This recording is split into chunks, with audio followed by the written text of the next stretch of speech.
This audiobook contains 29 censored sentences and 46 modified sentences to make it suitable for all audiences. Visit our website to listen to the original version without censorship or modifications. Link in the channel bio. Synopsis: Oren transmigrated into Labyrinth, a dating sim, not as a protagonist, but as a side character. That should have been fine. But instead, he awakened the perverted harem system, which gave shameless quests so absurd that even thinking about them made him seethe in anger. This is a dating sim, not an adult comic. He roared in rage.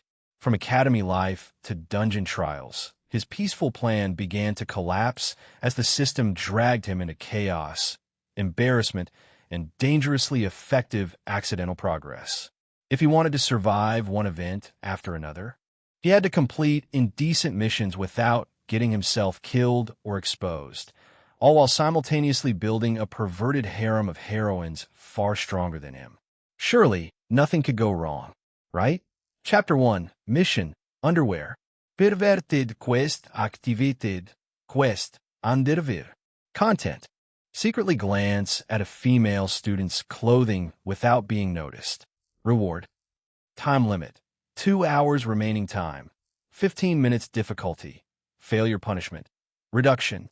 Upon failing your mission, your confidence will be lowered, reducing your interactions in front of others. Labyrinth. That was the game Soren had been playing before. A dating simulation popular with teenagers, it was impossible to avoid hearing about it. The game lets players manage relationships and pursue multiple love interests, effectively building a harem.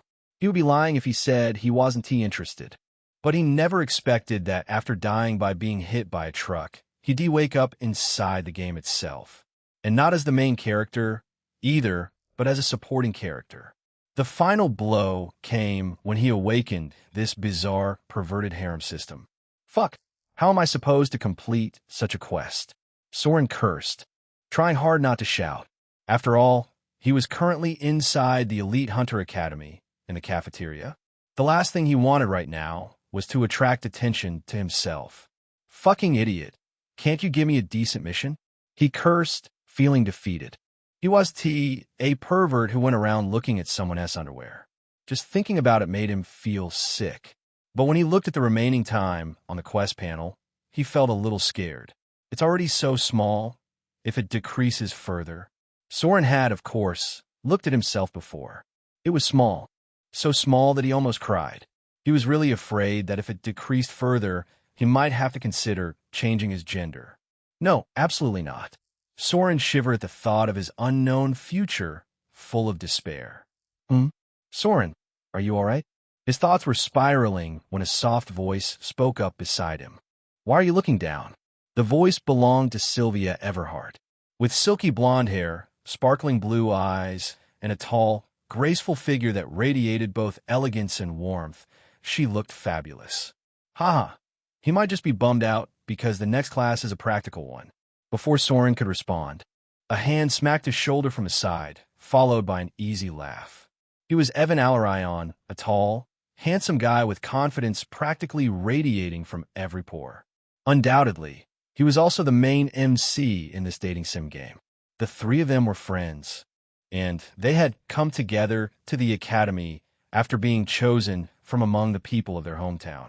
After all, not everyone could enter the Elite Hunter Academy, with the best of the best hunters from the entire country gathered. I'm fine. Don't worry.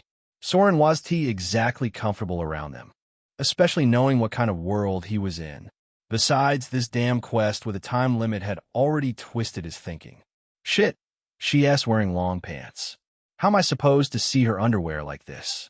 He thought, sneaking a glance down at Sylvia's leg, only to get disappointed. The poor guy hadn't found a single girl wearing a skirt. How the heck was he supposed to complete his mission like this? Dejected, Soren stabbed his fork into his plate piled with food and shoved a bite into his mouth. It was meat from some kind of beast, but he barely tasted it as his eyes darted around the cafeteria, searching for his target. Fortunately, his class was an archer, and his gaze could travel far and wide, unlike others. If he became careful, nobody should be able to feel his gaze. Don't mind him, Sylvia. He'll be back in the mood in no time once he eats his fill. Evan shook his head with a smile and changed the topic. By the way, did you see that huge building earlier? Damn, this Hunter Academy is really something else. I heard they even have their own exclusive artificial dungeon. Evan spoke with barely contained excitement. To be honest, he wasn't the only one feeling that way. Freshmen all around the cafeteria were buzzing with excitement about the academy. Yeah, it is the best academy, after all. As long as you graduate from here, there will be a line of guilds waiting to recruit you. Sylvia chimed in as well, her blue eyes shining with vigor and hope for the future, just like many of the other students. Unlike Evan, who was a swordsman, she was a healer. Although a perfect support class, indispensable in any team, finding a good guild on her own was a challenge. In essence, for her, although it wasn't easy to enter this academy for normal people, there were quite a few people around who came from all over the world. Maybe he would get lucky. Soren poked at his food, his eyes darting around the cafeteria, when someone suddenly stepped into his view. She was a tall girl with fiery red hair, carrying a tray of food. Her long legs moved gracefully as she walked toward him. The gentle sway of her hips accentuated the smooth, flowing lines of her body, while each breath lifted the soft swell of her breasts in a quiet, unhurried rhythm. In figure and presence, she could easily rival Sylvia. But that wasn't what Soren was looking at. His eyes dropped briefly, checking what she was wearing. Skirt. Soren swallowed and quickly lowered his gaze. If anyone noticed, he'd be branded a pervert for life. Even so, now that he had finally found a target, his heart began to pound. Conflicting thoughts crowded his mind. Should I do it? Wait, how should I do it? Soren didn't know what to do. His brain had completely shut down. The closer the girl came to his table, clearly intending to pass, the more anxious he felt. But he had no plan. Drop a spoon and sneak a glance? What if he got caught? She was even wearing an extremely short skirt. Follow her to see if there was a chance? In front of so many people? And even if he did follow her, what could he actually do? Class would start soon, and he couldn't wait any longer. What to do? Think, Soren, think. It's a matter of your dignity. You cannot give up your manhood. He tried to think fast, but his mind had gone completely blank. Oh fuck. By the time he realized it, the tall girl was almost past his table, and he still had no solution. But if he let this chance go, he was sure that he would fail the quest. No, I cannot let this chance pass. As his anxiety reached its limit, Soren finally acted. Only, what he did was something only an idiot could do. What? And no, he actually shot his leg out from under the table, directly into her path. The girl, carrying a tray piled with food, didn't see it coming. Her foot struck his leg, and she lurched forward. The tray flew from her hands. Plates and bowls crashed to the floor, shattering loudly, food scattering everywhere. Her shrill cry echoed through the cafeteria as she lost her balance completely, crashing down amid the mess while the sharp sound of breaking dishes rang through the room. In an instant, the entire cafeteria went quiet, all eyes turning in their direction. Focus on the table where Soren was at, and the girl sprawled below, embarrassingly. Oh fuck, I'm done for. Soren cursed as he felt those eyes all around him. In his anxiousness, he did something so stupid. Everything went wrong in an instant. Fortunately, she isn't wearing safety pants. The only thing that could be called good right now was, though only for a brief moment. Soren finally managed to catch a glimpse of her belongings. Congratulations! You have successfully observed the personal item of a female student, Aurelia Flareborn, without being noticed. You have successfully completed your first hidden objective, discovery. Do you want to accept the reward? He did complete his quest on time. But at what cost? Chapter 2. Perverted Harem System. Hey, are you alright? I'm so sorry. Soren ignored the system prompt and hurriedly apologized, his face burning. He swore that tripping her wasn't his intention. He just wanted to glance at her underwear, nothing else. What happened? Hey, are you okay? Sylvia and Evan also rushed over as the girl pushed herself up. Don't touch me. Aurelia shoved Sylvia aside with force as she rose to her feet, her cold gaze immediately locking onto Soren. If looks could kill, he would have died on the spot. Soren couldn't help but feel distressed as he didn't know how to de-escalate this situation. Hey, she asked, just trying to help you. Why are you so rude? Evan stepped forward, grabbing Sylvia, who stumbled on the ground due to Aurelia. Help! Your friend tripped me on purpose. And now you're acting all high and mighty? Do you think I'm an idiot? Aurelia's scowl deepened as soon as she heard Evan's complaint. She was finally about to enjoy her meal when someone ruined it. Of course, she was angry.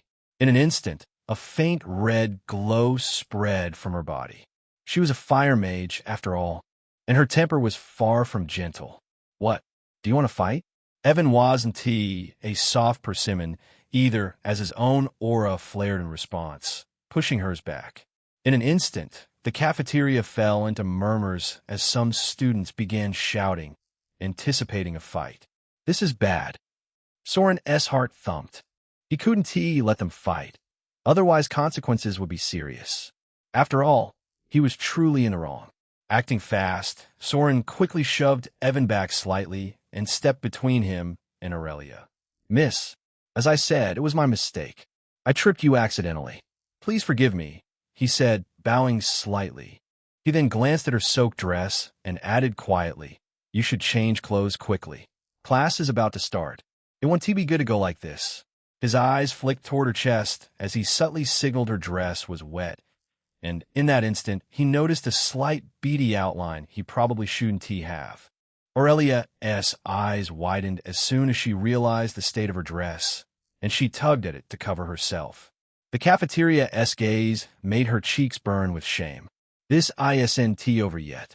At last, she shot Soren and Evan a sharp glare, then turned and fled, determined to settle the score later.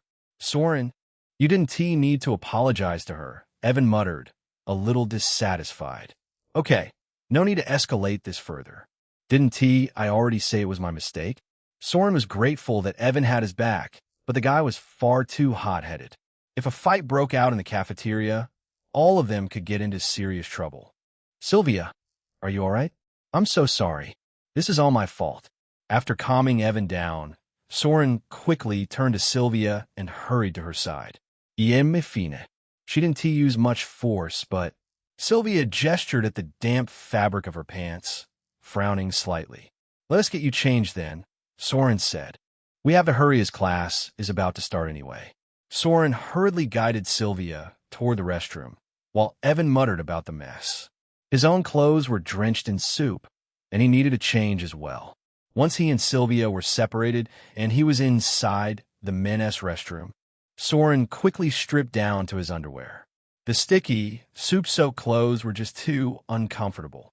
Luckily, thanks to the dimensional inventory all awakened hunters had, he already had a spare set of clothes ready. Sylvia will take some time. Let us look at the reward then. It better be worth it for me to go through this. Once fully dressed, Soren finally looked at the prompt he got before. Do you want to accept the reward? Yes. Congratulations. You got 10 charm, 5 free stat points, and a slight increase in your manhood. As soon as the reward applied, Soren felt a brief. Strange itch below. What the? His eyes widened as he realized something about his body had suddenly changed. Disbelieving, he checked and froze. Damn, it's finally normal. Relief nearly brought him to tears. At this moment, he didn't care about any other reward. Ding! By completing the mission underwear, you have proved that you have the potential to become a perverted harem master. Congratulations! The perverted harem system has been fully activated. A new feature, Harem Archive, has been activated. You can now assign a harem candidate to your archive and generate quests related to that character. Current harem candidate, Aurelia Flareborn name, Aurelia Flareborn class, Flame Mage S, level, 20 status, side heroine chastity, intact current emotion, anger, hatred, hunger. Flareborn? Wait a minute. Is she the only daughter of Seraphina Flareborn, an archmage? As soon as Soren saw the status screen, he gulped nervously. An archmage was someone above level 500. He remembered that Seraphina was not only an S-class flame mage, but also the head of the world-famous Flareborn Guild. Soren Kingswell class. Archer, B.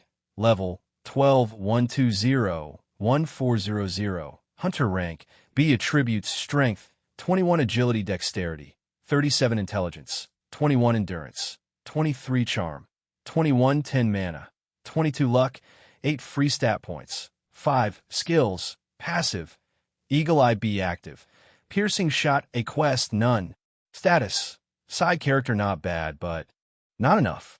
As someone who had managed to enter the Elite Hunter Academy, Soren knew his stats couldn't be terrible, but they were far from exceptional.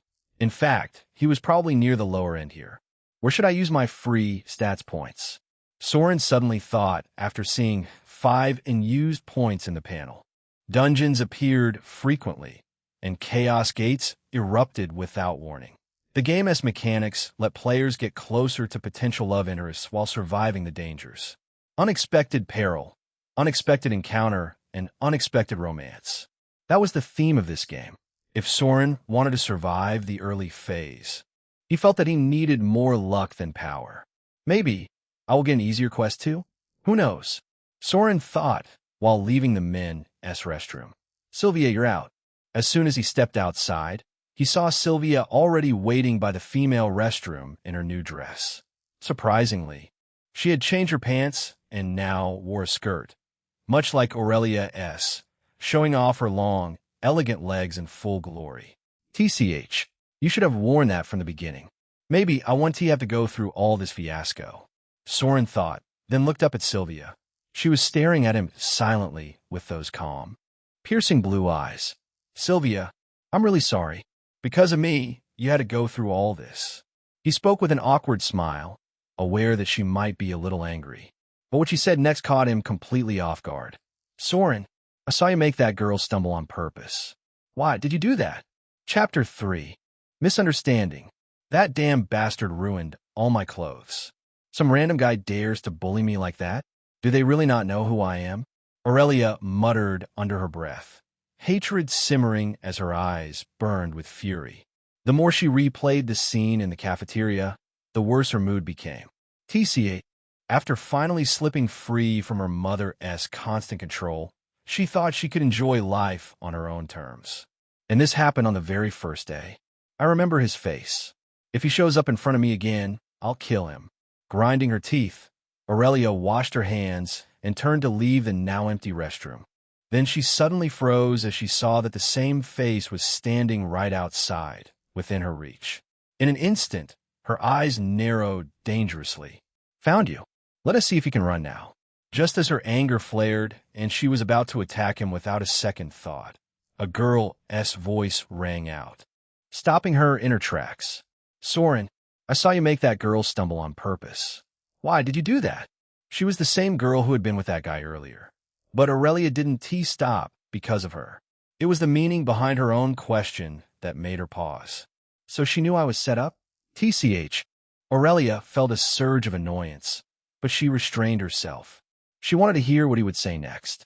Then, as a thought crossed her mind, a mischievous smile tugged at her lips. She quietly took out her smartphone and began recording their conversation. He dare to bully me? Let us see if I can get you expelled from the academy on your first day. She thought with malice. What? What do you mean? Soren's heart skipped a beat. He never expected anyone to see him make Aurelia stumble. She didn't see me looking at her underwear too, did she? The thought made him uneasy, but he figured she probably hadn't. Otherwise, he wouldn't have completed his quest. Still, that didn't mean he wasn't in trouble. Soren, I saw it with my own eyes. Are you trying to lie to me? Sylvia asked again, her blue eyes heavy with disappointment. Even she couldn't understand why he had done it. They were friends from the same town, and she knew his nature. He was a bully, but he wasn't a pushover either. Soren would never humiliate someone, especially a girl. She wanted to give him the benefit of the doubt, hoping he could redeem himself in her eyes. But maybe I was thinking too much. Seeing him flustered and unable to speak only deepened her disappointment. For a moment, she wondered if she had been fooled by him before. Forget it. Let us go to class first. Her voice was cold as she turned, but Soren stopped her with a hand. Sylvia, it's not what you think. Soren, of course, felt her disappointment. In fact, he saw it manifest before his eyes, warning. You are about to lose the trust of the main heroine, Sylvia Everhart. Losing her trust may weaken your bond with the protagonist group, reducing your influence and presence as a side character. Be careful. If your side character status drops to 0, you may lose your system entirely and be returned to an ordinary life. With such a warning right in front, how could Soren let Sylvia be disappointed in him? Sylvia, you know me. Do you think I will knowingly make someone stumble out of nowhere? Soren rapidly thought how to get out of this situation. But I saw you with my own eyes. If someone told her, she would definitely not believe it.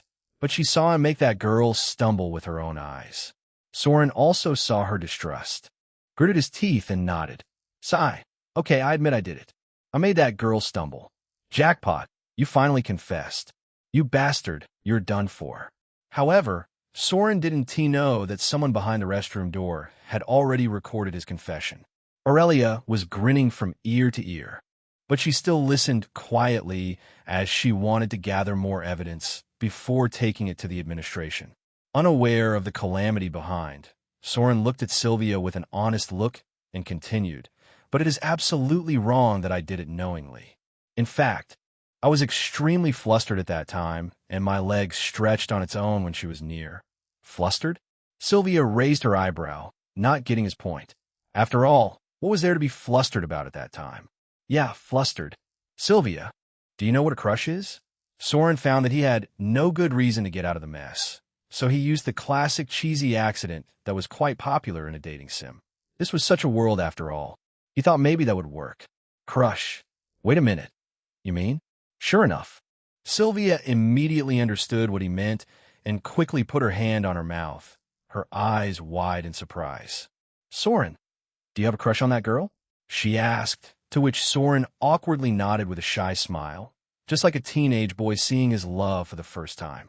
Seeing such a look, Sylvia had to believe him even if she didn't want to. In an instant, her expression changed from distrust to gossipy as a faint smile appeared on her lips out of nowhere, surprising even Soren. Well, no wonder you did such a thing to that poor girl. TCH, Soren, I didn't know you were so romantic. Sylvia said with a teasing smirk, making Soren dumbfounded. Romantic? For a moment, he paused as if confused. Just now, he wanted to explain to her that he was nervous because his crush was near and accidentally made her stumble, but Sylvia didn't seem to need an explanation at all. Rather, she even found it romantic. Why didn't he understand? No need to act shy and naive, Soren. I didn't know you were like this. Chapter 4. Invariedad, Jape. No need to act shy and naive, Soren. I didn't know you were like this. Sylvia teased, her blue eyes filled with mischief. Now I understand why you acted completely out of character. You wanted to gain her attention like this, right? She asked, to which Soren numbly nodded, as he himself didn't know what she was getting at. But Sylvia continued analyzing without his help. Now I understand everything. You fell in love with her the first time you saw her, and didn't know how to interact. Anxious to get to know her quickly, you finally tripped her with your foot. Although now she might hate you, as long as you are sincere, she will definitely forgive you. And this way, she will have an indelible impression of you in her mind. Sylvia began murmuring to herself, making Soren daze. A perfect encounter. Genius. Like someone said, first impressions are very important. Although it might look bad in your case, as someone said, it will only take a second to turn hatred to love. Isn't it? Sylvia asked, looking at Soren with a smug expression, as if waiting for him to praise her impeccable analysis. Her blue eyes shimmering with anticipation. Sylvia, you are a genius. You so easily recognized what I was trying to do. Seeing her look, Soren forced a laugh while agreeing with a smile. Inwardly, though, he was already totally speechless. This is indeed the world of dating sims. Only this could explain the absurdity of the current situation. But as long as she took it positively, who was he to complain? Thank you. But I think you went a bit too far. You shouldn't have done that to her in front of the whole crowd. Sylvia seemed convinced already and even began giving advice. Girls are sensitive about their image, you know? You should be careful dealing with them. She genuinely suggested it, making Soren feel awkward. Then, I will ask for your help next time, Soren proposed, intending to end the topic. He had already received notice from the system that he was safe. He didn't want to dwell on the issue any longer. Okay, ask me first then. Don't worry, as a friend I will definitely help you. Sylvia readily agreed with a smile and glanced at her watch before speaking. Class is about to start. Let us go immediately. We can't be late on our first day. After saying that, she left, Soren following hurriedly, leaving the empty corridor and the silence behind. Creak. The silence broke as the restroom door slowly opened. With her skirt brushing against her thighs and long red hair cascading down her back, a tall girl finally stepped out of the restroom. Crush. But her expression seemed a little off. He did that because he had a crush on me? Aurelia murmured, unsure how to react to the new information she had just received. Having been trained all her life under her mother, this kind of thing was entirely new to her. She had never had a boy like this before. But now, hearing that someone had a crush on her with her own ears made her somewhat shy. Of course, that didn't mean she liked him too. That would be absurd. It was just girls liked attention after all. TCH, you were completely smitten by me and accidentally tripped me. Huh? Sure enough, after relishing the attention, Aurelia returned to her previous self and flicked her long hair behind her shoulder. Her confidence returning stronger than ever. How clumsy. Did you think I don't know what you're thinking? Leaving an indelible impression? Perfect encounter? You wish. Aurelia thought smugly, as if she had already seen through Soren's plan, a beautiful smile appearing on her lips. She didn't even realize she was taking Sylvia's words at face value. Soren didn't say those things. It will only take a second to turn hatred to love. Huh? How romantic. As if you're even worthy of dreaming of being with me. Hee. Aurelia giggled, imagining Soren's face wallowing in despair when he realized her true identity, when he would recognize that she was from a different world and should be grateful just to look at her. Feeling satisfied with her imagination, Aurelia's mood rapidly improved, and she completely forgot about the incident at the cafeteria. Poor girl. She even forgot about the recording she saved to accuse Soren. How vain. Ding. An incredible luck applies. Congratulations. You have successfully dodged a misfortune. A new stat related to luck has been activated. Gap. 1. Invariable stat note. Each misfortune you avoid will grant 1 point to the gap stat. Soren, who already returned to the large classroom and was sitting at his desk, suddenly received a prompt that surprised him. What is this? Misfortune? He didn't know what happened, but he suddenly gained an additional stat out of nowhere. It seems it is referring to Sylvia's distrust from before. Anyway, what is the use of this stat? Soren thought, as he had no idea what gap meant. He never saw this stat in Lover's Labyrinth before. Unfortunately, the system also didn't explain much. Just as he was wondering about it, he felt someone's gaze land on him from afar. As an archer, he was extremely sensitive to being watched.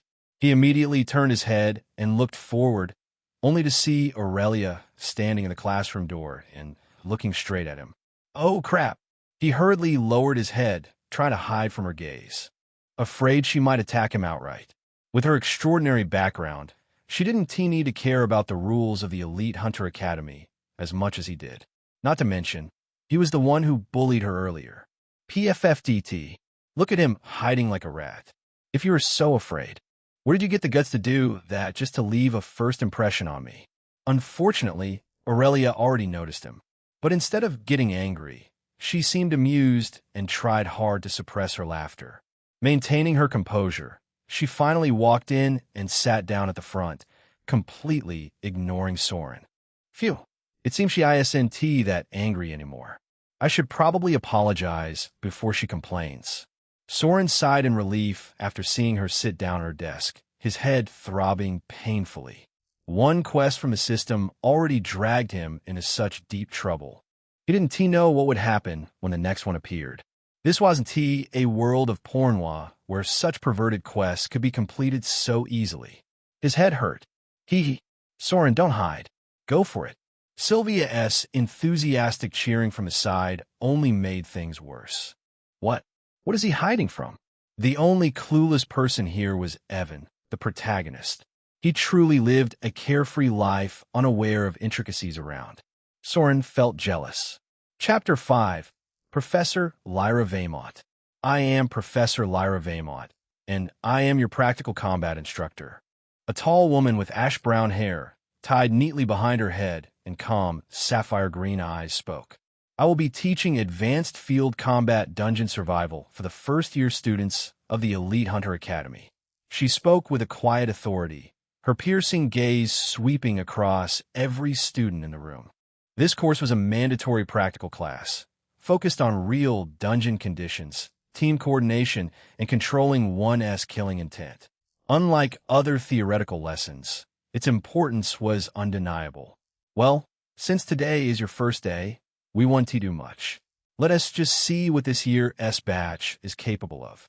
Professor Lyra gave a faint smile and waved her hand lightly, causing her fitted dress to stretch slightly across her chest. Before the students could react, the classroom around them dissolved, leaving them in a completely empty room. What happened? Why am I here all of a sudden? Whoa. Soren wasn't expecting her to use magic the moment she appeared. Before he could react, he was standing in a vast, empty room, everything around him pure white. Zone authority. So she really is a rare space mage, Sylvia murmured beside him, her voice full of surprise. While Evan, on the other hand, looked slightly excited. Zone authority? Soren asked, a little confused. Although he played the game before, it focused more on romance than combat. He didn't understand much about the power structure of this world. She is a rare mage with the power of spatial control through her zone authority skill, Sylvia explained quietly. She can control the space around her and even use teleportation in short distances. Her abilities are insanely strong. No wonder she reached ranker status, Sylvia added in a low mumble. Okay, no need to be surprised.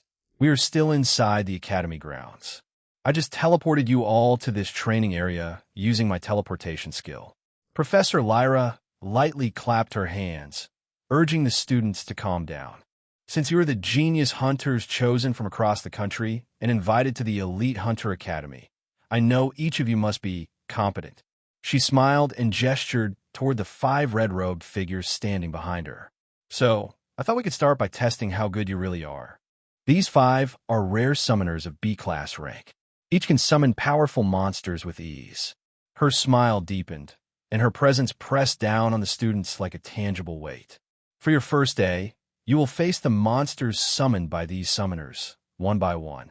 I will observe and lightly grade your performance while you fight. Don't worry, it won't affect your official grades. Still, I expect you all to give your best, so I can make an accurate judgment for future classes. For first-year students, facing monsters on day 1 seemed extreme, even for the Elite Hunter Academy. But this was Lyra's style. It wasn't without reason that hunters quietly called her the Iron Lady. One by one. But Professor, what about the pure support classes? Do they also have to fight the monsters? Someone immediately spoke up, finding her words absurd. After all, it seemed unfair to students in classes like Healer, Buffer, or Scout, who didn't possess direct combat power. Of course. Or do you think that just because you're a support class, the monsters inside a dungeon want to attack you? Professor Lyra asked lightly, then softened her tone slightly. Don't worry. I don't expect you all to fight to kill these monsters. Your challenge will match your class. As long as you complete it, you will pass. Besides, she faintly smiled. Didn't you all receive 1,000 credit points upon entering the Elite Hunter Academy? Use those points to buy artifacts from the treasury after you identify your weaknesses through this class. Don't be naive. Even if you fight alongside your teammates, they can't always save you.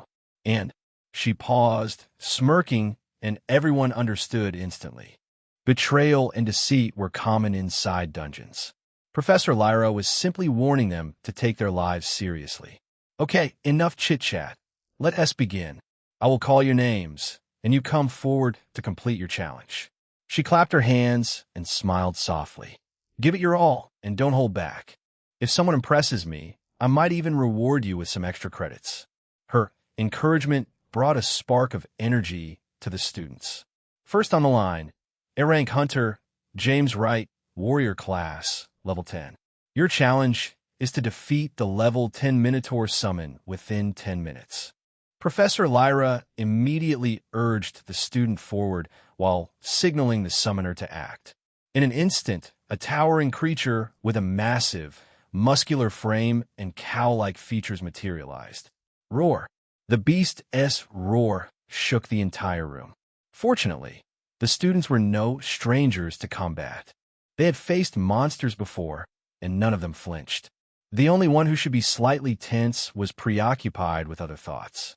The real plots are finally starting, Soren thought, eyes fixed on the burly warrior in front, blocking blow after blow from the Minotaur with his huge shield. In the Lover's Labyrinth, most events existed to facilitate relationships and gain points with love interests. This was no different.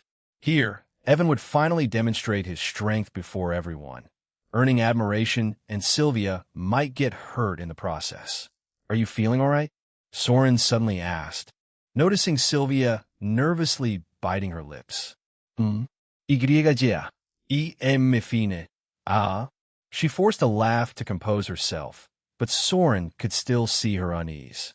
Don't push yourself too hard. If you can't manage it, just admit defeat later. Maybe it was because she was his friend, he offered her the advice.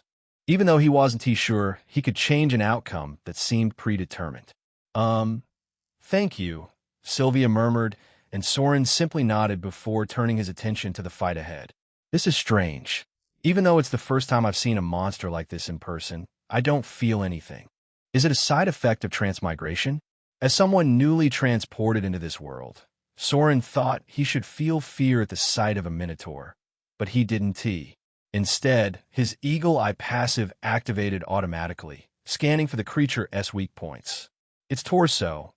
If I target that spot with enough force, I could immobilize it in no time, he calculated. Chapter 6, Perverted Quest, Light Sneaky Touch. Its torso. If I target that spot with enough force, I could immobilize it in no time, he calculated. Just then, he noticed the warrior strike the exact same spot with his sword. With practiced precision, the student easily beheaded the level 10 Minotaur, finishing the fight just as the time nearly ran out. Excellent, student James passed. Next, Ethan Carter, a rank mage. With one student finished, the class officially started as Professor Lyra began calling names one after another, giving each student a challenge based on their class. For example, a mage would face a controlled elemental monster to test their spell precision, while a scout had to navigate a trap-filled course, demonstrating agility and observation while avoiding the summoned monster-esque watchful attacks. Of course, the level of the monsters they faced was always equal to the student's own level, keeping the challenges fair. With her zone authority skill, preparing a suitable testing environment for each student was effortless. Everyone was impressed as the room itself seemed to react, heating up with energy as the students began discussing who would finish fastest and who might struggle. Soren noticed that nearly every student present was an A rank, with a few S rank hunters, and only a handful, like him, were B rank. Elite Hunter Academy didn't earn its reputation for nothing. It seemed good. Student Sophia successfully completed her challenge in under 5 minutes. Professor Lyra showed a genuine smile, clearly impressed at seeing a student finish the task so quickly. It seemed this batch was promising. She would enjoy teaching them. Next, S-Rank Hunter, Aurelia Flareborn, Class, Elemental Mage. Level 20? Professor Lyra's brow lifted slightly at such a high-level student. Wait a minute. Are you the daughter of Madame Archmage Seraphine? Lyra immediately recognized her and spoke aloud. Instantly, Everyone's attention turned to a tall girl with red hair and an impressive figure, walking steadily forward. As hunters, nobody here had heard of Archmage Seraphine. She was a well-known and powerful figure in this world. Even Professor Lyra showed respect when calling her name. Yes, Professor. I am Aurelia Flareborn, daughter of Archmage Seraphine. Aurelia readily nodded, announcing her status with pride, paying no mind to the crowd's reaction. Instead, her gaze flicked to a certain corner, and a faint smirk appeared on her lips, quickly hidden from view. Good. It seems I'm quite lucky to teach the daughter of such a distinguished figure, Professor Lyra mumbled, feeling a rare sense of fortune. Yet as a teacher, she made no distinction between students. Without delay, she turned to the summoner behind her. Summon a level 20 fire elemental. Student Aurelia, your challenge is to defeat it within 10 minutes. She spoke before sending Aurelia to the center of the arena she had created. In an instant, Aurelia found herself standing before a massive fire elemental, its body wreathed in roaring flames that twisted and danced with a life of their own. Yet Aurelia showed no fear. Instead, she calmly drew her staff from her inventory, preparing to strike the fire elemental and end the challenge as quickly as possible. She wanted to make a certain someone see who he had truly provoked. I cannot wait to see his ashen face. The mere thought sent a shiver through her as she poured even more mana into her staff. Finally, a wicked, captivating smile appeared on her lips, making her look even more striking and dangerously beautiful. Crap, Soren, we're done for. She asked the daughter of Archmage Seraphine. Do you even know what an Archmage is? While Aurelia battled the elemental, Soren grew increasingly irritated by Evan's constant rambling. Damn, and I almost fought her in the cafeteria too. Will I get expelled from the academy or what? Evan was sweating bullets. He truly had no idea about Aurelia's identity. If he had, he wouldn't have argued with her earlier, although part of him still felt she was in the wrong. He realized now that maybe he shouldn't have pushed it. This is really surprising. Soren, your plan might backfire. Sylvia bit her lip and looked ahead. I saw her glance at you just now. You might have made a first impression, but she's way out of your league. Sylvia murmured in a low voice, forgetting her earlier nervousness. Your crush might just remain a crush. She seemed genuinely sympathetic towards Soren, who could only roll his eyes in speechless exasperation. Crush? What is crush? Okay, stop acting like an idiot and focus. Soren quickly pushed Evan before he could inquire further and lightly tapped on Sylvia on her head. And you don't mumble so loudly. Do you want everyone to hear? He whispered with annoyance, and she just gave an awkward smile. Fortunately, at that moment, Professor Lyra's voice rang out, diverting Evan's attention. Excellent. Student Aurelia has successfully completed her challenge in just 1 minute. She truly lives up to her name. Professor Lyra announced loudly, smiling, while Aurelia walked back to her starting position with quiet pride. Behind her, the massive fire elemental had already been reduced to cinders, leaving not a trace. As she returned to her place, Soren noticed her gaze land on him once more, a faint smirk playing on her lips, something his eagle-eye skill immediately picked up. This girl really holds a grudge for the last incident. Sigh. I hope she doesn't file a complaint. Otherwise, I'm finished. Soren rubbed his forehead, feeling a headache coming on which Aurelia immediately noticed. Puffed. Now you know who I am. Let us see if you still try your weird methods to get close to me, she thought, feeling amused by his reaction. She wanted to see whether he would continue pestering her or quietly disappear. Next, S-rank hunter, Evan Alarion, class, swordsman, level 15. Professor Lyra's voice echoed through the room, immediately drawing everyone's attention. Soren watched as Evan stepped forward, more serious than before. Perhaps due to Aurelia, he seemed under pressure, his aura growing stronger with every step. Welp, it looks like this guy is about to show off, he thought, when suddenly someone pinched his forearm from the side. What's wrong? He asked, glancing at Sylvia, whose blue eyes were wide and shimmering with intense curiosity. Soren, Why aren't you afraid? She whispered. Even Evan looked serious just now after knowing Aurelia's identity. But Sylvia noticed that Soren seemed completely unfazed. He didn't even appear surprised after learning who she was. Curious. She couldn't help but ask. What gave him so much confidence? Is it love? The thought made Sylvia's ears flush bright red, a shy expression spreading across her face. Then, remembering that Soren might not be worthy of Aurelia, or could even get retaliated, she felt sorry for him again. Maybe I should help him. He is my friend, after all. Sylvia bit her lips, unaware that Soren was watching all of her reactions in real time. To be honest, Speechless didn't even begin to describe what Soren was feeling. He had already realized that the main heroine of the dating sim Lover's Labyrinth was exactly as he had expected.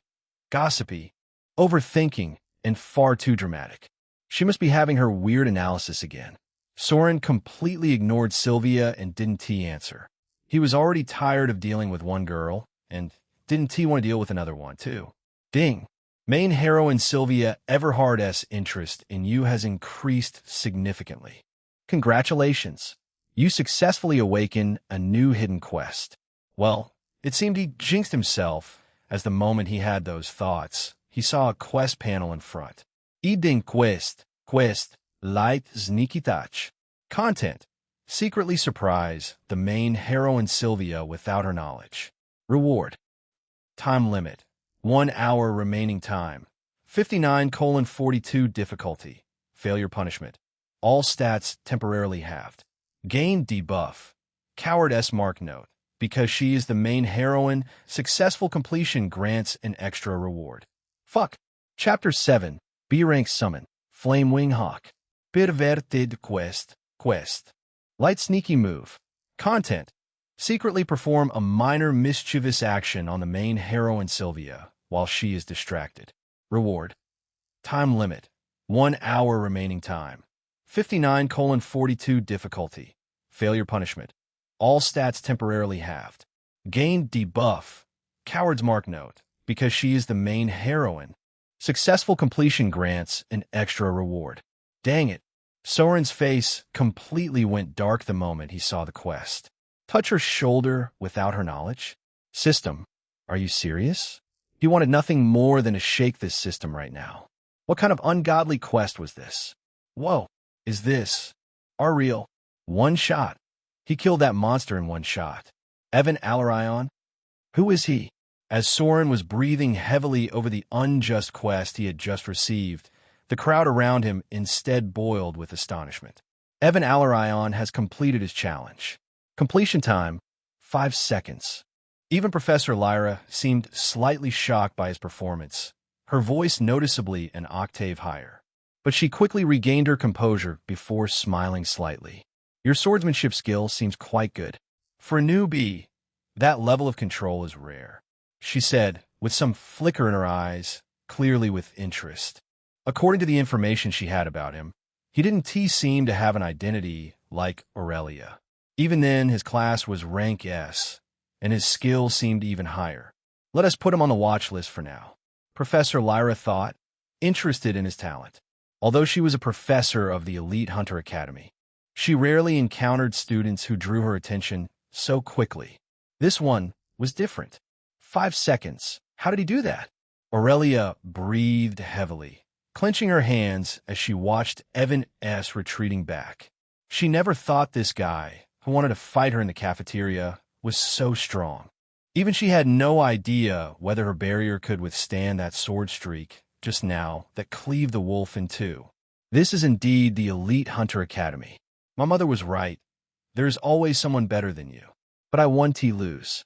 After seeing Evan S. swordsmanship, Aurelia S. competitive spirit immediately flared up, and her gaze toward him changed completely. A true rival brings out the best in you after all. This was also one of the sweet hidden benefits of the Elite Hunter Academy. TCH, aren't you showing off too much?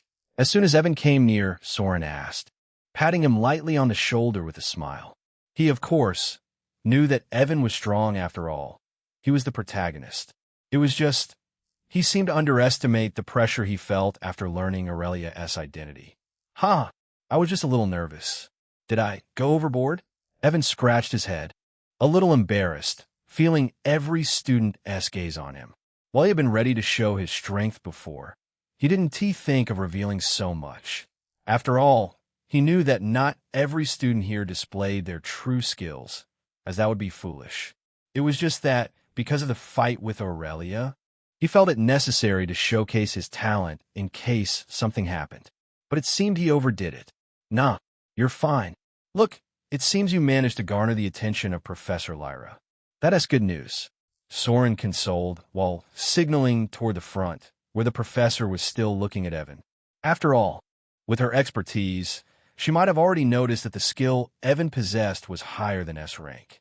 But he bet that she didn't know it was actually an SSS rank skill.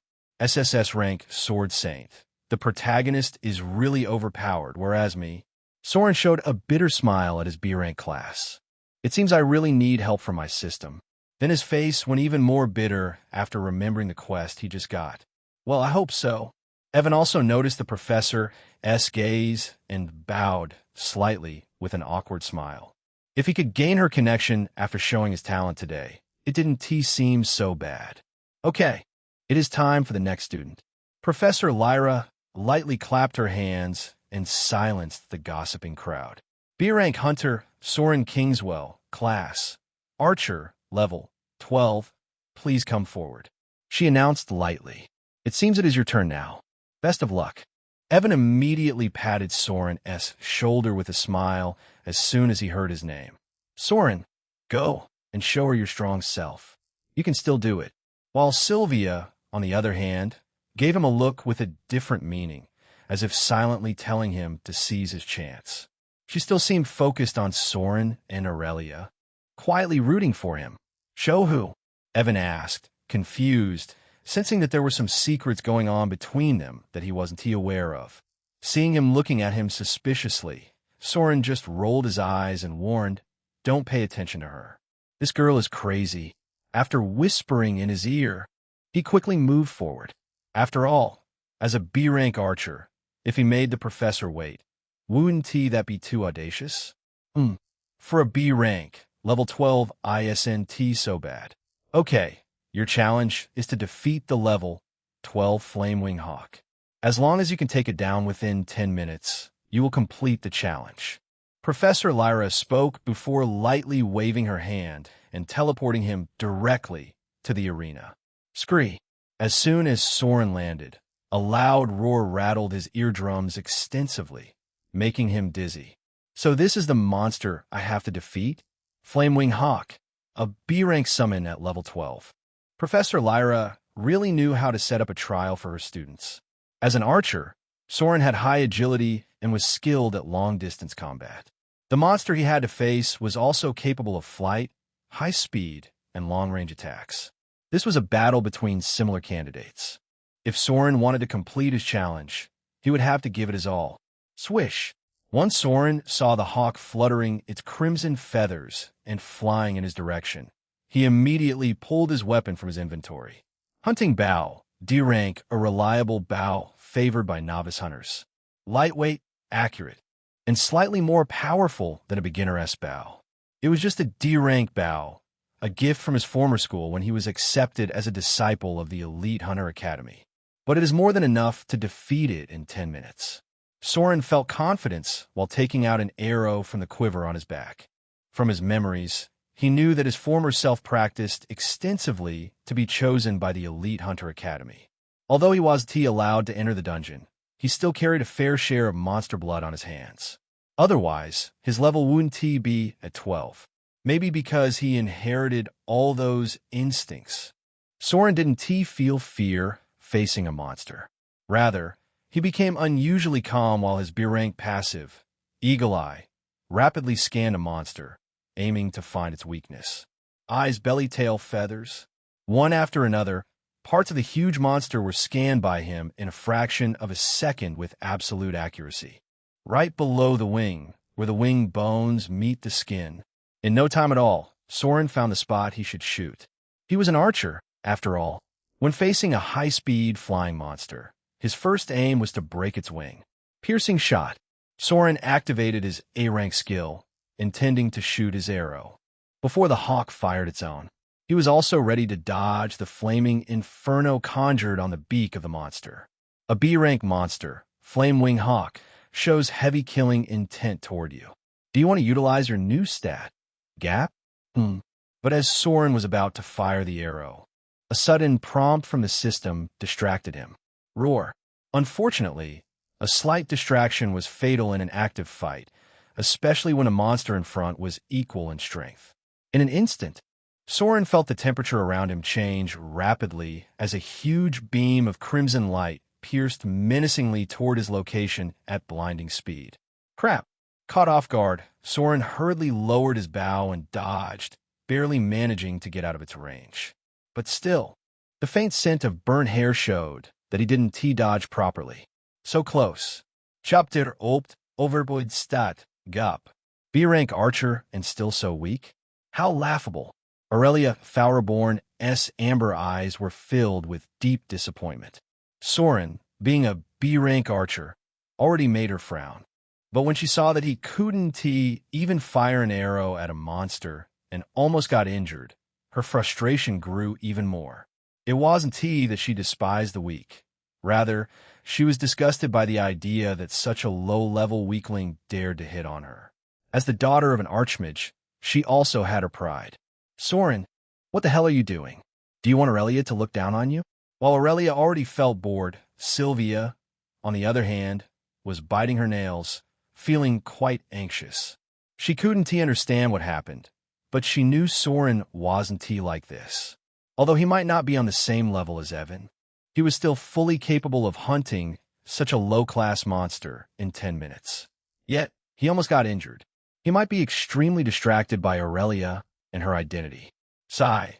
It seems his calm appearance just now was only a facade. Sylvia analyzed, feeling sorry for her friend. If Soren couldn't redeem himself in this match, she knew he had no chance with Aurelia.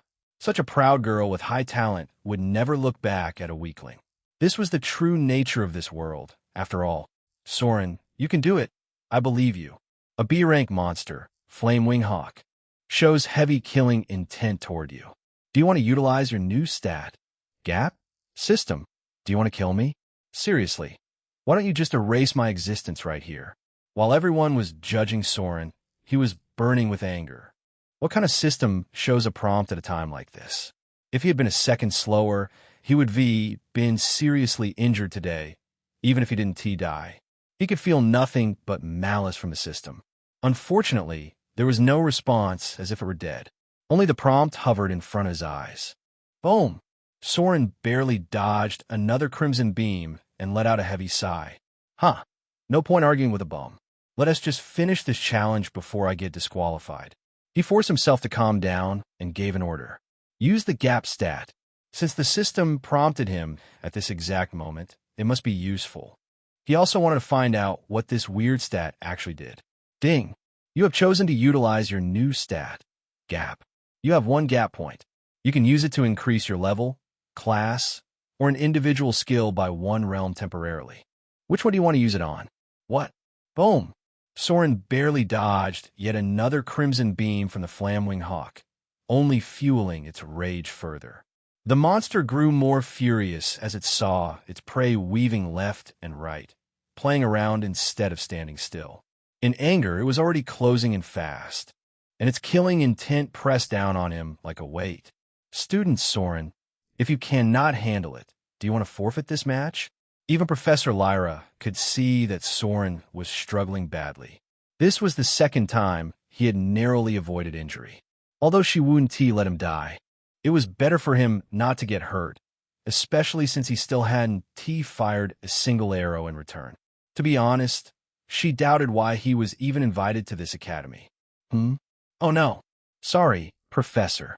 I was just looking for its weak point. Soren snapped back to his senses and hurriedly shouted. He could feel that not only she, but even the students behind her, were already doubting his abilities. If he wanted to stay and study here, he could never let anyone look down on him, especially girls. That would be a complete disaster. System, use Gap stat on skill, piercing shot. Soren reined in his surprise, knocking an arrow to his bow before activating his A-rank active skill, Piercing Shot. Ding! You used your gap stat on your active skill. Congratulations! The skill, Piercing Shot, A-rank, has evolved by 1 level into Artemis Grace, S-rank. Sure enough, just as the system said, his 1 point of gap stat immediately upgraded his skill from A-rank to S-rank. In an instant, Soren felt an overwhelming surge of power as the skill evolved. His senses sharpened, his reflexes became razor-like, and the very tension in the air seemed to slow around him. His entire demeanor shifted while his aura collided with the monster S, forcing it back. Even Professor Lyra noticed as she saw him draw his D-rank bow to its limit. The arrow on the string, pulsing with mana, suddenly glowed with a radiant light so mesmerizing that every student's eyes were drawn to it. The shift was too fast for the Flamewing Hawk, which was already too close in its rage. It didn't expect Soren to suddenly fire such a powerful arrow. Swish! Before it could even react, the glowing arrow was already on him. KRRR! Unable to dodge, it tried to grab the magnificent arrow with its claw, only for it to get pierced along with its chest. Thud! With no suspense, the hawk completely collapsed on the ground with a final screech, its heart pierced through. The arena finally fell completely silent with the death of the monster. Everything happened so fast that from Soren pulling his bow to firing the arrow and the death of the monster, only 1 second had passed. But every single student behind could feel the power and beauty behind it. Although it was just an arrow fired with a D-rank bow, the grace with which it traveled and pierced through iron-hard claws and the hawk's chest was so mesmerizing that it looked almost enchanting. It is detected that your mana is too low to activate S-rank skill, Artemis Grace. The temporary evolution has been reverted. You can use your gap stat on other available options. Chapter 9. Another misunderstanding. Fuck. Soren breathed heavily as he felt his mana bottom out. He never thought that using an S-rank skill consumed too much. Mana, 222, but that arrow was really something else, wasn't it? However, a smile slowly appeared on his face when he remembered the arrow he just fired. Artemis Grace. Although he didn't know who Artemis was, he felt that the skill was a league of its own. Even among the S-rank, it was definitely among the top. This gap stat is too overpowered. Student Soren Kingswell has completed his challenge. Completion time, 2 minutes. Finally, Professor Lyra announced, bringing everyone back to their senses. Her eyes now lingered curiously on the average-looking guy who was only a B rank. That arrow was definitely not B rank, or even A rank. Did he hide his ranking? For a moment, she wondered if Soren had been hiding something. But then she shook her head. It wasn't that easy to conceal one S rank at the Elite Hunter Academy. But she had never heard of a B rank hunter naturally wielding a skill of S rank caliber. Sure, there were artifacts that could temporarily boost a hunter S power, but Soren was just a newbie. Where'd he get something like that? So, you were dodging all this time for your final attack? Excellent strategy. As Soren stepped down from the arena, tiredly returning to his position, he heard the professor's voice. Dodging? What do you mean? He asked, a little confused. Showing weakness to the monster, dodging barely enough, making it enraged, and then letting it come close only to attack with all you got. Now that I think about it, you really planned this carefully, huh? Professor Lyra nodded lightly, with admiration in her eyes, making everyone feel enlightened immediately. Really, when they thought back on Soren's battle, he did everything to fool the monster from the very beginning. In fact, it wasn't just a monster. He even fooled them. So, this was his strategy all along? So sharp. That thought appeared in everyone's mind, including Aurelia, Sylvia, and Evan. The way they looked at Soren immediately changed after hearing the professor, shifting from disregard to quite admiration. The only one who was totally stunned was Soren. However, although your strategy was good, you were too reckless. Professor Lyra was a practical combat instructor after all. After acknowledging his strengths, she offered a light criticism. Although you managed to kill that monster by using your full power, you also completely exhausted your mana. If this were a dungeon, such a situation could easily turn fatal. She solemnly warned Soren, who looked at her in a daze. So don't rely on such tricks unless it's absolutely necessary. Now that you know your shortcomings, make sure to prepare a backup plan. All right, you may go. She finished with a smile, silently taking note of him as an excellent student.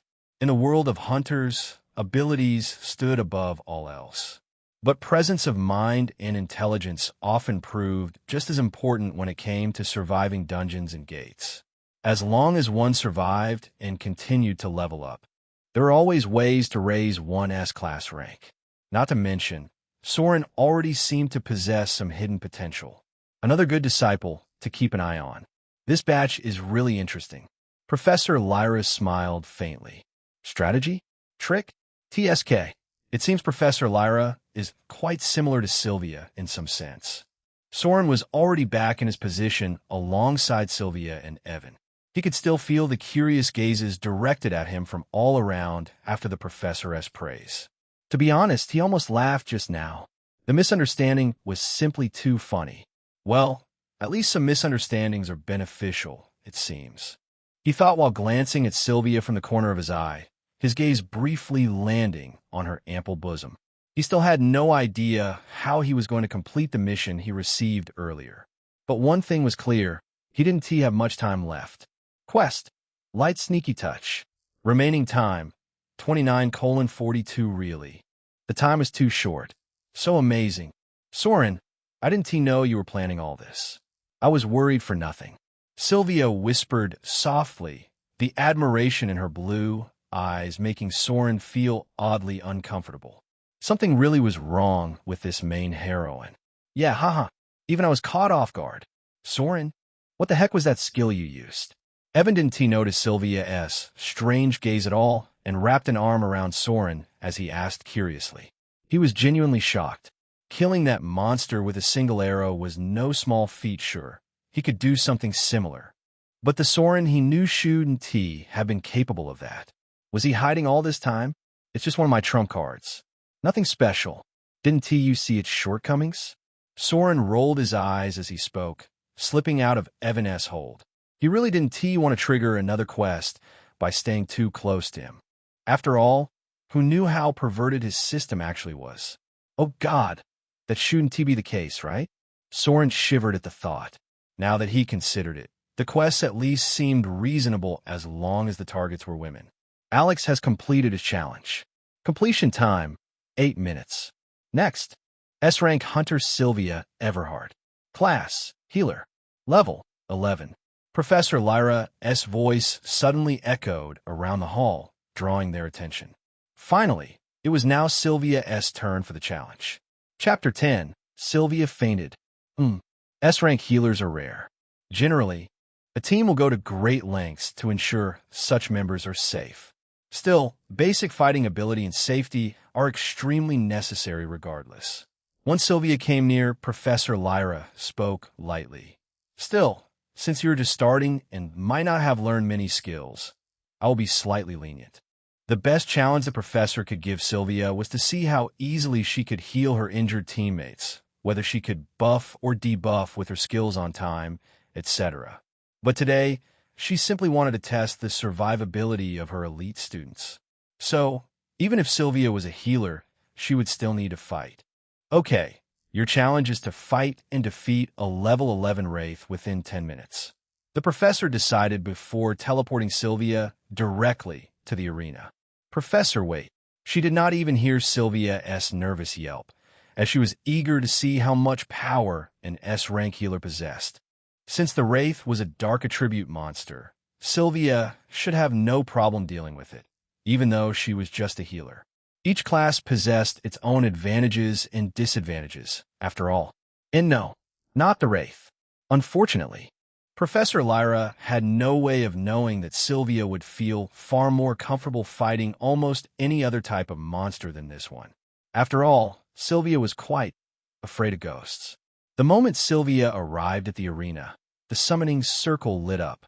Immediately after, Dark miasma spilled across the arena as an eerie, raspy growl echoed around, sending a shiver down Sylvia's spine. In no time at all, she saw Wraith emerge from the dark haze, its distorted figure slowly taking shape as it stared at her with unmistakable murderous intent. Its hollow eyes burned with thick malice, claws scraping against the ground as it took a step forward. In an instant, Sylvia's breath hitched as she almost cried out in terror. Even so, she tightened her grip on her staff and forced herself to stand her ground. As an elite hunter, she did not want to embarrass herself in front of everyone. Welp, it seems nothing will change, Soren thought after seeing her slightly trembling fingers with his passive eagle-esque eye. She's scared. In the early plot of Lover's Labyrinth, the main heroine, Sylvia, had one glaring issue, which was her extreme fear of ghosts and specters. She was already afraid, and her mental power was not strong enough to resist the Wraith's fear-inducing skill. He was sure she would faint the moment the Wraith used its skill on her. Maybe this is my chance. Soren suddenly thought that way, while looking at Sylvia's trembling fingers, struggling to tighten their grip on the staff, ready to fire her spell. According to the usual plot, it was Evan who came to her rescue and carried her to the infirmary. He even remembered her fear and brought her an amulet from the dungeon to help her overcome it. That is how the plot normally went. But who says it has to be Evan? After experiencing the power of the gap stat, Soren was already convinced by his system. Besides, he had to complete the quest even if he didn't want to. Then what was the point of whining? Besides, he wasn't TA's saint. Of course, he also wanted an exclusive harem, if possible. The only thing he had to care about was to stick to his bottom line when performing the perverted quest given by the system. Scree! As the soul-stirring howl of the Wraith echoed around the entire classroom, Soren immediately walked forward. Where are you going? Evan asked, confused from beside. But Soren didn't reply. In no time, he was already in front, right behind the arena, ready to help Sylvia. What are you doing here? While Soren observed the trembling figure casting green spells at the Wraith, a low, surprised voice came from his side. When he turned to look, he found that he was actually beside Aurelia, who was looking at him with a suspicious gaze. She felt that he was being too forward. Although he indeed surprised her with that arrow of his before, he was still a B-class hunter. Did he think she would pay attention to him? Whoa, what happened? Student Sylvia? Soren was about to reply, but he saw Sylvia finally couldn't take it anymore and immediately fainted. So, without even thinking, he immediately ran towards the arena with extreme agility. Soren nodded lightly, grabbing Sylvia by her waist and carrying her up. Don't worry, Professor. She is trauma-related to ghosts, and her mental power was too low to resist the Wraith's skill. Seeing that the professor looked confused, Soren lightly explained. Oh, that makes sense. It seems I hurried her a little too much.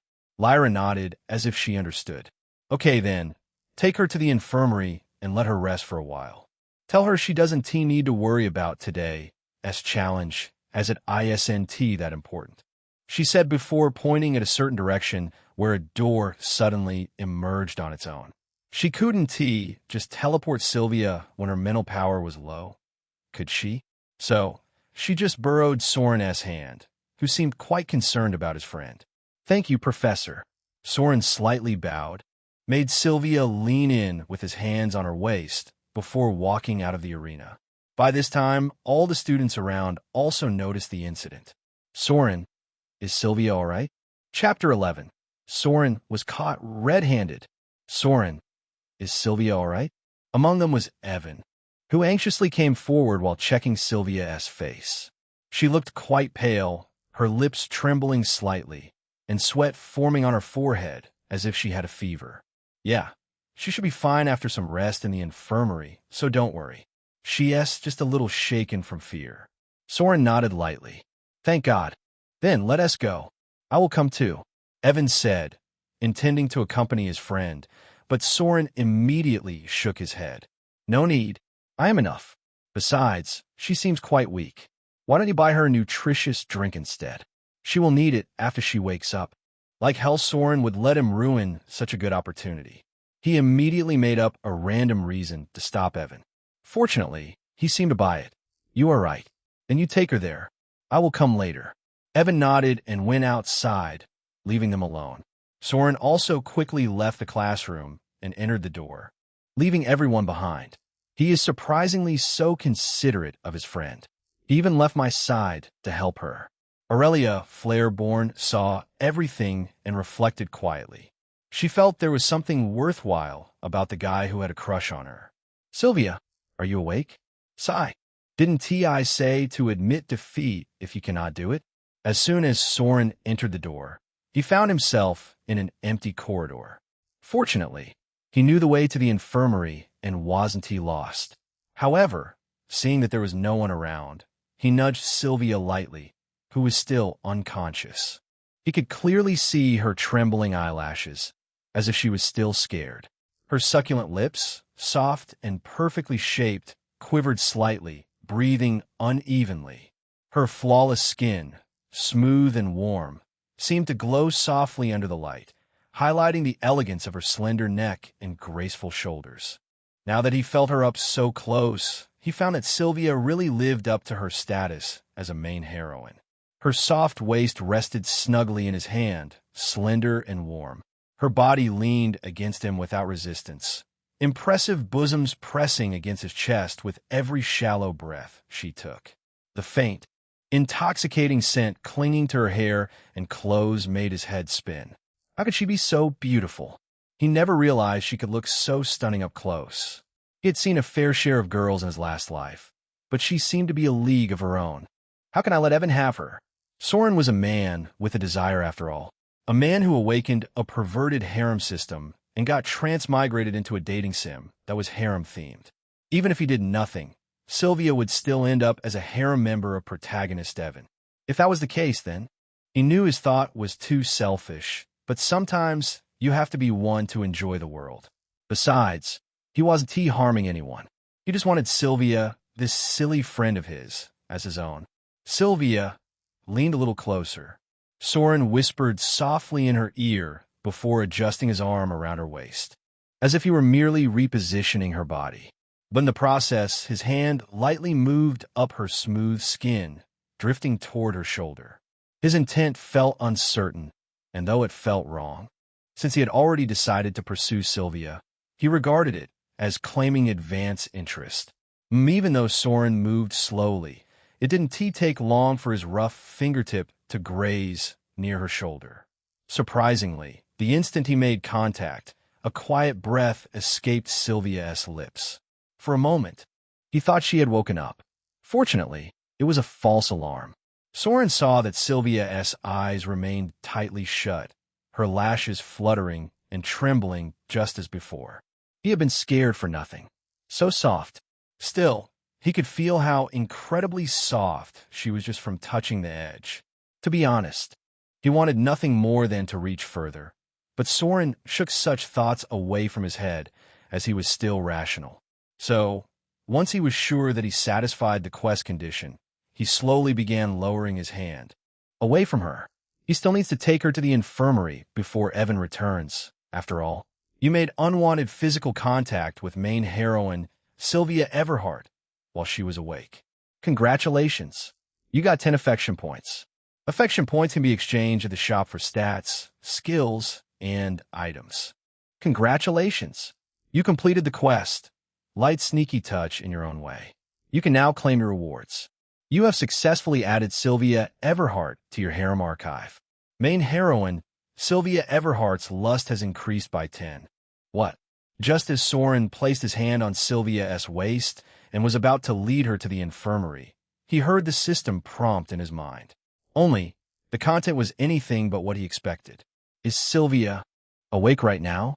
Soren visibly shuddered slightly after hearing the prompt, and abruptly shifted his head to look at Sylvia's leaning head. But even now, her eyes were tightly shut, her breath even, as if she were unconscious. Only the faint pink on her cheeks suggested something else. He couldn't believe this girl was acting fainted all this time. Didn't that mean she knew everything he had just done with her? Then why? Soren thought, then once again looked at the prompt he had just received. Main heroine, Sylvia Everhart's lust has been increased by 10. Is she aroused? He couldn't help but look at Sylvia weirdly.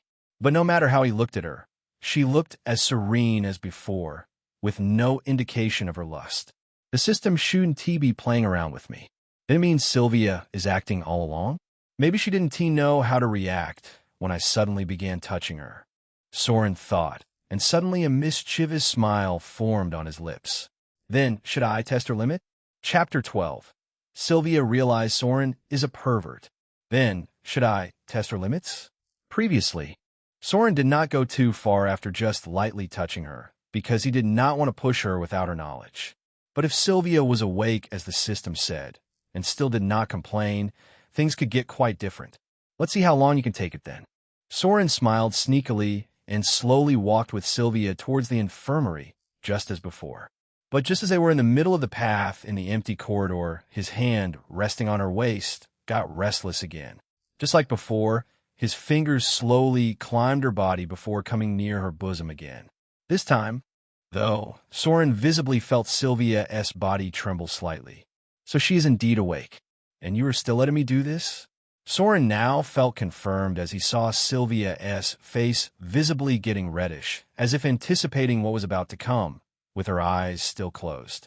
So, without making her wait any longer, his hand slid upward and rested against her shoulder. She murmured. Unlike the light grazes from before, he now placed his hand there more fully, the warmth settling between them. The simple contact made her pause, and she let out a soft, breathy sound. Fortunately, there was no one around to hear it. Soren didn't stop. Rather, he took his time standing close to her, speaking softly. Sylvia's cheeks flushed as she glanced away. Main heroine, Sylvia Everhart's interest has increased by 10. Congratulations. You got 10 perverted harem points. Sure enough, he once again heard the system prompt. However, this time he saw something different. Name, Sylvia Everhart class, healer, S, level, 11 status. Main heroine chastity, intact current emotion, thrilled, confused, aroused, shocked. Faint anger, faint hatred. This was the status panel of Sylvia, which he was able to access after adding her to his harem archive. However, Soren saw that, unlike Aurelia, something was wrong with her current emotion. Her anger and hatred are rising. Soren, who was slightly lost in her softness and Sylvia's non-resistance, suddenly stopped his hand after seeing her emotion, especially when he saw anger and faint hatred on her emotional panel. It seems I went a bit far. Although Sylvia acted oblivious to his mishandling, her emotions toward him were beginning to turn sour. She was indeed a little aroused and confused, but more than that, she seemed to be starting to hate him, which Soren obviously did not want. Well, let us stop for now before she cannot take it anymore. With today's incident, Soren already knew that Sylvia had a certain tolerance for his mischief toward her for some reason. As long as he was slick later, he might be able to complete a few more perverted quests with her and gain rewards. There is no need for him to be restless and cross the bridge in a single day. After thinking so, Soren quickly removed his hand from playing with her breast, finally making Sylvia relax slightly. Her taut body relaxed while her breathing finally returned to normal. Only her face still looked flushed as if tired from extreme exercise. Impressively, Sylvia really did not show that she was awake from the beginning to the end. To be honest, Soren was quite impressed. Well, the infirmary is here. Let her rest for now. I will go and bring some warm tea. Soren spoke loudly on purpose before taking the limp body of Sylvia inside and placing her on a bed. Maybe because today was the starting day, he did not see anyone inside. So, after making sure Sylvia was properly settled, he quickly turned around and left to do his chore. From his behavior, it seemed he had already forgotten the nefarious act he had just done with her body. Once Soren closed the door behind him and left the room, the infirmary fell into pitch silence. Only the deep, steady breathing of Sylvia could be heard. She seemed to be in a deep sleep. Did he finally leave? However, A minute passed in heavy stillness before Sylvia dared to move, one of her eyes peeking outside slightly. Only when she saw that she was truly alone did she completely open her eyes and breathe heavily. It was as if she finally managed to get out of the suffocating sensation from deep underwater. How could she be so beautiful? Once she calmed herself down, Sylvia couldn't help but look at the ceiling of the infirmary blankly, remembering Soren's voice from before. In fact, she was already awake the moment Soren took her out of the arena. She was an S-rank healer after all. She just did not open her eyes because she felt too ashamed to show her face. Of course, her fear of that wraith was not fake. It was just that she had been fully awake when Soren held her and walked through the corridor, placing her on the bed. To be honest, she was lightly touched when Soren caught her and showed concern. She just never thought she would hear Soren say those words directly to her, making her totally flustered. Why did he say that? And he even... Sylvia lowered her gaze from the headrest, looking at her impressive mountains with a shy expression. Of course, she felt every little shenanigan of Soren just now, and she hated to admit it, but it felt quite good. His warm touch still lingered in her memory, sending a slight shiver through her. Just recalling it made Sylvia restless as she shifted her weight slightly inside her skirt. What the hell am I doing? Sylvia quickly shook her head as if trying to throw away such thoughts from her mind. But his closeness that lingered on her was a constant reminder to her of what he did. He not only touched her intimately, but he also lingered in a way that made her uncomfortable. She couldn't let go of that memory, even if she wanted to. That bastard. Ultimately, Sylvia could only curse Soren for being ungrateful. She was still shocked by how he changed so suddenly. Soren, she knew before, never looked at her that way. Maybe he hid himself extremely well. Didn't he have a crush on Aurelia? Though, Sylvia then thought about his words before, finding that maybe he was lying to her. Maybe Soren really was a perv as she initially thought. It seems I have to be careful of that guy from now on. Just as Sylvia finally decided to keep some distance from him, she heard the door of the infirmary opening suddenly. Sylvia, are you awake? Then came the voice of the same person she did not want to see right now. Flustered, Sylvia tried to close her eyes immediately, but it seemed she was already too late. Chapter 13. Sylvia's anger. Sylvia, are you awake? Why is your face so red? Are you having a fever? Soren asked as soon as he saw Sylvia, who seemed a bit late in covering her head with the bedsheet. Concerned, he lightly placed his hand atop her forehead, but found nothing. Instead, he saw her face grow even redder. Visibly so, and nothing. Soren, what happened? Sylvia took a deep breath to calm her nerves and spoke stutteringly. Despite trying to act like she knew nothing, seeing Soren so close made her panic instantly. Especially when she felt that tingling sensation on her breast again, more so than before, making her fully ashamed of her own reaction. Fortunately, Soren didn't seem to notice her, or rather, he seemed too calm for someone who did that to her just now. What else? You fainted right in the arena. I told you to be careful and admit defeat if you couldn't but you still... Soren rolled his eyes, picked the teacup up filled with mind-calming brew, and gestured lightly. All right, forget about all that. The professor said you don't need to worry about the challenge. As he spoke, he gently raised the headrest, helping Sylvia into a sitting position before bringing the cup to her lips. Take a sip, he said softly. It'll help calm your mind. His gentle voice entered her ears, making Sylvia a little conflicted. Soren, right now, looked perfectly normal, concerned for his friend. Truth be told, he was the one who had warned her to admit defeat if she could not handle it anymore. He was also the one who came to her rescue instantly, even carrying her all the way to the infirmary.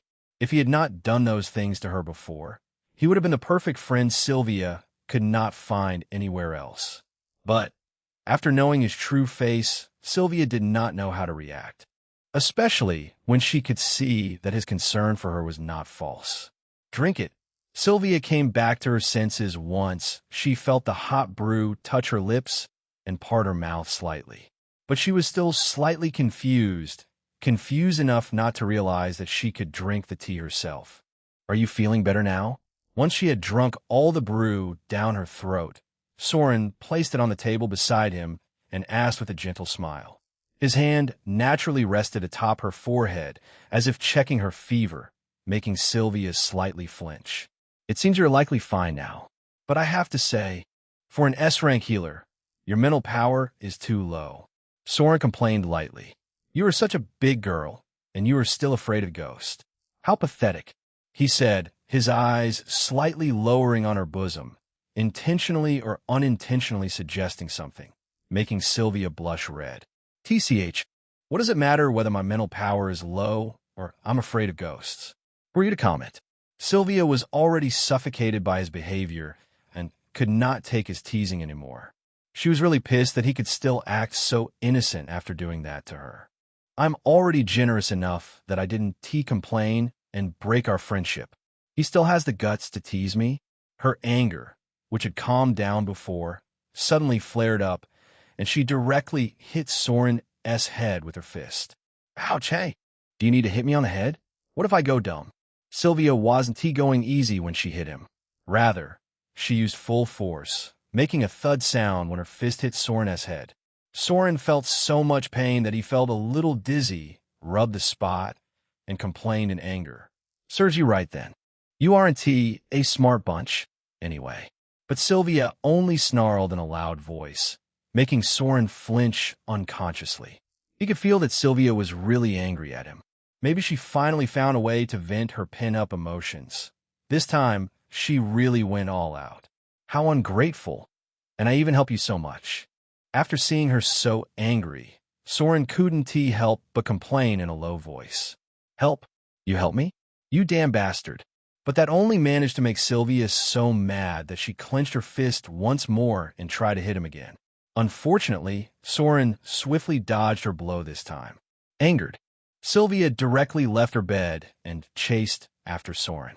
"Hey, Sylvia, stop already. If you stay this angry, your beautiful face might scrunch up and turn ugly."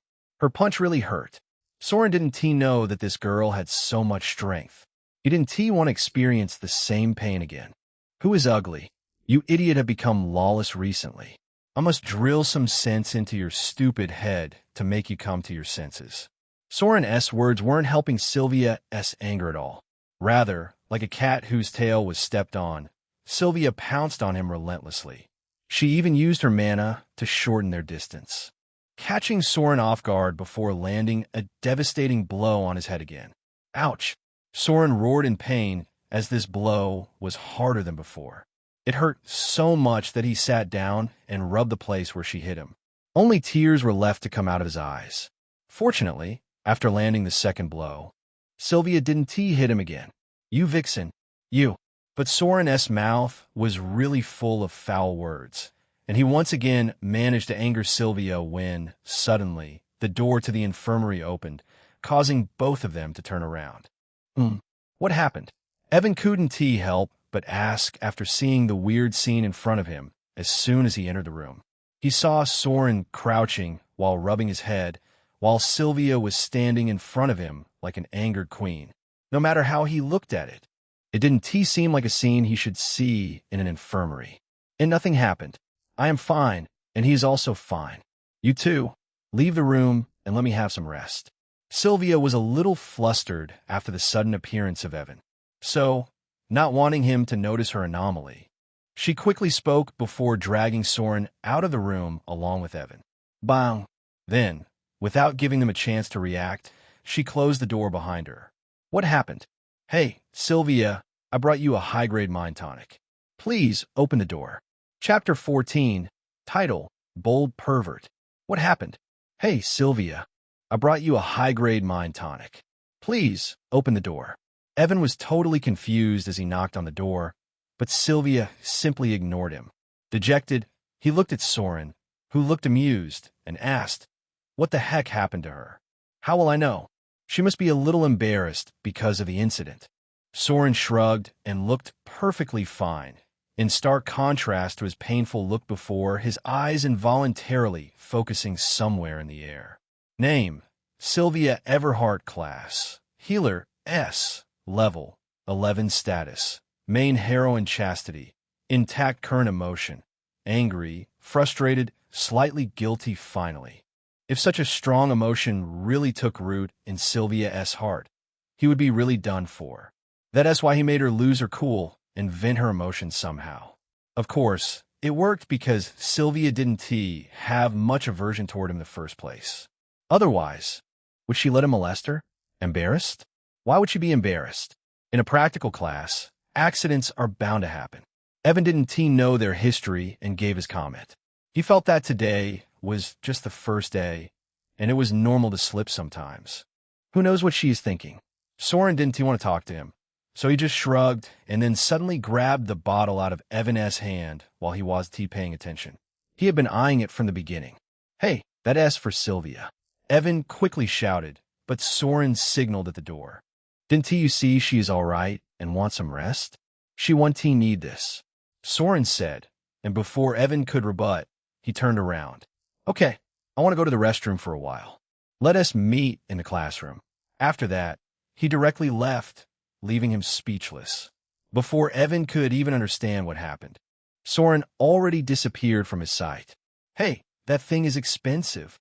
He could only mumble alone, a little uncomfortably. White Bull. Soren looked at the brand name on the Mind Tonic and smiled. If I remember correctly, this thing costs 200 credit points. TCH. Evan really spent that much on Sylvia? No wonder she fell for him later. The academy gave them 1,000 points upon entering, and Evan used a fifth of them just to buy this drink. Soren wondered whether he was genuinely worried or if there was some other reason. Well, whatever it is, it's mine now. Huh. Soren looked smug as he played with the can in his hand, his mind finally returning to the prompt he received from the system earlier. Ding! Congratulations! You completed the quest. Light sneaky touch in your own way. You can now claim your rewards. Do you want to claim it? Yes. Congratulations. You got 15 charm, 8 free stat points. A new harem candidate has been added to your archive. Current harem candidate, Aurelia Flareborn. Sylvia Everhart, thanks to your daring approach in completing the quest, the hidden title Bold Pervert has been unlocked. Bold Pervert. Gain 10 charm and 5 luck when performing risque or provocative actions.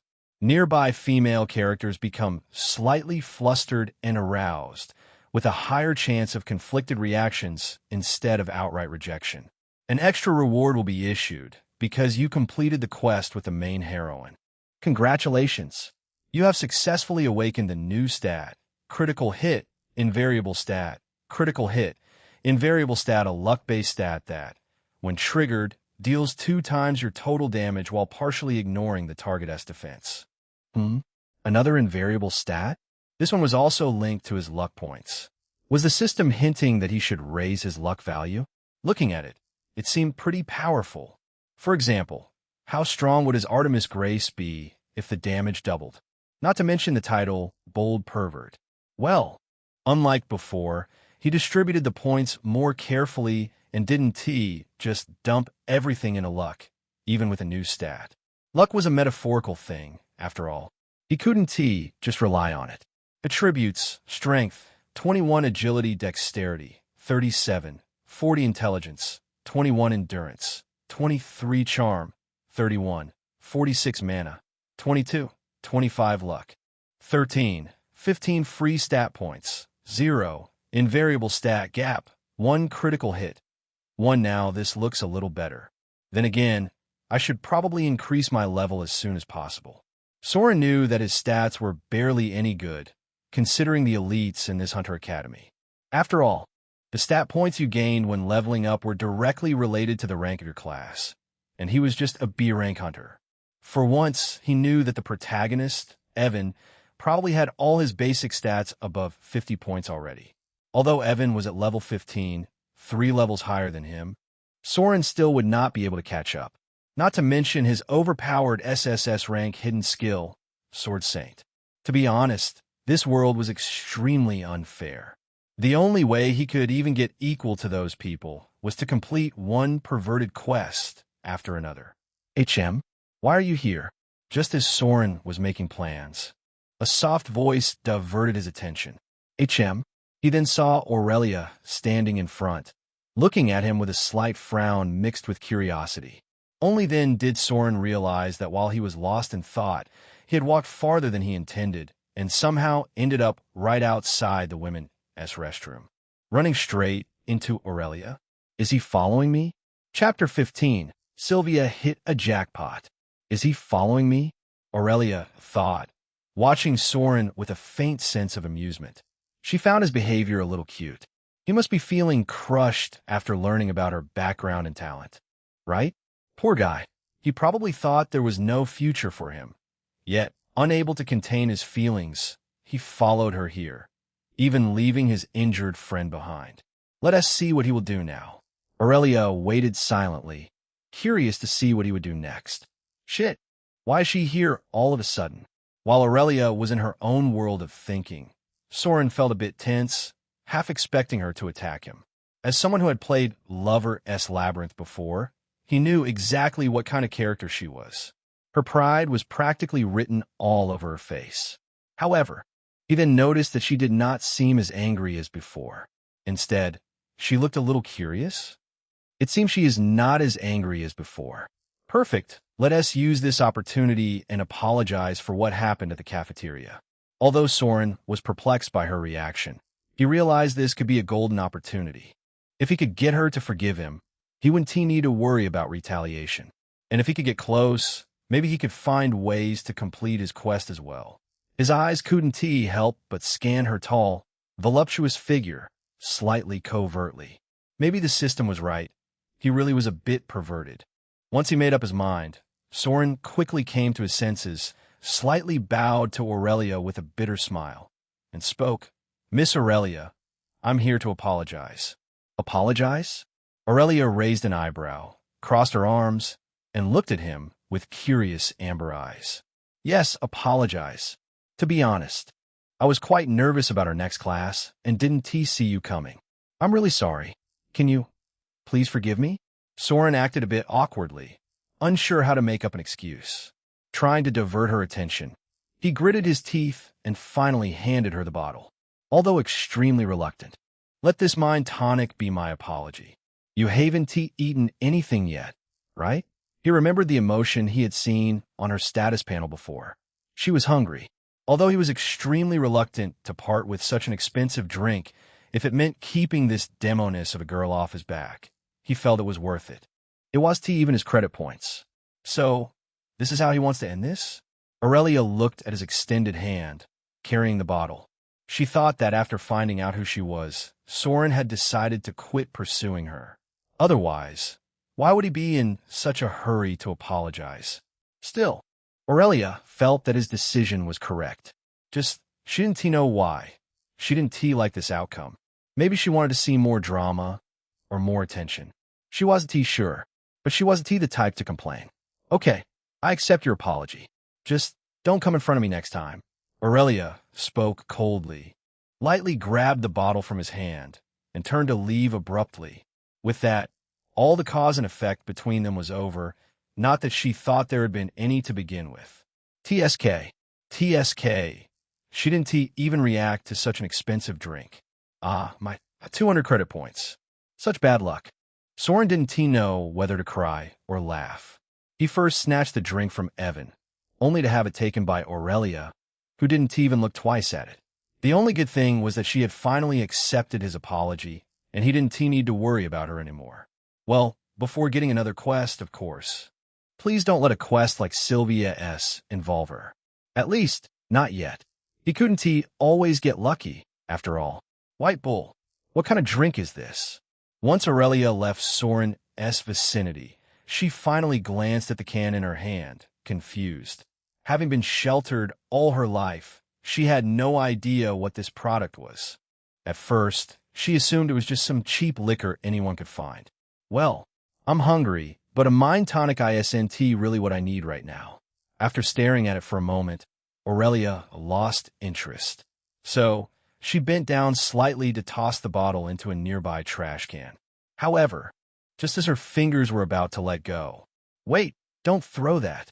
A sudden, sharp female voice rang out, making her freeze in place. Then, before she could react, someone directly snatched the bottle out of her hand. Thank God I arrive in time. Sylvia breathed a sigh of relief after catching the can. Her face filled with a smile. After claiming herself, she finally left the infirmary, intending to take her class, but saw Aurelia doing something so ridiculous. This drink was worth 200 credit points, and it wasn't even opened. She didn't know what kind of prodigal could throw it away like this. You. What are you doing? Aurelia, of course, remembered Sylvia as she was now quite familiar with their trio. But she never thought that Sylvia was so cheap that she would grab a drink she was about to throw away. Miss Aurelia. Sylvia composed herself after realizing what she had done and smiled awkwardly. But she absolutely couldn't allow her to throw away such an expensive drink.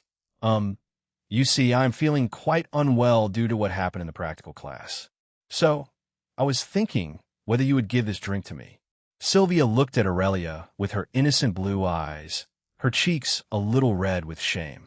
I saw that you were about to throw it away anyway. So I thought, suit yourself. Just as Sylvia was feeling more and more ashamed, Aurelia spoke lightly before walking past her. For her, whether throwing that can in the trash or giving it to Sylvia was no different. Sylvia was slightly stunned by her nonchalance, but then immediately became happy. Now she finally knew how spoiled the daughter of an archmage could be. Thank you, Miss Aurelia. By the way, I am Sylvia Everhart, an S-rank healer. Sylvia introduced herself with a beautiful smile while walking alongside Aurelia. She was quite happy at securing 200 credit points so easily. She even forgot her anger from before. Now, she felt that she had to become friends with this prodigal, even if it wasn't tea for Soren. He could go die alone for all she cared. Aurelia Flareborn. Aurelia saw her enthusiasm, but didn't complain and lightly replied. Although she was a proud girl, her upbringing was solid enough that it didn't allow her to remain aloof toward a smiling figure. Besides, an S-rank healer was a good connection nonetheless. Yeah, I know about your mother. She's quite popular. To be honest, I am quite jealous. Sylvia was lively by nature and wouldn't run out of words to talk. She easily began talking with Aurelia as if they were long-lost friends, although the response she got from her was just a light nod and occasional words.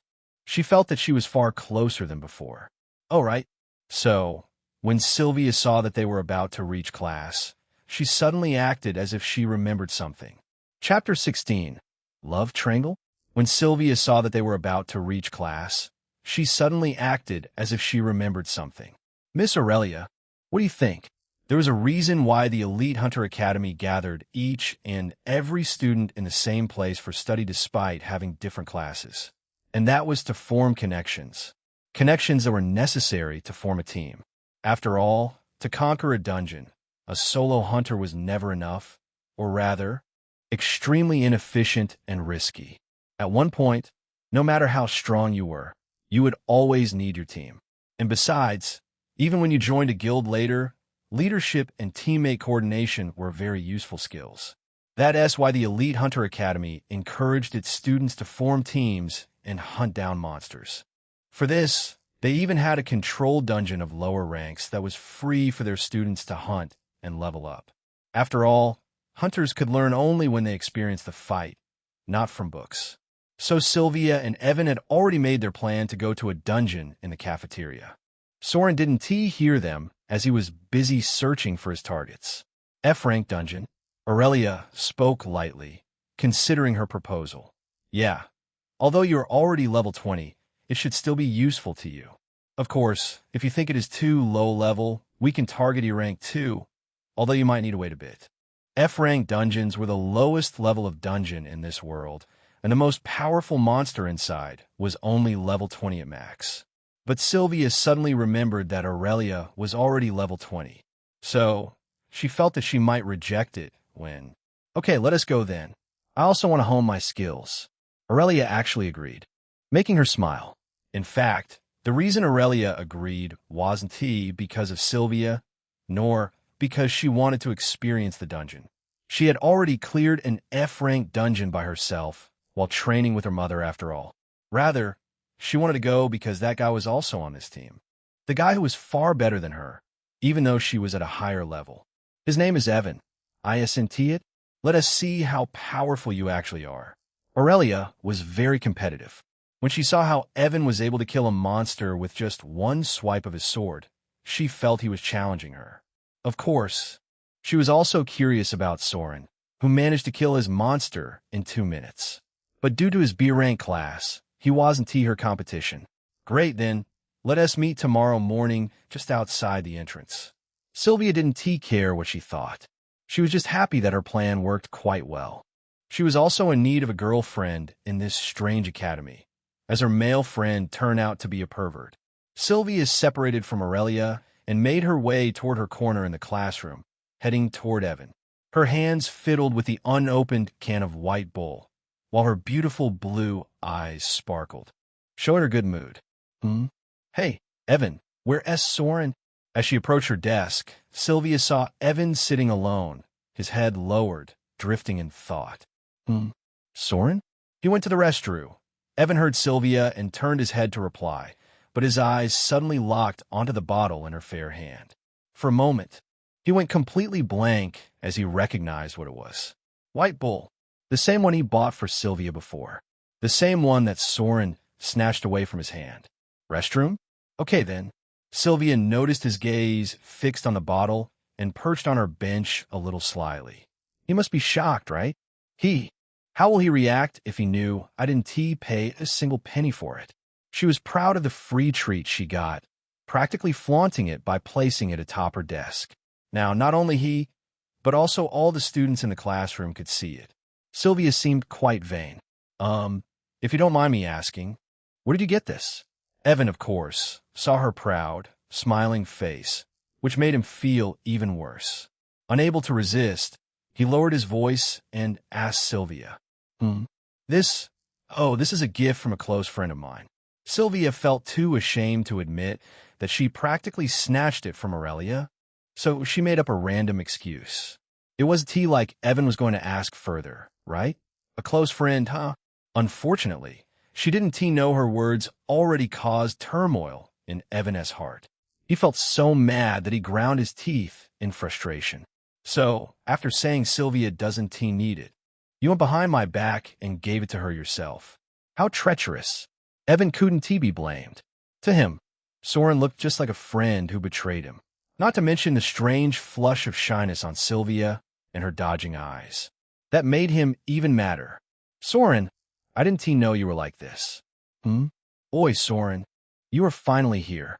And when he saw Sylvia waving her hand with a flustered yet shy smile as Soren entered the classroom, his heart burned with jealousy even more. Even though he was normally a relaxed guy, he couldn't help looking at Soren unkindly. His gaze pierced him as he waited to see how he would explain this. Did he really think he wouldn't expose his ploy? Does he like her too? Chapter 17. Professor Ruther Kane, Rank Scout. Oi, Soren, why are you being so disrespectful and what happened? As Soren neared his desk, he felt 2 gazes focused on him. Sylvia seemed a bit less angry than before, her face slightly flustered as she looked at him. Still, she tried to act as normally as possible. On the other hand, Evan was glaring at him like a dagger, his expression thick with anger. Is he still brooding over that White Bull? So stingy, as her blue eyes were oozing with disdain, as if to say, where did your respect go when you touched her before? Cough still. Okay, I don't care about that. Instead, look at what I got. Do you recognize it? Sylvia was an extremely lively and curious girl by nature. Once she let go of her emotions after beating up Soren, she had already pushed those incidents into a corner of her mind. Rather, she was now trying to show off the 200 credit points she got for nothing. Wait, where did you get this? Sure enough, she saw the same kind of surprise on Soren's face. Like Evan making her proud. Will you believe me if I say it is a gift from a close friend? Impressive, right? Sylvia was not surprised by his reaction, as his family was even poorer than hers. Close friend, my ass.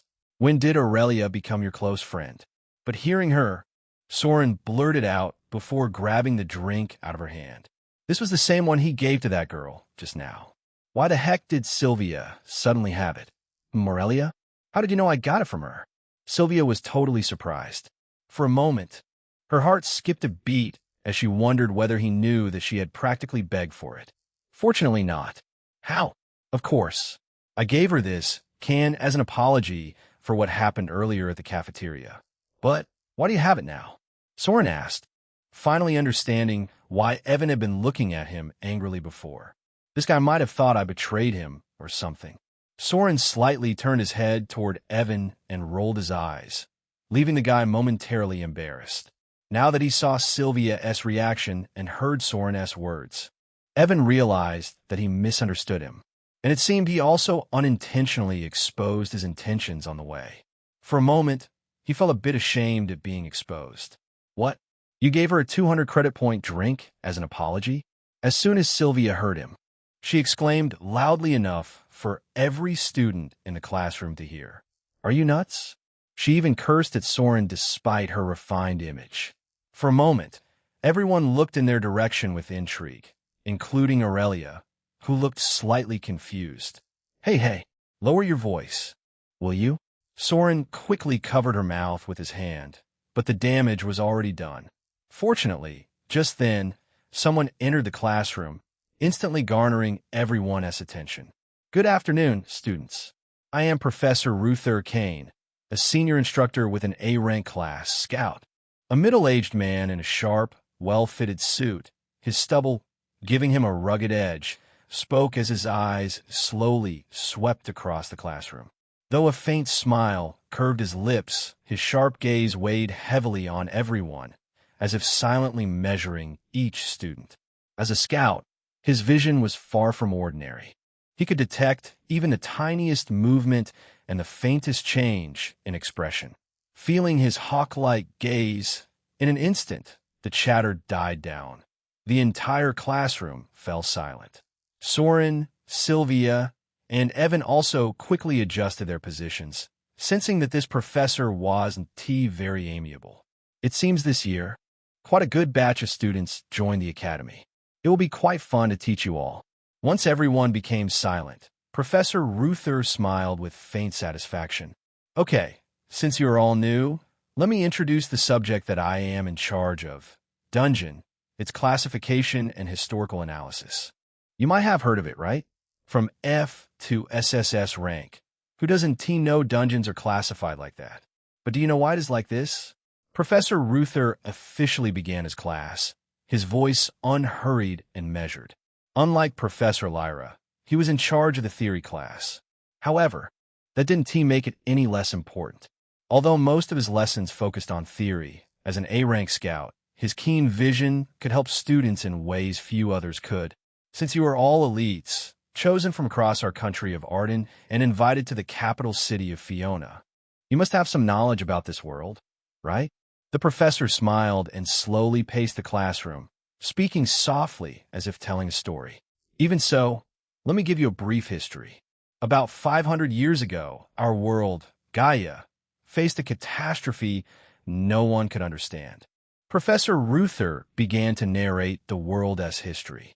It was some secret that no one knew, and even Soren already knew it all.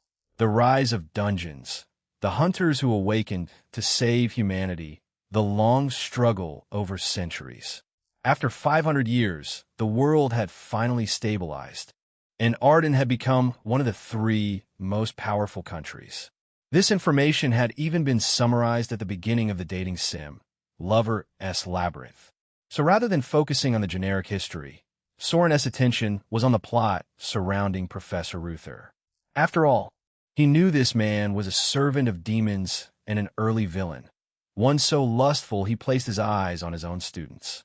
Even now, Soren could feel them roaming over the girls in the class, assessing them. From the outside, he really does look like a gentleman. Soren clicked his tongue at the man's polished appearance, but knew he couldn't reveal his identity, not even if he wanted to. For one, this man already held a strong position in the academy.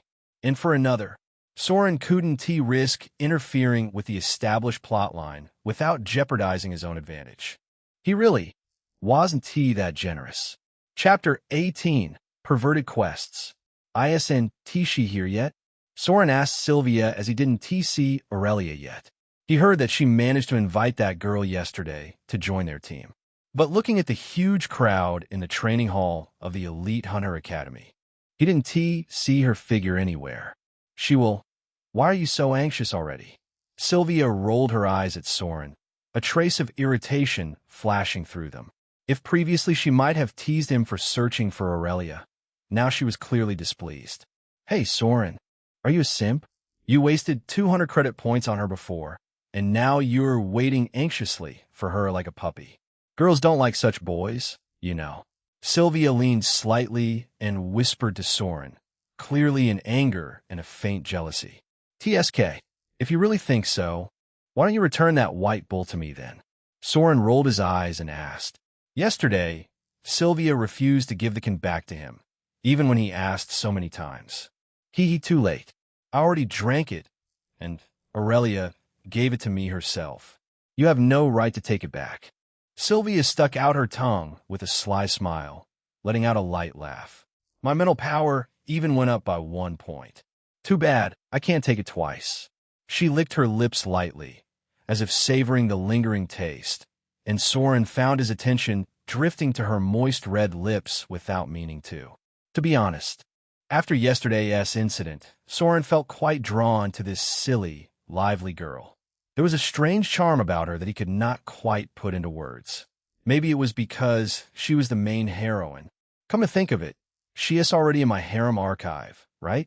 Maybe I should generate a few quests related to her. Soren still had not checked the new feature of his system, the harem archive.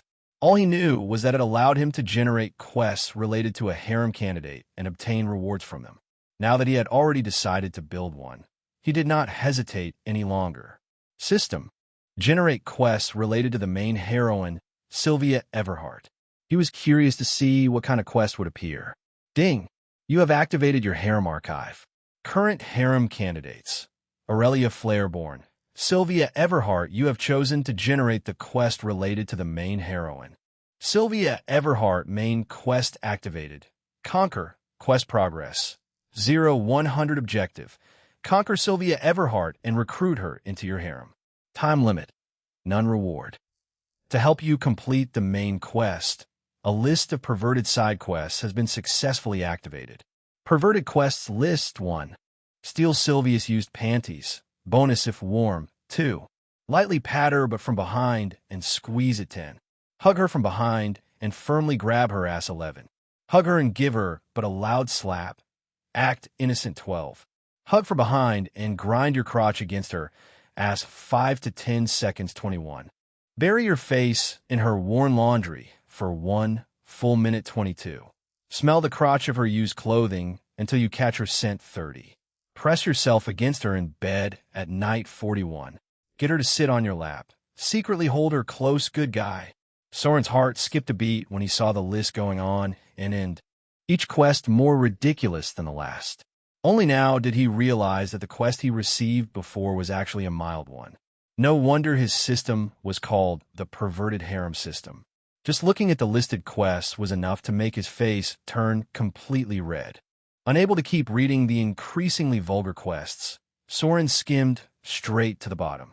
Note, you can choose any quest from the list and gain rewards by completing it. You will gain 10 perverted harem points for completing each quest additionally. However, please remember that once you choose a quest, you must complete it within the time limit to avoid incurring punishment. Completing multiple quests in a single day is entirely possible and encouraged. Please note that you must complete at least one quest from the list within 15 days for all the harem candidates in your archive. Failure to do so will automatically activate a random quest of unknown difficulty with a strict time limit. This penalty condition will completely disappear if you manage to complete the main quest. Thank God. ISNT mandatory, but Soren let out a sigh of relief when he realized he was not being forced to do them immediately. However, when he noticed the final note, his expression turned somewhat bitter. At least one quest within 15 days? Does that mean I need to do one quest for Aurelia too? Sylvia was one thing, but he really did not want to provoke the Archmage's daughter if he could avoid it. Still, it seemed unavoidable if he did not want to be forced again like before. Soren? Just as he was lost in thought, Sylvia's soft voice came from the front. She looked slightly flustered at his sudden, intense gaze, wondering whether he was thinking about yesterday's event. After all, she couldn't see the panel Soren was looking at. Hey, look, Aurelia is finally here. A bit flustered, she quickly dodged his eyes and pointed at the tall girl with red hair walking towards them.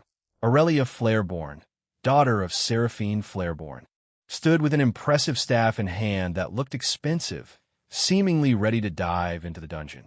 Is it time for the second plot now? Soren couldn't help thinking as the original party from the dating sim slowly began to assemble at the training ground of Elite Hunter Academy. If things go as smoothly as in the dating sim, I might be able to reach level 30 this time. His eyes sparkled slightly, drawn involuntarily to the shimmering portals of the F-rank dungeons ahead. Looking at the crowd of freshmen forming their own parties, it was clear they weren't the only ones here. In fact, Soren suspected that every student from the 3 sections of freshmen, including theirs, had gathered here, eager to tackle their first dungeon. But if events unfolded as he knew from the dating sim, their excitement wouldn't last long before turning to horror. Come to think of it, the hero's party still has one person missing, doesn't it? She should be here somewhere. Soren suddenly remembered the missing candidate on their team and scanned his surroundings, just in time to hear a faint, innocent voice from behind. Ashido, are you guys going to the F-rank dungeon? The voice came from a girl with shimmering emerald eyes and hair like fresh spring leaves, flowing over her shoulders. She wore a fitted dress that accentuated her curves, her chest so ample it seemed on the verge of spilling from the fabric. Unlike the others, she carried no sword, bow, or wand. Instead, a pair of intricate rings glimmered on her fingers as her tools of choice, indicating that she was a summoner, a class capable of calling forth creatures to fight at her side. Despite her shy posture, there was an undeniable presence about her that made her stand out in the crowd. Hashi, Ia Maria Luna. But her most notable feature was definitely the faintly pointed ears slightly hidden beneath her hood, a stark contrast to humans. No doubt, she was an elf. Chapter 19. Entering F-rank dungeon with a style.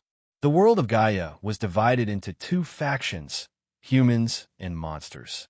Humans were the original residents of this world, while the monsters came from the dungeons.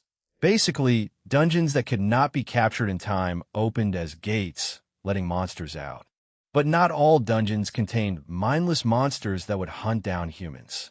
Some rare, high-grade dungeons from B rank and above were more like small worlds. Some of these worlds contained entities such as elves, dwarves, and even dragons. By completing such dungeons, even humans could obtain racial blessings or awaken dormant bloodlines. Arya was like that because of her mother. She was born human, yet the moment she came into the world, an elven lineage responded to her dormant blood. She directly awakened as an S-rank summoner. Talk about being born with a silver spoon in her mouth. Soren was quietly jealous. Now that he thought about it, in this group, only he was a weakling with a B-rank class. It seemed the developers did that specifically to make Evan stand out. Hi, I am Sylvia Everhart, and yes, we're going to the F-rank dungeon. Why? Do you want to join us? Sylvia immediately perked up as soon as she saw Arya, or rather, when she realized she was an elf. Even at the Elite Hunter Academy, finding other races was rare. Not only her, but Aurelia and Evan looked curious as well. If you don't mind, can I join you guys? Don't worry. I am an S-rank summoner. Arya was shy by nature. Seeing Sylvia look at her with wide eyes and pure curiosity, she lowered her head slightly, her face flushed. Still, she mustered up her courage to ask. Yes, of course. We were just discussing inviting someone to our group. Since you are a summoner, you can join. Right, guys? Fortunately for her, Sylvia had already taken a liking to her, so she made up a random reason. Yeah, I don't mind. While Soren readily agreed with a nod, Evan and Aurelia nodded slightly in response. Thank you. Then I will be in your care. Arya smiled beautifully and bowed slightly, befitting her nature. Great, you are welcome. So Era, right? If you don't mind me asking, what is your level? What can you summon? Are they extremely powerful? Can I look at them? Sylvia immediately began asking question after question, grabbing Arya's arm naturally, trying to satisfy her curiosity. For a moment, Arya was a little flustered, but she still answered everything. From her words, it was clear she could summon both elementals and beasts at the same level as her. The elementals helped buff her teammates, while the beasts helped her in combat. Surprisingly, she was already level 15. To be honest, from how strong she seemed, she did not need to form a team with them and could make her own. Yet, she still came for some reason. No, I cannot summon multiple beasts at a time. I am still weak. Arya answered yet another question from Sylvia while her eyes darted briefly toward a handsome figure at the side. Her cheeks flushed slightly. Although she quickly hid her gaze, Soren, who had been paying attention, noticed her sneaky behavior. TCH, just like in the dating sim, it seems this girl has a crush on Evan. Soren knew exactly why this elf joined their party. Despite her shy and timid exterior, she was actually quite shallow inside. In a dating sim, she liked Evan the most because he looked handsome and dashing. She was the first character to be charmed by him. Come to think of it, why did my charm have no effect on her? How much do I need to increase it to see results? Soren thought, frowning at the whopping 25 points of charm he had earned. He felt his charm might have been overshadowed by this protagonist. Okay, now that we are all here, let us look at the dungeon we are about to enter. As Soren was thinking randomly, Evan suddenly spoke, grabbing everyone's attention. They had already decided he would be the captain of this team for this exploration. The dungeon we choose to enter is an F rank 1 called Goblin Nest, he said, showing the screen on his tablet, which he had taken out from his inventory. Dungeon information name, Goblin Nest rank. F objective, survival. Exterminate goblins and destroy the nest core final boss. Goblin Chieftain boss level. LV 16. It was a very simple dungeon, perhaps even a bit too easy for their team. But since it was their first time entering one together, they didn't want to take any risks. After all, the deaths and injuries inside the dungeon were real. This was a game where you could magically revive. Their only comfort was that, since these dungeons were under the control of the Elite Hunter Academy, the chances of an unexpected threat were extremely low. Not to mention that participants could leave the dungeon at any time, which made the mortality rate nearly 0. So what do you think? Once everyone had glanced at the details, Evan asked again. His question was mostly for Aurelia and Arya, since Soren and Sylvia had already agreed. Soren, in particular, didn't care much. This exploration wasn't going to end with a mere F-rank goblin nest. No matter which dungeon they chose, they would be transported to the E-rank dungeon afterwards anyway. All because someone had very bad taste. So he might as well go into the one he knew well. I'm okay with it. As you want. Evan smiled after getting approval from both Aurelia and Arya and set the tablet aside. Then he quickly led everyone toward the portal while giving instructions. Since everyone agreed, let me roughly explain how we'll fight. I'll take the front as a melee sword fighter and act as the tank, while Aurelia can deal damage from behind me with her spells.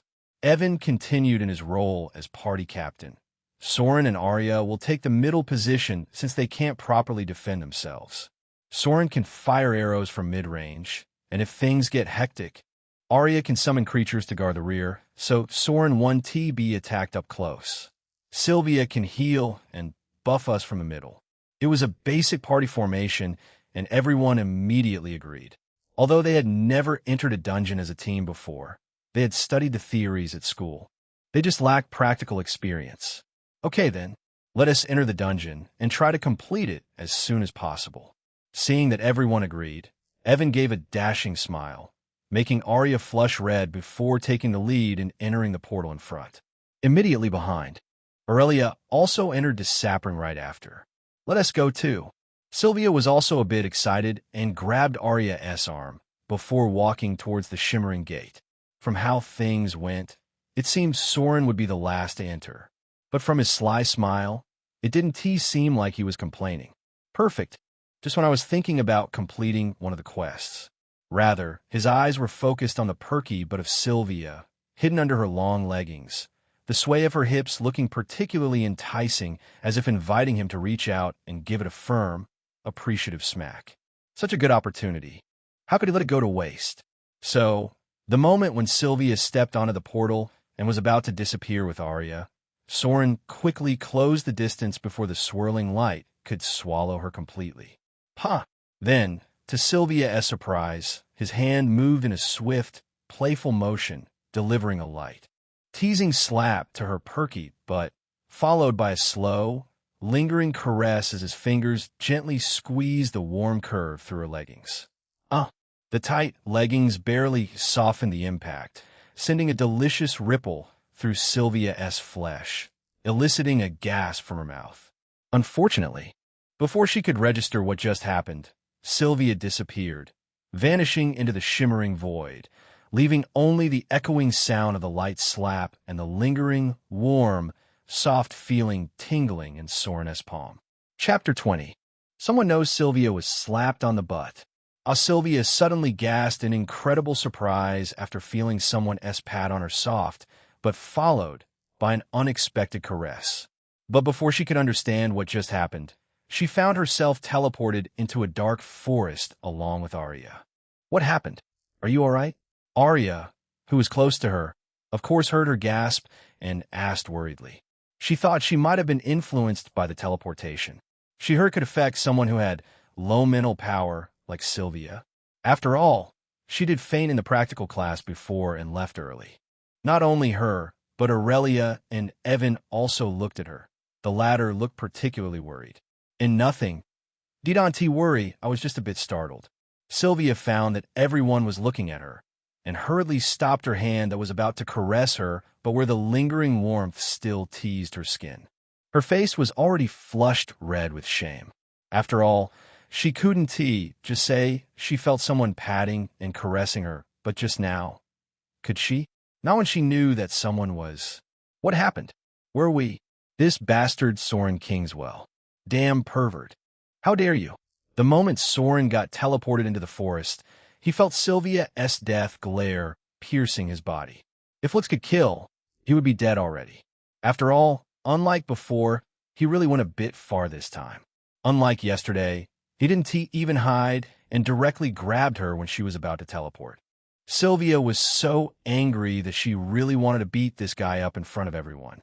But her rationality stopped her, or rather, her shyness. She really didn't want anyone to notice what he had just done.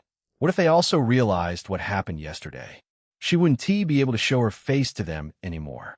So, even though she was unwilling, she still reined in her anger, trying hard to appear normal. Sylvia, are you all right? I think I just heard you yelp. But this damn pervert just wouldn't leave her alone. Instead, he looked at her so innocently, as if he wasn't the reason behind her embarrassing yelp. For a moment, even Sylvia was confused about whether he was the one who had just slapped her. The poor girl could barely reply, without showing anything on the outside. Unable to endure Soren's behavior any longer, Sylvia finally turned her head away and stared into the dark forest instead. Out of sight, out of mind. SHRS. Someone is here. Fortunately for her, everyone's attention was quickly drawn to the rustling noise coming from behind a tree. It's a goblin. Soren's eagle eyes immediately picked out a small, hunched figure with green, scaly skin, sharp yellow eyes, and jagged teeth. Swoosh! As soon as he spoke, Evan drew his sword while Aurelia readied her staff. Piercing shot, but before they could do anything, Soren's arrow shot forward, impaling the tree and the goblin behind it in an instant. Ugh! The goblin died without even realizing who attacked, its eyes wide open. It seems we were teleported near a goblin settlement. Be careful. Soren walked to the goblin's corpse, examined it, and spoke. Everyone could see that this was just an ordinary goblin, not even a warrior, which meant they might have arrived near one of the goblin's bases. This F-rank dungeon was called Goblin Nest, so it was possible that there were many settlements inside. From their location, it was clear they had been teleported to the edge of the dark forest, while their objective lay at its center. Yeah, judging by its level, it seems to be just a low-rank one. It shouldn't be hard to kill them all. Evan lowered his body and examined the corpse carefully. From its footprints, the nest is probably close. Let us go, he concluded after surveying the surroundings and then led the way cautiously. With his first kill, their adventure in the F-rank dungeon officially began. Their plan was to use these random settlements to train their teamwork and eventually defeat the Goblin Chieftain. As long as they became proficient in using their skills and working together, they could level up efficiently. Evan led the way, everyone following behind, while Soren leisurely tagged along. But unlike the others, who stayed wary of danger, he was focused on the prompt he had just received from the system. Congratulations! You completed one of the side quests of Sylvia Everhart. Get her attention with a friendly pat on the shoulder. You gained reward. 5 charm. 3 free stat points. You gained 10 perverted harem points. Current harem points. 30. You can use the harem points in the shop once they reach 100. Main quest progress. 0.5 100. It seems the rewards from the side quests are slightly lower than normal, Soren thought, looking at the screen. But that has to be expected. Besides, completing the side quests actually increases the progress of the main quest. He wondered whether Sylvia would magically become his if he completed the main quest like this. But recalling all those vulgar side quests, he figured that wouldn't even be his biggest worry if she actually let him do them to her. But her butt feels just as squishy as her breasts. If only I could touch them without clothes. He thought, remembering that soft sensation just now, inadvertently glancing at Sylvia only to meet her gaze head-on. Surprisingly, she was also looking at him, too, although not as kindly as him. It seems she is quite angry this time, he noted as her hidden glare was piercing. Seeing her like that, Soren just smiled at Sylvia innocently, making her pout before turning away immediately. To be honest, he found her incredibly cute. Just as he thought, this girl didn't immediately reveal him after his mischievousness. After all, compared to playing with her naked breast in the infirmary, just a light tap on her but seemed too mild. She was just startled that he dared do that to her openly, as he didn't see hatred emotion on her panel yet. Name, Sylvia Everhart. Class, Healer, S. Level, 11 status. Main heroine chastity. Intact current emotion. Flustered, annoyed, slight anger, thrilled. Maybe, if I play my cards right, I can complete a few more side quests with her. Soren couldn't help but think like that after seeing her current emotion. His gaze lingering briefly on Sylvia's curvy figure before he quickly looked away.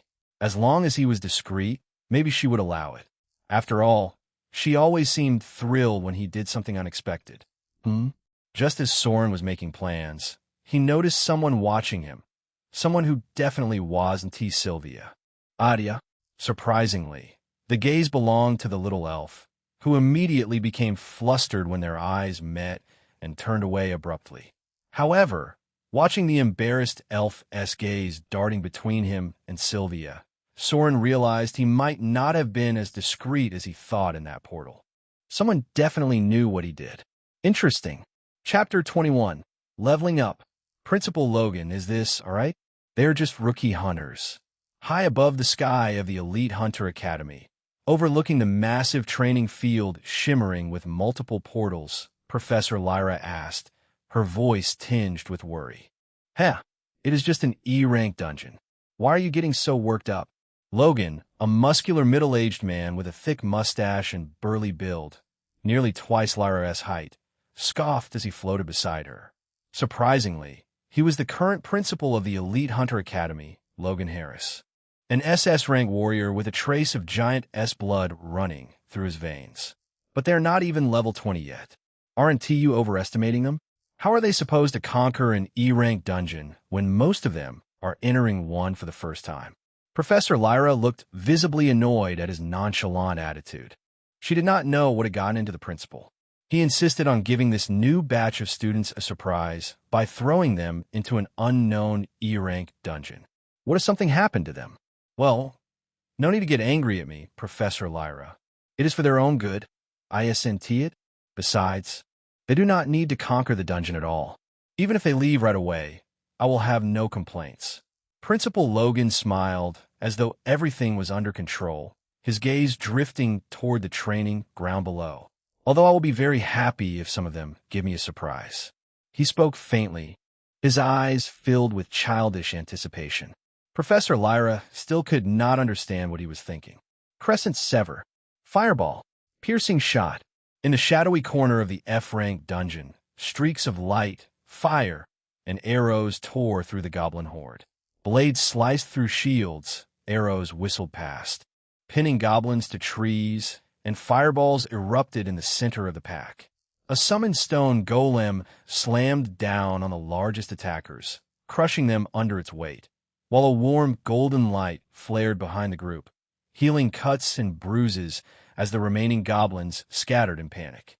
Yet they couldn't run, as one arrow after another pierced their heads with deadly accuracy, each shot striking like a sniper-s. Gra. Eek. Hiya. It wasn't even a fight, but a complete massacre.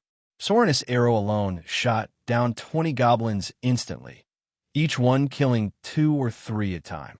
To be honest, hundreds of goblins, and it still wasn't even enough for them. Finally reached level 16. Soren killed the last goblin with a precise arrow and looked at his status panel. Name: Soren Kingswell class.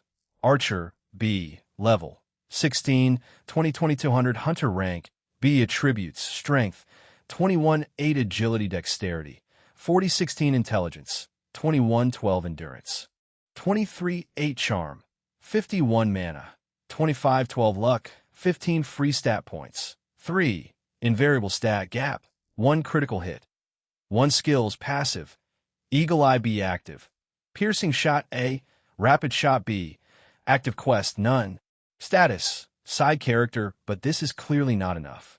Soren already knew that the attributes gained from leveling up were somewhat dependent on your class rank. As a B-rank archer, his overall attribute gain was around 14 points. For an A or S rank, it should be 16, 18, or even higher. Looking at it, the difference didn't seem like much, but he knew how huge that gap really was when their level increased higher and higher. It was without reason, that he was just a side character in this dating sim.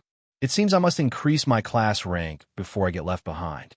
Fortunately, a Class S rank wasn't always fixed and could be raised by conquering special types of dungeons. As a transmigrator, he knew of one where Evan had increased his class to SS rank in the game. With his current strength and level, though, he would be dead if he tried it, even if he used Gap Stat. Of course, there was still another possibility for him. His system. Hey Soren, can we go kill that boss now? Look, I don't think there's any goblin settlement left now. Or do you want us to keep farming air for experience? Just as Soren was making plans, Sylvia's shout brought him back to reality. She was looking at him with those blue eyes filled with annoyance. After all, it was Soren who had stopped them from directly attacking the boss all this time and made them grind around like this. One settlement after another, massacring low-level goblins again and again. Even she had already reached level 15. But it couldn't be denied that everyone was bored. They only agreed to his advice because he said it was necessary for building their teamwork. It was the first time they were fighting together, after all. Why are you so anxious? Aren't you a healer? Soren rolled his eyes at Sylvia. This girl had been constantly nagging him since the start of the fight, which was starting to irritate him. Maybe this was her way of taking revenge for what he did before. It isn't like you can kill that guy solo when you would faint at the sight of a ghost. So much for being an S-rank hunter. But that didn't mean he would take everything thrown at him lying down. Sure enough, the moment he said those words, Sylvia immediately got angry. Then you, a B-rank hunter, can kill it alone? Of course. Oh, really? Then why don't you go first and give us a grand performance? Just don't crawl back to me when you're missing an arm. I might suddenly forget how healing magic works. Wow, that's cold. Aren't we supposed to be teammates? TCH, teammates support each other. I'm just supporting your confidence. From a safe distance. You're playing with words. As if. The banter between them went on, leaving Aurelia and Evan speechless. Evan, especially, was quite confused. He didn't know when they had changed like this. They were fine just yesterday, like amiable friends. What happened? Guys did on fight. Arya Luna, on the other hand, tried to stop them when suddenly a heavy earthquake shook the entire dungeon. The ground trembled violently beneath their feet, small stones rolling across the forest floor as dust rose into the air. The trees around them rustled as if a strong wind had swept through, leaves shaking and branches swaying without any visible source. The air grew strangely heavy, and for a brief second, everything went still. Roar! A deafening roar shattered the moment of silence, heralding the appearance of the goblin chieftain. It seemed that because they had massacred every goblin settlement nearby, the boss himself had come with his army to deal with the intruders. Soren's eagle eyes could already make out hundreds of goblin warriors advancing through the trees, along with a giant goblin clad in crude armor, a massive weapon dragging behind him as the ground shook with each step. Final boss, Goblin Chieftain, level 16. Nice! After killing it, we can finally try to clear the E-rank dungeon. There was a reason why Soren had stopped them from clearing this dungeon.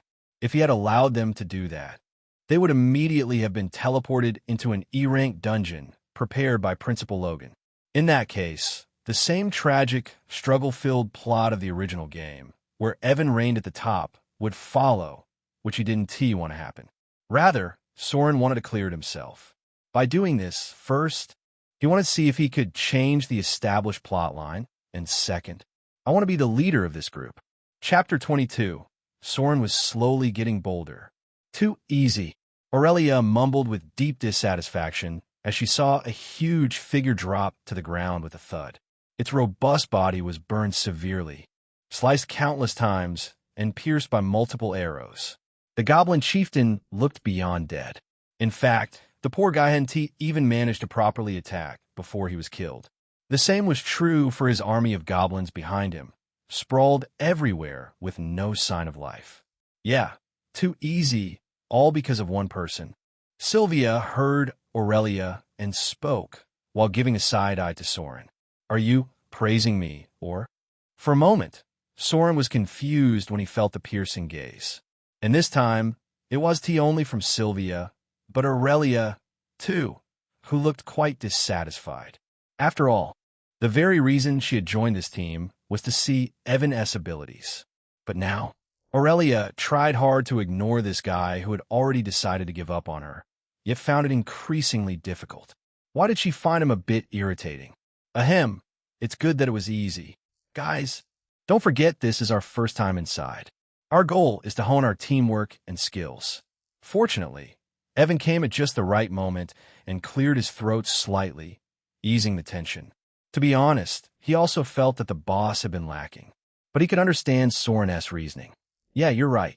It was a bit of fun leveling up, and look, I even learned a new skill. Sylvia immediately nodded, came close, and enthusiastically demonstrated her new ability to Arya and Aurelia. Beautiful green petals sprouted and spun around her, an active AoE skill she gained upon reaching level 15. Isn't it beautiful? She asked, to which Arya woodenly nodded, her eyes filled with slight jealousy. After all she got after leveling up was to summon one more golem, unlike her. Aurelia, on the other hand, simply ignored everyone and got ready to teleport out of the dungeon. Yeah, it looks quite beautiful. Just as Sylvia was satisfied with Arya's reaction and about to cancel her skill, she heard a faint voice right beside her ear. Eek! For a moment, she was totally surprised and quickly turned around, only to see Soren quite close. This bastard didn't know when he arrived behind her without her knowledge.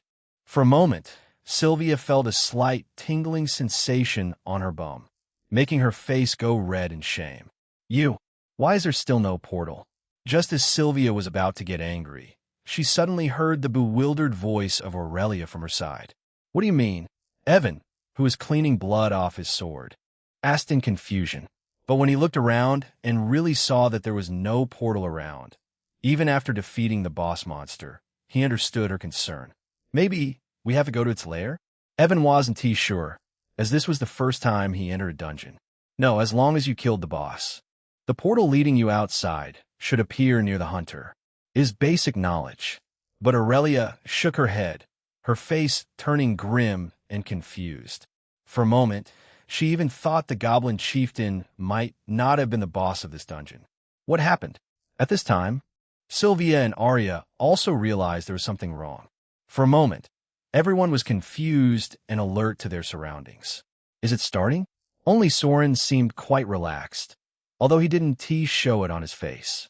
Just as Soren had that thought, suddenly the area around them lit up brightly. No, it seemed the ground beneath them lit up all of a sudden with a magical formation. Then, before they could even react, all of them suddenly felt a strong pull from somewhere, just like the feeling they got when using the portal. In an instant, all of them understood that they were getting forcefully teleported. Be careful. Only the strong warning of Soren lingered in the air as all of them vanished from their location. Eek. Well, except for the faint cry of Sylvia, of course, who, to her own stunned disbelief, suddenly found herself pressed against Soren's chest, his arms locked around her, one hand firm on her waist. Unfortunately, this time too, she could do nothing as her body once again traversed the void before she could say anything, just like before. Clearly, Soren had gotten bolder as he didn't even try to hide this time. Leave me alone. The teleportation felt exactly the same as before, only this time it dragged on longer. Then, in a flash, all 5 of them arrived in an unknown place. Before Sylvia could even look around, she shouted angrily from inside Soren's arms and shoved hard against his solid chest. She was sure he was taking advantage of her again. Shoo, be careful. But to her surprise, Soren did not let her go as she expected. Instead, his arm tightened around her waist even more firmly. Then he kicked off the ground with sudden force, leaping high into the air while still holding her. Bang! Roar! A huge roar exploded right behind them. Only then did Sylvia notice they had been standing on a wide platform of cracked ashen rock, surrounded by roaring flames. No, it looked that way because a monstrous attack had just scorched the entire area. In an instant, Sylvia felt stunned. If Soren had not pulled her away, that blast would have severely injured her. Arya, summon your golems. Fast. Sylvia heard Soren's voice again, but this time he was speaking to someone else. To the other girl, who was also held tightly in his arms, just like her. It seemed she wasn't alone in being hugged this time. Arya Luna. From the way Soren carried both girls, one under each arm, dodging the attack with pure strength, it was clear he was not taking advantage of her at all. Oh, okay. But that did not stop Arya from feeling shy. Sylvia saw her duck her head, avoiding eye contact. Cheeks flushed red as she quickly followed Soren's order and summoned her golem. Even so, Arya's arm stayed wrapped around Soren's neck for balance. Her full, soft chest pressed even more firmly against him now, rising and falling with every quick breath she took. Seeing her like that, clinging to him so naturally, embarrassed yet completely trusting, Sylvia suddenly felt a pang of jealousy for no reason. Chapter 23, Idiots. Dungeon. Emberwing Roost Rank. Objective. Clear the dungeon by defeating Firewing monsters and destroying the Ember Core final boss. Crimson Wyvern boss level. LV. 30 in the Lover's Labyrinth dating simulation. Multiple plots were introduced at intervals to facilitate the relationship between Evan and the heroines. The impromptu test of Professor Lyra was one, and this uninvited E-rank dungeon, due to Principal Logan's bad taste, was another. In the original plotline, as soon as they teleported, Soren, Sylvia, and Arya would get heavily injured by the attack of the Blazing Falcon. With Archer, Summoner, and Healer out of the way, and Aurelia being weak against a fire-type flying monster, only Evan was able to save them. So, it was a classic plot of fighting with life on the line, and saving the damsel in distress. Only, Even Soren was supposed to be a damsel here. No wonder Soren was mad that he became a side character, as his role throughout the story was quite pathetic. Aurelia, dodge! Soren shouted loudly, while he himself landed beside the two huge golems summoned by Arya Luan. He didn't have a floating type skill to suspend himself in the air. Kree! At that moment, another blazing falcon, wings surrounded by searing flame, let out a piercing screech before unleashing a volley of inferno toward Aurelia. They were extremely unlucky, teleporting directly beside the nest of these monsters. The blazing falcons were utterly furious. Boom! In an instant, the sky once again turned red, as even the ground beneath began to melt from the rapid temperatures. Waves of scorching wind swept through, carrying the smell of smoke and charred earth. Elemental barrier. But Aurelia didn't show any panic, nor did she dodge the attack, as Soren said. Rather, with the help of her staff, she immediately activated her defensive barrier, surrounding herself with a shimmering dome. She could feel that although the attack was powerful and menacing, her defensive barrier was more than enough to cancel out. So, rather than getting afraid, she was instead slightly excited as she finally found a worthy opponent. Not that garbage goblin chieftain. Idiot, dodge, don't you hear?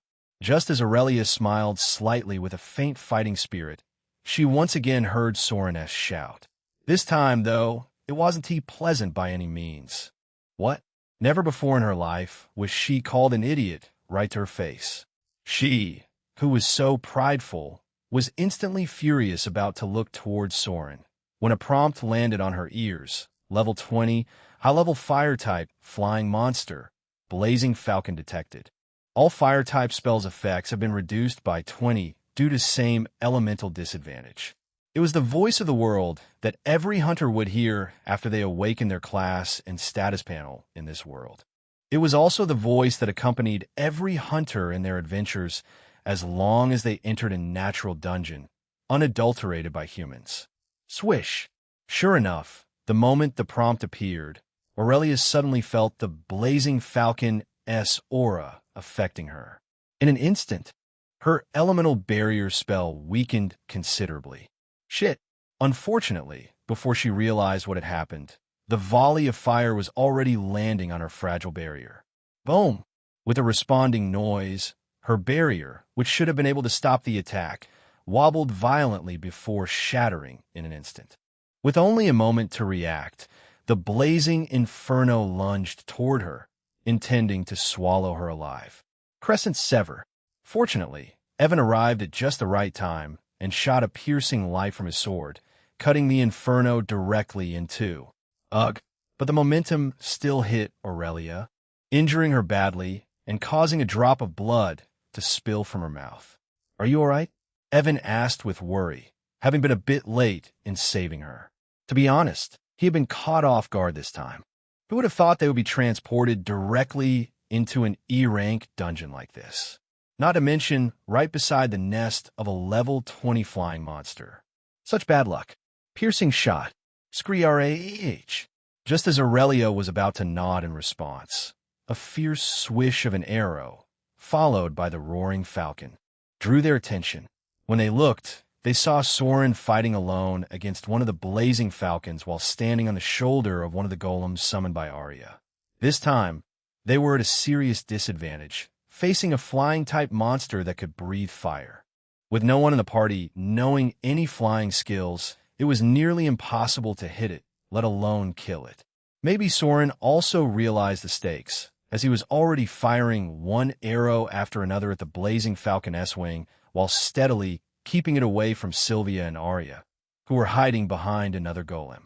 He would hide behind the golem whenever the blazing flames threatened him. He moved so smoothly with every step that, for a moment, Aurelia and Evan stared at him in stunned silence. Each arrow he fired cut through the air with deadly precision, forcing the blazing falcon to constantly dodge while he danced effortlessly between attacks. This was the first time they saw an archer move with deadly grace, each shot flawless. Swish! Soren shot another arrow at the falcon, which it easily dodged by maneuvering in the air. but he also managed to block its attack by distracting it. Then he finally looked toward Evan and Aurelia, only to find them gawking at him. Furious, he couldn't help but shout loudly. "What the heck are you gawking at, idiots? Can't you see that Falcon is about to attack you? Save yourselves!" Soren shouted, speechless as another attack was already brewing in the air. He couldn't spare attention to distract another Falcon as well. Could he? Fortunately, both Evan and Aurelia were alert, and before another blazing inferno could land, they dodged in time. Of course, their faces were as black as the bottom of a pot, as Soren once again called them idiots. Chapter 24. Soren's Plan. Of course, their faces were as black as the bottom of a pot, as Soren once again called them idiots. But Soren didn't care about their feelings, as he had already realized that fighting a flying-type fire monster was really difficult. And besides, since they were right in the nest, he doubted the monsters would let them go. It was a battle of life and death from the beginning. If he didn't want to get injured and kill both of these monsters, he needed to fully utilize his party advantage. But looking at the clueless yet anxious expression on Evan, he knew he was still immature. After all, this was only Evan's second day at the academy, and he was a better fighter than a leader. Not to mention, in the original plot, he was supposed to fight these monsters all alone with his life on the line, finally saving everyone. Fortunately, Soren had been a core gamer in his previous life and had already made a plan before coming here. "Evan, can you distract that blazing hawk for a while?" His plan involved exploiting every bit of power the protagonist had. After all, this guy was a monster in strength. He would be a fool not to use him. Yeah, for a while, but I don't think I can kill it. It's too agile." Evan nodded lightly, while effortlessly cleaving another blazing inferno. But that only managed to make the Falcon angrier. He really was a protagonist, all right. While others struggled to defend themselves, he alone looked suave with the sword in his hand. None of that ember even came close to him without his approval, as if some kind of protective field surrounded him. "Good. Then, Evan, use your power and help me distract it for a while. Be careful." Soren casually gave an order, even though he wasn't a captain. Then he finally looked at Aurelia, who appeared somewhat injured. "Aurelia, after Evan distracts it, immediately get behind that golem and reunite with the others. Sylvia, heal her immediately." Aurelia lightly nodded. From a practical class before, she knew he had been praised by Professor Lyra for his presence of mind. So she had no complaints about his order, as long as it was reasonable. "What's your plan?" Evan didn't really care about the flimsy title of captain. Rather, after Aurelia left, he was straining to hold the Falcon all alone. He asked for the plan, knowing he couldn't make a mistake. Swish! Soren shot another arrow, forcing the Falcon to dodge. He quickly hid behind the golem to protect himself. This monster was intelligent and had already begun countering his moves. Plan? Despite the situation, Soren still looked relatively relaxed. The plan is to kill one of them as soon as possible. You see, right? They will never leave us alone, and if this battle drags on, he didn't need to say more. The state of the golem below him spoke volumes. Arya was already strained from the fight and definitely wouldn't be able to summon anything once the two golems were destroyed. So his plan was simple. Kill the blazing Falcon in front of him with one precise shot. For that, he needed the help of Sylvia, Aurelia, and Arya. In fact, he was already slowly returning to their location. Okay, be careful then. Evan understood immediately.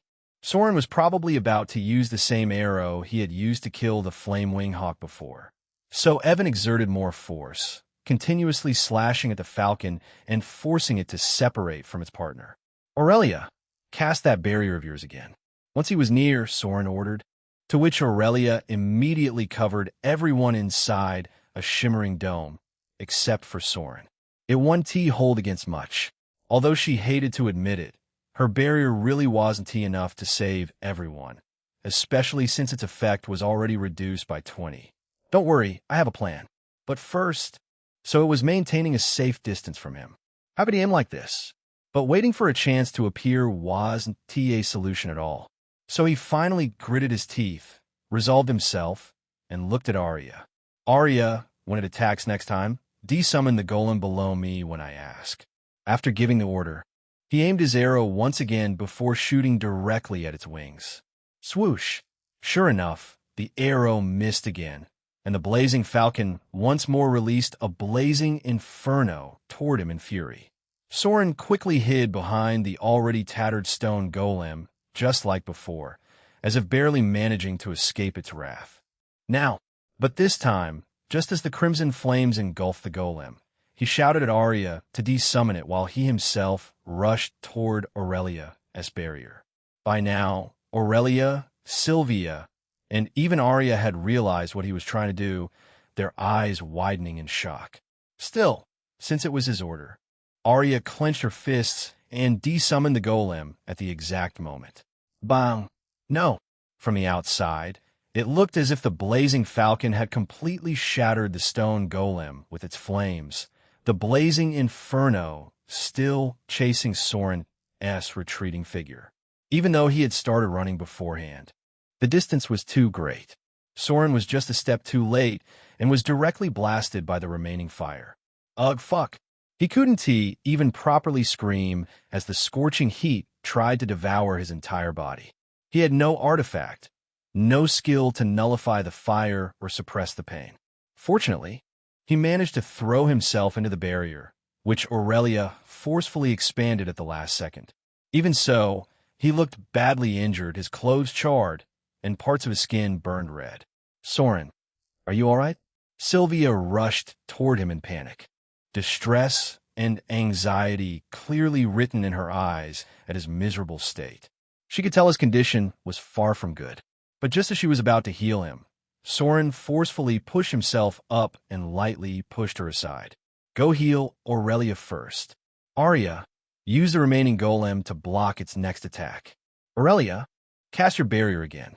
His eyes lifted toward the raging, blazing falcon, still circling above them.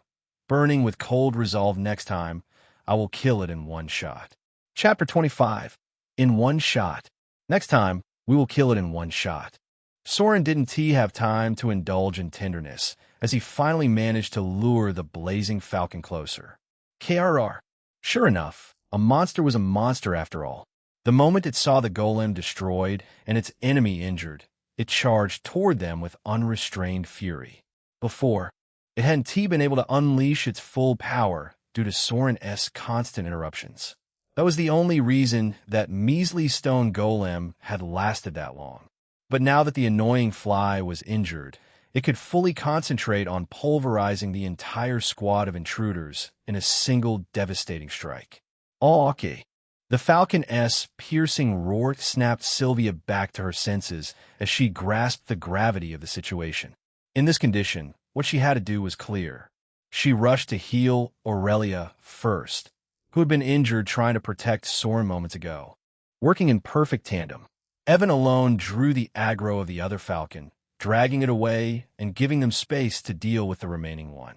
Meanwhile, Arya used her last stone golem and positioned it firmly in front of them, preparing to intercept the incoming attack. Aurelia poured every last bit of her mana into summoning another elemental barrier around them, while Sylvia layered her healing and buff skills over it, strengthening the fragile shield. They were just rookie hunters, low-level and inexperienced, tackling their very first dungeon together. Yet their coordination was nothing short of remarkable.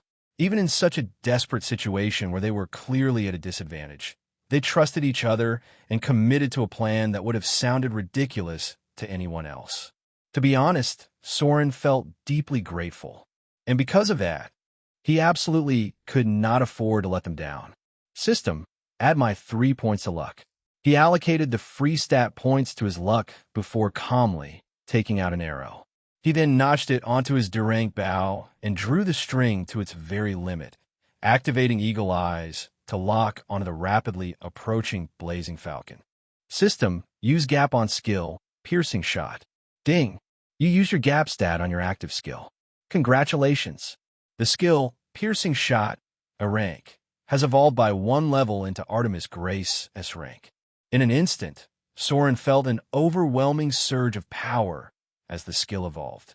His senses sharpened to an uncanny degree, his reflexes became impossibly precise, and even the tension in the air seemed to slow beneath his awareness.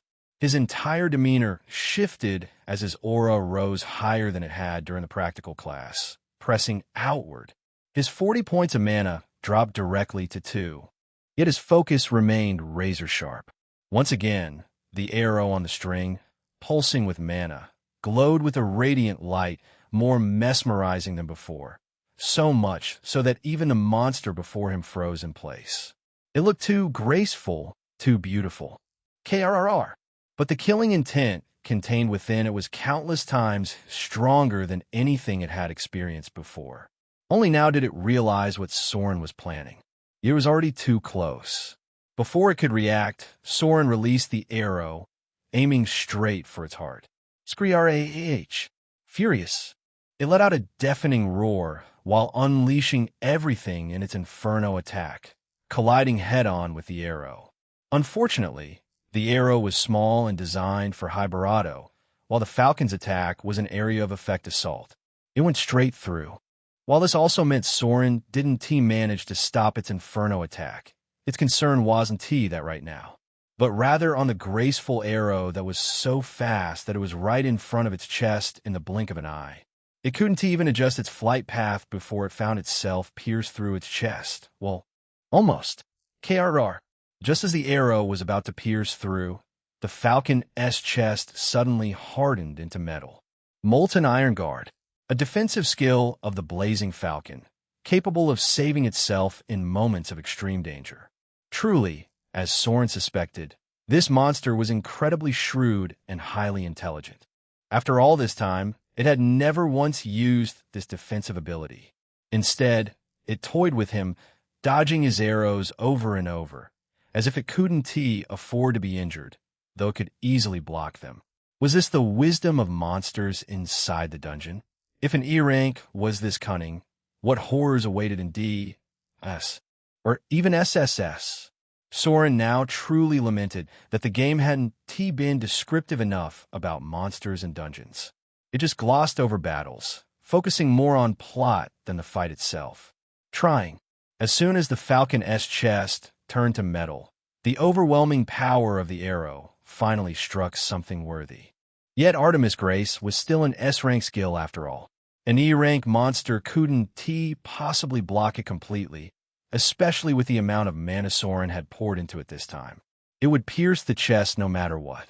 Only, it might not kill the Falcon in one shot as Soren had hoped. Unfortunately, the wrath that would follow after his failure was something they weren't ready for, as they were already struggling to defend against its simultaneous attacks. However, just then, ding, an incredible luck applies. Congratulations! Your invariable stat, critical hit, has been activated. The damage dealt to the Blazing Falcon will be doubled. Soren heard the prompt from his system, finally allowing a smile to spread across his face. Now, he felt that the 3 points he had put into luck were completely worth it. KRR.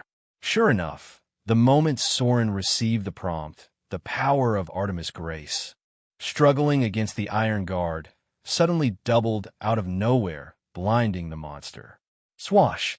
Then, unsurprisingly, it pierced straight through the chest, cutting effortlessly through the hard metal like a dart through a balloon before striking its heart directly. Boom!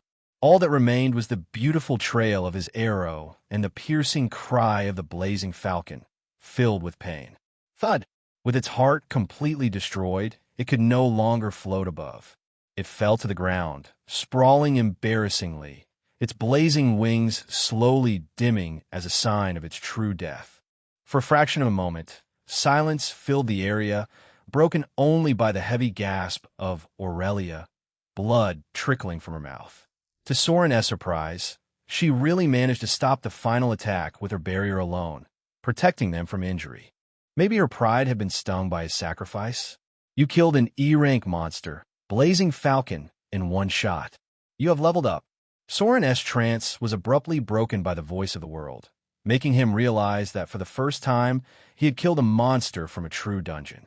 Although he relied on his friends for help, He killed an E-rank flying monster that was higher level than him in one shot, even piercing its absolute guard. To be honest, it was a very admirable feat, even at the Elite Hunter Academy, considering he was just a B-rank archer. And it seemed the voice of the world thought so too, as Soren heard another prompt. Congratulations on killing the E-rank monster with a single shot. You gained title. Falcon Slayer effect. Increases damage against flying-type monsters by 10. It was a title that dealt extra damage to Falcon-type monsters. A good one for this E-rank dungeon, but wouldn't T be very useful once he left? But Soren wasn't complaining. Are you alright? AN, please don't get confused between Soren's system and the voice of the world. Soren's system is called the Perverted Harem system, which gives him quests and rewards exclusively, while the voice of the world is Gaia's system, which everyone is aware of. I added this mechanic to better express fights in dungeons, since things felt a bit flat without it. Adios. Forgetful Sage 1 alright, please donate some golden tickets and power stones. You readers are too stingy. I don't even know if I'm writing this story to a ghost. Show some support, guys. Chapter 26. Soren's New Reality. Perverted 1. Are you alright? Arya asked Soren, her eyes filled with distress and a faint appreciation. He was already injured enough to try to trick that blazing falcon, and now, with all the mana drained from his body, he looked extremely pale. Yet he managed to save them all with no injuries. Well, they were battered and bruised, but rather than from a monster, it was because they used too much of their power just to defend. To be honest, she was extremely grateful to him and faintly curious. Hey, Soren, are you an idiot? Why the heck did you take that risk? Do you want to die? Just as Soren was about to reply, though, he had to stop suddenly as Sylvia came running and punched his shoulder. Do you think of yourself as a hero? Or are you some kind of messiah? Huh? Who told you to sacrifice yourself for a flimsy plan? Sylvia was really angry this time. When that blazing inferno surrounded him, she felt he was really done for. Never before in her life did she feel that she was this close to losing her friend. Her heart almost came to her throat when she shouted an "Ow." Ouch! Hey, can't you see I'm injured? It hurts, you know. Soren rubbed his shoulder where she hit him and gave her a look. He noticed that Sylvia was getting very touchy with him recently. Not in a good way, of course. What? You weren't hurt when that monster practically roasted you alive. And now my little punch hurts? Where did all that bravery from earlier go? Hey, I just saved you, you know. Why are you getting angry? Angry? Am I getting angry? Arya, do I look angry to you? And no. See? Why would I get angry? You damn bastard can go die for all I care. Who am I to argue? Hey, calm down, will you? Why? Why do I have to calm down? Why am I the one silently enduring always? Why are you fighting all alone? Why does your plan involve risking your life? Why? You even do that to me. Then why lightly life? The more Soren tried to calm Sylvia down, the more her emotions went haywire. Her beautiful blue eyes were already misty, filled with faint tears.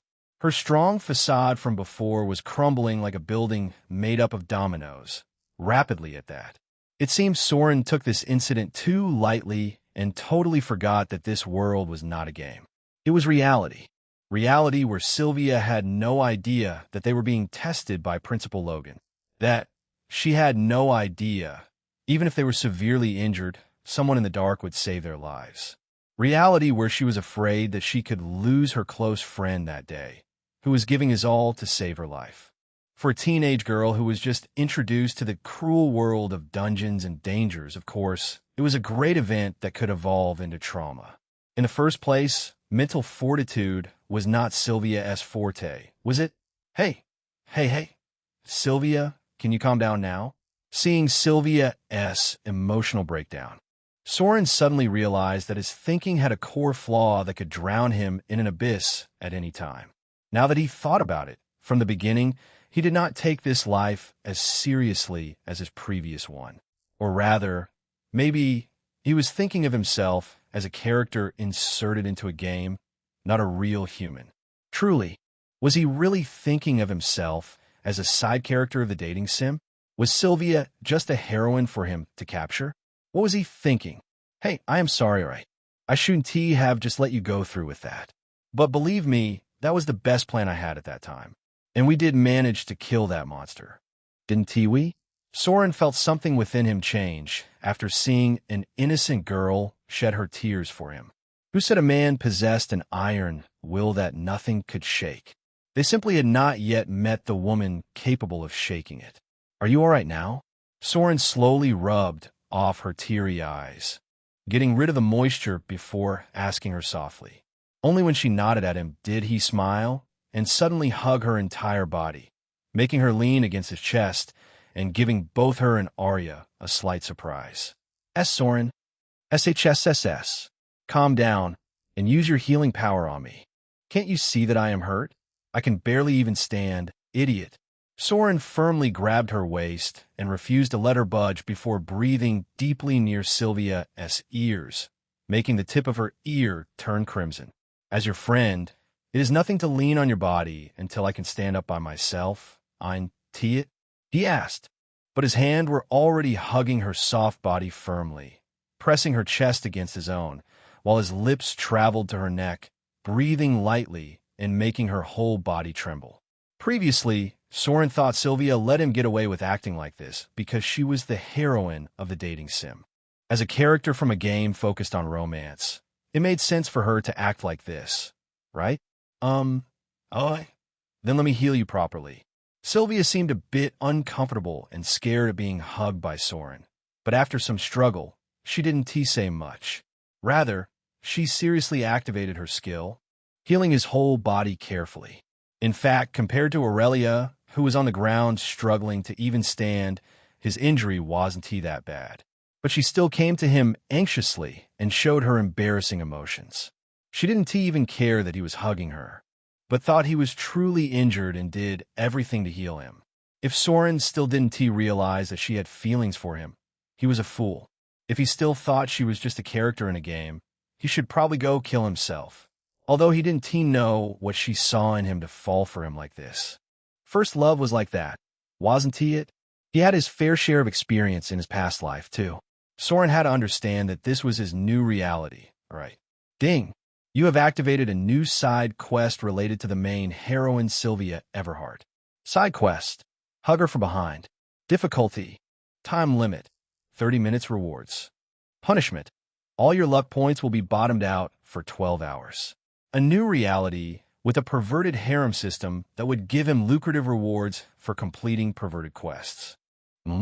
Soren? A reality where he could surround himself with beautiful girls who admired him. What are you doing? Shoo, I just lost my balance, all right. Can you heal me now? Soren spoke as he stumbled against Sylvia, causing her to stiffen and pull away uncomfortably. Yet he ordered her to shamelessly heal his body while he enjoyed her perky bottom, and that too right in front of Arya's wide eyes. Fortunately, Aurelia wasn't looking at them. Still, wasn't this reality so awesome? Hey guys, help me fast. I don't think I can lure it around too long. Well, except for our poor protagonist Evan, of course, who seemed to be totally forgotten. Chapter 27. Counting Loots. Congratulations. You completed one of the side quests of Sylvia Everhart. Hug her from behind and surprise her. You gained reward. 5 charm. 3 free stat points. You gained 10 perverted harem points. Current harem points. 40. You can use the harem points in the shop once they reach 100. Main quest progress. 001. 100. Are you feeling good now? Yeah. Thank you for your help. Hey, don't say that. We are a team. In fact, we should be thankful. If not for your barrier. Sylvia quickly stopped Aurelia, as she really was grateful to her. Soren didn't see it before, but at the last moment, she saw Aurelia using some kind of artifact around her neck. Otherwise, could she have gained more power just from her desperation? Like a shonen manga? What about another blazing falcon? Shouldn't we deal with it too? Aurelia stopped Sylvia from saying further and asked, her hand already on her staff. She was ready to fight once again, as today she really ruined her mother's reputation. She even got scolded as an idiot on her face. Don't worry, Soren said. He had leveled up and gained some mana. He and Evan are enough to kill it. Look, Sylvia smiled and pointed at a relatively far distance, just in time to hear a tragic cry and the fall of the flying falcon. In fact, for their team comprising so many S-class hunters, this monster shouldn't have been enough to make them desperate. After all, they were elites chosen from the whole country. The only reason they were panicked and scared was because of the suddenness of the situation. Without even a warning, they were suddenly thrown into an E-rank dungeon out of nowhere and landed right in the lair of a level 20 flying monster that could breathe fire. Anyone would be caught off guard, especially when they had no prior experience. Soren only managed to show excellent strategy because he knew beforehand. Maybe this was also the lesson that Principal Logan wanted to give his new batch of students. Just because your class was S rank, don't get too complacent and look down on lower class monsters.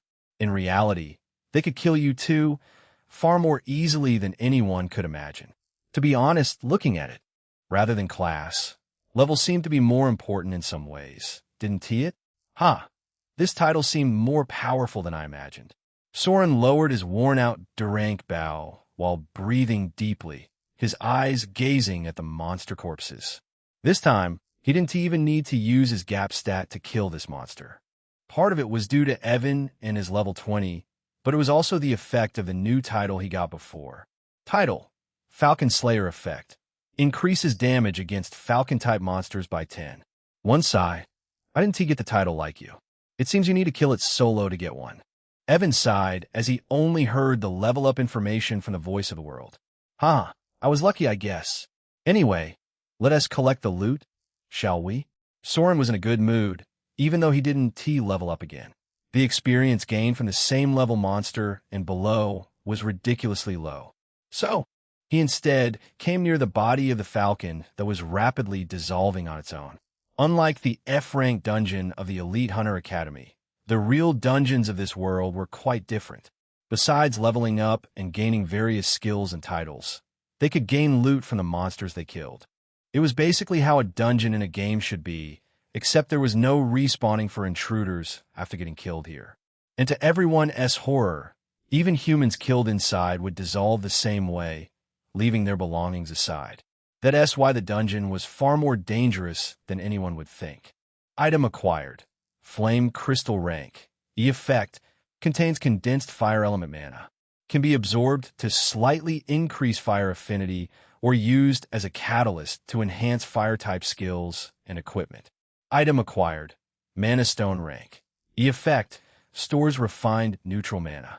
Can be absorbed to restore a small amount of mana or used to power E-rank artifacts, formations, and skills. Item acquired. Blazing Falcon Feather Rank.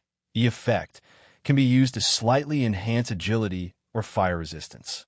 Can also serve as a crafting material for E-rank weapons, armor, or consumables. Well, the same as the previous one. Then again, there were only ordinary monsters in this dungeon. Evan showed the item descriptions to Soren as well as the other 3 girls who came close. As he was still the captain of the team, he had the authority to collect the loot for the team. Well, they were still worth 100 credit points each, right? Sylvia was quick to notice their worth, her eyes shining lightly. There were around 10 E-rank mana stones and a similar number of flame crystals. Even if they had a share, it was plenty. She was getting kind of excited when she suddenly saw Soren looking at her with a smile, causing her to lower her head immediately, too shy to meet his gaze. She never thought this guy would take advantage of her while she was healing him. He was getting too bold. Fortunately, nobody noticed their small interactions. Yeah, seems so. By the way, I noticed that we can now teleport out of the dungeon too. Look, Arya nodded from the side and then showed her status panel to everyone. Do you want to get out of the E-rank dungeon, Emberwing Roost? Please note that you cannot leave the dungeon while in combat. It seemed the exit criteria for this dungeon weren't hard. They could leave the place as long as they weren't fighting. Then again, it was just an E-rank dungeon and not a higher one where, besides killing the boss monster, hunters would be trapped inside. For a newly discovered and unconquered one at least. Yeah, great. Then we can leave this place immediately. I feel like we should inform the Academy that there is something wrong with their dungeons. Sylvia breathed a sigh of relief as soon as she saw the same prompt on her panel, too. To be honest, although she was the one with the least injury and fatigue in this team, she might be the one who wanted to leave the most. She was too tired, mentally and physically, and it wasn't like they could conquer such a dangerous E-rank dungeon filled with flying monsters. In fact, Evan and Aurelia thought the same until, about that. Soren coughed lightly, garnering their attention, and asked with an embarrassed look, "How about we try to conquer this dungeon?" He asked with a sheepish smile before tossing a bag out of his inventory, letting it land squarely in front of them. Clink, clank. In an instant, every pair of eyes was drawn to the ground, where dozens of vials shimmered with blue, red, and green liquids. Even without seeing the item descriptions, they could sense what each was and inhaled sharply in surprise. Mana potions, healing potions, energy potions. Just a small glimpse of the collection made it clear how valuable it all was. A single sweep of their senses revealed that Soren had spent every one of his 1,000 credit points to gather them. What the heck? Adjustment has been made to the title effect, as I mistakenly labeled it as a flying-type monster instead of a falcon-type monster. Otherwise, it would be too overpowered. Chapter 28. Eyes on Aria Luna. TCH, if you have so many healing potions, why the heck are you asking for my help? Can't you just heal yourself? In one of the corners of the E-rank dungeon, Emberwing Roost, Sylvia spoke, clearly annoyed at Soren. After his vehement persuasion that this might be a test from the Elite Hunter Academy and that they should try to conquer the dungeon to the best of their ability, they finally agreed to stay a little longer inside. But Sylvia wasn't having any of it. What do you mean? Do you know how much a healing potion costs? One vial cost me 50 credit points, and it's single use. I only have 5 with me. Why would I waste them for nothing when you're the healer? Soren rolled his eyes. To be honest, he really felt a pang of heartache when buying those potions earlier. But remembering the credit points they could rake in by completing the dungeon all by themselves, his mood improved again. TCH, and you think you can waste my mana for nothing? Hey, didn't I give you a mana potion just now? Didn't you give it to me in the hope that I could save you again after your foolishness? I don't know why you guys are listening to this idiot who doesn't even know the value of his own life. Sylvia grumbled, making Evan, Aurelia, and Aria feel a bit embarrassed. She was the only one who didn't want to explore the dungeon despite Soren's persuasion. According to her, they should leave first and make thorough preparations instead of trying to clear an unknown dungeon by themselves. They wouldn't always get lucky, after all. From an outsider's perspective, Sylvia really seemed unfit to become a hunter. But Soren knew this was only before her true awakening. After all, she was the main heroine in the dating sim. She had her own separate storyline. Hey, did you recover your mana? Can you use those barriers of yours again? You really saved us back there. That was quite impressive. For now, Soren directly ignored Sylvia's grumbling and turned to Aurelia instead, intending to divert the conversation. After wasting 1,000 credit points, he wasn't going to let them leave the dungeon just like that. Unfortunately, Aurelia directly ignored his question and didn't even look at him, making the situation even more awkward. Hello? Miss Aurelia, I'm talking to you. Soren tried again, only to be ignored once more. He could already sense everyone trying to hold back their laughter. PFFF, you have some guts. After calling her idiots to her face, you're trying to talk to her? Not even a sorry. TCH. Well, except Sylvia, of course, who didn't miss the chance to jab at him. She only stopped laughing and lowered her head, teasing him with her tongue when he shot her a cold look. But judging from the increasingly frosty expression on Aurelia's face, Sylvia was right. She really took that word to heart. Well, there was another guy too, but Soren ignored him. Cough. Miss Aurelia, the situation was perilous at that time, and you didn't dodge when I told you to, so I got a bit worked up. If you're offended, I'm sore, I don't mind. Let us focus on killing monsters instead. Aurelia cut him off and flatly replied. It wasn't that she was angry about being called an idiot. She was angry that someone dared to question her skills. Her prideful solution was simple: prove him wrong. That was also why she had so readily agreed to continue exploring the dungeon. Oh, okay then. Soren simply shrugged. He was going to kiss her cold ass. Knowing her personality, Aurelia wasn't someone who could be swayed by words alone. So instead, Soren shot a warning glance at the giggling Sylvia, successfully silencing her. Then, feeling slightly tired, he slowed his pace and intentionally fell behind when he suddenly heard someone grumbling. "What about me? You call me an idiot too, you know?" It was Evan, who looked ready to forgive him as long as he received an apology. His handsome, sunny face was clearly fishing for an apology as he leaned a little closer. "Get lost. Why would I apologize when you're indeed an idiot?" Annoyed, Soren pushed Evan aside and moved to the back, positioning himself beside Arya Luna. His expression was full of irritation. "Hey, Soren, who are you calling an idiot? Damn, you've really changed these days." Soren ignored Evan's complaints, slipped his hand into his pocket, and activated his eagle-esque eyes to scan the surroundings. As a dungeon dominated by flying-type monsters like falcons, the terrain consisted mostly of towering cliffs connected by stretches of dense forest below. They had landed on one of the outer cliffs, its edges covered in thick vegetation that clung to the rocky surface. From their position near the perimeter, they could clearly see the massive central cliff rising above everything else, which was most likely the boss monster's nest. Fortunately, with the E-rank blazing falcon feather, navigating the cliffs wasn't too difficult. Still, they had no intention of heading toward the center just yet. Point one for now. They were somewhat relaxed, since they still hadn't left the territory of the two falcons they had just killed. While Soren was carefully analyzing his surroundings, he felt someone's gaze from the side. When he turned, he saw Arya trying to dodge his eyes, only to fail miserably. "Is there something on my face?"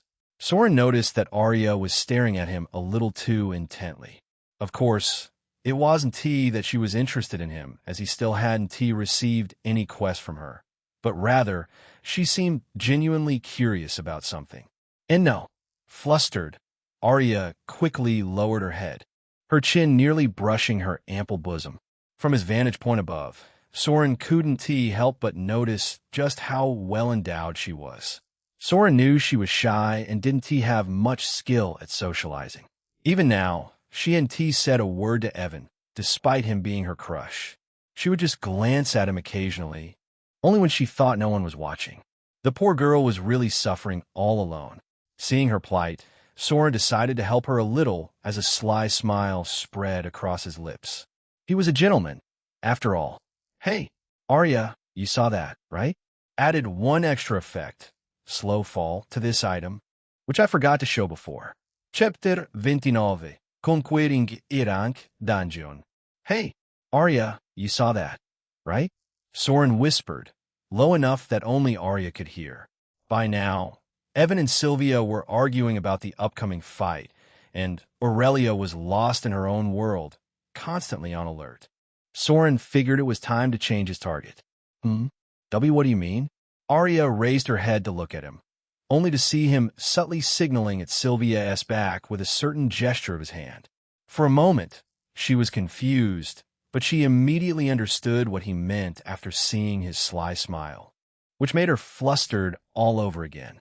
I didn't see anything. She never thought Soren would bring up that incident on his own. The three of them had acted as if nothing had happened all this time. Why would he suddenly bring it up, making her feel ashamed? "Hey, don't lie. You were right there, gawking at us with wide eyes. How can you not see?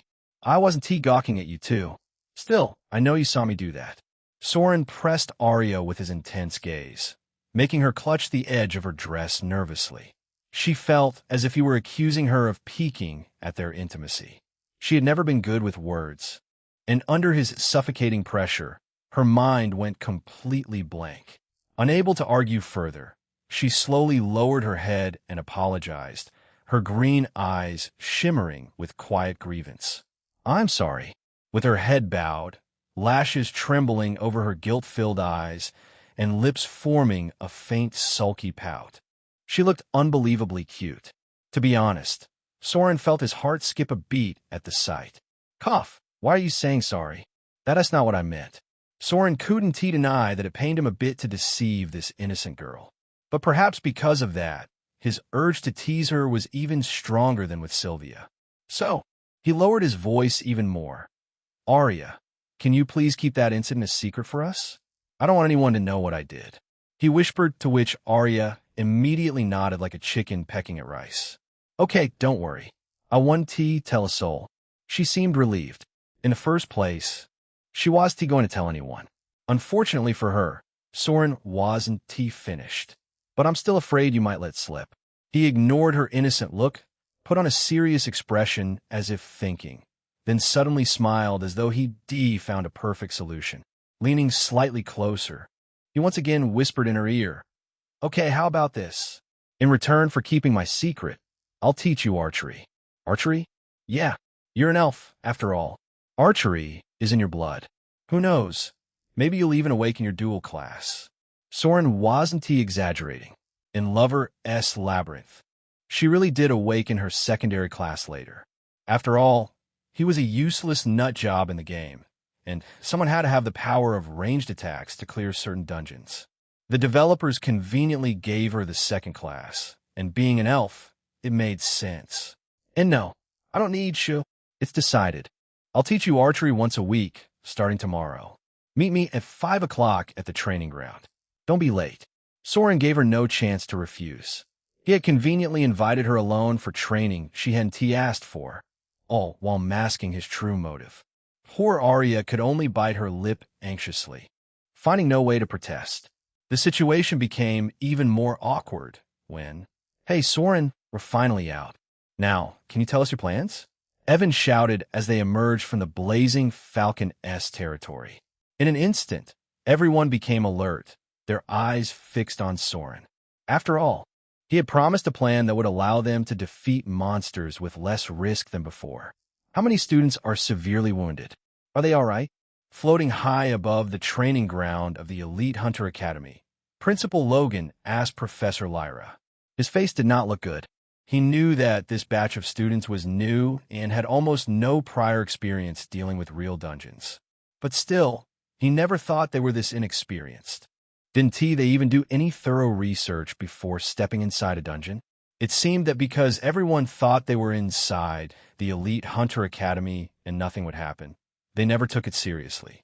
They were just excited about their first hunt, nothing else. A few dozen were seriously injured because they landed right next to monsters. But with Professor Lysandra around, everyone is already recovered. Professor Lyra could sense the principal's mood and explained lightly. Then, feeling that he was taking it too seriously, she added, Principal, they are just newbies. Principal Logan seemed to have something on his mind, but he did not show it. Rather, he laughed and asked, Are all students out? If so, you should probably close those portals to the E-rank dungeons. Even though Professor Lyra was an S-rank space mage, it still took a tremendous amount of mana to teleport so many students from F-rank to multiple E-rank dungeons. No, there is still one team tackling one right now. Should I teleport them out too? Professor Lyra spoke while lightly waving her hand. In an instant, a large screen materialized in front of her, showing the exact scenario inside the dungeon. There is still one team? Are they overestimating themselves, or what? Principal Logan was about to leave when Lyra's words stopped him in his tracks. His eyes were fixed on the screen, showing the team fighting on a steep cliff. At first, he thought they were just struggling against a monster they encountered in the dungeon. But when he looked carefully, he was completely surprised. Not only Principal Logan, but even Professor Lyra stopped suddenly, looking at the fight happening right in front of them. Clearly, their assumptions were wrong. Rather than defending against a monster, this team was actively hunting it. The team's method was deceptively simple, yet brilliant. Under the Archer's leadership, the team used the dungeon's landscape to their full advantage. They baited and deceived the monsters, drawing them into traps or forcing them to make mistakes. Whenever a monster became enraged or distracted, the sword master struck with precise melee attacks, dealing heavy, punishing blows to its wings. Every move was coordinated. Ranged attacks, summons, and elemental magic manipulated the battlefield, while the healer ensured the team could sustain the pressure. It was a seamless combination of terrain, strategy, and timing that made killing those E-rank monsters too easy. Do you think they can kill that Crimson Wyvern? Principal Logan could not help but ask, his eyes shining slightly. He never thought that at this moment he could be so surprised. In half a day, this team had already killed more than 10 Blazing Falcons inside the E-rank dungeons, with levels as high as 28, and none of them were severely injured. Now, they were even confidently heading toward the boss's location. Clearly, they were trying to conquer the E-rank dungeon. He never thought he would see such team coordination on the second day. To be honest, even though it was just low-ranked hunters clearing a low-ranked dungeon, he seemed faintly excited, his eyes flickering with an unknown meaning. I don't know. He was not the only one surprised, though, as Professor Lyra looked the same. However, her gaze was mostly on the archer, who was clearly leading the team. And from his movements, she knew who he was. Interesting, even though he is just a B-rank archer. He clearly outshines all his S-rank teammates with pure skills and strategy. The more she looked at Soren, the more interested she became. Maybe because of the subject she was in charge of, she liked this kind of student more than others.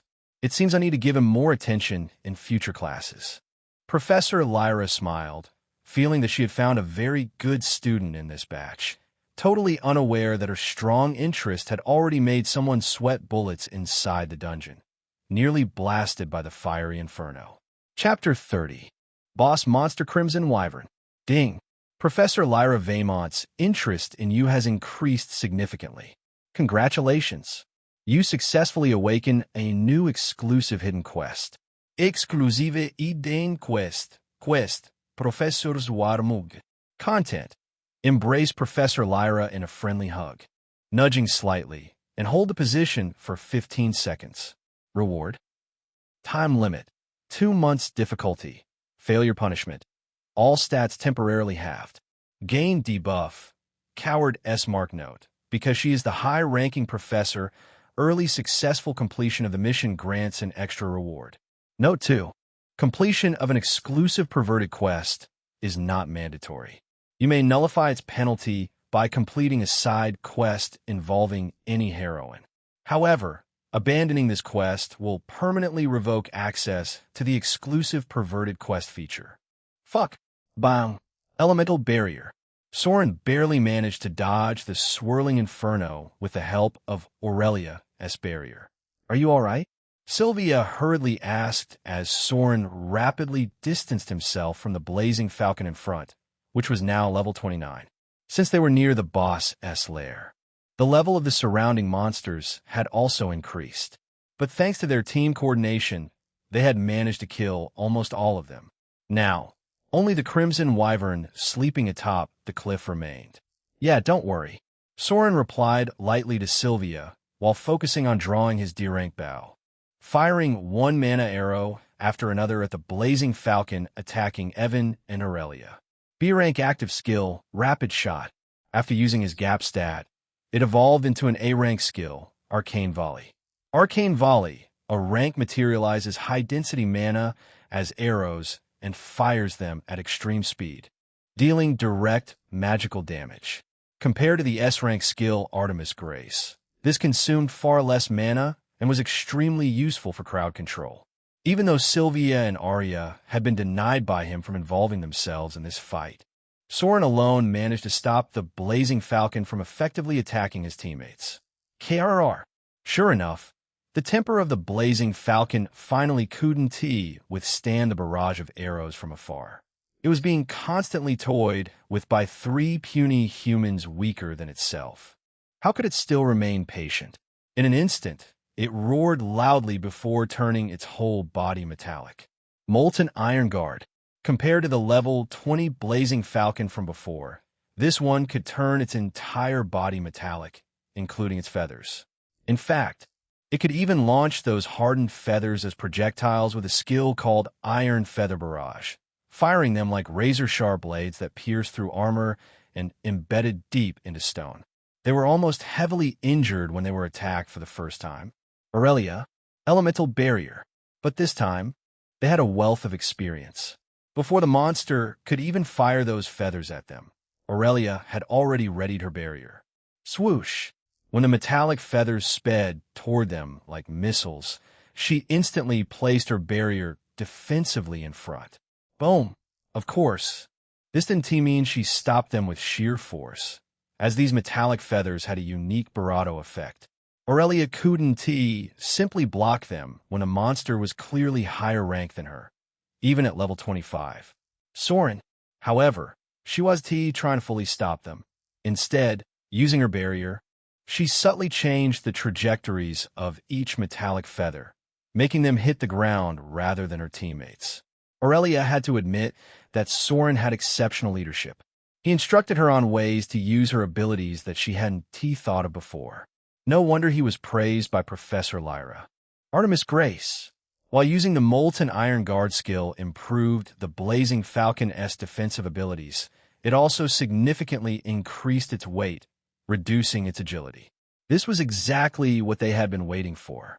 The moment Soren saw the monster lowering its body and staying at a favorable distance, he used his gap stat on piercing shot and fired a beautiful arrow that looked magnificent no matter how many times they saw it. In an instant, an arrow materialized before the blazing falcon, shimmering with raw energy, leaving it no time to react. KRR. It let out a deafening roar as its wing was shredded from the base, feathers scattering like molten shards, sending it spiraling from the sky and crashing to the ground with a heavy, echoing thud. Smoke and dust swirled around the impact, yet the monster wasn't dead. Evan, finish it. But that was what Soren intended and why he only used half of his mana. However, this much was enough, as the moment he shouted, a beautiful sword light swept across the monster's neck, separating its head in a jiffy. The sword was so fast and sharp that the metallic guards could not even stop it for a second. Truly, Soren had to admit that Evan's attack power was marvelous. Hey, did you level up? Soren didn't look at the dead monster, nor did he care about its loot. Rather, he asked Evan while chugging down a mana potion, before he saw Evan nodding at him with a smile. Yeah, finally level 25. Oh, and I also gained a skill. Evan was filled with joy as he finally reached level 25, just like all the other teammates. This was all because of Soren exploiting the game mechanism. In fact, in the game Labyrinth, leveling up wasn't so easy. Killing monsters at the same or lower level gave very little experience, while killing higher level monsters was risky. That's why the concepts of grinding for levels and power leveling existed in this world. But even as a student of the Elite Hunter Academy, finding a suitable dungeon like this one wasn't easy. Not to mention having good teammates you could rely on. That's good. Then, be prepared. That boss monster will awaken at any time now.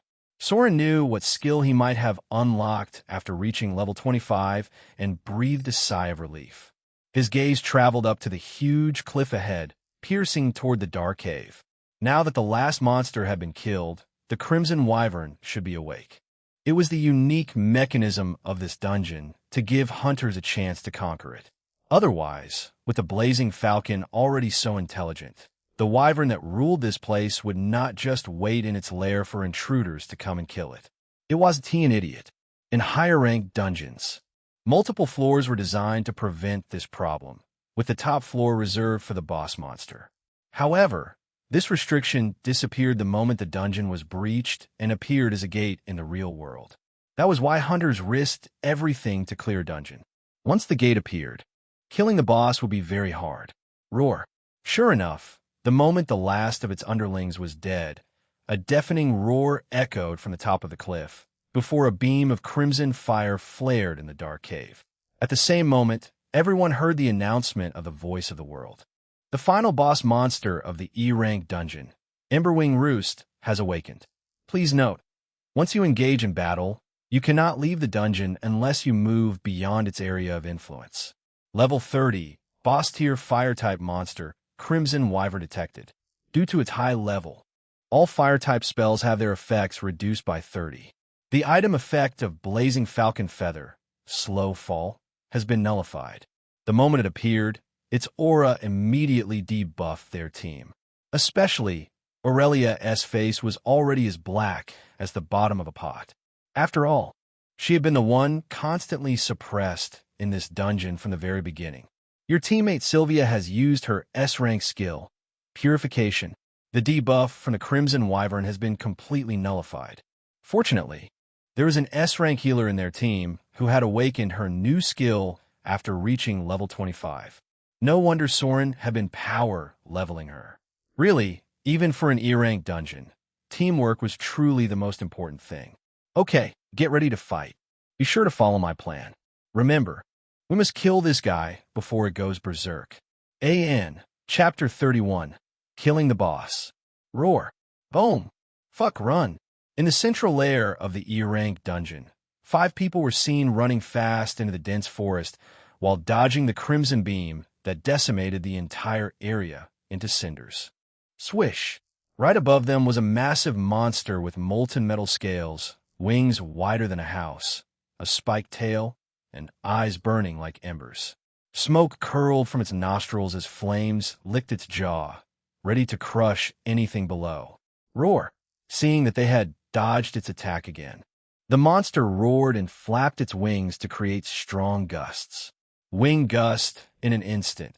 A tornado formed in front of the running figures, ready to engulf them whole. Unfortunately, they easily passed through it with a solid barrier, as always, diving even deeper into the forest as if trying to hide from its eyes. Swish! Not to mention the annoying arrows flying one after another into its body from below, followed by occasional gusts of sharp light that kept it constantly alert. While it may have seemed like the hunters were running away from the boss monster, they also didn't allow it to leave their range. They perfectly used the terrain and their attacks to enrage it further and further. As intelligent as the wyvern was, how could it not see this? It could feel that these humans were luring it somewhere, possibly a trap prepared for it. Although it instinctively looked down on these low-level beings, it wasn't an idiot. Roar! Enraged, it directly activated its crimson armor, shielding itself from all the arrows briefly. Then its ember eyes carefully scanned the battlefield and located a weak target with impatience. The one hiding behind the stone golem, trying to stop its attack all alone. Swoosh! If their intention was to lure it into a trap, then all it had to do was cull their numbers with thunder. It was a monster after all. Hunting was in its blood. Swoosh! The moment it designated its target, it immediately used its extreme agility and dived down from the sky, disappearing right in front of their eyes. Skydive in no time at all. Its huge figure was in front of Arya, its claws shredding her stone golem into cinders. It was no match at all, and its claw was still reaching for the girl, ready to pierce her body and fling her into the sky once more. This was its ultimate hunting skill, one that even the fast blazing falcon couldn't dodge. It wasn't without reason that it was a boss. Artemis Grace. However, just as its claw was about to barado the girl's head, a divine light suddenly blinded its eyes at extreme speed. To its surprise, it was an arrow that seemed to have been waiting for it to lower from the sky. Fortunately, it hadn't let its guard down for even a second. Although the arrow was fast, its agility was no joke either. Within seconds, the wyvern let go of its target before fluttering its wings and appearing on the side with a gust of wind. Boom! It was as if it had teleported its huge body to the side instantly, breaking multiple trees in the forest in the process. This was the first time any monster had managed to dodge Soren's ultimate arrow. Now, Arya, do it! Fortunately, this wasn't their ultimate plan at all. Come forth, my summon, Elderwood Sentinel. Their plans still revolved around the same girl the wyvern had tried to kill just now. In fact, she had been the bait they prepared from the very beginning. Swoosh! The moment Arya summoned her new spirit, awakened after reaching level 25, the broken trees and vines around her suddenly came back to life. The trees and vines within a certain radius rustled as if they had grown sentient. Then in an instant, the foliage twisted unnaturally before diving toward the wyvern S massive form. Roar. Now it was clear what she was trying to do. It was none other than attempting to capture it and prevent it from flying. However, Arya's effort seemed futile, as just one fiery breath was enough to turn those vines and trees into cinders. All she managed to do with her summoned spirit was delay its flight slightly. But that was enough for their plan to proceed perfectly. Mystic Cyclone. After all, there was someone in their team extremely skilled at ground combat and melee attacks. Swoosh. Sure enough, the moment the wyvern was delayed slightly, Evan jumped down from a tall tree with the help of Arya's summon, attacking the monster head-on. In an instant, multiple strikes in the form of a cyclone pierced and slashed the wyvern's huge wings, making it roar in pain. Even with its defense, it was heavily wounded instantly, completely caught off guard. Roar. Enraged, it opened its mouth and condensed a fireball so dense that its aura began burning the vines around it, threatening to engulf Evan. If it landed, he would have been badly injured without a doubt. But Evan didn't panic. With practiced ease, he slipped behind another huge stone golem summoned by Arya and moved into Aurelia's barrier. At the same time, Soren was already aiming his bow at the wyvern's chest. This damn monster was so agile that it had even managed to dodge his Artemis Grace. He couldn't fail now. Fortunately, everyone moved so smoothly that before the wyvern could even react, Soren had already released the arrow from his bow. Swish! In an instant, the arrow struck the wyvern's chest where its heart was. This time, the arrow was so silent that the wyvern didn't realize it until it was almost too late. It had thought every dangerous arrow from Soren was always bright and obvious. Caught off guard, its chest was pierced instantly, impressively breaching its defenses without resistance. Ether shot S rank. Fire a single, concentrated shot infused with pure mana that pierces through armor and magical barriers, dealing immense damage to the target. Evolved from the A-rank skill Phantom Arrow, Soren had unlocked this ability after leveling up to 25. Sure enough, true to its nature, his arrow instantly pierced the wyvern's seemingly impenetrable skin, striking its heart without resistance. He didn't use another skill because he feared it might not be enough. Fortunately, this new skill had the property of ignoring defenses to a certain extent, making it an exceptionally effective attack. This time, the critical hit didn't activate, Roar. The boss monster's painful roar echoed through the surroundings as it released an incomplete attack before collapsing dead onto the ground. Boom! Even with Arya's golem and Aurelia's barrier, they were still slightly injured. Truly, they would need to buy some defensive artifacts after leaving this dungeon. Circle of Restoration. Fortunately, the beautiful petals of Sylvia's healing spell quickly restored everyone. However, looking at how pale Sylvia was, it seemed she was nearly spent, even after all the mana potions. While the hunt looked like it had been completed in a short time, it had actually taken almost an hour to engage this boss monster. This damn bastard never came down easily at all. Otherwise, nobody would have needed to use Arya as bait. Of course, without the protective amulet of Aurelia, Arya wouldn't be asked to take such a risk. Fortunately, everything was good now. You killed the boss of E-rank dungeon, Crimson Wyvern. You have leveled up. Chapter 32, Crimson Wyvern Wing Sigil. You killed the boss of E-rank dungeon, Crimson Wyvern. You have leveled up. Compared to before, Soren only leveled up twice, and there wasn't even a title reward. But that was to be expected, as this time everyone gave their all. He alone could never land that shot at all. Congratulations! You have successfully conquered the E-rank dungeon. Emberwing Roost, you gain title. Novice Conqueror. Title only effective inside an E-rank dungeon. Can grant 10 experience. You will be teleported out of the dungeon shortly. This time, everyone heard the voice of the world announcing that the dungeon had been cleared. Let us collect the loot before we get teleported away. We should also check its lair, just in case. Soren stood up after hearing the prompt. Although he was happy that they had really managed to conquer the E-rank dungeon, his mood wasn't that good. especially when he remembered the quest he had received earlier. It seems Professor Lyra is watching us from somewhere. Soren could only sigh bitterly and set it aside for now, as he was quite tired. Instead, he was eager to see what loot he could get from the boss monster of an E-rank dungeon. Item acquired. Wyvern Core Ember Rank. E effect. A crystallized fragment of the Crimson Wyverness heart. Can be absorbed to increase fire damage and resistance. Effect is permanent. When used as a crafting material, it enhances the durability and heat output of E-rank fire-type weapons and armor. Item acquired. Searing Scale Rank. E effect. A hardened scale infused with lingering dragon fire. Slightly boosts defense and reduces burn damage taken. Can be forged into E-rank shields or light armor to grant minor fire reflection. Item acquired. Inferno Claw Rank. E effect. A sharp talon still warm to the touch.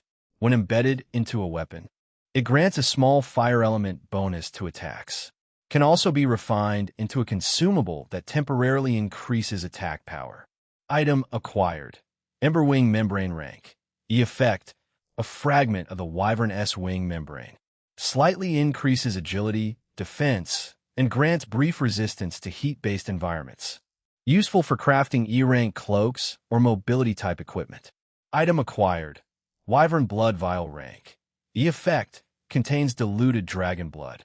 When consumed, temporarily increases stamina and fire affinity greatly for a short duration. Has minor side effects such as elevated body temperature. Item acquired. Crimson Wyvern Wing Sigil Rank. E effect. A condensed imprint of the Crimson Wyvern S aerial authority. When infused with mana, manifests ethereal flame wings that allow the user to fly for a limited duration. Unlike with Blazing Falcons, the boss monster, Crimson Wyvern, left multiple loot. Since it was just an E-rank dungeon, the items weren't earth-shattering by any means. But for rookie hunters like them, it was a windfall nonetheless. Oh my god, so many E-rank crafting materials. There are even some with unique effects. How many credit points are these? Sylvia gawked in surprise. Her eyes filled with excitement.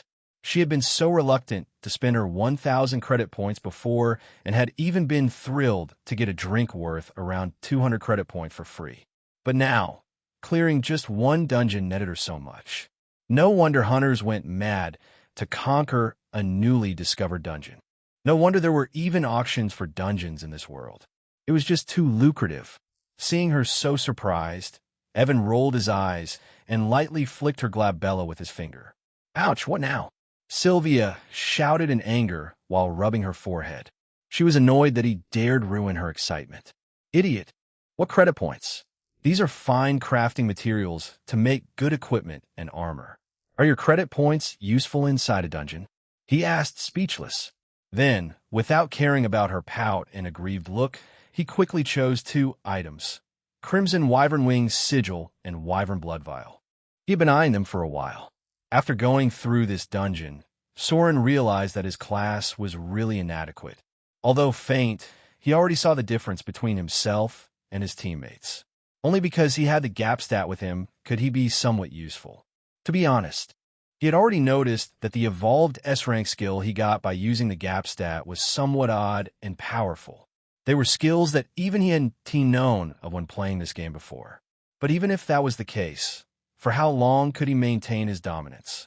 So, Soren already decided to solo a dungeon that could let him ascend his class rank. He knew of it from the game, although he wasn't sure if he could enter early on, as that dungeon appeared quite late. Besides, he also wanted to test increasing his class rank from B to A with the gap stat. He had done it before because he was afraid someone would notice his change. After all, from the perverted quest he got before, he knew that Professor Lyra was watching them. I need these 2 items. In return, I want to touch any mana stones or flame crystals we found in the Wyverness lair. What do you think? Soren asked his teammates. They had already divided all the loot they got from killing the Crimson Falcons, leaving only these behind. Okay, I don't mind. In fact, you don't need to forfeit other rewards. I think without you, we would probably have been injured, let alone conquer this E-rank dungeon.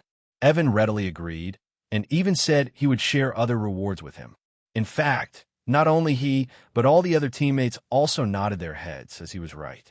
Yeah, there is no need to feel bad. It is what you deserve. Even Aurelia spoke in his favor, as she had finally begun to see him somewhat differently. This dungeon exploration had let her learn many things that she never learned during training with her mother. Really, Mother was right. Just having a high-ranking class is barely enough. Aurelia thought while her amber eyes focused on Soren's figure. She didn't know why, but felt that, compared to when she met him before, he seemed more charming. For a moment, she felt a bit bad that he decided to forget about his crush. Maybe he had some potential to pursue me? Haha, okay then. Thank you. Guys, you know what? Let me take this material with me too. I know a very good craftsman who can turn this item into proper equipment and armor. How about I do that for you all? Soren felt a bit embarrassed and proposed. And besides, he wasn't lying. He really knew an excellent craftsman in the Elite Hunter Academy. Well, it was a quest of sorts when protagonist Evan tried to find a good craftsman to use the things he got in the dungeon. After all, besides the hunters, there were also lifestyle classes in this world who could turn the items inside a dungeon into excellent equipment. It wasn't like a monster would drop a bona fide manufactured weapon upon its death. Unless it was already carrying weapons or equipment, most of the time, what hunters would get were crafting materials like the ones they got. To use them with maximum potential, a craftsman was necessary. Although I'm a bit afraid to meet her just yet, Soren thought, remembering the temper of that senior, but shook his head. If he wants to solo a dungeon, he needs her help anyway. Okay then, now that we have distributed everything, let us leave the dungeon. I want to take a shower badly. These smells are killing me. Once everyone agreed, Soren immediately decided to leave. Although he still wasn't assigned as a captain, nobody stopped him from giving random orders, not even Evan. With his excellent leadership, he let them feel what a true hunter team should look like. Of course, they were grateful. Yeah, now that I think about it, that foul odor like a rotting rat probably came from you. Ugh, don't ever come near me again. But that didn't mean he would be respected, though, as Sylvia immediately closed her nose and waved her hand, as if shooing a disgusting beggar. Hey, Sylvia, aren't you going too far? Who the hell smells like a rat? Of course it is you. Ugh, I almost vomited. You. Hey, Arya, why are you also distancing yourself from me? And no, I didn't. Evan, you bastard. Why are you holding your nose? Smell my armpit and see if I really stink like a rat. Hey, it was Sylvia who framed you. Why are you torturing me? T. Ugh. Teleport. I want to leave the dungeon immediately. However, looking at them having so much fun, it seemed their bond had become stronger than before. Well, that was also a gain from this dungeon, wasn't it? Chapter 33. Soren was caught looking at Professor. Professor, isn't this too irresponsible? We just entered the academy. It hasn't even been 2 days. How can you throw us straight into an E-rank dungeon? Yeah, what if we had actually died in there? Even if you had backup ready, this was too random. How are rookies supposed to show their talent when you drop them into danger without warning? I landed right in front of a monster nest. I almost died. Professor, this kind of test is reckless. Is this how Elite Hunter Academy treats its students? Who can clear an E-rank dungeon on their second day? Is this some kind of joke? Outside the training ground, a large group of students gathered, voicing their complaints to Professor Lyra. Not all of them, of course. Only those with status spoke openly. The rest stood behind in silent agreement. To be honest, it was really a bit too much. All of them were quite excited about their first dungeon hunt and even completed it in no time. But just as they were getting relaxed, they were suddenly thrown into danger. Even Professor Lyra felt Principal Logan was too reckless. That old bastard stirred up trouble and let me handle it. Professor Lyra could see that some of these students were related to people even she had to look up to. For example, the twin sisters standing in front with their arms crossed, looking almost identical, were Alara and Elise Vance, the twin daughters of the director of the National Hunter Association. The tall boy in a dark robe in front was Darius Blackthorn, the son of the Minister of Defense. The burly guy with a massive sword on his back all the time, with that foolish grin, was Magnus Ironheart, son of the chief engineer of the National Armament Bureau. There were also many influential figures like Maria Solhart, who was the daughter of the richest private investor in the hunter sector. Since the elite hunter academy was the best academy, influential figures naturally sent their sons and daughters here to study. Although Lyra wasn't afraid of their background, the truth was that she couldn't just brush them aside either. Professor, if you had to take a test, maybe you should have informed us beforehand. I could have easily cleared that E-rank dungeon alone. Too bad. I was ambushed the moment I was teleported. Magnus spoke with a frown on his face, clearly in a bad mood. After all, he didn't even get to fight after getting teleported. Rather, he was one of those who were severely injured instead. His pride was deeply hurt. In fact, he wanted another chance. TCH, okay, don't come here and complain to me. This test wasn't T from me, but randomly assigned by Principal Logan. If you have any complaints, go and tell him yourself. Professor Lyra was quite annoyed by their complaints and directly pushed the responsibility to the principal. Also, don't just complain here. What kind of test informs you beforehand? Is that even a test at that point? Or do you think dungeons are always so forgiving? Let today's incident be a reminder. Lyra scanned the crowd with her piercing gaze and spoke. When you're in a dungeon, never let your guard down. Not even when you've already killed the boss monster. It isn't new for something to happen when you least expect it. This was the truth. This was a real world after all. And the monsters inside the dungeons were sane and intelligent. She had heard about one kind of dungeon where a monster that could control minds imitated the final announcement of the voice of the world. After the hunters let their guard down, everyone was massacred mercilessly. Of course, that was an S-rank dungeon. But still. Also, stop complaining here like low-grade students. You call yourselves elites, and you cannot even survive a mere E-rank dungeon for a while, let alone try and conquer it? And you still have the guts to complain? Lyra was someone who had seen the world. She knew how to hit their pride and use this incident to boost their competitiveness. So the moment she realized Soren's team had conquered the E-rank dungeon, she smiled and directly provoked them. What? How can you say that? Professor, don't mind me for being rude.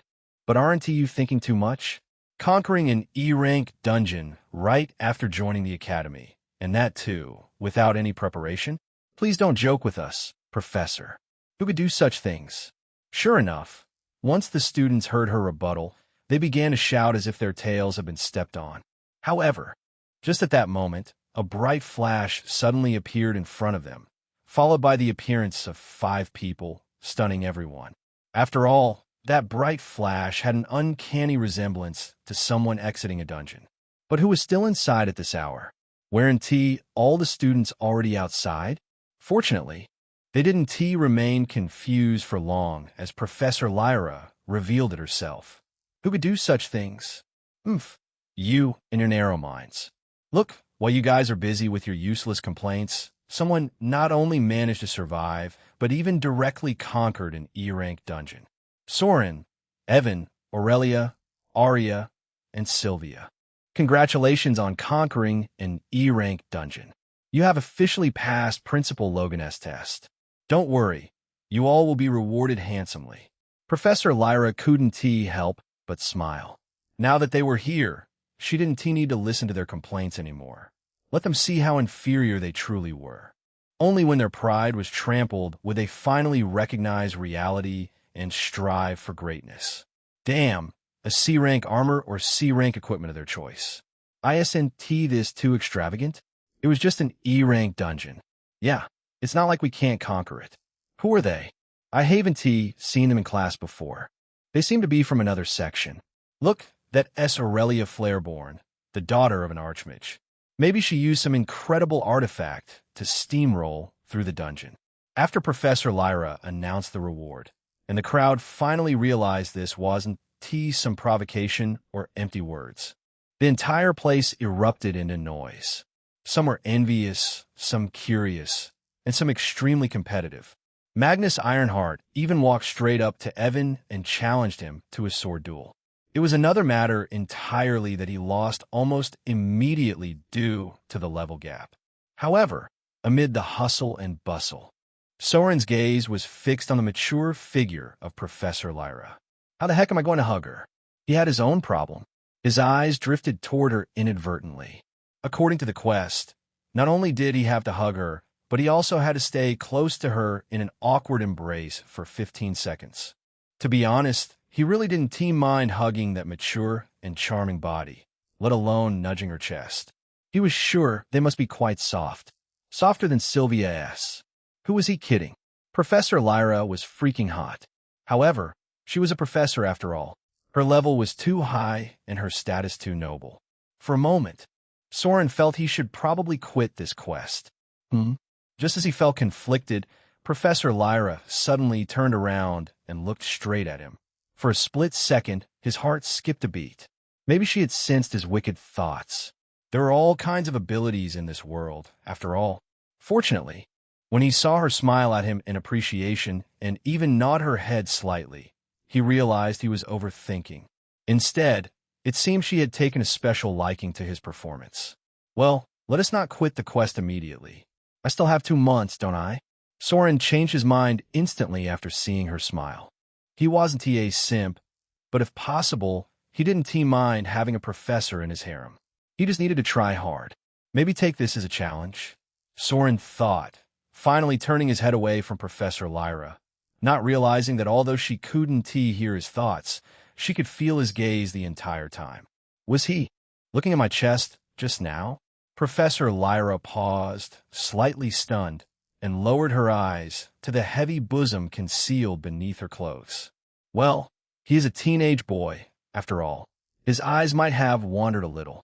Fortunately for Soren, she didn't think much of it. Chapter 34. Training Aria Luna. You are here? I thought you wouldn't come. Soren smiled as he looked at the beautiful girl with green eyes and blonde hair, her long gown fluttering around her and accentuating her impressive bust. With her hair swept back to reveal pointed ears, she looked absolutely breathtaking. Aria Luna, true to his invitation, came to the training ground to learn archery for him, so that Soren wouldn't have to worry about her spilling secrets about him and Sylvia to others, apparently. Why you forced me to come? Aria lowered her head and stuttered slightly as she couldn't take the intense gaze of Soren. Maybe because it was early morning and there weren't many people around, Soren was unusually bold, his eyes wandering over her impressive bosom. Even though she had taken special care to wear a dress that would cover everything, she was too well endowed to hide it completely. The slight tightness of her gown accentuating her curves in a way that was impossible to ignore. Hey, after going through so much, you still stutter while talking to me? Do you still take me as a stranger? Soren saw Aria lowering her head, shyly, as if they met for the first time. To be honest, he was kind of irked about this girl, and it wasn't because of her behavior or anything. Rather, it was because he never heard a damn quest from the system from her. This was probably the first time he was annoyed by not receiving a perverted quest from the system. Why is there no quest at all? Is it because she is more interested in Evan? Is she not affected by my increasing charm?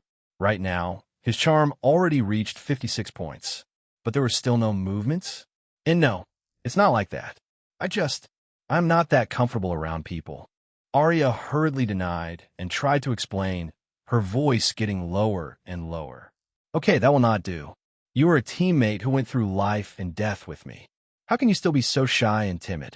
Soren didn't allow her to lower her head again. Rather, he placed his finger on her chin, lifting it up, forcing her to look at him. If you are still having a hard time, let us start with a simple thing then. Aria Luna, iam Soren Quinto. Do you want to be friends with me?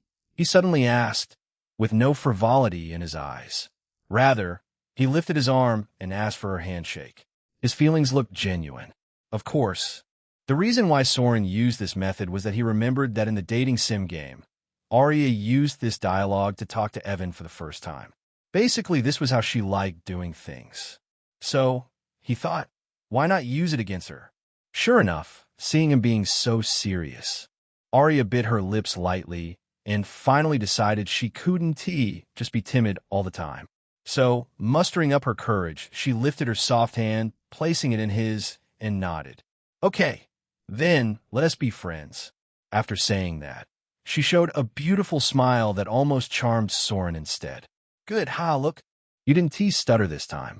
Be sure to appear confident, Arya. You look more beautiful that way. Soren laughed before leaving her hand and hugging her shoulder lightly instead. Then, whether she agreed or not, he dragged her towards the training room he had booked before. Be beautiful. Hey, let us see how you will fare then. Maybe because of Soren's light-hearted smile, Arya also mustered up her courage and threatened him, making him amused. Whoa, I'm so afraid. Please, don't tell her. She might really kill me then. Then, be honest. Why are you always in such a mood anyway? Want to get tired?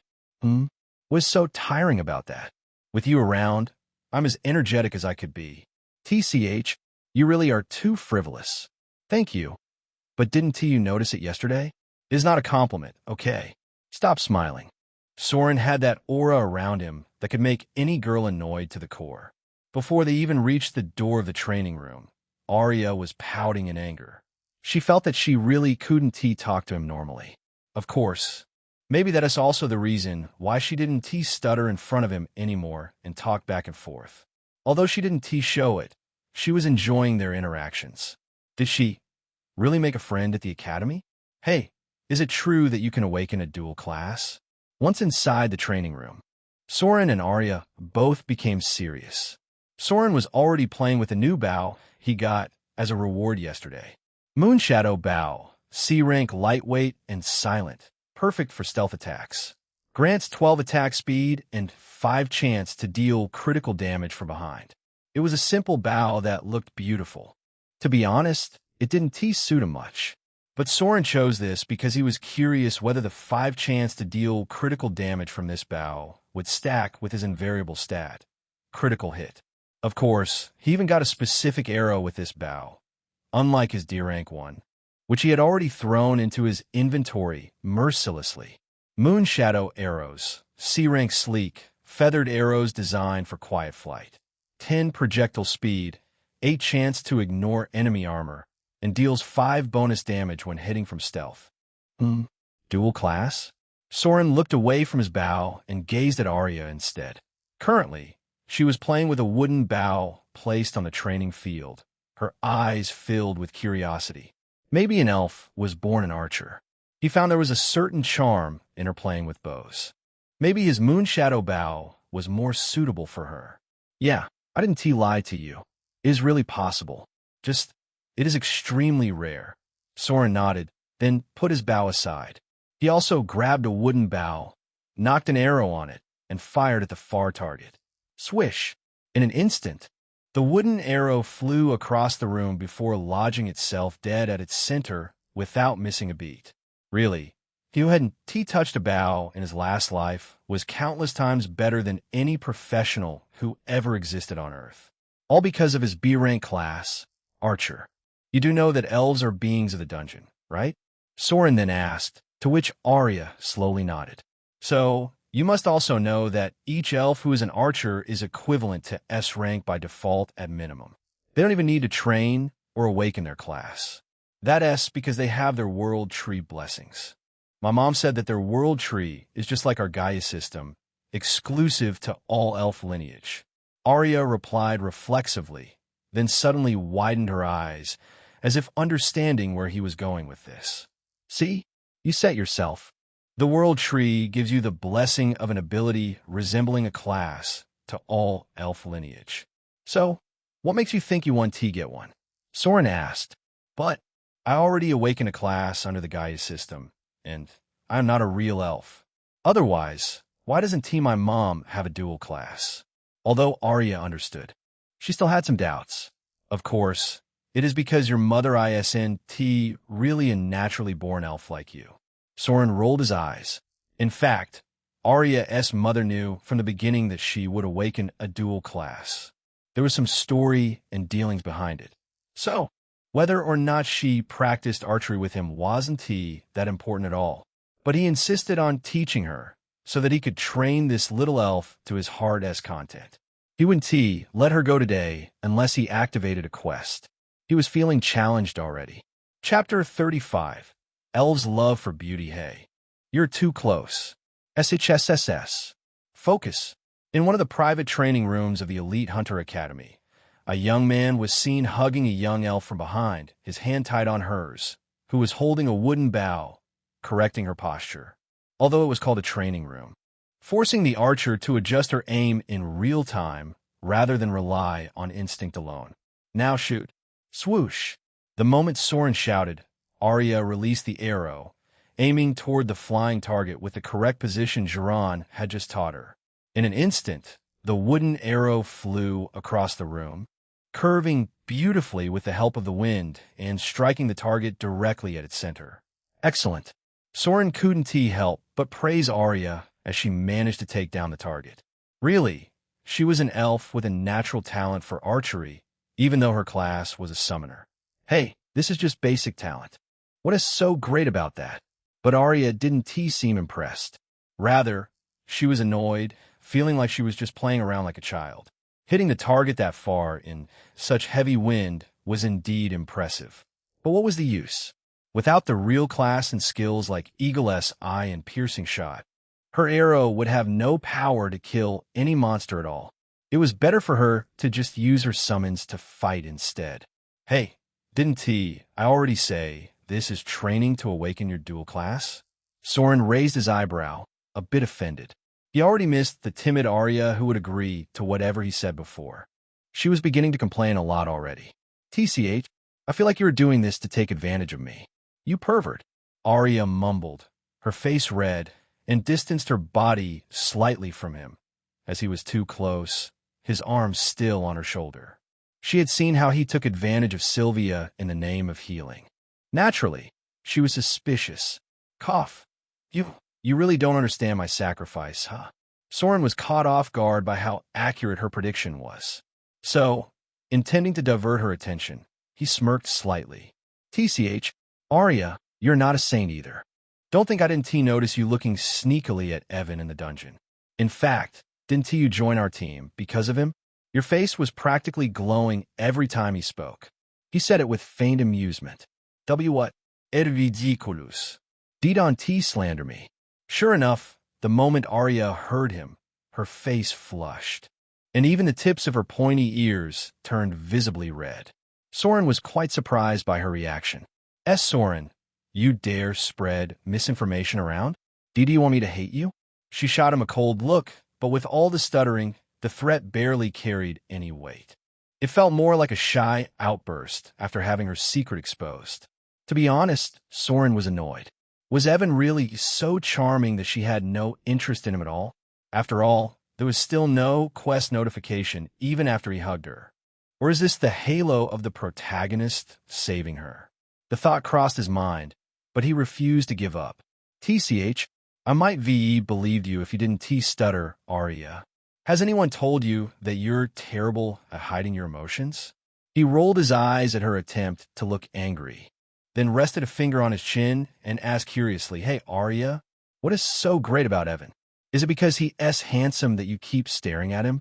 I tried so hard to get your attention today, yet you didn't even show the slightest interest. Am I just not your type? When everything else failed, Soren Shuzonisti, he truly wanted to know, especially since it was connected to his system. Vuvuka'a? What the hell are you saying, Soren?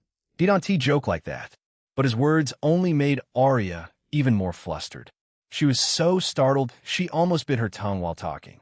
Hey, calm down and take a deep breath. Is it really that surprising that I'm interested in you? Didn't I say you're beautiful before? Not to mention, you're an elf. Soren went all out, stepping closer and whispering again. The smirk never left his lips. Seeing Arya so flushed, timid, and shy, he felt like she had returned to her true self.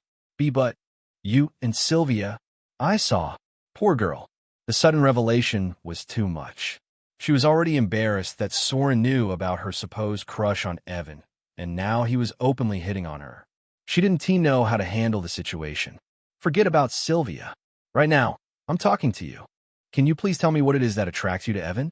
Or is it your secret? Soren pressed her, making Arya fidget nervously. Unfortunately for her, they were in a private room, and she couldn't even escape. Unable to say anything, she lowered her head and mumbled, "I don't like him. Why you mistaken?" She still denied his allegation, but realizing he might not leave her alone without an answer, she faintly whispered, "It's about sea charm." "HM? Charm, don't you know?" Arya couldn't help but snap, staring daggers at Soren.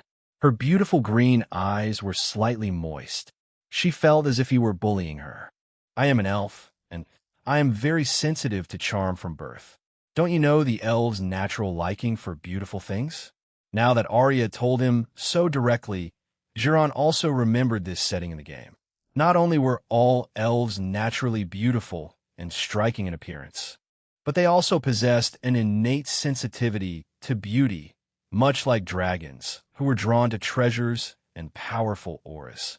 In fact, didn't you see I was looking at you two in the dungeon? You have a very unique constitution. I have never seen someone's charm change so regularly in real life," Arya said, strong curiosity shining in her eyes. She had noticed this change after that incident with Sylvia. That was how he caught her looking at him and dragged her to this training room today. "Oh, are you that sensitive?" This was new. Soren couldn't help but raise an eyebrow slightly. He gained 5 points in the charm stat every time he completed a side quest. He never thought someone could notice that change in him. He had even thought the stat gain was quite useless. Maybe he was too ugly, so his system kept giving it to him left and right. System, add 3 stat points to my charm attribute. Curious, Soren immediately ordered the system to use the points he had left untouched after completing the side quest with Sylvia. He wanted to see whether Arya was telling the truth. "Why you?" Sure enough, the moment Soren gave the order, even though he felt nothing himself, Arya's beautiful eyes widened in disbelief. How? She was so shocked that she didn't know what to say. Why did this guy have such a unique constitution? She could feel that it wasn't an item effect or a temporary boost. His charm was increasing permanently. Otherwise, why would her elven instincts get riled up? Guess. Unfortunately, Soren didn't tell her his secret. Instead, he showed a wide smile that made Arya flush in embarrassment. And the reason for his smile was, of course, the prompt he had just heard from the system. Ding! Side heroine Arya Wan's interest in you has increased significantly. Damn, it was hard enough to get this prompt from her, alright. Chapter 36. Arya was touched, just not the way she wanted 18, ding. Side heroine Arya Luna's interest in you has increased significantly. Congratulations. You successfully awaken a new risky quest. Risky quest. Bold dating move. Content. Approach side heroine Arya Luna and perform a bold, attention-grabbing gesture to get her reaction while she is fully conscious. Reward. Time limit. 1 hour remaining time. 59. 42 difficulty. Failure punishment. Your charm is permanently halved, your manhood reduced to half its size, and you will suffer from a debilitating physical affliction. Soren was quite happy to finally get a quest from Arya Luna. However, when he looked at the content of the quest and the punishment, his smile vanished into thin air. Just when I was feeling happy, you have to do this. He had a feeling that his system had some kind of grudge with his body. It just went back to normal size yesterday. Hey, really? Can you tell me? How did you do that just now? Arya asked, breaking Soren's trance in the process. To be honest, she was really shocked today and even somewhat jealous. If only I could do that too. This was her true thought. Why will I tell you my secret for nothing? Unfortunately, Soren directly refused, making her bite her lips. But what could she do? She couldn't force him a hand over his secret. Could she? Haha, don't worry. It is just the first day of us being friends. Maybe I will tell you after we become a bit closer. Soren laughed, seeing her aggrieved look before walking close to her. Okay, it is almost time to leave the training room. Before leaving, let us review what you have learned today. He then acted serious before handing her the wooden bow and arrow and signaling at one of the moving targets in the distance. He seemed to want to see her progress. TSK. Don't tell me then. At ISNT like I am curious. Arya sighed after seeing his attempt to change the topic. Dejected, she grabbed her bow and began aiming while talking to him at the same time. Now that you know why I looked at Evan, don't you dare spread rumors around. I don't like him, and nor did I join this team because of him, she said, making sure that Soren understood her. Although she did have a strong crush on Evan, she didn't want anyone to know about that. Otherwise, she didn't know how she could show her face outside then. Okay, I understand, and to be honest, I am quite relieved that you don't like Evan. Surprisingly, Soren readily agreed to her. Only, Arya found that his voice was too close, as if it came right beside her ear. What? But before she could turn around, she felt a warm hand circle around her, hugging her lightly. Soren, startled, she wanted to struggle when Soren grabbed her hand and forced her to stay. SHSS, your position is still wrong. It seems you didn't learn enough. He whispered in her ear before gently taking her hands and adjusting her grip on the bow and arrow. His face, right beside hers, showed serious focus as he murmured, "Keep your shoulders relaxed, draw straight to your cheek, and aim with your eyes, not your arms," he advised while correcting her posture, far too intimately than he did before, making Arya flush. But seeing how serious he looked, she swallowed her protest and honestly followed his instructions, her eyes focusing on the target. Good. Now follow it with your eyes, time it right, and release it. Remember, don't let any external factor influence your focus. Soren whispered again, this time so close to her ears that Arya felt his warm breath brush against her skin, sending a tingling sensation throughout her body. But she still endured and gave all her focus, intending to score immediately so that she could leave this unusual position. Shoot. Swish. Unfortunately, just as she was about to shoot, she felt one of Soren's hands travel below before resting right on her soft belly, eliciting a startled moan from her mouth. Obviously, the result was that her arrow missed the target by a wide margin. Why you didn't touch me? Arya was so flustered by his touch that she wanted to pull her arms away immediately, only to be pressed forcefully against his chest. Shoo! Arya, didn't I tell you to stay focused? Why are you letting a little distraction throw you off? Soren asked, towering over her, his hands still on her belly, preventing her from pulling away. What? Seeing how shameless he was, Arya grew angry. She tilted her head up, ready to scold him and glare into his eyes. But she suddenly froze. The reason was the surge of charm radiating from Soren, skyrocketing visibly before her eyes, making him look far more impressive than before. This time, his charm had increased again, rising to more than triple what she saw earlier.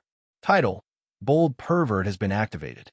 Bold Pervert grants 10 charm and 5 luck when performing risque or provocative actions. Nearby female characters grow slightly flustered and more prone to conflicted reactions rather than outright rejection. Let us try it again. This time, focus all your attention on the arrow, okay? Soren asked again, with the same voice as before, but Arya didn't know why it felt so magnetic. Drawn by his aura, instead of getting angry, slapping his face, and getting out of his arms, she nodded like a docile girl. Even she didn't know why she acted that way. Good. Then take your position like this, and knock your arrow and hold it like this. Taking advantage of the situation, Soren professionally guided Arya once again, all the while keeping his own arm on her smooth belly. His head was now already resting on her shoulder, while his other hand was seemingly correcting her bow. Excellent. Now focus. Don't let anything disturb you.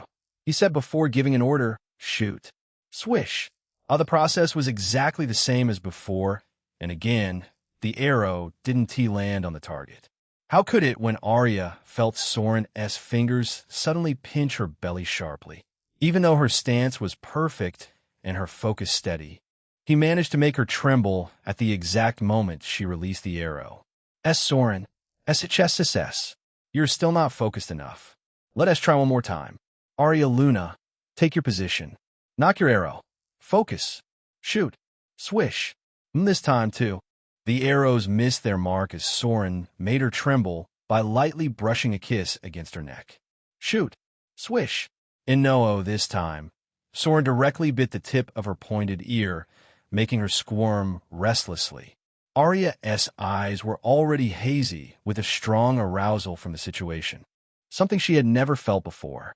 Whatever this was, it definitely was not an archery practice. Yet, Soren never let her leave his hold. He forced her to take her position and asked her to shoot the target. As long as she did not, it seemed he would continue this training. But why wasn't she stopping him? Shoot!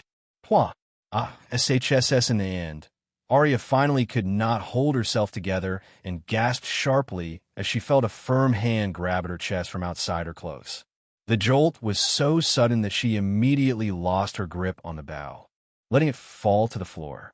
Fortunately, she wouldn't be scolded by Soren, as he was already busy exploring her impressive chest through her clothes, his lips pressing against her neck affectionately. As Soren did on tea, in protest, Arya could only mumble lightly, indulging herself in this strange warmth she had never asked for. To be honest, she probably never imagined Soren would be bold enough to do something like this to her. But looking at her flushed face and the quiet moment of relief she felt for the first time in her life, maybe, just maybe, she liked it? Ding! Congratulations! You have successfully pulled side heroine Arya Luna into your arms in a bold embrace while she is fully conscious. You have completed the quest. Bold, daring move. You got 15 charm. 10 free stat points. A new harem candidate has been added to your archive. Current harem candidate: Aurelia Flareborn, Sylvia Everhart, Arya Luna side heroine. Arya Luna's lust is increased by 20. Name: Arya Luna class. Summoner S level. 25 status. Side heroine chastity. Intact current emotions. Conflicted, aroused, flustered, curious, overwhelmed. Chapter 37. Soren is a scumbag. Are you alright? Soren looked at Arya, whose head had dipped so low that her face nearly disappeared behind the swell of her ample chest. He had to admit, the moment had left him feeling distracted, his mind still lingering on the encounter compared to similar moments he had shared with Sylvia, the sensation still lingering on his fingertips. He would have liked to explore that warmth again, but judging from the way she stood there, tense and silent, that clearly was not happening anytime soon. Maybe he had pushed too far, too fast. But he couldn't ignore his mission either, could he? Ashi, are you angry at me? Soren stepped closer and gently reached for her chin. But the moment his fingers brushed her skin, she flinched. Don't touch me, you pervert. Arya finally spoke, her voice trembling. She still couldn't bring herself to meet his eyes. Her pointed ears flushed a deep red. She could still feel his lingering touch, and the strange discomfort that came over her made her uneasy. She wanted to leave and step away for a moment, but Soren stood in front of her, unknowingly blocking her path. For a brief moment, her beautiful eyes grew misty, as if she might cry, not because she hated him for what he did, but because she didn't understand herself. When he touched her before, she should have stopped him, slapped him, or even cried for help. But what did she do instead? She let herself indulge in that unfamiliar pleasure. She allowed him to play with her breasts, and she didn't protest, not even once. It was only when Soren himself finally released her, noting that the time in the training room was almost up, that it ended. All because of that damn charm. Is he a demon? Hey, don't give me that look. I'm not a demon or anything, all right? Soren rolled his eyes and flicked her glabella, making her let out a small, pained moan.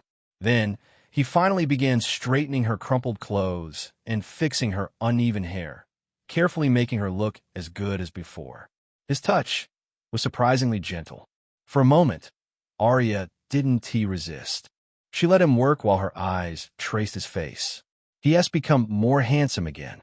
What is his secret? She noticed subtle changes in him that most people wouldn't even register. His jawline had a sharper, more defined edge, his skin looked softer and somehow more radiant, and his eyes held a faint, almost magnetic glow that seemed to draw her in. A soft aura seemed to surround him, giving a quietly pleasant feeling. It wasn't as intense as Evan S., but it was definitely there. Okay, Now you look better. All you need now is to go to the restroom and change your wet underwear. Soren's teasing smile made Arya's cheeks heat with a sudden rush of shame, breaking her out of the daze she'd been lost in. Why you did auntie say things like that? Arya stuttered as she stepped out of the corner, heading for the door. She really couldn't deal with him anymore. Hey, did I say something wrong? I could feel it before you know, Soren teased, amused by her flustered expression as he walked alongside her. Can you stop it already? Hey, what is there to be shy about between us now? After what already happened inside? Shoo, we're outside. Soren, don't you dare bring that up again. Okay, I won't. But still, Arya, we're both adults. What's wrong with being a bit close? Close? It was you who started it. I'm not fighting back. You should be grateful. Yeah, but you didn't stop me either. And the way you reacted, don't tell me you didn't enjoy it. Shoo, didn't I tell you to stop saying weird things already? Soren, do you want me to hate you? Then, why don't you admit it? I won TCH, I didn't know L's were liars too. You. If anyone has say liar, it's you. Didn't you invite me here under the pretense of training just to take advantage? Yeah, I did. Why you scumbag? As Soren and Arya left the training room, their argument grew more intense. Arya, who had been timid at first, started pushing back as he continued to tease and annoy her. Perhaps it was the familiar aura he carried that made her guard slip, allowing her to show a hint of her emotions. Of course, that didn't mean she had forgiven him for what he did to her, though. Arya, Soren, what are you two doing here? As they quarreled side by side while walking down the corridor, a soft voice from ahead caught their attention. Sylvia? Arya saw that it was Sylvia, her beautiful blue eyes watching them with curiosity. For a moment, panic hit her. It was as if someone had caught her in an affair with her boyfriend. Arya still thought Sylvia and Soren were together. Even though what had happened in the training room wasn't entirely her fault, she felt a flicker of guilt. Sorry, I have to go to the restroom. Let us meet later. Unable to look her straight in the eyes, Arya stammered and hurried away from Soren. In no time, she had vanished from their sight. Why is she so flustered all of a sudden? What happened? Sylvia looked confused, her gaze shifting towards Soren. Did you do something to her? She couldn't help but ask, having absolutely no trust in him after what happened before. Did he go mad after not getting Aurelia? What am I going to do to her? Aren't you thinking too much? Soren just rolled his eyes. Let us go to class instead. It's almost time. Why are you so late anyway? I went to the treasury to exchange most of those flame crystals we got yesterday. Do you know how many credit points I got? Almost 2,000 from them alone. Shoo, I nearly had a heart attack. The moment Soren asked where she'd been, Sylvia completely forgot about Arya and lit up with excitement. Greed shimmered in her eyes, making her look irresistibly cute. If it weren't for their location, Soren really wanted to press her against him and kiss those plump lips forcefully. Come to think of it, she still hasn't gotten that gift from Evan, right? Before he does, let us handle it myself. I want her in my harem anyway. Soren suddenly recalled what happened after the incident with the Wraith. After Sylvia fainted from her low mental power and fear, Evan saved up some credit points and bought her a protective amulet. That had been the starting point of their relationship. Now that he knew what would happen, Soren certainly wasn't going to let anyone else take advantage of his girl. Hey, Sylvia, before we head to class, let's stop by one place first. Soren wasn't someone to waste time. Once he made a decision, he immediately acted, beckoning Sylvia to follow. Where? Somewhere important. Don't worry, it won't take long. Just follow me. Fortunately, he had already exchanged the credit points yesterday and had enough to buy an amulet suitable for her. He couldn't wait to see her reaction. Maybe then, she'd let him complete a few more side quests with her. Who knew? Chapter 38. Evan caught Soren flirting with Sylvia. Artifact. Silver bracelet of clarity rank. D effect. Increases the wearer's mental resistance by 10, reducing damage and duration of mind-based attacks. Minor illusions have a 10 chance to be automatically dispelled. Sylvia looked at the beautiful silver bracelet Soren had just redeemed from the treasury and placed in her hand, her face slowly filling with surprise and disbelief. Soren, what is this? She thought he was just going to exchange credit points like her. But instead, he led her into the treasury and redeemed a bracelet. Looking at the effect shown on the panel, it was exactly what she needed right now. But she clearly saw him paying 1,800 credit points for it just now. I don't need it. Why are you wasting so many points? Although her eyes shone after seeing its effect, she felt extremely embarrassed to accept such an expensive gift. Her heart couldn't help but beat a little faster as her eyes fixed on Soren. She really couldn't understand why he was doing this. Is he proposing to me with this? Just that thought made her completely restless. Did he really like me and not Aurelia? But since when did he start having such feelings? Should I accept him or not? Are we now boyfriend and girlfriend? The poor girl's head was overloaded with countless random thoughts. Just as Sylvia was making a mountain out of nothing, her thoughts were abruptly interrupted by a sharp flick on her glabella. She didn't know why Soren had this habit, but it was quite painful. Can you stop hitting me there? Do you want me to become stupid? She couldn't help but complain with a pout. But you're already stupid. You. Okay, don't think too much. These are just some credit points I can easily earn. But your mental power is too low right now. You can't just faint next time. What if you're in a dungeon? Soren stopped her from protesting and spoke gently before taking the bracelet from her. Then, naturally, he held her soft arm and carefully slipped it on her wrist. Look, isn't it beautiful? You still want to return it? He asked with an innocent smile. Using every bit of charm he had, his eyes softly fixed on hers. Cough. Then. I'll pay you those credit points? I just redeemed some by myself. Seeing how carefully he wore the bracelet and how much he cared, Sylvia's cheeks flushed. She felt giddy from this romantic moment, unlike anything she'd experienced before. So, she lowered her eyes shyly, just like Arya had, and timidly spoke. No matter what, she felt it wasn't right to waste his points. She was a gold digger. Like I said, I don't need them. Besides, is it so hard to accept a gift from me? No, I didn't mean that. Shoo, talk less and accept what's given to you, Sylvia. I just don't want you to faint when I'm not around. Do you understand? Soren pressed a finger gently against her lips, stopping her from speaking. He was so close that Sylvia could feel the warmth of his body, her heart skipping a beat as she looked up at him. Only when she nodded stiffly did Soren remove his finger, not forgetting to rub it lightly before letting go. The ambiguous tension between them was already thick enough that he could have kissed her right there, pressing her against the wall. But this was a hallway that students frequently passed through. He didn't want to put on a show. There would be plenty of opportunities later. He was just pleased to see this moment working on her, evident from her dazed, shy expression. Okay, then be sure to wear it all the time. It will protect you from harm. Let's go to class now, or we'll be late. He lightly rubbed Sylvia's head before stepping back, then naturally grabbed her hand, the same one where he had just put the bracelet, interlocking his fingers with hers and guiding her toward the classroom. All the while, Sylvia offered no resistance, docilely following behind with her head lowered. She didn't know why, but she felt so sweetly fluttered today that her heart felt like it might burst from her chest. It was so strange that this time, she felt even shyer than when Soren had touched her chest or rubbed her, but is this what love is? Her mind buzzed with a jumble of random, unfamiliar thoughts. As Soren and Sylvia left for the classroom with their own thoughts, someone finally came out a corner, looking at their backs. It seemed Soren's concern wasn't unwarranted. There was really someone coming here. Just, they might not have thought this person was actually our protagonist, Evan Alarion. Am I late? Evan, of course, saw their interactions from the beginning to the end.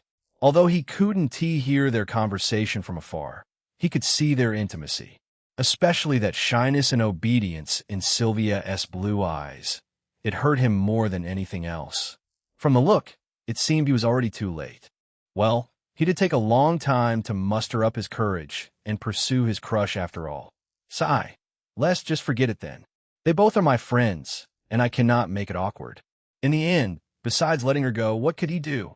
Although it hurt him deeply to see them intimate. poor protagonist had no choice but to curb his feelings just because Soren beat him to it. And he couldn't even hate him for it. Dejected, he looked at the treasury one more time before turning around and leaving for the classroom.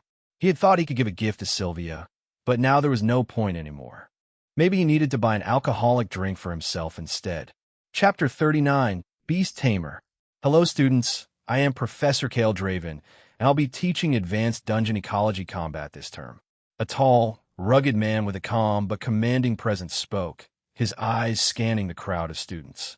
Unlike other normal academies, the Elite Hunter Academy operated differently. Here, all hunters were given dormitories inside the academy, and classes were held every other day. In the first semester of 6 months, students focused mostly on theory, dungeon survival, artifacts and their uses, and other related aspects. It was designed so that students wouldn't be clueless when they entered real dungeons. Of course, the content of these lectures was highly advanced and couldn't be found outside. After all, not all hunters could enter and survive S-rank dungeons or higher. So, even though it sounded boring, students rarely skipped any class. As you can see, I am an S-rank beast tamer. See him? This is my pet, Pyrospike. Isn't he cute? Despite looking rough on the outside, Professor Kale seemed quite friendly as he smiled and pointed at the young wyvern, perched confidently on his shoulder. Yup, it was a wyvern, very similar to the one Soren and his team had defeated yesterday inside the dungeon. Only its size was quite small, and it looked a bit cute. Even the tiny flames dancing around it seemed harmless. But Soren had to admit, this professor didn't have much of a naming sense. Still, he couldn't help feeling surprised by the coincidence. He had a hunch that the professor was showing them this because of the incident yesterday. By the way, I heard that someone from your class managed to conquer an E-rank dungeon yesterday, and the final boss you defeated seemed to be a Crimson Wyvern. Am I right? Sure enough, Professor Kale was prepared. Even though he spoke normally, his eyes were already focused on the 5 people sitting in the corner of the classroom. Soren, Arya, Sylvia, Aurelia, and Evan. There was no one in this class who didn't know them. They had become quite famous for managing to conquer the E-rank dungeon. Haha, don't worry, I'm not upset or anything that you killed a wyvern. Dungeon monsters and my pet are quite different, you know. Maybe the professor thought they misunderstood him because he quickly explained, which made Soren just roll his eyes. Of course, he knew the professor wouldn't hold them accountable for something like this. It seemed that not only was his naming sense questionable, but his jokes weren't that great either. Cough. Anyway, what I really wanted to get at was, can one of you explain how you managed to kill that wyvern? How you lured it? And what strategy you used? This was what Professor Kale wanted to know. Not for himself, but to proceed with the class normally. After all, what he had to teach this semester was the classification of beasts, their habits, weaknesses, strengths, what kinds of ecology held which beasts, and so on. This was essential knowledge that every hunter had to understand. Before entering any dungeon, hunters would study these details and devise their plan. The reason Soren and his team had struggled so much to complete the E-rank dungeon wasn't only because they were caught off guard and low level, but also because they were disadvantaged. The mere fact that no one on the team could fly, while the monster they had to kill could aerial maneuver, was a huge challenge. Not to mention how heavily Aurelia had been suppressed. In fact, it was Principal Logan's order to throw the entire team into such a dungeon in the first place. After all, not all dungeons were easily identifiable. Most of the time, hunters wouldn't know what monsters they would have to face inside a newly discovered one. In such cases, the situation everyone encountered yesterday would become the norm. Only when you knew the real danger could you prepare yourself thoroughly. In the past, students easily conquered F, E, and even D-rank dungeons, all because they had knowledge of what was inside. But many students later lost their lives in dungeons of the same rank outside the academy, simply because they had become complacent. Maybe this was also the reason why Principal Logan gave such a tough test at the beginning of the semester. Don't worry. Soren, what are you doing? Stand up already? For a moment, An awkward atmosphere surrounded them before Sylvia whispered while pinching his waist. But she used a bit too much force, causing him to jolt in pain. The heck? Soren wanted to shout, but seeing everyone's eyes on him, he coughed to ease his embarrassment. Then he finally turned his head to look at the protagonist, who was also their leader in name, only to see that he was totally ignoring him. This guy had been sulking since the beginning of class today. He didn't know what happened, but it seemed he wasn't going to stand up and explain. Dejected, Soren cursed Evan in his heart before standing up. Ahem, Professor Kale, let me explain how we killed that boss monster. Oh, you're Soren, right? I know your name from Professor Lyra. She said you have good leadership skills. Kale nodded lightly and signaled him to start with his eyes. The young wyvern still lazily perched on his shoulder, yawning in boredom. But Soren didn't know why he felt it was looking at him raptly. So, anyway, it wasn't that difficult or extraordinary a feat. It was just what we discussed and the plan we made after analyzing the territory of the boss monster and the teammates' abilities. There was nothing to hide in that battle. So Soren vividly explained what he did, downplaying his role and focusing on their teamwork instead. He pointed out how each team member trusted the others, smoothly carried out their roles, and didn't flinch in the face of danger. He also mentioned that they were lucky he had brought multiple bottles of potions before entering the dungeon, saving them from the initial attack, garnering sighs of admiration from the students around. Finally, they realized that Soren's team might have succeeded because of those potions. Of course, their teamwork also played a role, but the students wanted to justify their own failures. But neither the professor nor Soren cared. Excellent. Really, Professor Lyra is right. You have a very keen presence of mind. After hearing everything, Professor Kale clapped his hands, showing admiration. Although there were a few things you guys did wrong here and there, and you took too big a risk at times, in the end, results matter the most. Okay, you can sit down. Professor Kale signaled before focusing on the whole class. Like you just heard, you realize how even a mere E-rank dungeon could become so dangerous. Unfamiliar environments, unfamiliar monsters, and being underprepared are the cause of most hunters' deaths in this world. Then he began his long speech, heralding the start of the class. Professor Kale was really knowledgeable, carefully analyzing the dungeon Soren had been in, from the monsters and terrain to their habitats. He even pointed out each skill of the monsters they encountered at each level, while simultaneously explaining how students could tackle them according to their class. A melee attacker's way of dealing with such monsters was obviously different from an archer's, and he even showed how a healer could defeat them if they used the environment and the right potions. While the professor taught the class, Soren sat in his chair, still feeling the throbbing sensation in his waist. Annoyed, he couldn't help but look at Sylvia, who returned his gaze with an innocent look. It was as if she wasn't the one who pinched him just now. Slightly irritated, Soren looked left and right first, making sure no one was paying attention, then slowly crept his hand towards Sylvia from under the desk. Then, to her surprise, he directly grabbed her bare thigh from under her skirt, eliciting a muffled moan of surprise.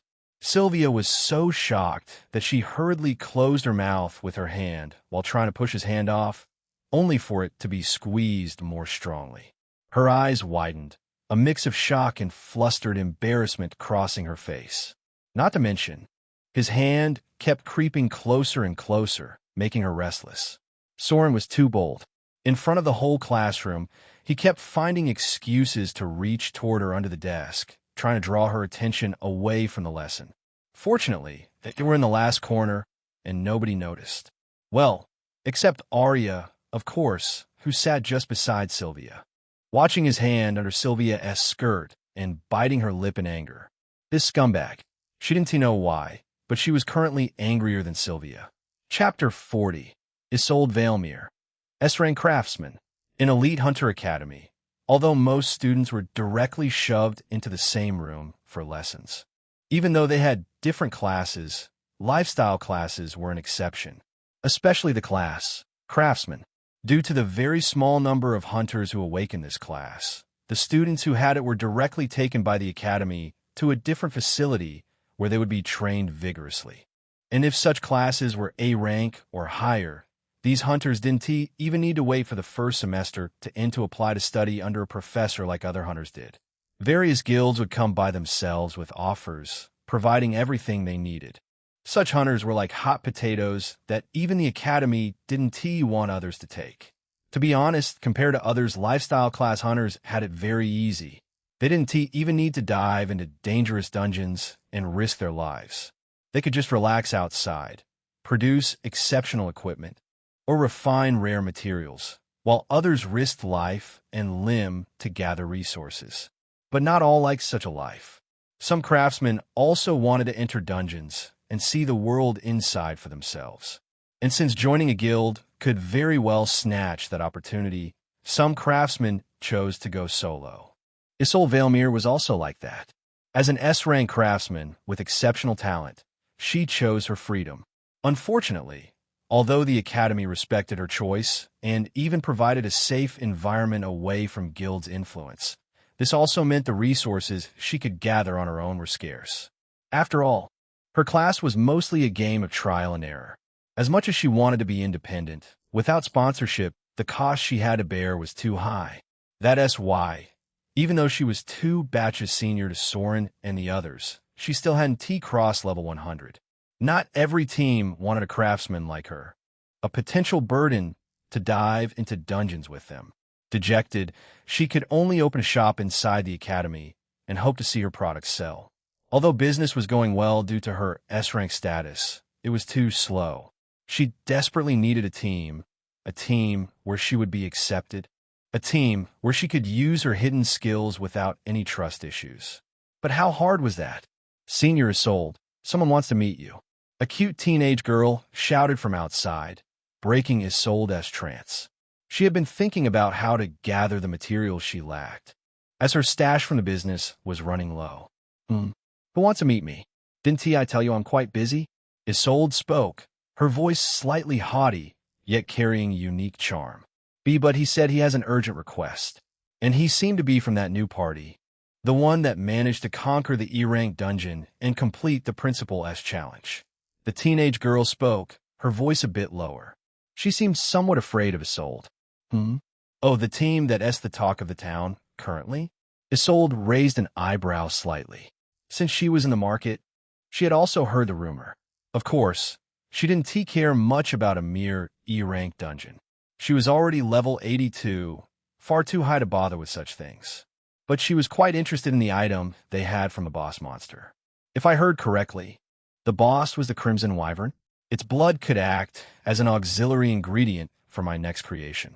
Isolde's lack of resources and connections meant she couldn't waste the opportunity of even an E-rank dungeon. After all, after certain levels, hunters were no longer allowed to enter low-rank dungeons. For example, an E-rank dungeon capped at hunter level 30. Anyone above that couldn't enter. Similarly, D rank was capped at level 50, C rank at 100, and B rank at 200. Once a dungeon reached B rank, its difficulty would be divided across the number of floors inside. For Isolde, that meant the only dungeons she could currently enter were C rank and above. Okay, let him enter then. I want to see what these new stars, who VE suddenly become popular, are like. After a moment of thought, Isolde spoke to the girl outside, then took a monocle from the drawer and placed it over one eye. She sat back in her chair naturally, her tall frame overlooking the door like a boss. Unlike other girls, she carried her own unique aura, as if she feared no one. Sir Soren, Sr., has invited you inside. The little maid immediately followed Isolde's order and guided Soren to the room before opening the door. Thank you. Soren smiled before entering and closing the door naturally. Only then did he look ahead to see a girl sitting on a chair, crossing her legs, and scrutinizing him. The girl was very tall, almost his height, with sleek black hair framing her face and striking blue eyes that seemed to pierce right through him. She wore a fitted blue vest and matching shorts, the outfit accentuating her well-endowed chest and slender figure, giving her an alluring yet confident presence. Her most striking feature was her long legs. toned and smooth, so enticing that Soren's gaze traveled there inadvertently. He had just come from noticing Sylvia's thighs in the classroom, and now he found himself quite distracted. "Are you done?" Although he only glanced briefly, Isolde, of course, noticed his gaze. "If you're done looking at me, can we now talk about why you're here? I'm quite busy, you know." She spoke lightly, just like a senior should, not taking him too seriously. "Huh, senior, don't mind my look. I was just surprised by your appearance." Soren laughed lightly to ease his embarrassment. He knew that for Isolde, he was just a junior and a stranger. Acting too close wasn't he a good choice. Ahem. "Anyway, senior, I heard you were an S-rank craftsman who is open to orders. I have some orders for you, what do you think?" Soren asked, before taking out a few materials from his inventory and placing them on the long desk in front of her. They were Wyvern Core Ember, Searing Scale, Inferno Claw, Emberwing Membrane, and Wyvern Blood Vial.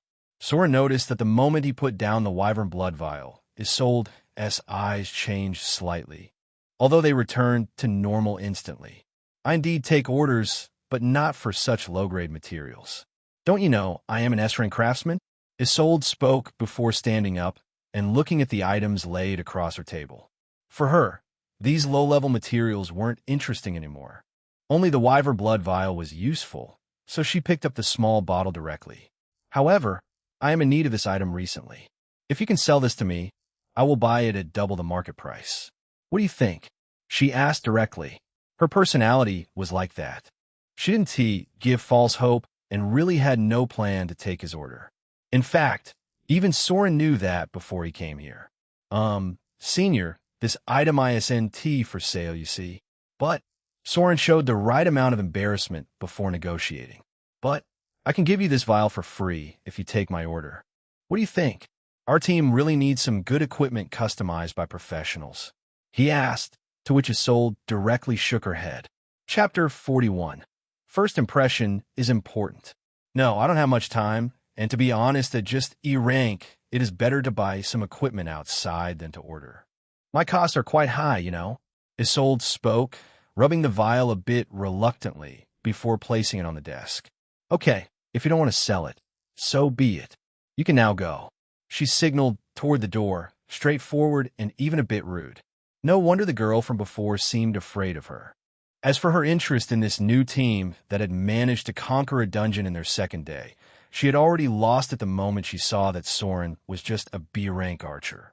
The monocle she wore on her left eye was a unique, identifying artifact she created herself.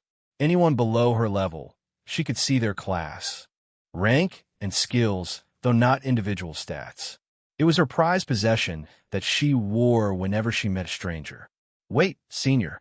Fortunately, Soren came prepared this time. Making equipment from these E-rank materials was just a ruse he used.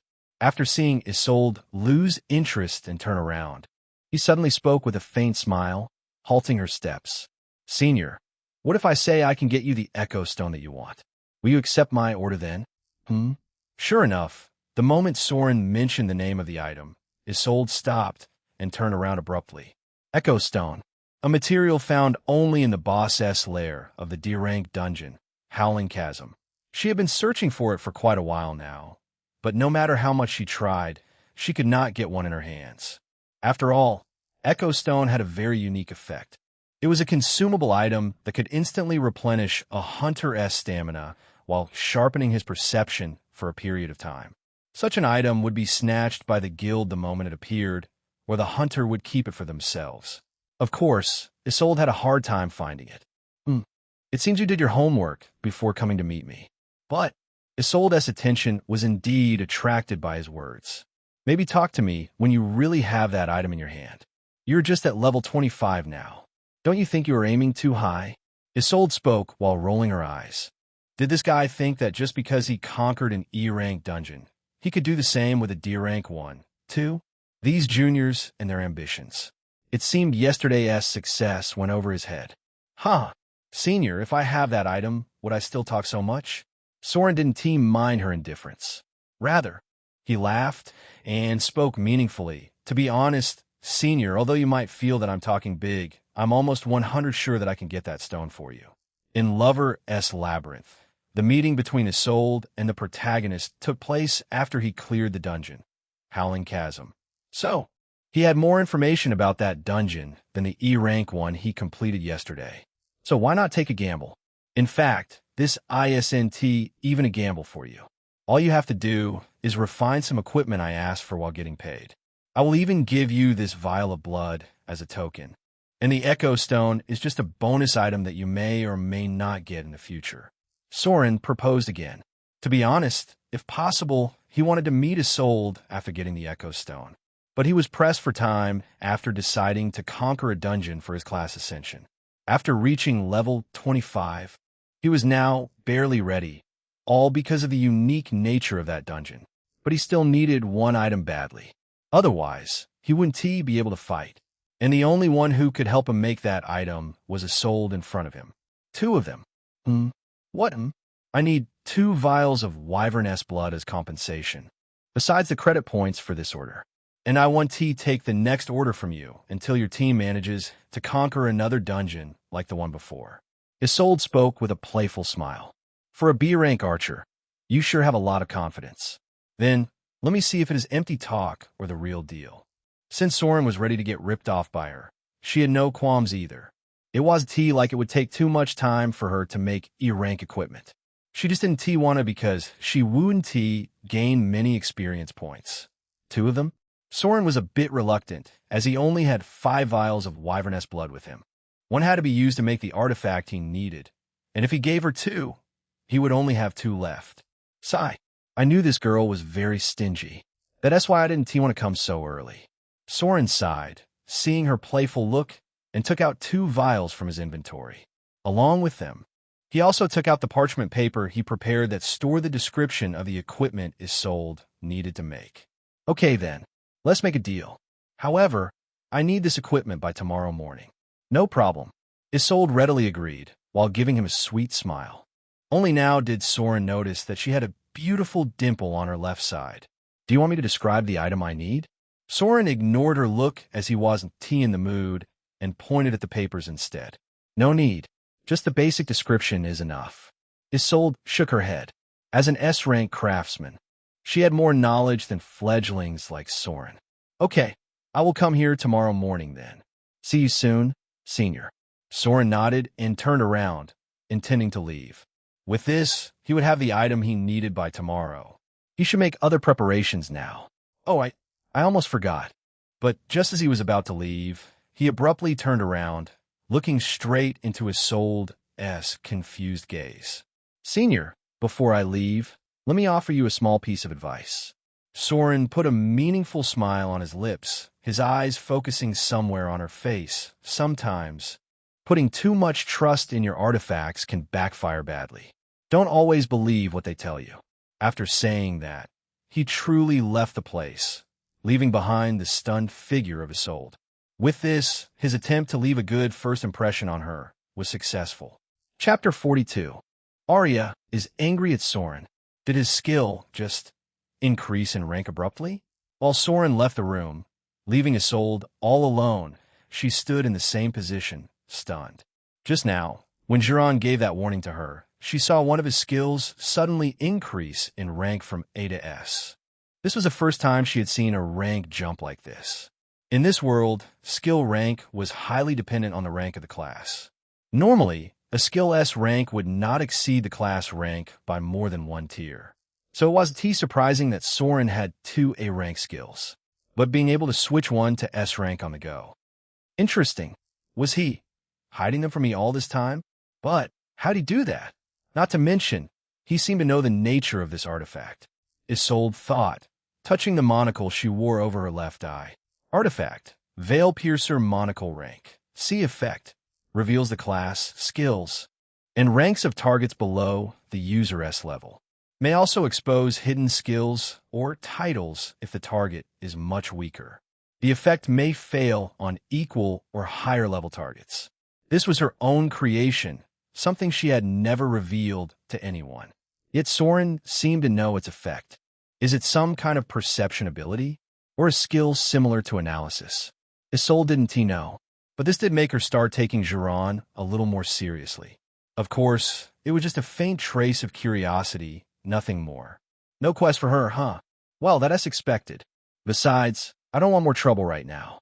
Soren thought, feeling that his hands were already full. He had Sylvia, Arya, Aurelia, and even Professor Lyra to care about. HM, what are you doing here? As Soren returned the way he came, intending to enter the classroom, he saw Arya Luna standing in a corner of the corridor. She seemed to be waiting for him. The moment she saw him, she immediately walked closer, her eyes slightly cold. Soren, I saw what you did. How dare you do that? Once near, Arya spoke, her voice chilly. There was no stuttering or timidity as she had shown in the training room, but Soren could clearly feel her anger. Saw what? For a moment, he was confused, but when he saw Arya growing even angrier, he immediately understood what she might have seen. Oh, so she saw me playing with Sylvia Esthai in class? He was so engrossed at that time that he didn't pay much attention. Moreover, Sylvia quickly stopped him when he went near her underwear. Fortunately, he hadn't accepted any side quests at that time. Hey, ISNT, it's shameful to just stand there and watch others like that. After figuring out why she was angry, Soren lightly joked.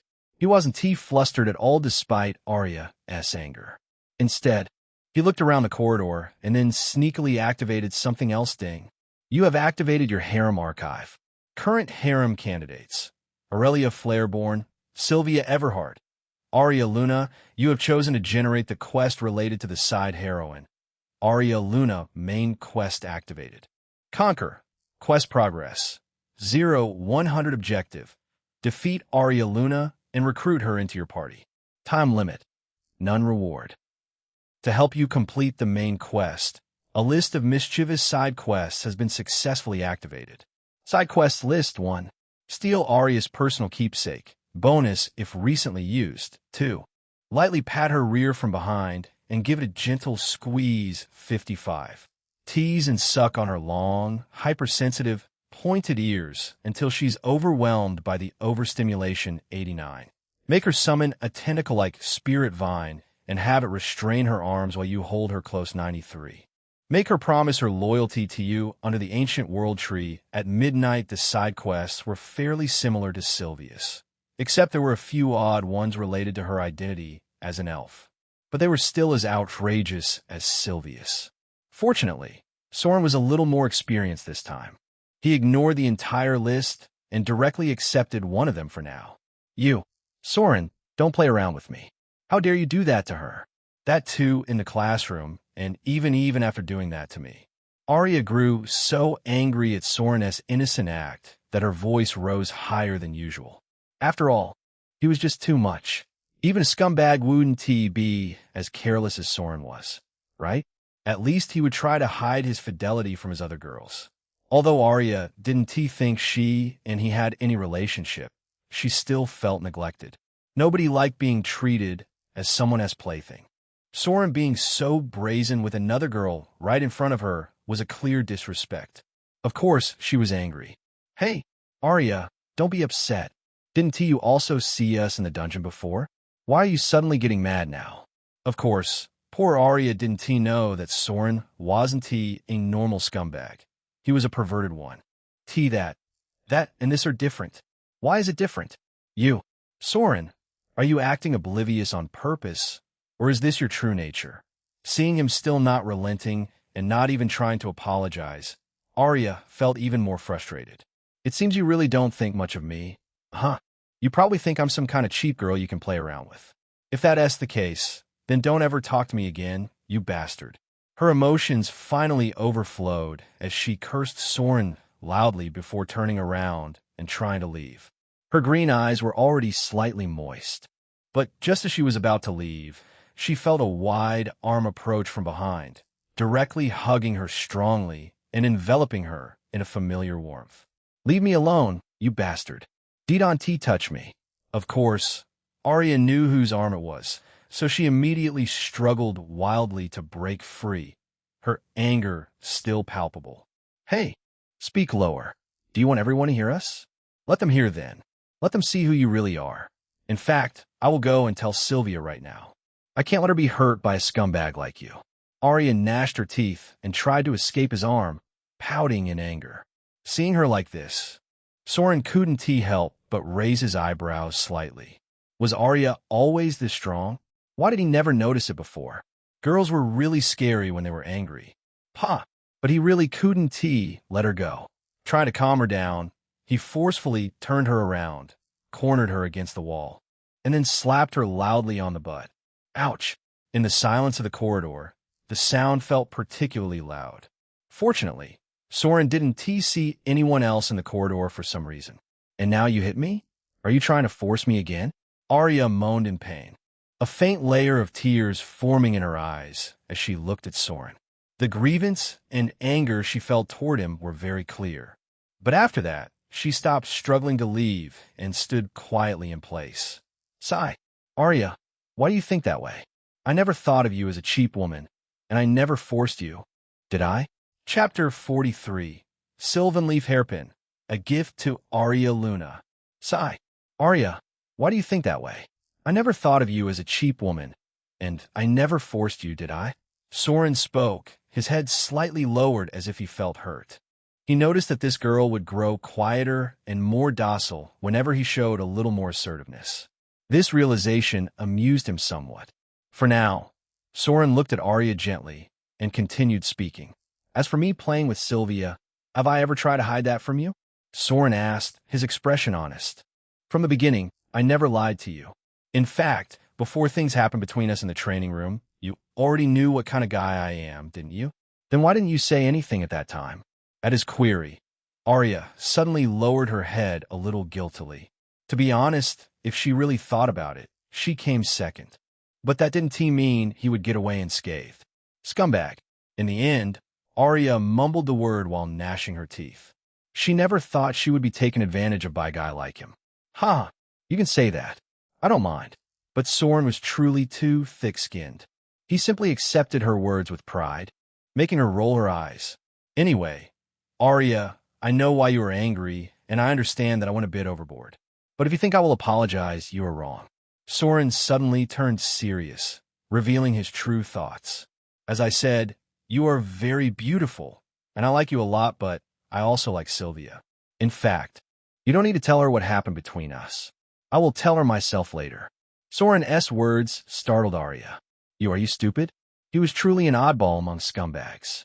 But that was how Soren decided to continue his perverted expeditions. Otherwise, hiding things all the time, trying to balance between girls, and waiting for game events to form a harem would waste too much time. He didn't want to get exhausted. In fact, hey, Arya, why don't you wear a skirt in the next class too? I will play with your thighs right in front of Sylvia this time. Wouldn't that even things out? Soren asked as if he had found a reasonable solution, only to get hit on the head by her. Ouch! You wish. Arya was so exasperated by his logic that she wasn't even angry anymore. Getting angry only wasted her energy. This guy's brain really worked differently. Hey, I'm serious here, you know? Aren't you just jealous of Sylvia? Soren rubbed the spot she hit and gave a charming smile. The heck I will be jealous. You can go die for all I care. Arya pouted and decided there was no point in arguing. To be honest, she felt a little strange about her situation. She came here to hold him accountable and expected at least an apology. But instead, he was thinking about playing with her in front of Sylvia. If she stayed a little longer, she didn't know what else he would say. Feeling dejected, she decided to leave and maintain a certain distance from this guy from now on. She wouldn't let him touch her now, let alone attend that so-called archery training. Hey, wait a minute. There is something I want to give you. However, just as she turned to leave, Soren stopped her once more. This time, he was holding something in his hand. It was a silver hairpin shaped like a delicate leaf, with a small green gem set at its base. What is this? Arya asked, slightly surprised. But Soren only smiled faintly and stepped closer. Don't move, he said softly. Then he reached up and carefully slid the hairpin into her hair above her ear, securing a small section in place. His fingers brushed lightly against her temple as he adjusted it. After stepping back, his eyes lingered on her for a moment. HM, I was right. It suits you. He gave a gentle smile. Only then did Arya realize that the thing he just placed in her hair was an artifact, and she could now read its description. Artifact. Sylvanleaf hairpin rank. D effect. Increases charm by 5. Grants a certain resistance to weak charm or seduction type effects. I notice that you are very susceptible to charm and seduction. This is a very bad weakness to have. After all, I don't want you to be seduced by anyone other than me. Soren spoke while lightly caressing her hair with one hand, while the other moved behind her, quietly grabbing her butt. Arya's body immediately stiffened slightly, her breath becoming a little uneven. But Soren ignored her stiffness, gently patted her, but while she was still in a daze, continuing to caress her. Only after hearing the system prompt did he release her, then whisper softly, "Okay, let us go to class. It's getting late." He stepped back, his eyes focusing on the dazed Arya. Looking at her expression, it seemed he made the right decision by purchasing this artifact together with Sylvia's silver bracelet of clarity. Although he couldn't help but think that giving gifts to 2 girls was already quite expensive. I'll let us go then. Arya slowly came out of her trance after Soren called her and timidly nodded, true to her usual self. Her remaining anger suddenly disappeared without her even noticing it. But what could she do when this was the first time she had ever received a gift in her life? That too from a boy. The unfamiliar feeling in her heart made her a little confused. Not to mention his intention behind it sounded a bit noble. But he was the one who seduced me, though. Arya still had some complaints. But for now, she decided to forget them. Maybe she needed to give him a little more chance? Sometimes he wasn't as hateful or clueless as she thought. Arya secretly glanced at Soren from the corner of her eyes, feeling that his charm seemed to increase again, and smiled almost imperceptibly. Her hand sneakily touched the hairpin tucked firmly in her hair. Sigh. The poor girl didn't even realize how easily she was being swayed. No wonder the difficulty of conquering her was only 3 stars. Chapter 44. E-Rank Dungeons Challenge. Whoa, are they really going to compete? Seems so. It seems those so-called elites' pride was hurt badly when a normal team managed to get ahead of them. But their team also has someone like Aurelia on their side. Well, it is what it is. Just as Soren and Arya returned to their classroom, they were immediately greeted with a large crowd around them. Surprisingly, this crowd included students from the other 2 sections, too. Everyone was gathered here. No wonder the corridor was totally empty. What happened? Arya spoke, a bit surprised. I don't know. Let us go to our seats. It seems everyone is also looking there. Soren had a guess, but didn't say much. After navigating through the crowd, he quickly returned to the corner when he could already see Sylvia, Evan, and Aurelia. But besides them, he also saw a few notable figures he had seen yesterday. The twin sisters, Elara and Elise Vans, the burly guy Magnus, and the son of the defense minister, Darius Blackthorn. So what do you think? Let us compete with each other, shall we? Besides, you already conquered an E-rank dungeon before anyway. Darius Blackthorn spoke with a faint smile, his eyes mostly focused on Aurelia and Evan. Why the heck would we agree to such a stupid proposal? But the one who answered was Sylvia, who directly rolled her eyes at them. In the first place, a dungeon is dangerous and not something to compete about. Didn't you hear Professor Lyra's lecture? Sylvia was truly surprised that they would even try to compete and see who could clear an E-rank dungeon the fastest. Were they idiots? Sylvia Everhart, right? Darius didn't seem offended by her sharp words. Instead, he met her gaze with dark eyes and smiled lightly. For an S-rank healer, you're surprisingly wary of challenges. As a hunter, that's not exactly a good trait.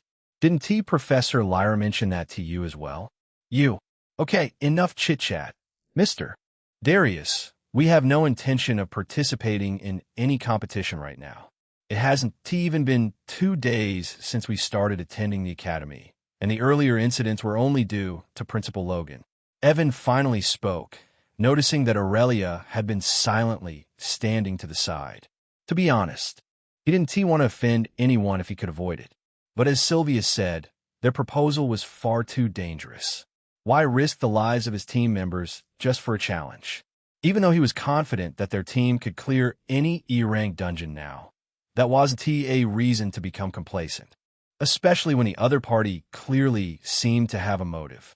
Hey, don't be so quick to reject our proposal.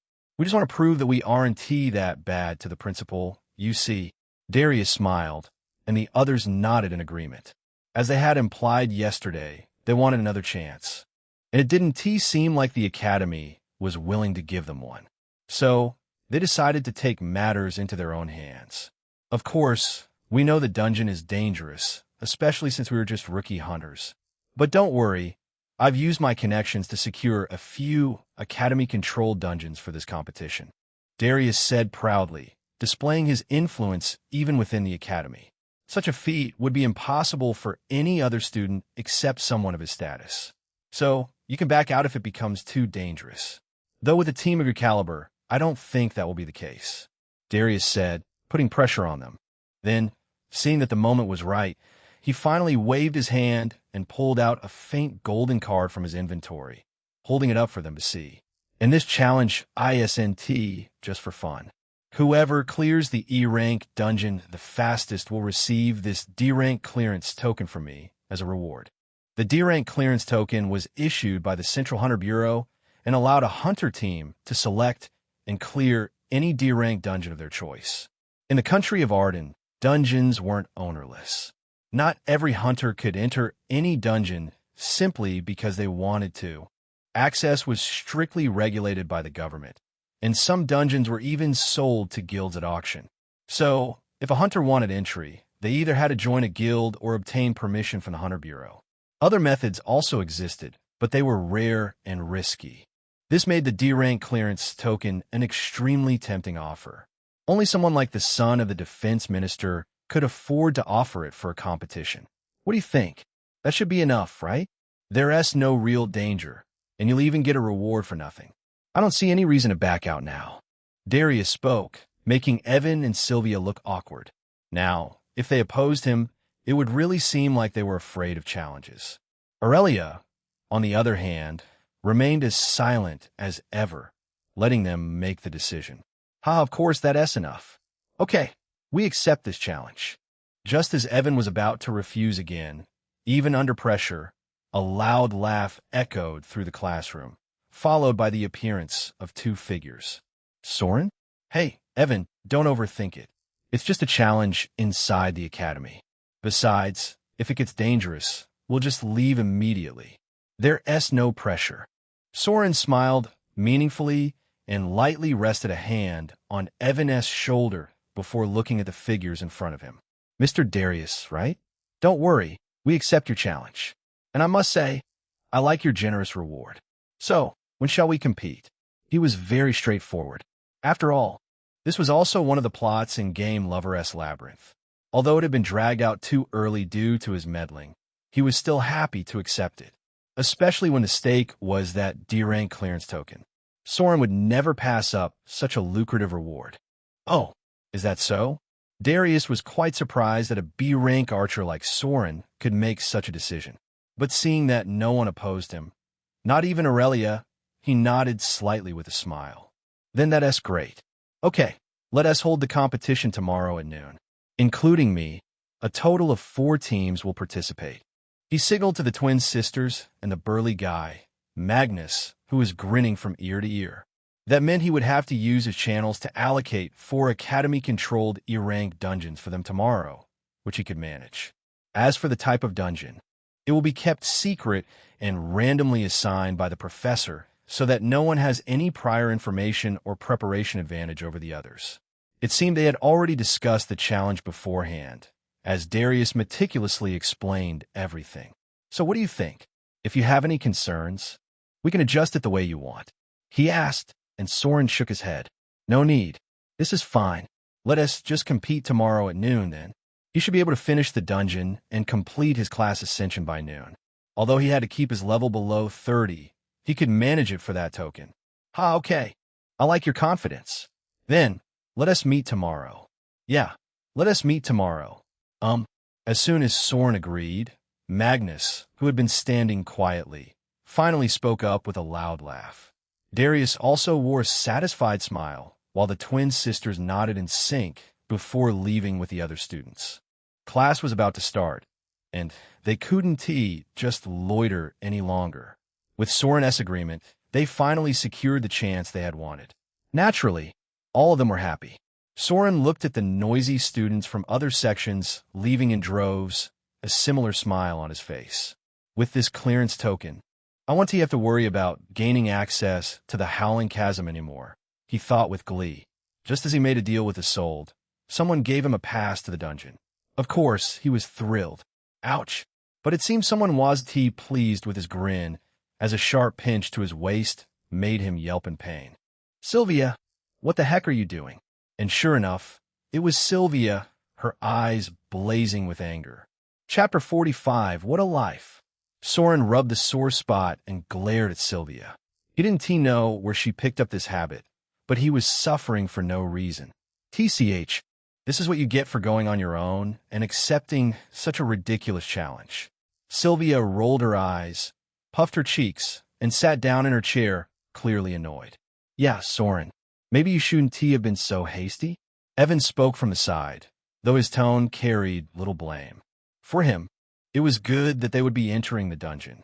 Still, he clearly felt that Darius wasn't a good person. It was better to stay as far away from people like him as possible. Huh. Okay, I'm sorry for accepting the deal without discussing it with you all. But you guys didn't stop me either, did you? He asked, to which Sylvia merely rolled her eyes, while Evan showed an embarrassed look, as if to say, wasn't it because they didn't want you to look bad in front of everyone. Cough. Anyway, just hear me out, will ya? This challenge is still beneficial for us, and it's not like we have a choice to deny it. Soren understood their thoughts and began to explain. After all that talk, if we still refuse, everyone will think we are cowards and that the previous incident was just a coincidence. Although what others think isn't really our concern, having a bad reputation in the academy isn't helpful. Making a good impression on the professors always pays off in the long run. This was especially true for a team like theirs, with no background, except for Aurelia, of course. Besides, Soren paused and looked at Sylvia. Do you know how valuable that D-rank clearance token is? You already know how lucrative an E-rank dungeon is. So what do you think a D-rank dungeon would be worth? He didn't say much after that, but everyone understood. That was literally a gold mine. No doubt about it. Darius was generous, to be honest. But Soren also knew why he was so confident. Still, what if someone gets injured inside or something goes wrong? Sylvia spoke, admonishing him. Even though it was a good decision, he shouldn't have decided without discussing it with them. Then I will take that responsibility. All right? But Soren just rolled his eyes and flicked Sylvia's glabella strongly, making her moan in pain, taking revenge for the earlier pinch. Sylvia, don't underestimate your team members. In fact, we are quite strong. Soren noticed she was acting a bit timid and pointed to his team members. Look, Evan can hold his own in any condition, while Aurelia is strong enough to take care of herself. Arya can summon stone golems and a sentinel to fight on her own. He spoke before pointing at her. As for you, I will take full responsibility for you. Soren gently continued. I promise I won't let anything or anyone even scratch your body. Are you fine now? He asked, immediately making her face turn deep red. The way he said it was so straightforward that it almost felt like a confession. Of course, Sylvia was flustered.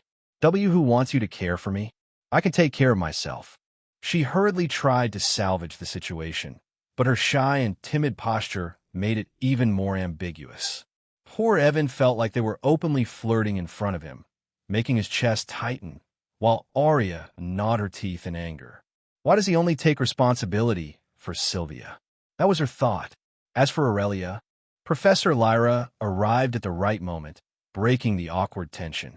Seeing that class was about to begin, Soren immediately took a seat with the others. In their hurry, he ended up sitting between Sylvia and Arya, with Arya in the corner. At first, he didn't care much, but as the class progressed, he became acutely aware of the fidgeting girl next to him. It was very subtle at first, as if Arya was just adjusting her sitting position, but Soren whose eyes were sharp, noticed it immediately. For example, her leg, wrapped in her trousers, was already too close to him. Soren probably wouldn't have thought anything of it before, assuming she was simply shifting her position. But after the incident in the corridor, a faint doubt crept into his mind. Is this girl tempting me? He couldn't help but wonder and turned sideways to look at Arya, only to see her raptly paying attention to the class. She seemed completely unaware, but seeing the leg almost touching his own, he couldn't help but doubt, even if he didn't want to.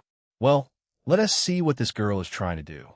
Soren thought and suddenly raised his hand, naturally placing it atop her thighs. The simple contact sent a quiet rush of heat through his palm. She felt so damn soft, even through the fabric. Just at that moment, he felt Arya flinch slightly, but she immediately returned to normal, totally ignoring his hand. But Soren still managed to see a faint smile tug at the corner of her lip for just a brief moment. Interesting. Is she jealous of Sylvia? Soren was amused and smiled lightly. Then, while paying attention to the class, his hand naturally began to knead her thighs through her trousers. God, the way her muscles tensed and then relaxed under his fingers was addictive. Although it wasn't as fun as playing with Sylvia's naked ones, it was still enjoyable, especially when Arya didn't even show any resistance. This girl was clearly enjoying it instead. Her subtle shift closer to his touch said everything her silence refused to admit. Quite the view from the front row, though, Soren thought to himself with a quiet grin, keeping his hand resting near her shoulder as Arya settled in beside him. The warmth pulsing there made his pulse kick harder. Simultaneously, his gaze landed on Professor Lyra's massive bosoms that were bouncing around on her clothes as she walked and talked, mesmerizing him. Too bad Arya didn't let him go further up. Otherwise, he was even thinking of completing another side quest. Welp, I can complete a few when clearing the dungeon tomorrow anyway. Soren thought and smiled, somewhat unaware that his brief ogling was immediately spotted by the professor. Is this guy openly ogling my breasts again? Professor Lyra, of course, saw his gaze, making her ashamed. Such disrespect, and that too from a student she thought so highly of. This had never happened before. Not even her colleagues dared to look at her so brazenly, thanks to her Iron Lady reputation. It wasn't without reason that she was still single.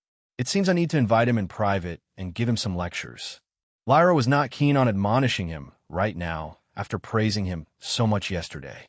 Fortunately, Soren was in a corner, and Lyra didn't bother focusing her senses on him. Otherwise, Soren might have faced severe punishment. Well, his luck stats seemed to be coming in handy. Chapter 46, Hero S Cemetery. Kingswell, Elite Hunter Academy, was located in the capital city, Fiona, of the country of Arden. Although this world was vastly different from Earth, it still resembled a modern city. High-rise buildings towered over busy streets filled with buses, cars, and motorcycles, while people moved about like any ordinary city. Large neon screens and hollow displays flashed everywhere, broadcasting news about hunters, recent dungeon raids, and monster sightings. Isolde is really efficient. She managed to get everything done so fast. Soren sat on a bus, speeding along the national highway. In his hand rested a small ring. A crimson gem meticulously set atop it. Artifact, Crimson Wyvern Ring rank. D effect, grants complete immunity to all curses and debuffs for 1 hour. After use, the ring crumbles to dust. Crafted from wyvern blood and bone, consuming rare materials for a temporary but powerful effect. But still, it's good to know that the crafting formula I remember from the game is actually useful. This consumable artifact was something he recalled from the game. He had only given Isolde general crafting directions based on his memory. Or maybe it's Isolde's skill that made it possible. Soren didn't know, but with the ring in his hand, he felt ready to tackle a dungeon that no one had discovered yet. Or rather, it hadn't revealed its presence. Despite being so close to the capital city, no one had ever uncovered it. Somehow, Evan would eventually find it, raising his class from S to SS rank. Well, Soren was sure it was just a clumsy plot device from the game developer to boost the protagonist's S rank. But now it was a perfect opportunity for him. Well, I hope that the dungeon is still there. Otherwise, this trip will be wasted. Soren thought, finding that he was close to the location when a massive board came into view, clearly visible even from the bus. Hero S Cemetery. Sir, are you from the Elite Hunter Academy? Don't worry, sir. All students from the Academy are allowed to visit the Hero S Cemetery freely. A middle-aged guard immediately flattered Soren the moment he saw the identity card. He couldn't hide the thick jealousy in his eyes. After all, in the outside world, the prestige of the Elite Hunter Academy was even more than the government itself. Every citizen of this country wanted to join, but couldn't. Of course, he was jealous. Well, thank you. Soren didn't care. Rather, he kept the card in his inventory before stepping into the park. Hero S Cemetery. Although the name sounded grand, the place itself was simple. So simple that the moment Soren stepped inside, he could already see the far end of it. It was just a small garden with neatly arranged flowers and trimmed grass. At the center stood a thick, arching stone pillar that served as the memorial. Both sides of the pillar were engraved with the names of significant heroes of the past, each line carved carefully into the stone. It was nothing more than a modest tribute built long ago to honor the hunters who gave their lives for humanity. It was not even officially maintained by the government. That was why, as Soren looked around the quiet park, he found himself completely alone. Well, that only made things easier. Soren did not waste too much time. After showing slight respect, he immediately stepped toward the left pillar of the arch and carefully examined the engraved letters. It should be somewhere here. In the game, Evan came to this place to pay tribute to the heroes of his Alarion family after uncovering his family history. While looking through the names of past heroes, Evan discovered a small groove hidden between two engravings, faint black mana leaking from within. Startled, he tried to identify what it was. After trying several methods, he eventually poured his mana into it. The moment his mana flowed inside, he was instantly teleported into a unique dungeon. Here it is. This must be the one. Soren's eyes shone as he spotted a tiny groove between two engraved names. It was so subtle that he would never have noticed it without deliberately searching for it. Unlike in the game, however, no black mana radiated from it.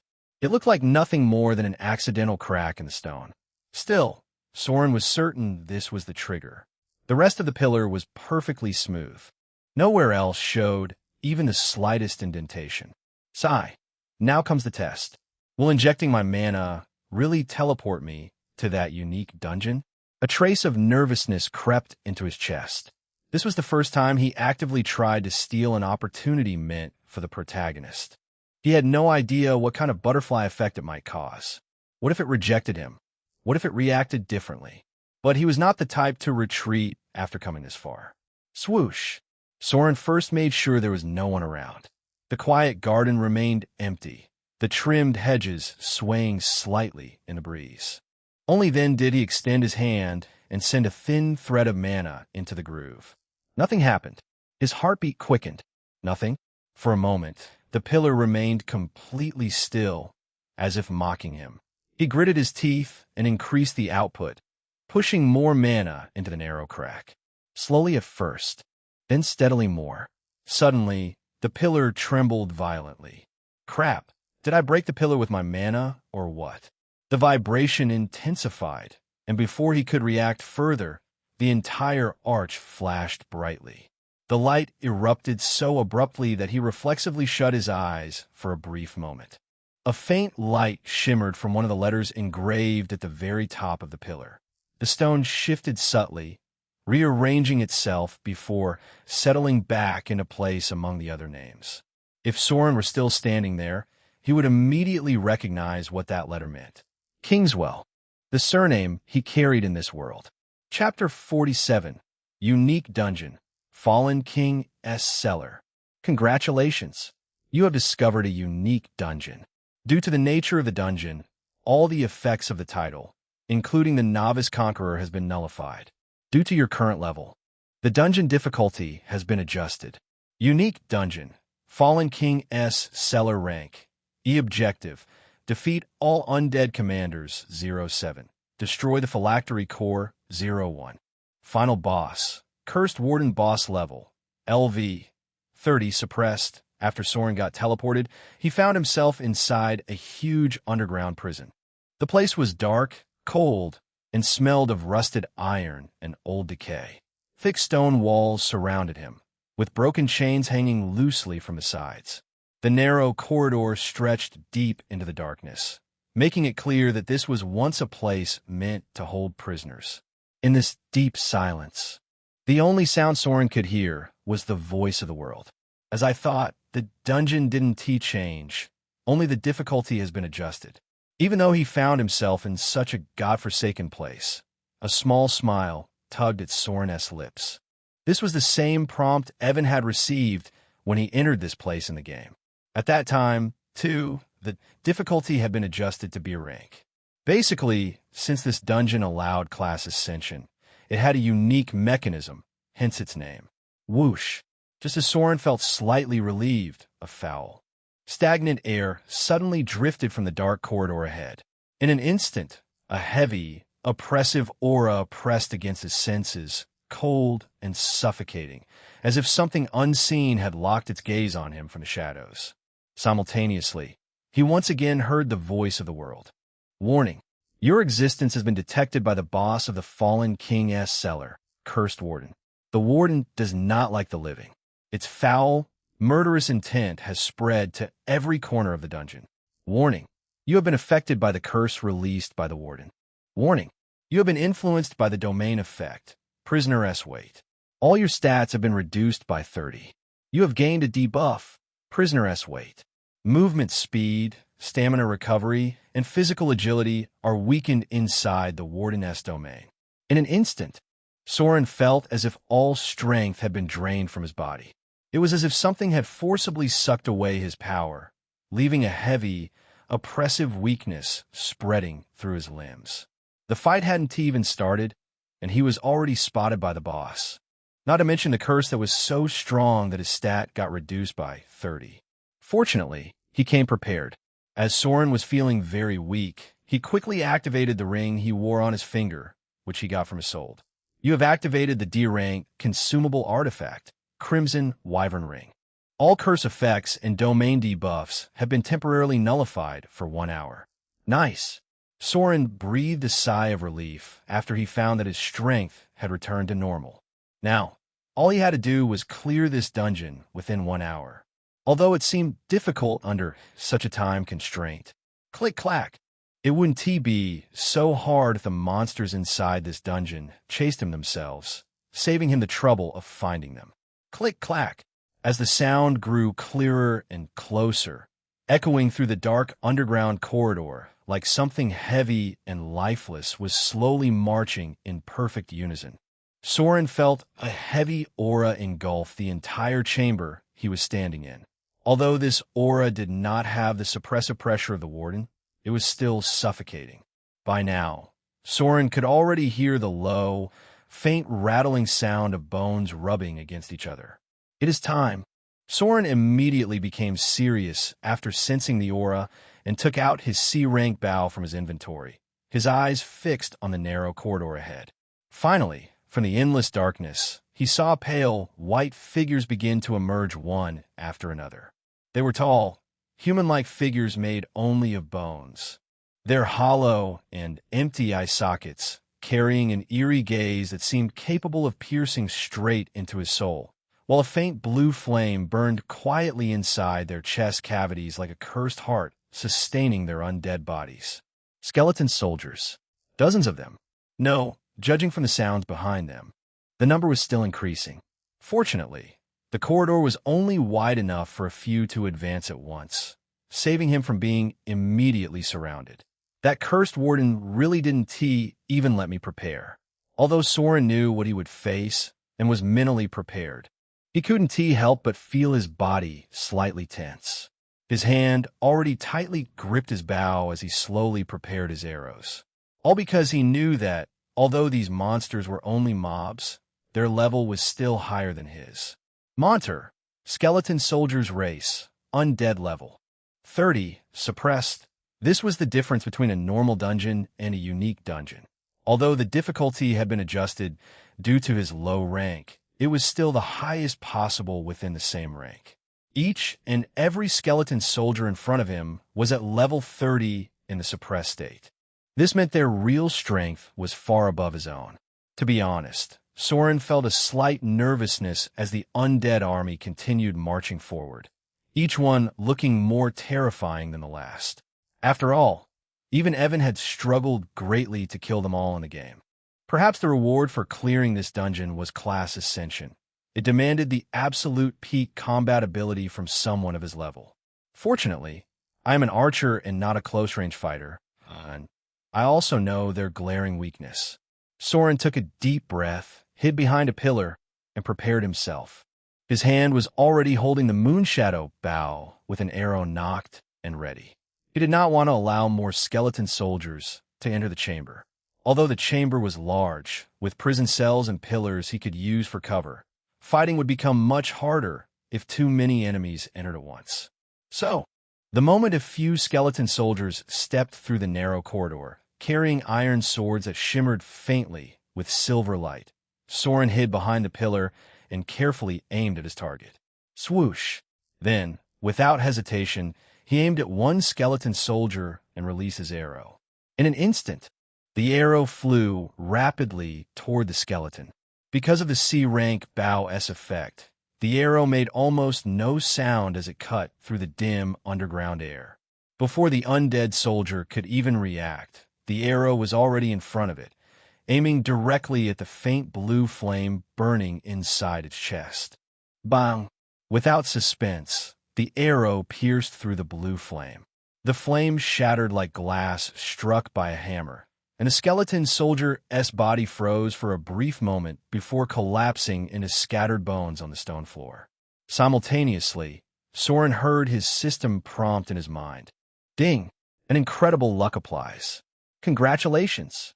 Your invariable stat, critical hit, has been activated. The damage dealt to the skeleton soldier will be doubled. As Soren had expected, the 5 critical damage chance effect of his C-rank bow had significantly increased the probability of activating his invariable stat. Even without using the gap stat to increase his skill rank, he was still able to kill a level 30 skeleton soldier. Too bad, he gained no experience points. Of course, this was possible because Soren knew their weakness from the game. That blue flame inside the chest of the undead skeletons was the core that sustained their existence. As long as he destroyed that flame, he could kill them instantly. It was not without reason that he had entered this dungeon with confidence. Swoosh! However, this did not mean he could continue killing them while staying hidden. The chamber was not large enough to completely conceal his presence. The moment he killed one skeleton soldier, every undead warrior in the corridor immediately sensed his aura. They're hollow. Empty eye sockets turned toward him at once, locking onto his position. Now, even if he wanted to hide, he could not. Chapter 48, Death of Undead Commanders. Arcane Volley.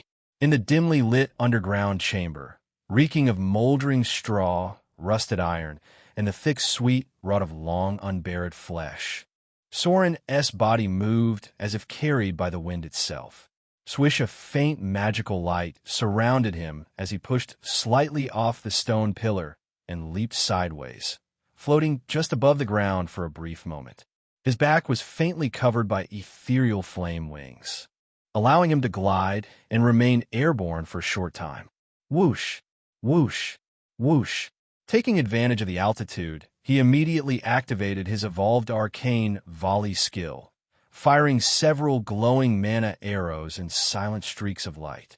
His aim was precise and calculated, with no unnecessary movement. His eagle-like eyes focused directly on the skeleton soldier's weak points. Because he was airborne, none of the ground attacks could reach his figure, allowing him to shoot from whatever distance he wanted. Bang, bang, bang. As expected, the mana arrows flew sharply and without suspense. striking the advancing skeleton soldiers directly at the faint blue flame burning inside their chests. The cursed flames shattered instantly, their movements freezing for only a split second before the skeleton soldiers collapsed into scattered white bones on the stone floor. Even when they tried to dodge, they could not escape, as their numbers were too large, and with his invariable stat kept activating, doubling the damage of his attacks. Ding! An incredible luck applies. Congratulations! Your invariable stat, critical hit, has been activated. The damage dealt to the skeleton soldier will be doubled. Congratulations! Your invariable stat, critical hit, has been activated. Poor undead were no match at all. Soren didn't let them gather too much and killed them in droves constantly. Even if their number was larger and their level was higher, his constant use of the Crimson Wyvern Wing sigil allowed him to fly above, effectively dodging their siege. Even if they had archers in their ranks, it was of no use, as Soren's agility was no joke. Crash! Boom, but that didn't mean he was relaxed, as Soren barely managed to dodge a streak of light massive enough to slice through his entire body. Death Cleave, KRRRHHH. The light came from the tall skeleton soldier wearing cracked black iron armor and carrying a heavy rune-engraved iron sword. Its chest was burning with a brighter blue, cursed flame than the others. Unlike other skeleton soldiers, it could instantly track Soren's flying trajectory. Not to mention that attack, just now. Soren felt that the power behind it was no less than what Evan used before to separate the head of the blazing falcon. He wasn't sure if he would be alive if he let them graze his body, but he wasn't going to try anytime soon. Monter, Undead Commander Race, Undead Level 30, Suppressed. Damn, these guys will waste all my mana potions. How am I going to fight the boss like this? Soren cursed, putting some distance between himself and the commander while his back was still blazing with ethereal wings. He was now very relieved that he had taken this item from the boss's loot. Otherwise, how would he have been able to kill so many skeleton soldiers and the 6 commanders already? This one was the last one he had to kill before facing the boss monster. However, he couldn't help but lament that he had already used too many mana potions in this fight. His stash was running low, and he did not like that. Sigh, let us quickly get rid of this guy before the wing duration ends. But what could he do? Feeling slightly dejected, Soren quickly took another mana potion from his inventory and chugged it down. When he felt that his mana had fully recovered, he immediately moved again, constantly changing position while firing volleys of arrows using his evolved skill. After killing 6 commanders, he already knew how to deal with it, as Soren killed more and more skeleton soldiers while dodging the increasingly dangerous attacks from the commander. The surrounding area gradually became more deserted. The army below, although still looking menacing, was being killed like chickens with no effective counterattack. The main reason why this dungeon was so strong was, first, due to the cursed domain effect of the boss, and second, due to the continuous assault from the undead army inside a closed enclosure. For a single person, it would be incredibly difficult to survive this danger, as there was no healer to assist. But because Soren already knew everything and had come prepared, he directly nullified the most risky part. Thus, the situation before him was that the undead commander was slowly going mad. If it could roar, it would have already roared in anger. However, feeling the increasing oppressive aura, Soren knew it was truly enraged. KRRRHHH. And when he once again dodged its sword strike and shot an arrow that struck right beside its shoulder, the commander could no longer hold back. With a deafening crackling sound, the commander slowly lowered its sword, seemingly ignoring Soren's attacks on the other soldiers. But upon closer observation, it was not being silent. Rather, it was actively gathering the death aura left behind by the fallen soldiers. The dark energy left behind by the fallen soldiers slowly condensed around its body, forming a swirling mass of cursed power that began spreading outward like a growing death field.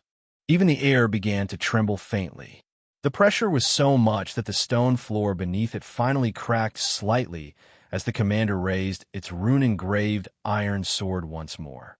its hollow eyes focused on the rapidly backing figure of Soren. Then, KRRHHH, without hesitation, the commander swung its sword downward with everything it had. Grave execución de fiel collapse, an AoE attack that condensed the death energy of its fallen soldiers. The more soldiers that died, the more black cursed aura gathered around the commander, increasing the destructive range and power of the skill. The only drawback was that it did not differentiate between its foe and ally, meaning the attack would destroy anything within its range once released. Sure enough, the moment it swung its sword, the gathered black aura burst outward in an instant as a devastating area of effect shockwave intended to annihilate everything within its range. The remaining skeleton soldiers were caught within the explosion of cursed energy, their bodies shattering into countless bone fragments as the destructive wave swept through the chamber, heading towards Soren menacingly. But just at that moment now, Soren cried out as if he were waiting for this moment all along. The moment the undead commander fired its sword. He also changed his skill from Arcane Volley to Artemis Grace. Then, without a moment of hesitation, he infused every drop of mana he had, condensing a single beautiful arrow. Swish! Then, he fired it without a moment of hesitation. The arrow, filled with grace and beautiful light, suddenly crashed against the dark energy released by the undead commander. Boom! But surprisingly, rather than being stopped or even destroyed, its graceful, soft aura directly neutralized that dark energy as if it were its nemesis. It was as if this arrow carried a holy aura so potent that the death energy couldn't even dare to look at it straight. Sure enough, the result was absolute annihilation. The arrow didn't even stop for a second after facing such a devastating attack and flew forward, coming close to the unsuspecting undead commander. Then, with the same grace, it pierced its chest, ignoring the death aura like before. Bang! With no suspense at all, the blue cursed flame inside the chest shattered instantly. The commander's hollow eye sockets trembled briefly before the massive skeleton body stopped moving and collapsed slowly into scattered blackened bones on the stone floor. Congratulations! You have killed an undead commander. Killed undead commanders, 7-7. One of the objectives of the dungeon has been successfully completed. Due to this, the boss monster, Cursed Warden, has been freed from its restraint. Please destroy the phylactery core at the core chamber if you want to conquer this dungeon. Only the sound of the voice of the world echoed in Soren's ears. Chapter 49. Cursed Warden, the final boss.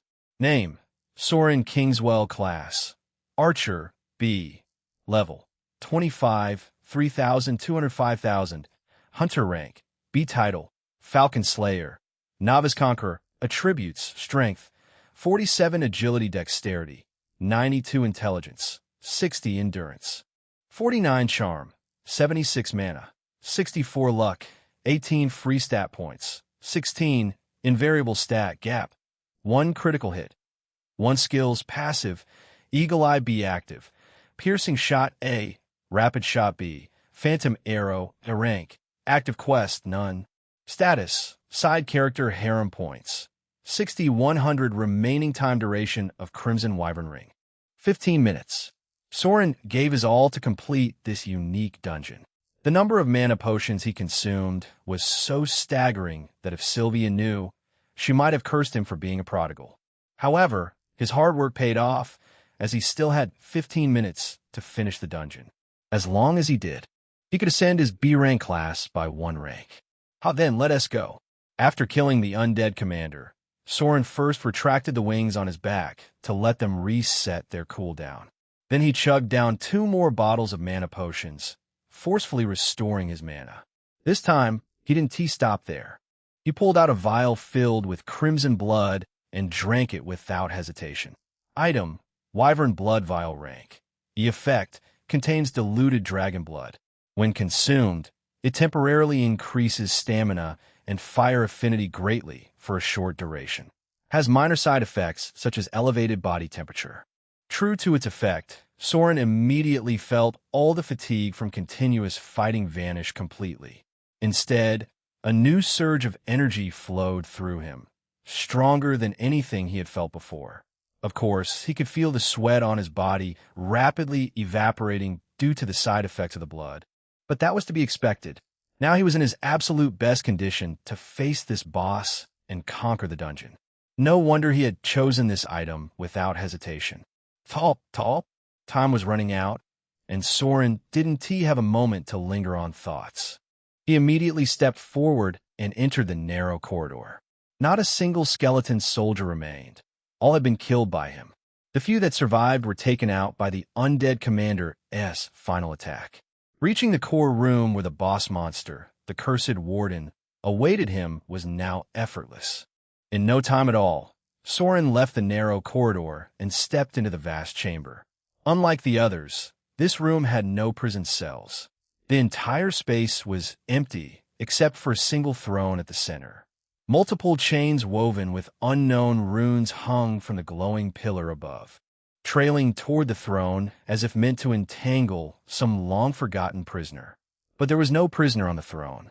Only a dark red gem pulsing with arcane energy sat upon it, as if the throne itself drew life and power from the gem, radiating a silent, oppressive force that seemed to watch and judge anyone who dared approach.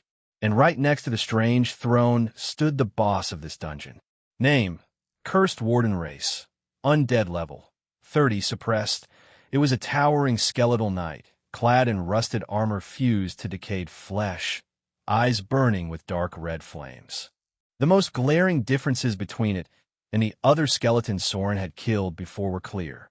First, it was clad in full body armor from head to toe. Second, its weapon was unique, evident from the flaring black flames radiating from the spikes, extending and retreating as if alive. Even if Soren flew above to fight, those flames could strike him, eliminating any advantage he once had. The last difference was that there was no blue flame on its chest. Well, there might have been, but Soren couldn't see it since it was completely covered by the armor of an unknown rank. To be honest, although called a warden, the figure in front looked more like a death knight. Swish! As Soren stepped into the large chamber, the warden also noticed his presence, its hollow eyes flaring with red flames as they focused on him. The moment its gaze landed on him, Soren felt the same suffocating weight he had felt before, as that foul, dark energy rapidly tried to curse him once again. Fortunately, his ring glowed faintly, shielding him from its effect. Remaining time duration of Crimson Wyvern Ring, 8 minutes. At least he thought so before he saw the time limit of his artifact directly have the moment the warden looked at him. Crap! Damn it! How powerful is this guy? Soren cursed, seeing the time decrease by half in an instant, and he didn't even know whether it could be reduced further. Before, he was relaxed, but now his face showed a rare urgency as his eyes finally focused on his objective. The throne, or rather the gem, floating on the throne. After all, the voice of the world said that to complete this dungeon, he needed to destroy the phylactery core, not kill the boss. In fact, Soren couldn't kill this guy even if he wanted to.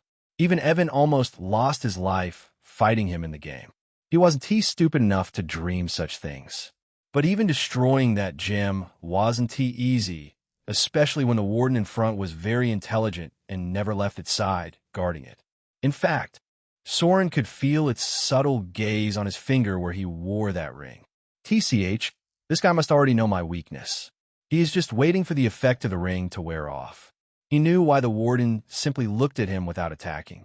But even then, what could he do? In the game, Evan had completed this dungeon thanks to his continuous, flawless sword technique. His SSS rank sword Saint skill impressed even his foe, forcing the warden to fight on equal footing in a heated battle. Because of that, Evan managed to distract the warden from the throne just long enough to destroy the gem in that small window. But what can I impress this guy with? Soren thought bitterly. Still, he tentatively knocked an arrow and fired it in an instant. Artemis Grace. He didn't even bother using a mere A-rank skill. Whoosh! The graceful arrow shot across the chamber, radiating bright light and annihilating all the dark energy in its path. The power and momentum rivaled what he had used to kill the undead commander just moments ago. Swish! However, just as the arrow pierced through everything and was about to strike the gem floating on the throne, it was abruptly stopped by a massive sword. Crack! Well, rather than stopping, it should be said that it was crushed.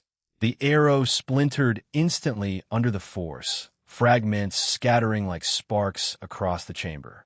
And the one who did that didn't even move from its position, its hollow eyes flickering with red flame, focused on Soren all along, silently. For a moment, Soren felt that this boss was mocking him.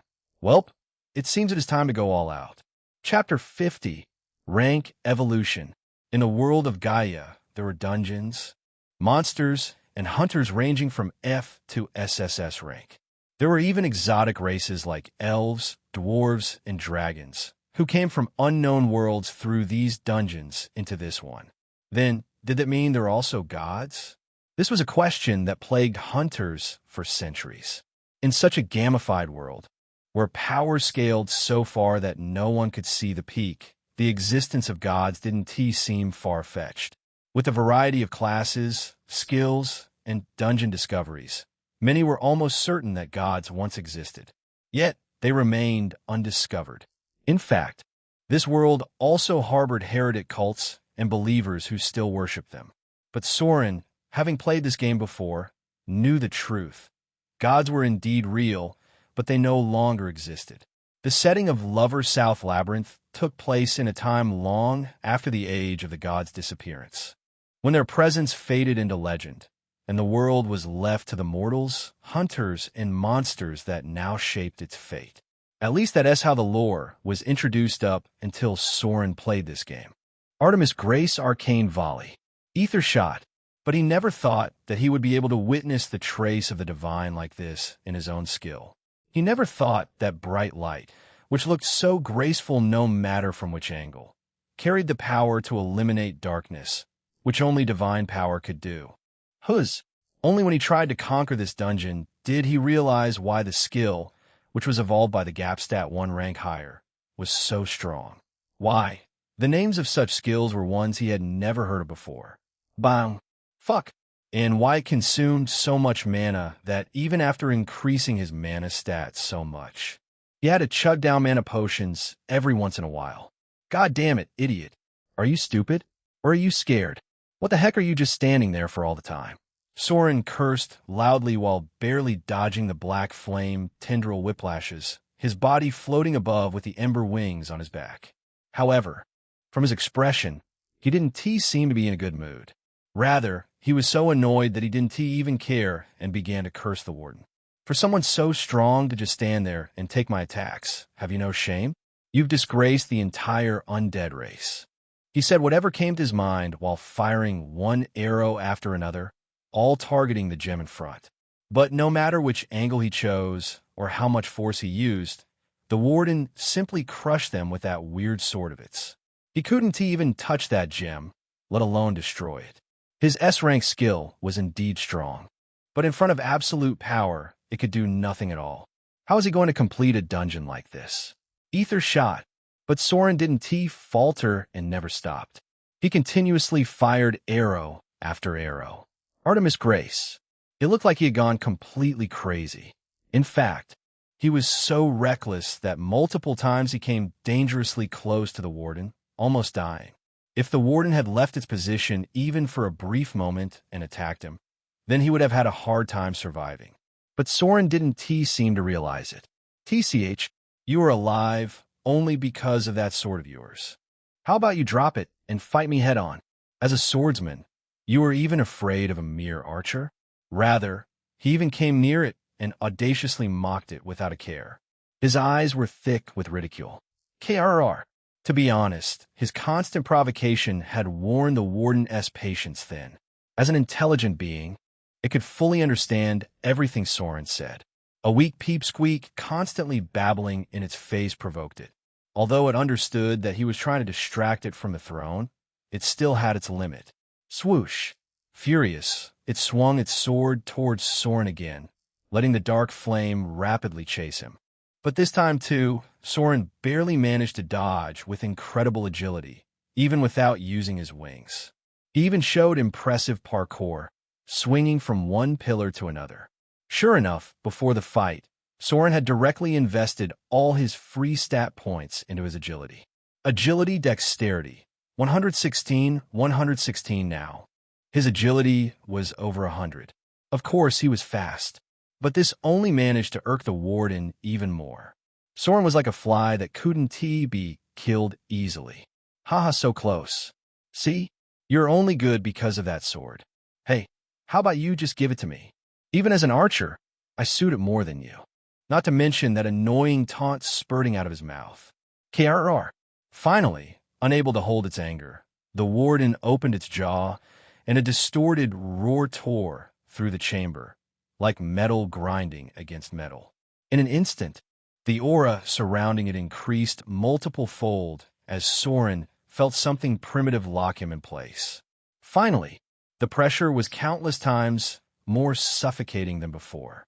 Not to mention the faint crack he heard from the ring on his finger, which was clearly reaching its limit. However, Soren showed no horror. Instead, his face turned somber as his hand gripped his C-rank bow tightly, turning his knuckles white.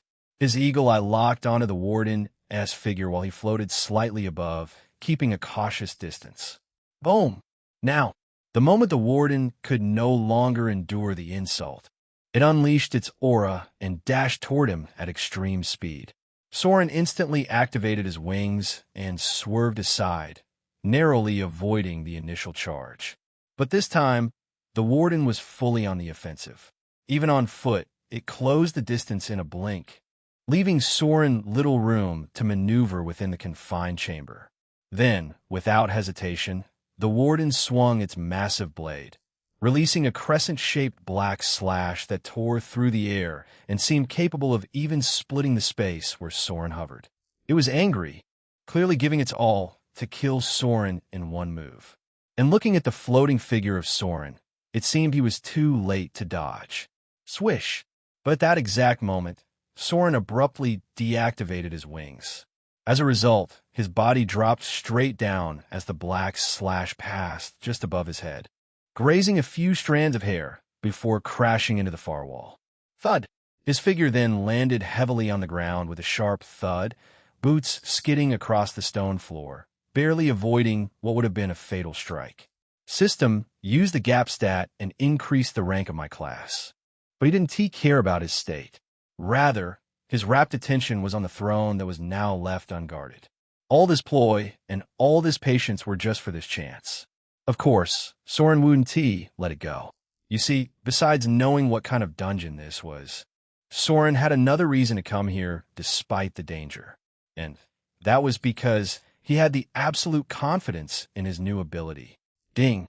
You have chosen to apply your new stat, Gap, to your B rank class, Archer. You have 1 gap point. Congratulations! Your class, Archer, B rank, has evolved to Tempest Strider, A rank. Warning, your mana core is too weak. You can maintain this state for only 10 seconds. Chapter 51, Soren S. Rewards. Ding! You have chosen to apply your new stat, Gap, to your B rank class, Archer. You have 1 gap point. Congratulations! Your class, Archer, B rank, has evolved to Tempest Strider, A rank. Warning, your mana core is too weak.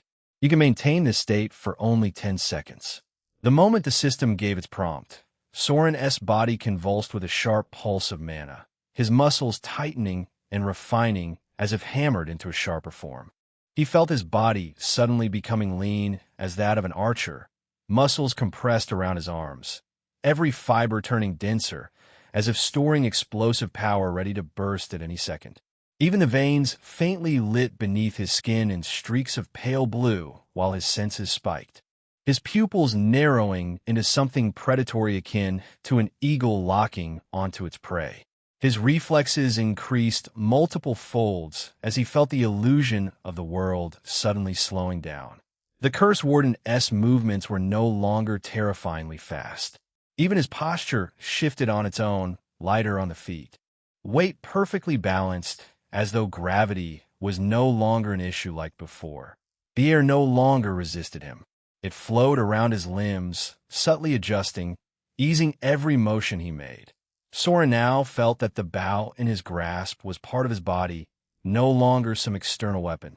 When his fingers brushed the string, faint currents of wind wrapped around it instinctively, and even without drawing, he could feel the air gathering, ready to become his arrow. It hadn't even been a second, and Soren felt such a huge change in him, as though he had practiced archery for countless years. Swoosh! Bang! Especially the lightness with which he dodged the furious Curse Warden's sword that almost separated his head just now. Damn! This is addicting. But I don't have much time. Soren had never felt this light in his life. True to his new class name, Tempest Strider, he felt as light as a feather.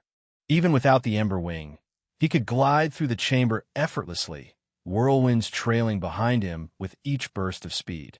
Not to mention the velocity with which he neared the throne. He practically shot through the air like a cannonball, spiraling wind marking his path.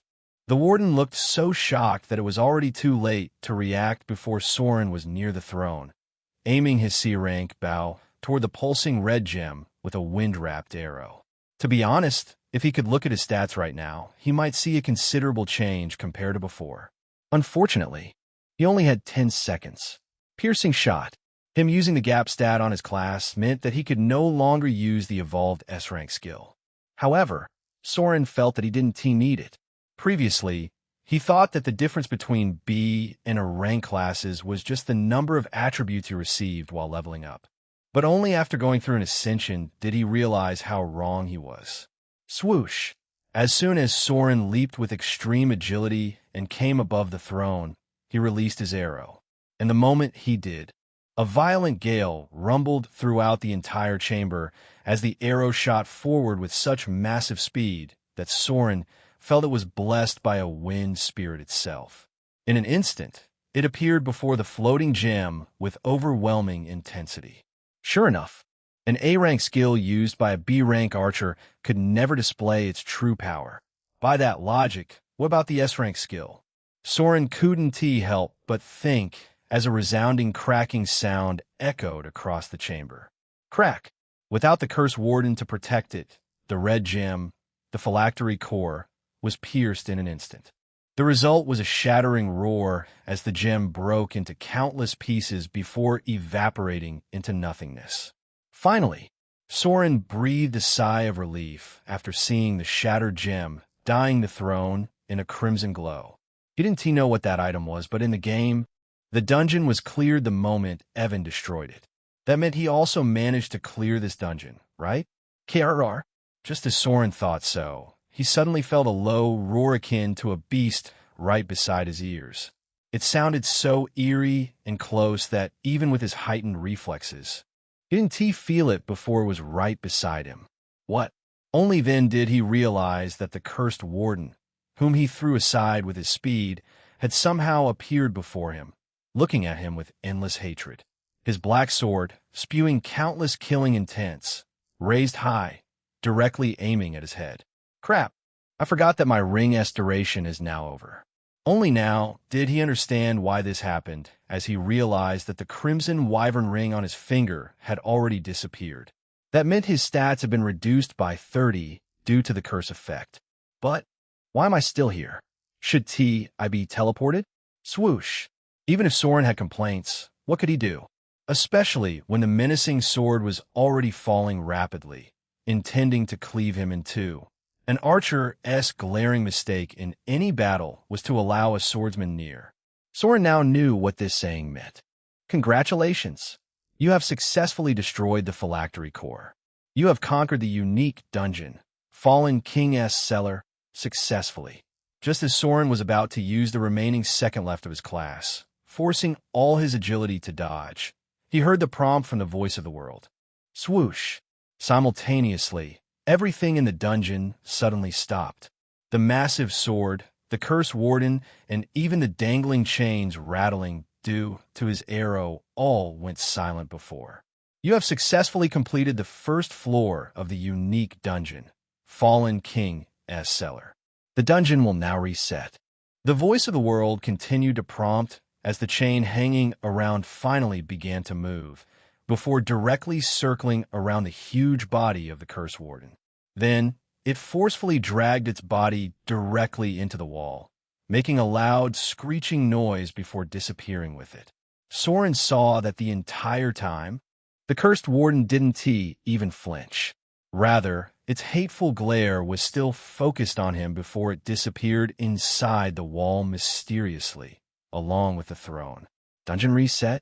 Soren was a bit surprised by this change, as he had never seen this before. Even in the game, after Evan destroyed the gem, he was teleported out directly after receiving the reward. Then why was he still here? Not to mention the first floor of the unique dungeon from the Voice of the World made him a bit uneasy. The unique Dungeon E rank, Fallen King's Cellar, has been reset successfully. Congratulations! As a member of the Kingswell lineage, you are now eligible to receive the key to its next floor. A golden key has been sent to your inventory. The Voice of the World didn't care about his surprise and continued to prompt. Reward for conquering the E-rank dungeon, Fallen King's Cellar, is being distributed. Congratulations! You have gained the title, Lone Marksman. Congratulations! You gained 2,000 experience points. You have leveled up. Congratulations! You have successfully absorbed the residual energy of the phylactery core. You have acquired the unique skill, Core Infusion. Congratulations! You have gained the chance to ascend your innate class by 1 rank from B to A. Do you want to initiate your class ascension right now? Chapter 52. Both Arya and Saliva are oblivious. Where's that Soren? After accepting the challenge, he himself, is this late? Sylvia pouted in anger, scanning the area, but seeing no sign of him. They were at the same training ground where they had entered the F-rank dungeon before. The only difference was that today the place was far busier than it had been the day before yesterday. After all, today, for teams would compete against each other to see who could clear the E-rank dungeons the fastest. Of course, they had come to watch, even though they couldn't enter. Not just them, but several professors were already here as well, their eyes scanning the teams set to compete. The twin siblings, Morgan and Darius, were already ready with their own team of 5 members, carefully balanced across classes. As heirs of powerful families, they naturally served as the captains. Judging by their expressions, they seemed utterly confident, showing no fear of the E-rank dungeon that had nearly taken their lives just the day before yesterday. In truth, the main reason they were competing today was to regain the prestige they had lost that day. Soren's team, in comparison, was merely a fuse. I don't know. I heard he left the academy this morning to do some work. Evan scratched his head and replied, feeling a little hurt that Sylvia was paying so much attention to Soren. Still, after a few moments, he was slowly getting the hang of it. But he couldn't help feeling a bit sad. TCH, he still has the guts to go play around after leaving us in this mess. Sylvia didn't notice his emotions at all and was rather busy cursing Soren. Maybe this was just her way of letting off steam. After a while, she grew bored and turned to Arya, looking at her with a hint of curiosity. Hey, Arya, that hairpin on your head, it's an artifact, right? It's so beautiful. Where did you get it? She asked suddenly, startling Arya a little. Oh, this. Only then did Arya realize what Sylvia was asking about. It was none other than the Sylvanleaf hairpin that Soren gave her as a gift. For a moment, she felt awkward, especially with Sylvia asking. If Sylvia knew she got it from Soren, would she kill both him and her together? I bought it from the treasury. In the end, she could not tell the truth. She was not as brave as Soren.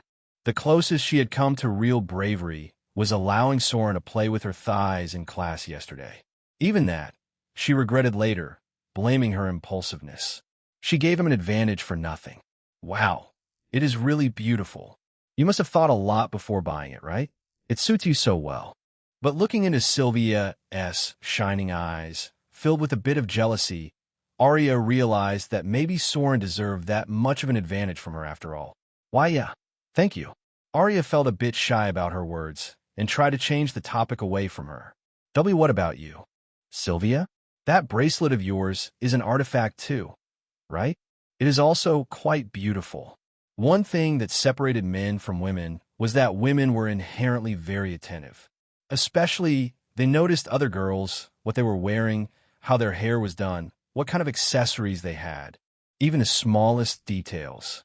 Nothing escaped their notice. So, of course, Arya noticed the bracelet on Sylvia's hand. Oh, this?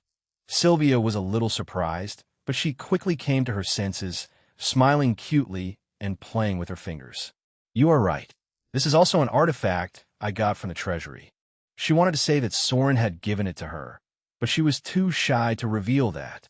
After that, she started talking about random things to distract Arya, and Arya didn't want to talk about her hairpin either.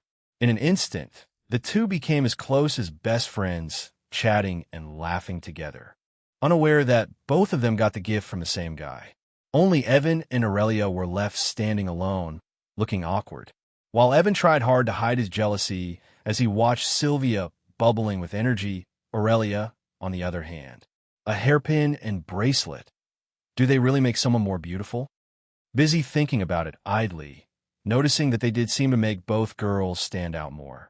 Maybe she should buy something like that, too. Hey guys, you are here? Just at that time, a soft male voice entered their ears, distracting all and causing them to turn around. Huh, I'm not too late.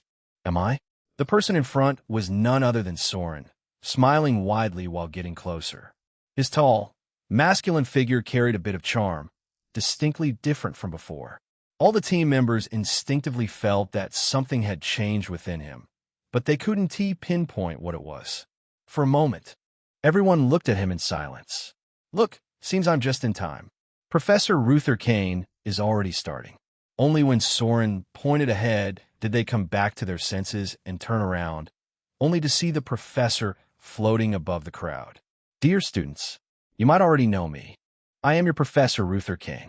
The professor spoke, silencing everyone in the crowd, and continuing only when he saw that everyone was paying attention. As you all know, our mischievous new students have concocted a rather amusing challenge today. Well, as a professor, I don't really care about such things. But someone requested that I hold this competition to make it fair and square, and I cannot deny it, you see. Ruther spoke lightly while scanning the crowd below. So, let me briefly explain the rules of this competition. Due to the request of the students, the Academy has given the right to conquer 4 E-rank dungeons in this competition. Don't worry, someone has already paid for them, and the Academy ISNT being partial here. Ruther first clarified and then waved his hand, pointing at the 4 portals visible within the training ground. Those E-rank dungeons are behind these portals. However, I must warn you, these portals aren't fixed, meaning which one leads to which dungeon. Even I don't know. Ruther explained, basically suggesting that the competition was fair. But whatever dungeon you get, if you want to win this challenge, you have to complete it the fastest. There is no other way around it. As for the danger, you can leave the dungeon anytime you want, just like before. However, leaving will disqualify your team. Still, I don't suggest leaving too early. Even if you feel you're going to lose, I suggest you take your time to compete. After all, U1T get to freely enter an E-rank dungeon and keep all the loot for yourself every time. Ruther gave a meaningful smile. Basically, he was telling them to take advantage. In his opinion, the biggest reward for this competition had already been given to the 4 teams. Of course, only if they managed to conquer it. Right? You still have to do this until the evening, as your right to challenge is only valid for today. He added, oh, there's also a reward for the winner of this competition. A D-rank clearance token from Darius Blackthorn. So, dear best, Ruther was too lazy to say anything more than necessary. He directly pointed at the portals and said, okay, now you guys can enter. Choose one portal you want. No need to fight, as it doesn't matter. Although he said so, Soren didn't believe him. In the first place, this guy was an early villain in the game, much like Darius. If he really thought there was fairness here, he would be an idiot. But Soren didn't care about that, and instead smiled at his team, signaling toward the closest portal after seeing all three other teams choose their own. Then, shall we leave too? He asked, and all three of them nodded solemnly, except Sylvia, who seemed a bit anxious as soon as she saw the portal. Soren, why you enter the portal first this time? She couldn't help but ask shyly. She didn't forget the 2 times Soren took advantage while she was teleporting. How could she dare enter the portal before him? Fortunately, her shyness was misunderstood by Aurelia and Evan as fear. After all, entering the portal first carried its own risks. Okay then, let us go. I'll enter first since I have the highest agility in the team. Evan can come right behind me, followed by the rest of you. Since they had already decided that Soren would be the captain this time, he gave the order without waiting and moved forward. His eyes faintly scanned the figure of Darius, who had already disappeared into the portal ahead. TCH, no matter what you did, that token is as good as mine now, he thought, his confidence countless times higher than yesterday. Chapter 53. Purging a dungeon with absolute force. Swoosh. As soon as Soren entered the portal, he felt his body pulled through a narrow, suffocating passage, as if the world itself was rejecting his presence. Before he felt the gravity return. Thud! Soren landed lightly on the ground and immediately lifted his head, his eyes scanning the field around in extreme alert. Fortunately, this time, the place they appeared wasn't the nest of some monster. Rather, Soren saw that they had arrived in a barren land. An endless stretch of cracked earth scattered with broken ruins and uneven stone structures beneath a dull, lifeless sky. Even the air felt dry and heavy, carrying a faint metallic scent. It gave the impression of an ancient, abandoned battlefield. Swoosh, swoosh, swoosh. A brief second passed before Evan, Aurelia, Sylvia, and Arya appeared right behind Soren, their figures slightly tense. Only after confirming that the area was clear did they breathe a sigh of relief. Ha! Thank God there are no monsters around this time, Sylvia said, just as a prompt from the voice of the world echoed through the air. You have entered an E-rank dungeon, Greythorn Outpost. Dungeon, Greythorn Outpost rank. E-type, survival origin, a small settlement established by the Greythorn Orc tribe, a warlike but low-tier mountain orc faction known for raiding abandoned human ruins. Objective, survive within the dungeon for 4 hours. Primary threat, Greythorn Orc Warriors Elite Units, Greythorn Heavy Warrior, Greythorn Berserker Boss Unit, Greythorn War Chief Boss Level, LV, 30 time limit, 4 hours. Note, your presence has already been detected by the Greythorn War Chief. Be careful, as the enemy is already aware of your arrival. You can leave the dungeon at any time as long as you are not in combat. However, leaving early will forfeit the dungeon reward. What? Survival-type dungeon? The moment the announcement reached their ears, everyone's eyes went wide, their faces filled with bitterness. How could it not, when the dungeon they had landed in was actually a survival type, in a competition meant to determine who could conquer an E-rank dungeon the fastest? Using a survival-type dungeon was almost a joke. So, is this how you're trying to stop us? Even Soren was a little surprised after seeing the information.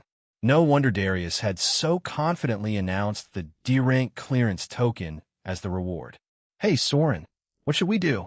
Are we even the competition now? Sylvia spoke, still in shock.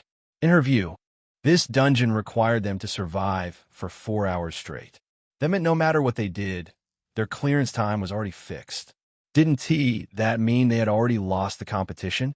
No matter how weak the competing team was, they wouldn't take 4 hours to clear the dungeon.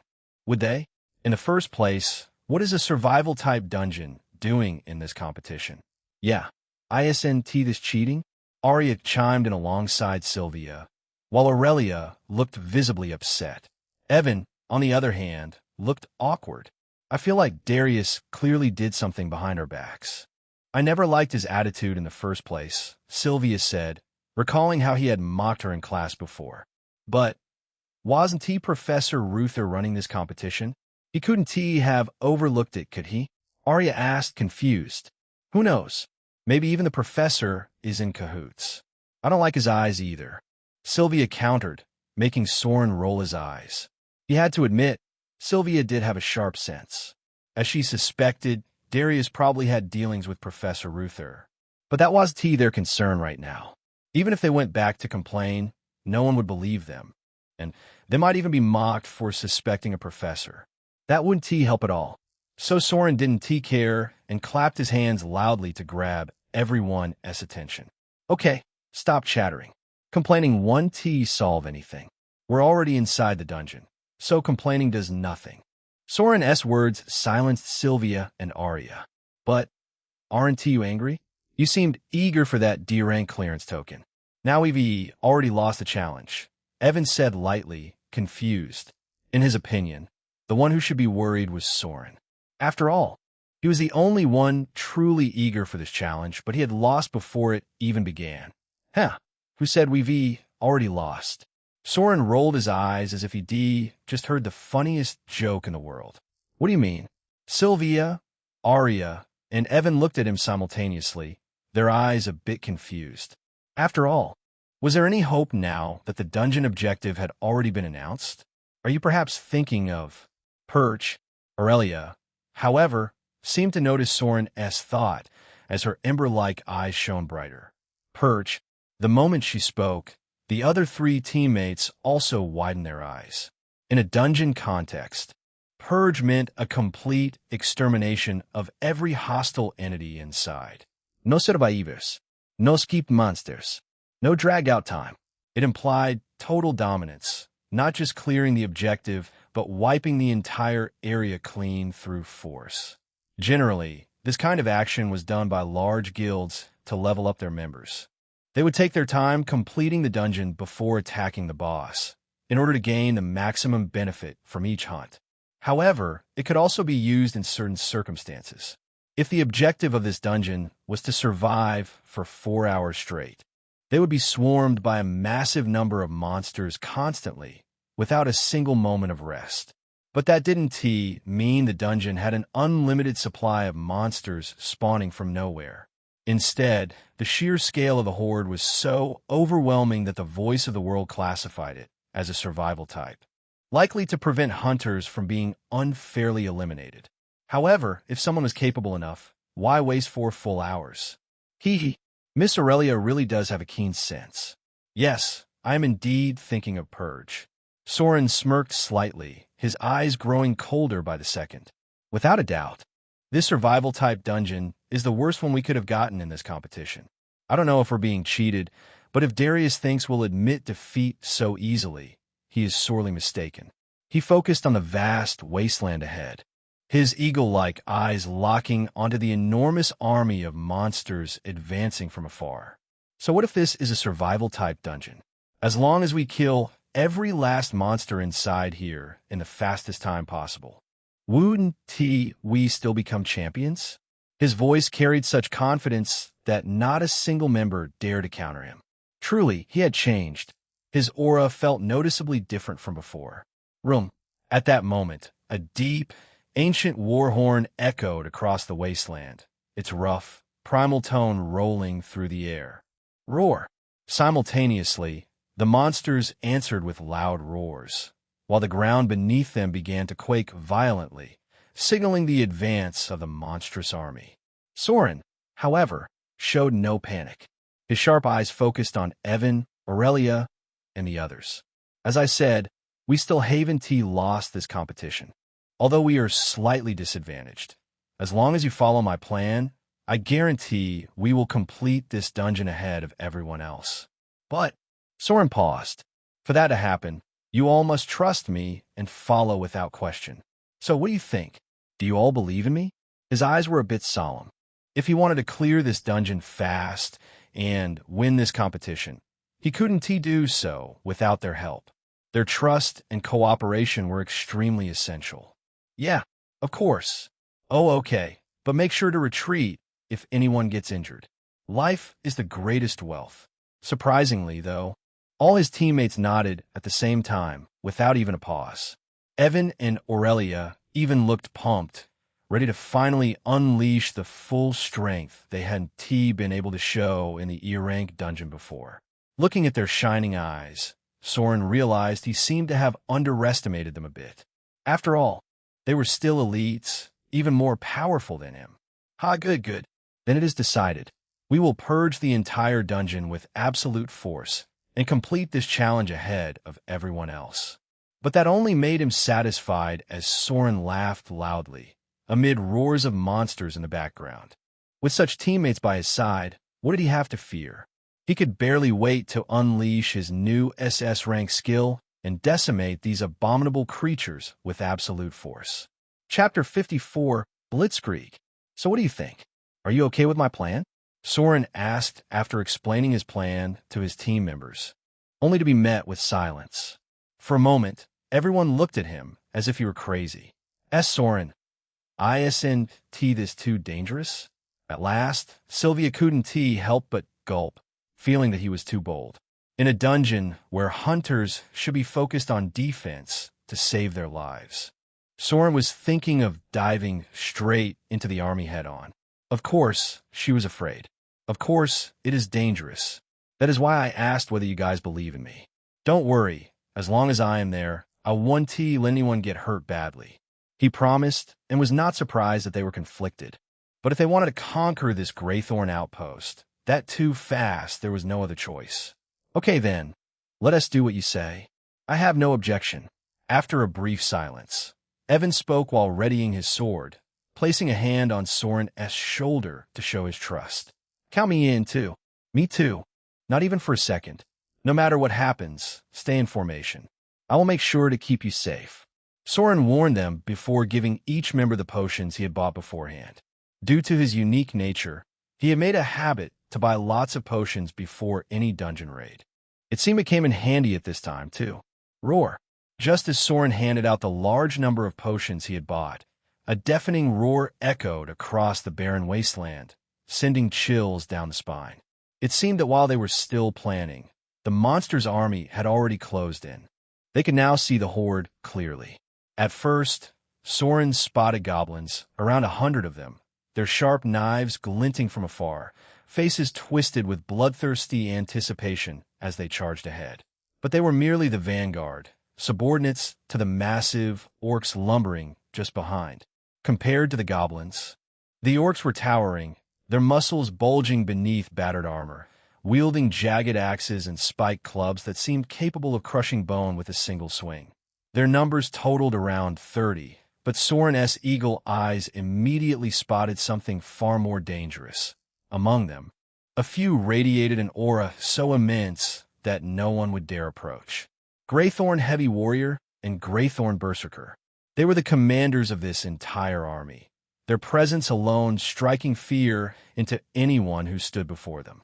The Heavy Warrior's hammer glinted with lethal precision, each step shaking the ground like a thunderclap. Beside him, the Berserker's wild hair whipped in the wind, eyes blazing with unrestrained fury, axes swinging in anticipation of carnage. A small platoon of the Greythorn Orc tribe has arrived near your location.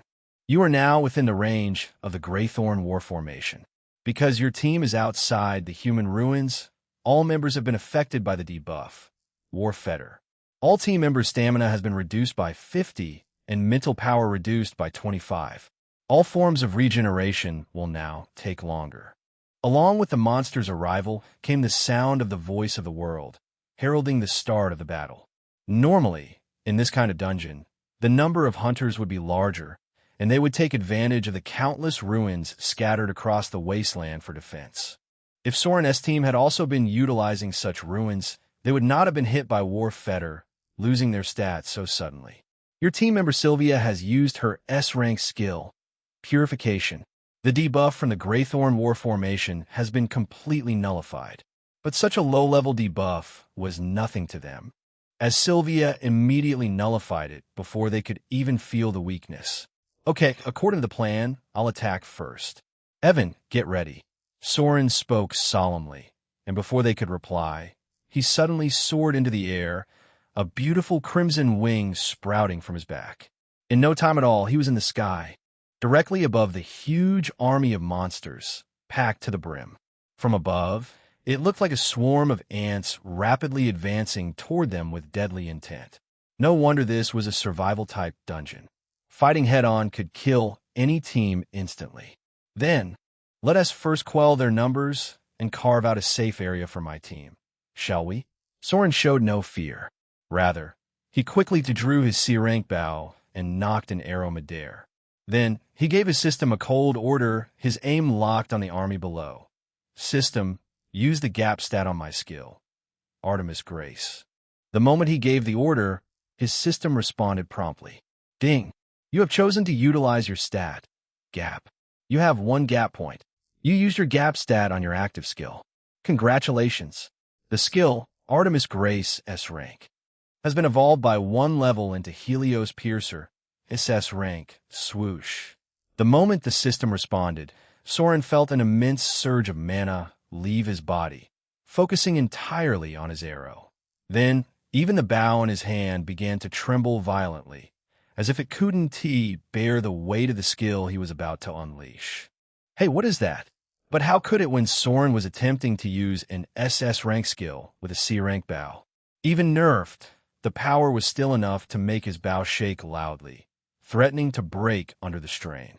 Helios Piercer. The name truly lived up to itself as the arrow on Soren's bow began to glow brilliantly. Unlike Artemis Grace, this light was anything but gentle or graceful. In an instant, the glow intensified, so blinding it was as if a sun had awoken in the gray, lifeless sky for the first time. The radiance was so overwhelming that even the army below paused, staring up in stunned disbelief and awe at the absurd spectacle above. Shoot! But their awe turned to terror the moment Soren released his arrow. The radiant sun looked beautiful hanging in the sky, but when it plummeted toward them with the force of a meteor, it became a nightmare. They had no choice but to embrace the blazing sun Soren hurled at them. Boom! The scene was catastrophic, as none of the goblins even managed to scream before the blinding arrow obliterated them entirely. Yet the arrow didn't stop. It surged forward through the army, carving a narrow, empty path straight toward one of the troop commanders, the Greythorn Berserker. Roar! Boom! The unrelenting arrow pierced through the angry Berserker's axe and drove into his chest, leaving him behind before decimating a few orcs nearby. Only a small hole marked his chest, showing the beating heart inside, already beginning to stop, sizzling with heat as if cooked from within. Thud! True to its power, the Berserker stood no chance. He fell to the ground, utterly defeated. Such was the fate of an E-rank monster in the face of an SS-rank strike, a marvel of piercing power. The battle hadn't even started, and Soren had already killed one of the leaders, decimating a third of the troops in the process.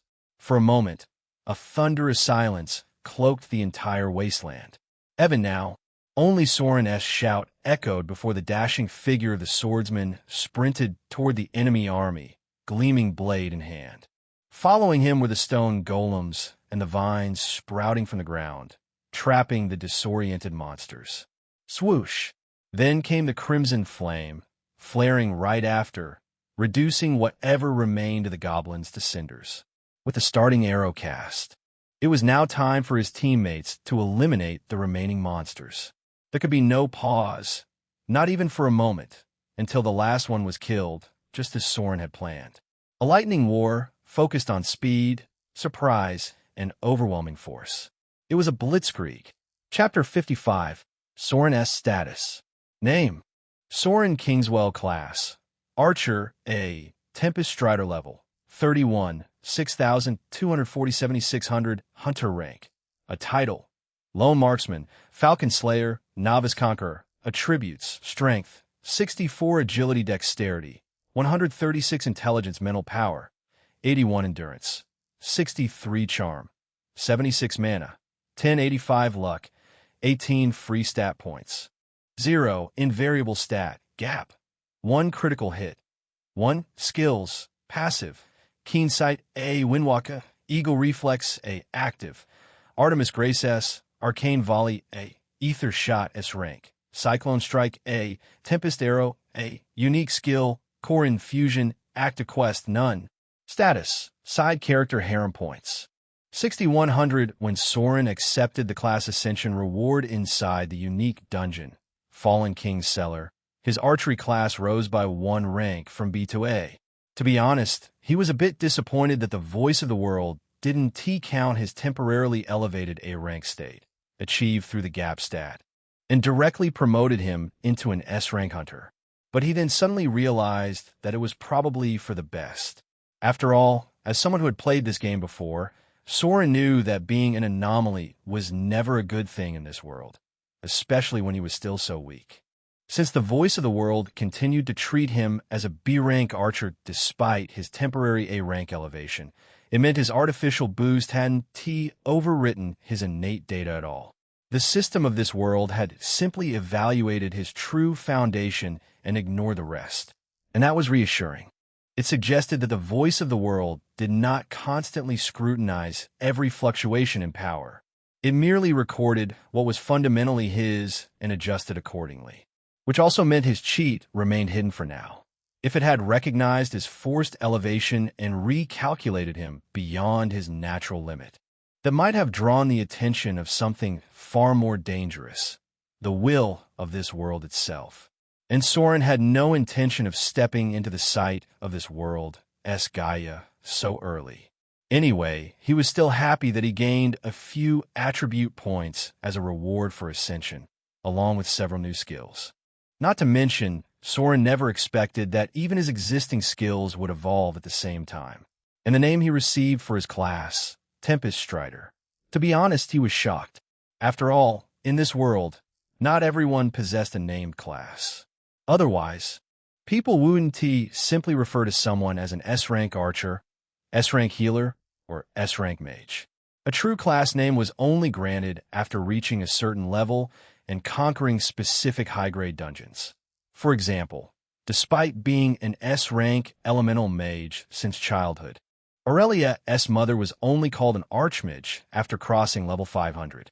Soren had a faint suspicion that the overwhelming strength of his class, despite rising only 1 rank, was connected to this. His gap stat had indeed pushed his skills up by 1 rank. But that higher rank version was something hunters usually obtained only at the peak of their growth, when they could finally unleash the true strength of their class. It meant if skills had levels, his were already at 999. No wonder his mana consumption felt horribly inefficient. No wonder Helios Piercer was so devastating that it nearly shattered his C-rank bow. Damn, my mana is totally drained.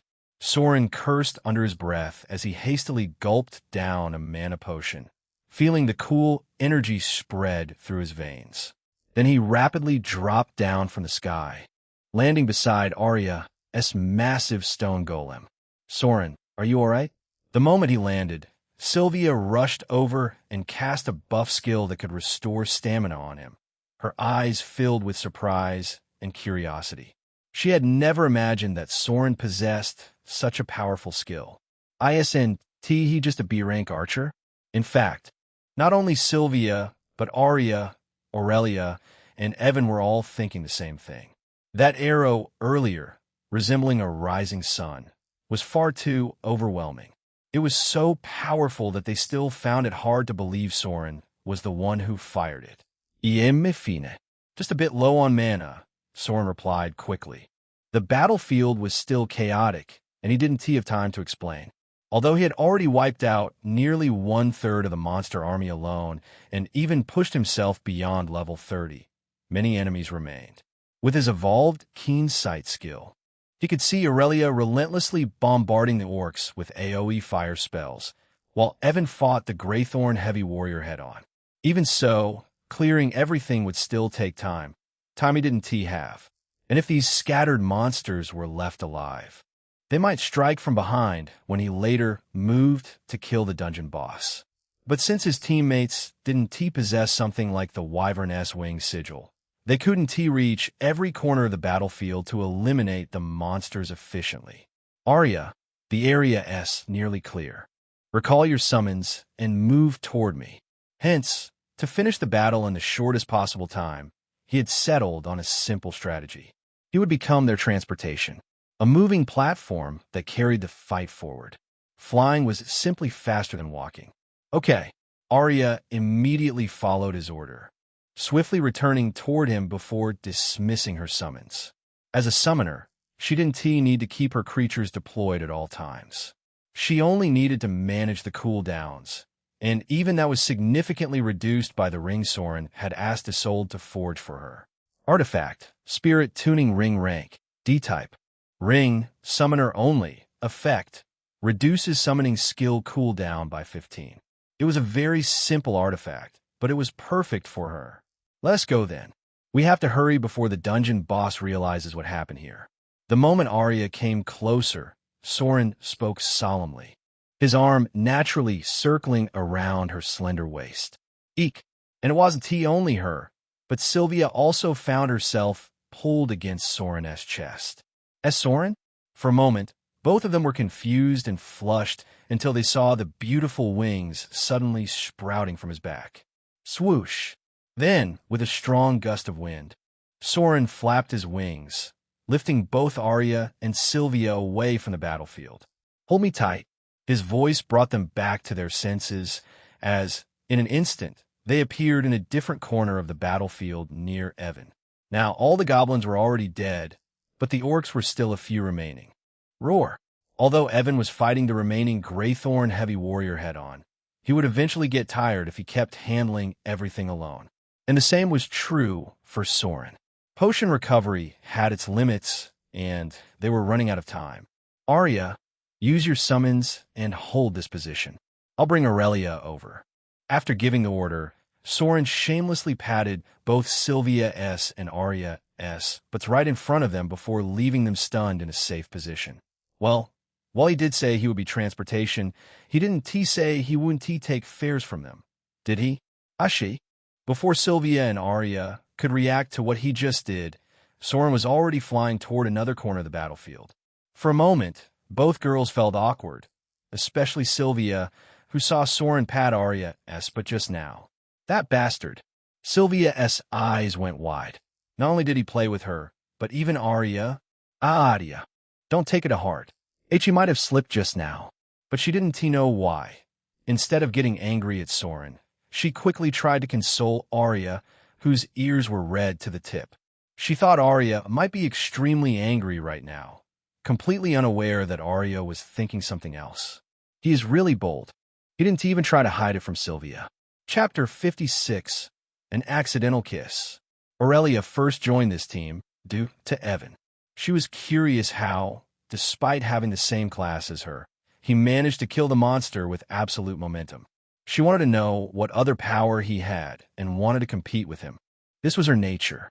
As for the other team members, she didn't really take them seriously. However, she never thought someone with the lowest class rank in their team could be so powerful. That sun that decimated the battlefield, killing one of the bosses in an instant, was something she would never forget. Aurelia, don't take too much pride in your rank. Remember, this world is too big, and there are all kinds of people with hidden talent that we cannot fathom. She couldn't help remembering one of the lessons her mother taught her during her childhood. At first, she thought her mother was just warning her to keep her pride in check. But now that she saw the skill used by Soren, which was clearly of a higher rank than her own, she realized her mother was right. Sigh. And I thought he wasn't worthy enough to have a crush on me. Huh. How laughable. Aurelia used her AoE skill, Inferno, before incinerating the last orc standing before her. With this one, she already cleared the area she was in charge of, and that too within a few minutes. But her face couldn't contain the pride she always felt before. Instead, she felt like a frog in a well, unaware of the vast sky beyond her little pond. For someone who was so competitive and proud, today she suffered her first setback. And this setback pushed her even more when she realized that even if she used all her mana to cast her best hidden skill, which was SS rank, she might not be able to replicate what Soren did. Looking at it now, maybe she wasn't worthy enough for him instead. Miss Aurelia, it seems you cleared this area already. Just as Aurelia's mood sank, she saw someone dropping from the sky rapidly, right in front of her. Great, then let us go to another location immediately.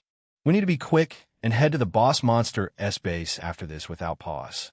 According to the voice of the world, this was just a small platoon of the monster army. That meant there were still a few more armies they had to kill. So they had to hurry before the boss monster got wind of Soren's move. They had to push through each of their individual camps and burn down everything according to the plan. Soren thought he might reach level 35 at the end if the plan went smoothly as he wanted, even though the experience gained from these monsters was too small. So let's go?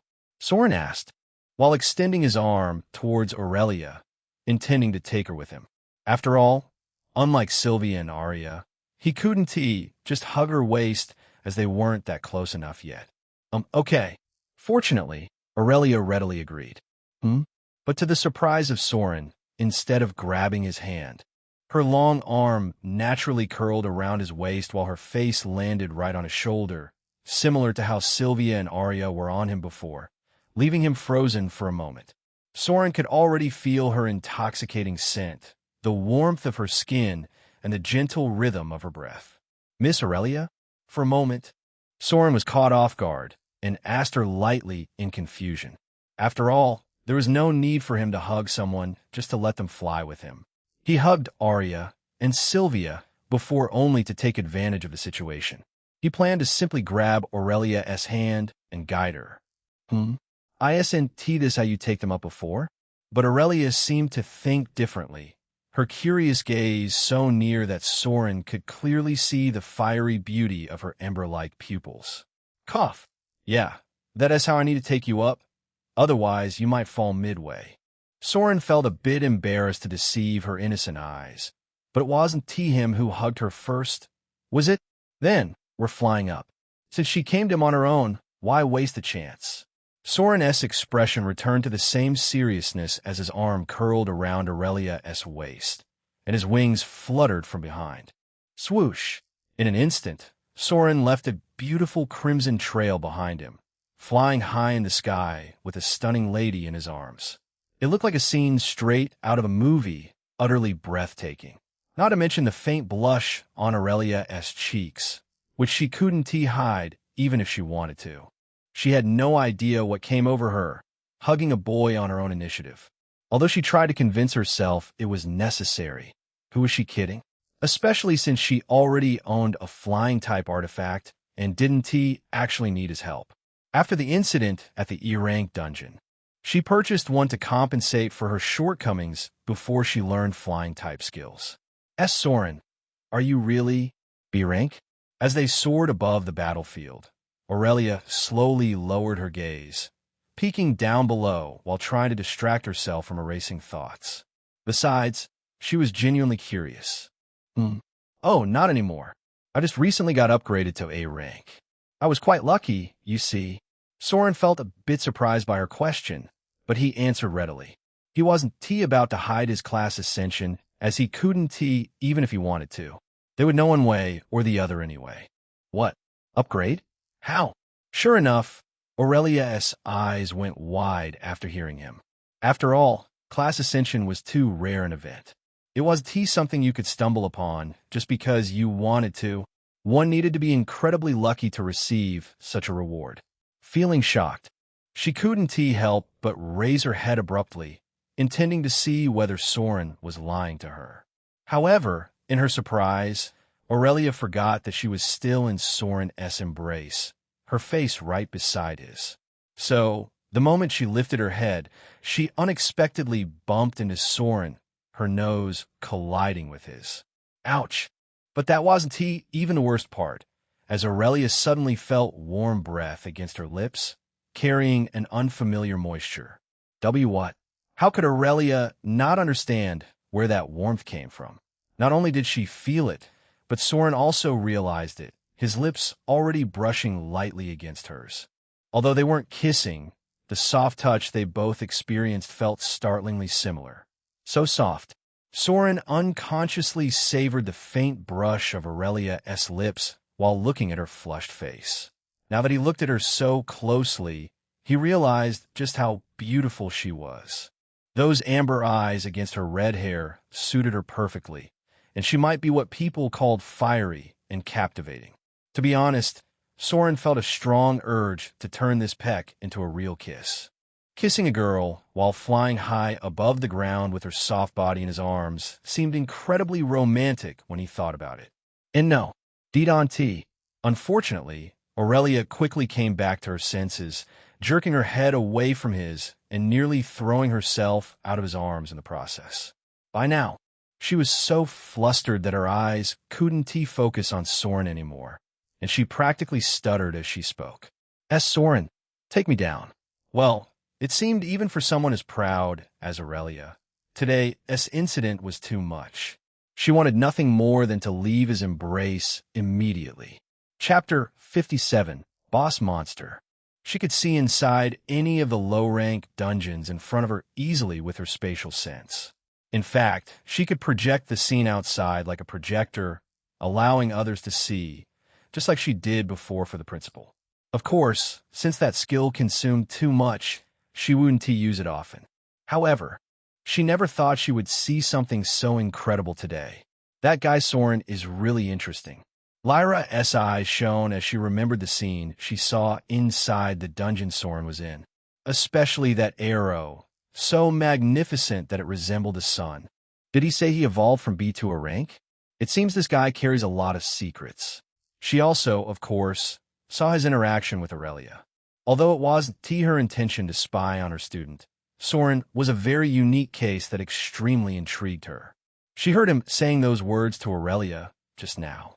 That also meant she saw them kissing each other accidentally, causing her to quickly withdraw her senses. She didn't have a habit of spying on couples after all, although she doubted whether they were really a couple since she also saw Soren playing with two girls right before. Not to mention his frequent gaze landing on her bosom in class before. Well, except for being a bit perverted, he seems like a fine guy to train. Professor Lyra thought with intrigue when she suddenly found someone near her. Hello, Professor Lyra, long time no see. The person was Professor Ruther Kane, who smiled lightly at her, appearing amiable. However, Professor Lyra only gave him a simple nod as they weren't that close. Ruther didn't care about her lukewarm response, though. I saw that you were concentrating on the dungeons just now. If I may ask, who do you think will probably win this competition? Ruther was extremely lustful and a demon's servant. Of course, Professor Lyra was also on his target. However, he didn't dare to show even an ounce of such feelings near her. Rather, he asked seemingly to converse as he was quite bored waiting outside for them to come out. I don't know. But Lyra's response was lukewarm as always. It was that she looked down on Ruther. It was her true nature. Is that so? But I think the winner this time might be Darius Blackthorn's team. Since he dared to gamble the D-rank clearance token, he should have something up his sleeve. Ruther spoke with a smile while focusing on the portals below. Or it could also be those twin sisters, who I heard have some unique skills. As for that Morgan, that guy loves to fight too much and might even come last. As an A-rank scout, he could feel the uniqueness of these students quite easily, especially those twin sisters. Each one was better than the other. What about the remaining team? I mean Soren's team. Why do you think they won win? According to their level and record, shouldn't they be the winner? Professor Lyra asked, noticing him ignoring one team altogether, finding it quite odd. Ah, you mean those guys? Haha. Well, they do have a chance. Professor Ruther replied a bit awkwardly after realizing who she was talking about. But, in my opinion, they probably won win. Although they were the only team that completed the Principal S trial. This time is a bit different. To win, you need to clear the dungeon fast, which depends on team rank, coordination, and especially gear in a low-level dungeon.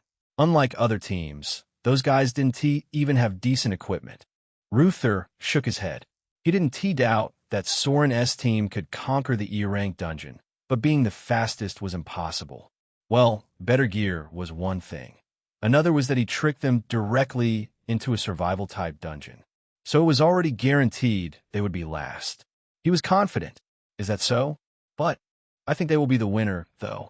However, when he heard Lyra's soft words followed by her small smile, he felt something was wrong. What does she mean? Didn't she already know what type of dungeon they are in?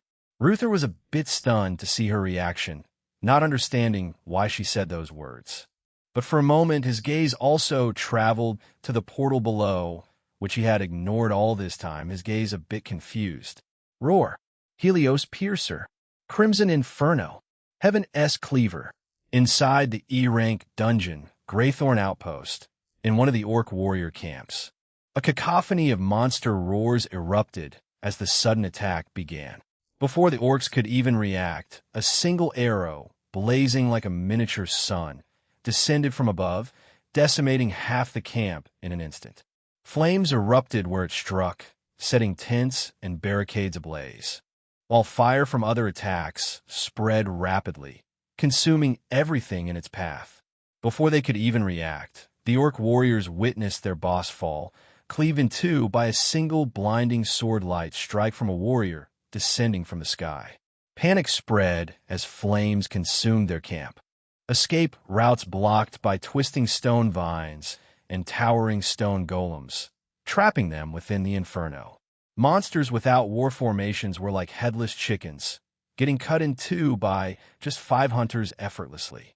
But what could they do when one commander was sliced clean in half by a precise strike, while another crumpled as a brilliant arrow pierced his chest? There was no one to guide them in order. Only chaos reigned. In mere 5 minutes, the camp, containing hundreds of monsters, including orcs and goblins, was reduced to cinders. The scene was absolute devastation, almost as if the very battlefield itself had come alive to punish them. With how efficiently they killed them, it was without a doubt not their first time. Dem, no matter how many times I saw your arrows, I feel surprised. Why is it so powerful? Evan breathed in deeply while killing the last orc with a single strike and asked Soren in wonder. He really couldn't believe an arrow could be so powerful like this. To be honest, Soren was a war machine in this dungeon. Without his help, they could never clear this dungeon in time. It's a one-time SS rank skill, so of course it's powerful. But considering its mana cost and long activation time, it's not as great as you think. Soren replied while picking up the loot. Besides fighting, he felt like he wasted too much time picking up monsters' loot instead. As for his skill, it was indeed extraordinary. Unfortunately, he couldn't spam it, at least not yet. Still, I think it's a good trump card. Damn, you're really lucky your class got upgraded. By now, Evan also knew that his class had evolved to A rank, which made him even more jealous. He felt Soren had been incredibly lucky ever since entering the Hunter Academy. Luck, huh? Come to think of it, I haven't been paying much attention to that stat.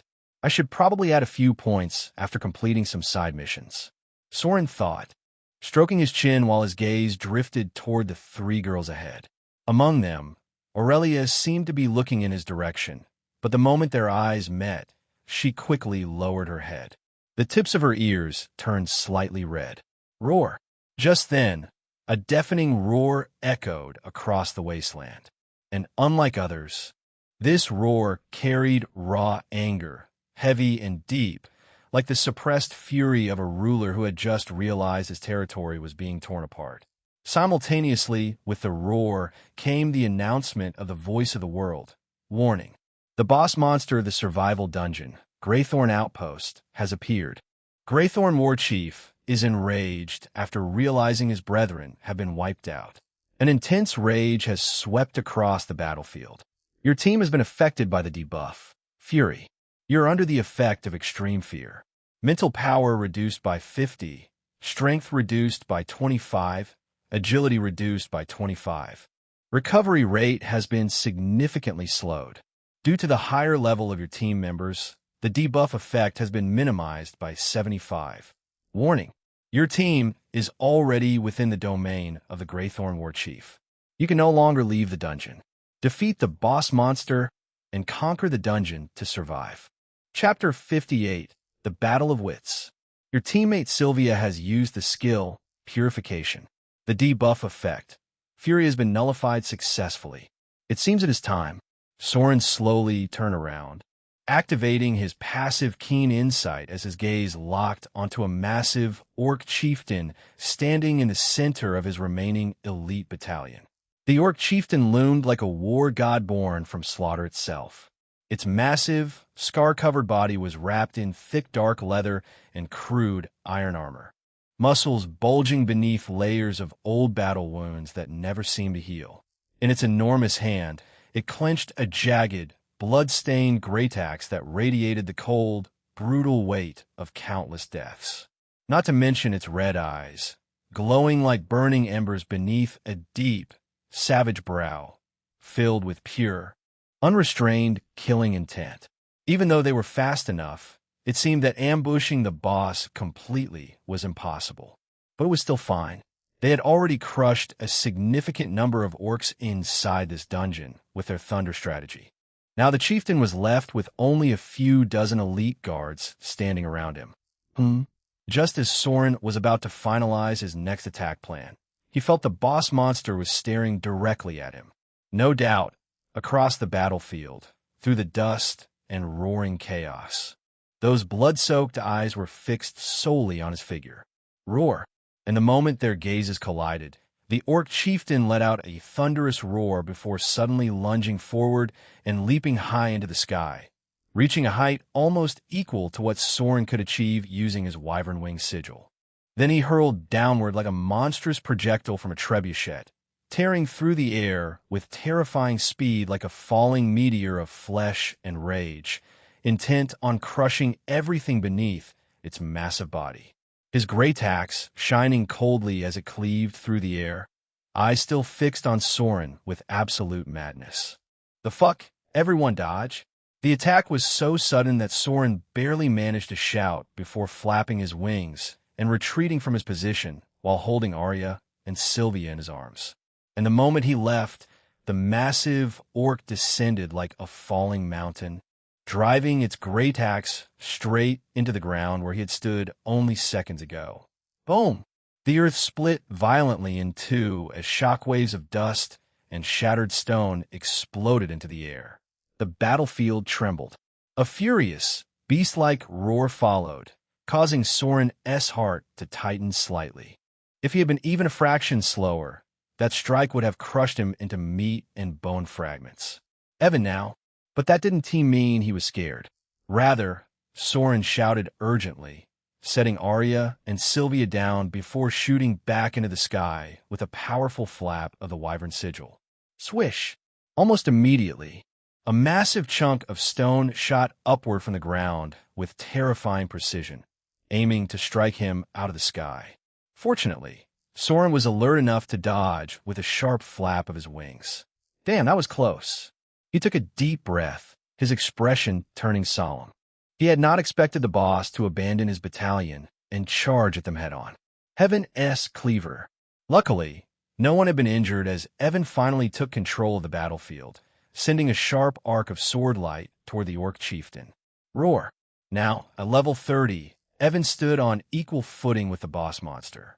After coming this far, there was no way they would lose. Infernals. Especially when the boss had recklessly attacked them alone, leaving his army behind. Arcane Volley. Soren would make sure the orc chieftain died before he even realized how foolish that decision was. Swoosh. Thus, the final battle of the E-rank survival dungeon began ahead of schedule, with Evan, Aurelia, and Soren unleashing their skills one after another. Roar. Even though the orc chieftain possessed the absurdly high health pool typical of a survival-type dungeon boss, wounds began appearing across his massive body.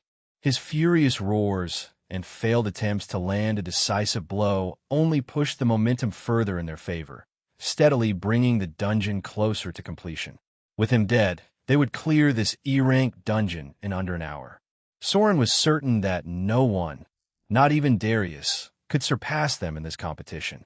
The D-rank clearance token was practically his already. A rare surge of satisfaction filled Soren as he fired arrow after arrow while dodging flying debris with absolute precision. Meanwhile, Evan and Aurelia ensured the boss could not leap again. After witnessing the terrifying height and distance of that earlier jump, Soren doubted he would survive another surprise assault like that. So he remained completely focused, never allowing his keen insight to leave the orc chieftainess figure for even a second. After all, from how he attacked him the moment the battle started, it was clear that his target was him. Soren. Help. However, just as Soren's full attention was focused on the orc chieftain, while Evan and Aurelia were continuously increasing their attack power, he heard a faint, familiar voice calling for help from the side. In an instant, his gaze turned toward the source of the voice, only to freeze. How?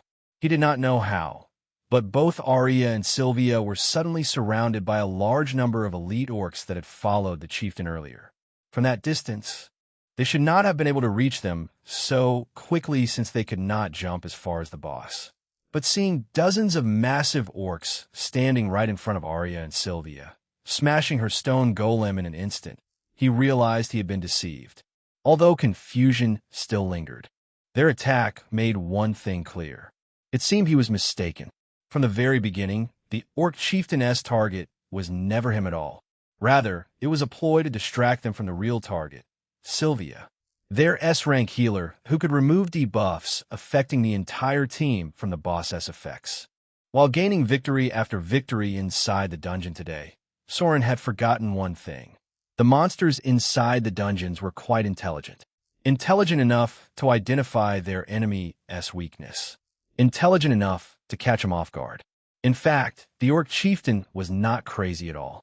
Especially when Soren saw how the boss had already begun regenerating rapidly from all the injuries he had suffered, his mouth slowly forming a wide, bloodthirsty grin beneath those crimson eyes, as if mocking them. Fuck. Chapter 59. Soren is cornered. Come forth, my summons. Elderwood Sentinel. Arya spoke loudly as dense vines violently erupted from the ground, twisting like living serpents as they surged toward the Greythorn orc warrior in front of her. Roar!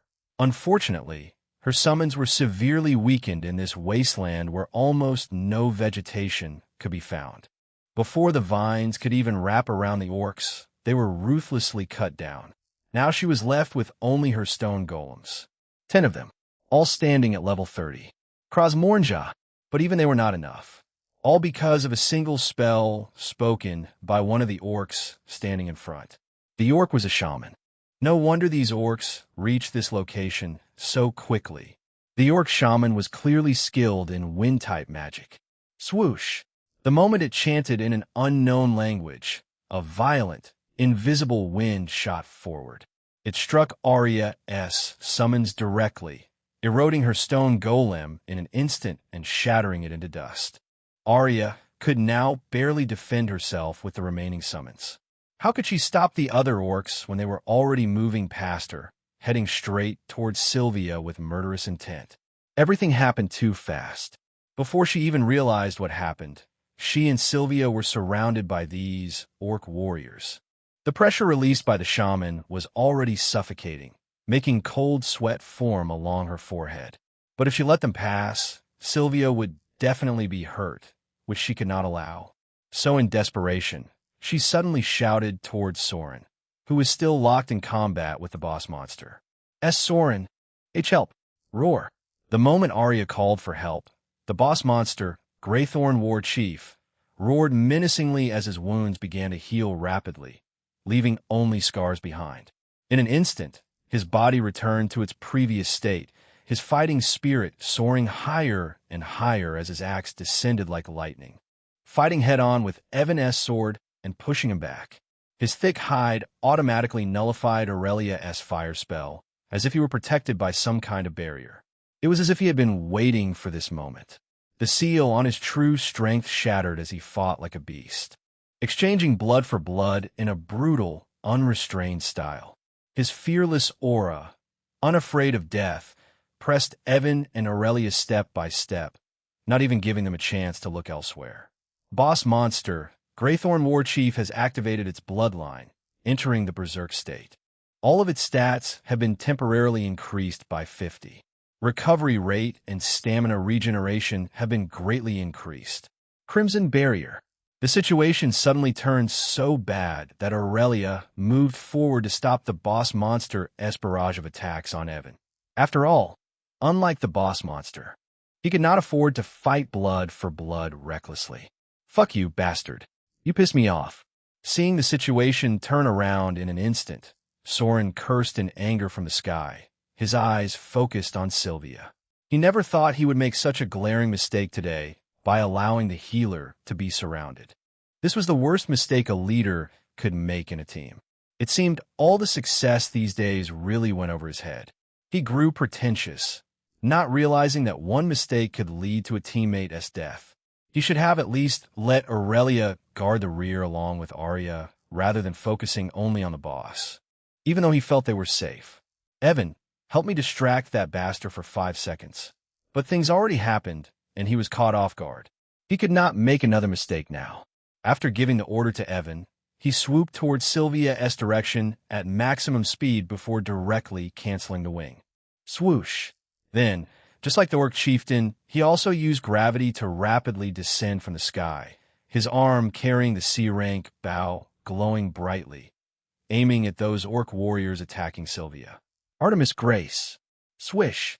Before he could land, he poured every bit of mana inside his body into his arrow before releasing it with absolute momentum, colliding directly with the multiple attacks of those Orcs head-on. Boom! A loud bang echoed as the multiple attacks collided with each other like missile impacts, sending sparks everywhere. The momentum was so strong that both Soren and Sylvia were thrown backward, Sylvia's flimsy, holy barrier shattering instantly just from the impact. But due to Soren's arrow, she managed to save her life. Ugh, but that did not mean Soren was fine. Soren, are you all right?"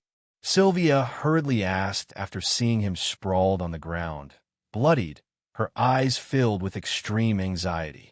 Although he did manage to reach her by using the same method the boss monster used earlier, his body was nowhere near as sturdy as the Orc chieftainess. The impact was brutal. Sylvia could already see that his legs were bent at an unnatural angle, his armor cracked, blood slowly seeping through the fractures. His breathing turned ragged, each inhale sharp and uneven, as if even drawing air caused him pain. Soren. Sylvia was heartbroken and was about to use her healing spell in extreme anxiety when Soren suddenly stopped her. "Stop! Quickly get out of here." "What?" Surprisingly, Soren did not even receive her healing. Instead, he grabbed her and threw her far away forcefully, his body slowly floating upward even though his legs were brutally broken, blood dripping onto the ground. Windwalker, the A-rank passive skill that he awakened when he evolved from a B-rank to an A-rank archer. This passive allowed him to float and move briefly like the wind, even if his legs were no longer usable. "Soren, watch out." Just as Soren shoved Sylvia aside and forced himself into the air, he heard a loud shout from Evan, followed by a menacing roar. Swish! The roar came from the Orc chieftain, who once again lunged from his position, jumping directly toward him like before, like a fiery meteor. The ground cracked beneath his takeoff, fragments of stones scattering in all directions from the sheer force of his leap. His bloodthirsty eyes locked on his Soren with absolute madness, veins bulging across his forehead as killing intent poured out like a tangible pressure. He did not even care about the streak of sword light fired by Evan mid-air, which inflicted a heavy wound on him. The blade tore through his flesh, drawing a spray of dark blood, yet his speed did not slow in the slightest. From the menacing smile on his face, he seemed hell-bent on killing this archer first, as if he knew Soren was the most dangerous foe he had to eliminate. "Bastard, I knew you were planning this."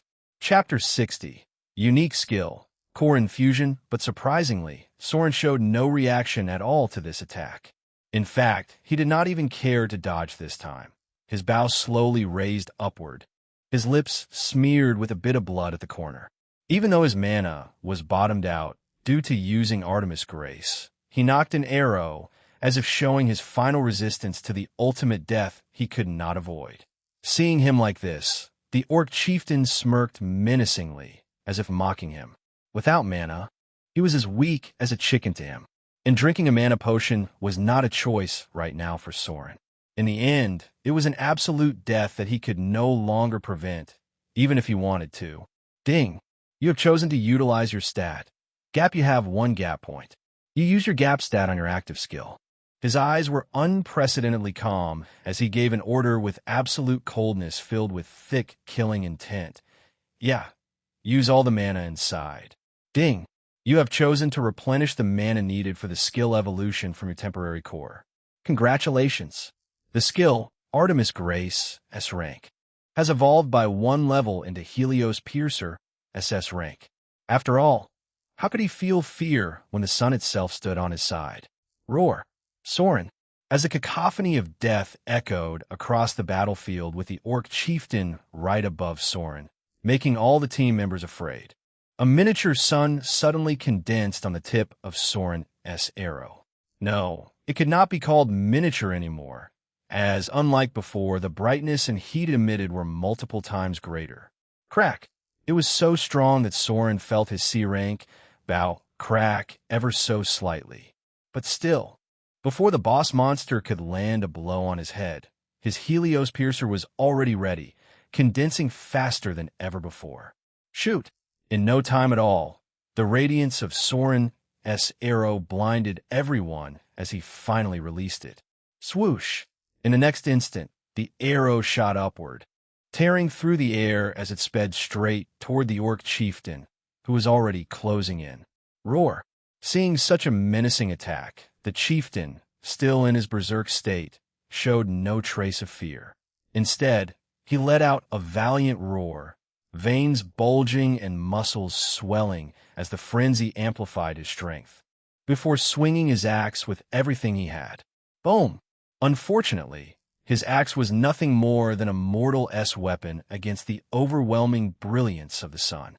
With no suspense at all, it broke from the sheer heat before his entire body was engulfed by the brilliant light, swallowed by the radiant sun. Ding!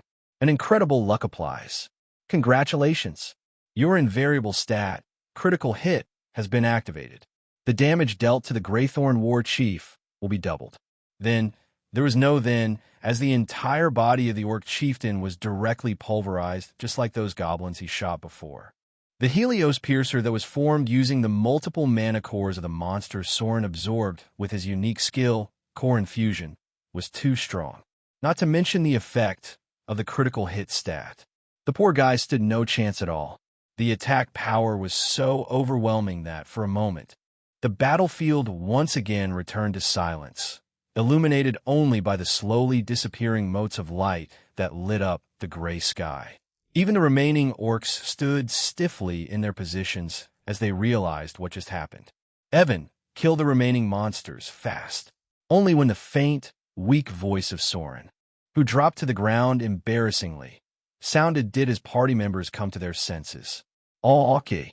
Now, with the boss monster gone and his party members freed, Soren did not have to worry about anyone's safety.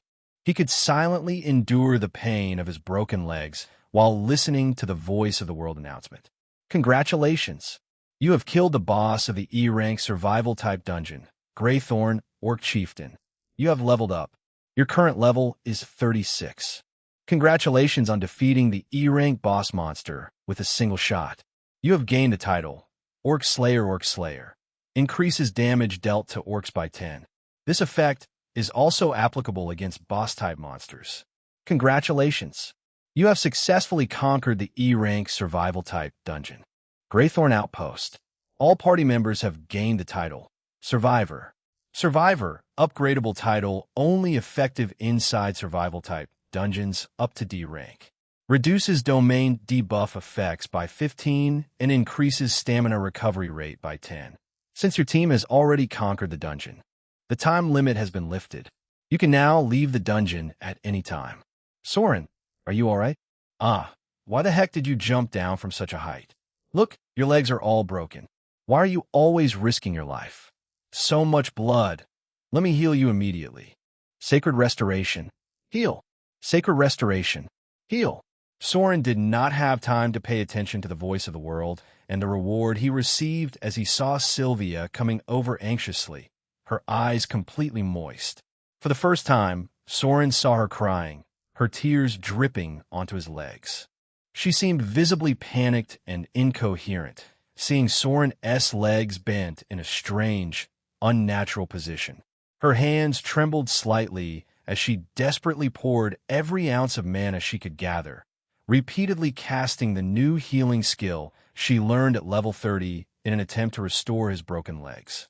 "Hey, Sylvia, calm down. Sacred restoration. Sylvia, I am all right. This much is nothing really. I could just get better at the Academy's infirmary. Heal." Soren tried to calm Sylvia down, but she did not listen. Rather, without any care, she poured every bit of mana, gently caressing his leg and restoring its shape. Chapter 61.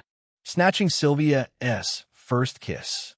Only when the bleeding stopped and his skewed leg returned to the proper position did she finally breathe in deeply, her eyes still smeared with tears as she focused on Soren. "Hey, look, it is already better. I sent it. After I show it to Professor Lysandra, I will return to the way I was before. There's no need to worry so much." Soren smiled lightly at Sylvia to ease her worries when, slap! A loud slap echoed around the battlefield, silencing him instantly. "Why? Why do you bastard always risk your life for me? Why the heck are you so careless? Don't you know fear? What will your parents do if you die here?" After slapping his face, Sylvia directly hugged Soren, her arms around his neck, her face on his chest, crying loudly. For a moment, Soren felt like he was not the one whose legs were broken and who had been slapped just now. "What will I do if you die trying to save me? Have you ever thought about that?" But he could not be blamed, could he, when Sylvia was feeling emotional for him? Ultimately, he could only leave the red handprint on his cheek before hugging the soft body lightly with his arms. "How could I forgive myself if you lost your life? Hey, why would I die? I have my plans, you know. Besides, you were in danger because of my poor leadership in the first place." Soren consoled Sylvia while taking a whiff of her scent. Even though she was sweaty from all the fighting, she smelled incredible. "And don't be too narcissistic, all right? Even if it was not you, but another teammate, I would still try to save him or her." "What do you mean, risking my life for you?"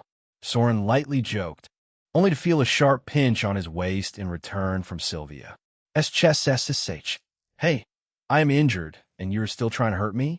He complained as the pain was a bit much. After all, he was too weak right now. "Serves you right for calling me narcissistic." Sylvia mumbled lightly in annoyance, but she still stopped pinching him. Rather, she slowly got out of his arms and looked at him solemnly. "As for this incident, do not think too much. It is not your leadership that was bad. Rather, my defensive methods are too lacking. I am too weak." Sylvia had already realized that she was a proper burden to this team. Although her role was indeed indispensable, and they were able to advance rapidly only because of her, she could not help but feel that she was too weak. Yes, it was true that as a healer, it was her team's responsibility to ensure her safety. But that did not mean she could be this weak, especially since her class was S rank. "Hey, do not say that. Did you forget that we just joined the academy for a few days?" But Soren quickly stopped her thoughts and spoke wryly. "To be honest, if you think about it, the only reason why we are in this situation is because of my crazy plan. I sent it. If we just ignored the competition before, this incident would not have happened at all. But still, okay, do not think too much. It was my mistake, and I thankfully managed to correct it. I am very glad that you were not injured." Soren stopped Sylvia from continuing and lightly caressed her cheek, his eyes filled with rare tenderness. "You have no idea how sorry I would feel if you were injured at that time. So, do not blame yourself, since everything I did was my own action." Soren smiled, leaned slightly towards Sylvia, who was already blushing, and whispered, his lips right in front of hers, "After all, did I not say I would fully take responsibility for you before entering this dungeon? How can I go back on my promise?" Sylvia's breath became slightly uneven as Soren slowly leaned closer. The battlefield noise around them seemed to fade, leaving only the faint, nervous rhythm of her breathing as she realized what he wanted to do. She was clearly surprised, but she did not resist.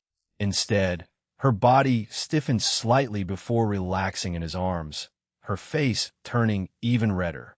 And just like she thought, after confessing, Soren looked into her hazy eyes before leaning further, taking her lips. Smooch. Taking advantage of the situation, Soren lightly kissed her, nibbling on her lips breathily before he heard the voice from his system. Ding! Main quest progress related to Sylvia Everhart has been increased by 30. Main quest. Conquer. Quest progress. 31 100 objective. Conquer Sylvia Everhart and recruit her into your harem. Time limit. None reward. Congratulations. You gained 20 perverted harem points. Current perverted harem points. 8100. Hey Soren. Are you alright? Unfortunately, they could not enjoy their first kiss together as Arya's concerned voice from the distance immediately pulled them back to reality. Eek! As someone is here, especially Sylvia. The moment she heard someone's voice, like a frightened rabbit, she hurriedly pushed Soren away and quickly got out of his arms. Ouch! In her panic, Sylvia accidentally stepped on Soren's leg, causing him to yelp in pain. Although his injuries were mostly healed externally, his bones were still weak inside. Without a professor's help, Soren would not be able to walk properly yet. Seeing him in pain, Sylvia became so flustered that she did not know what to do.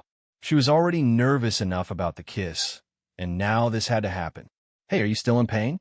Soren, use this healing potion, quick.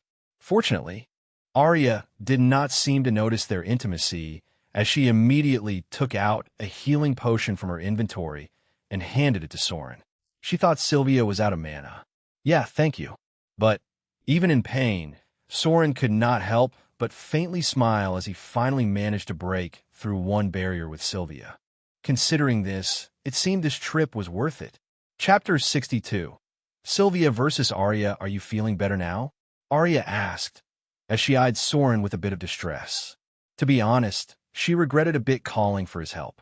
If she were strong enough to protect Sylvia, Soren wouldn't have been injured at all. Yeah, I am fine. I should be able to walk somehow now. Soren nodded before slowly standing on the ground. HSSS. But when his legs touched the ground, he felt a tingling pain going straight through his brain from his leg. Earlier, he didn't feel much because of the adrenaline rush, but now the pain was slowly returning to him. Fortunately, Sylvia's healing reduced much of his wound, making him only hiss right now. Hey, don't walk already. Your foot is still delicate. Sylvia immediately became anxious after hearing his painful moan, stepping right beside Soren and letting him lean on her, his arm naturally resting on her shoulder.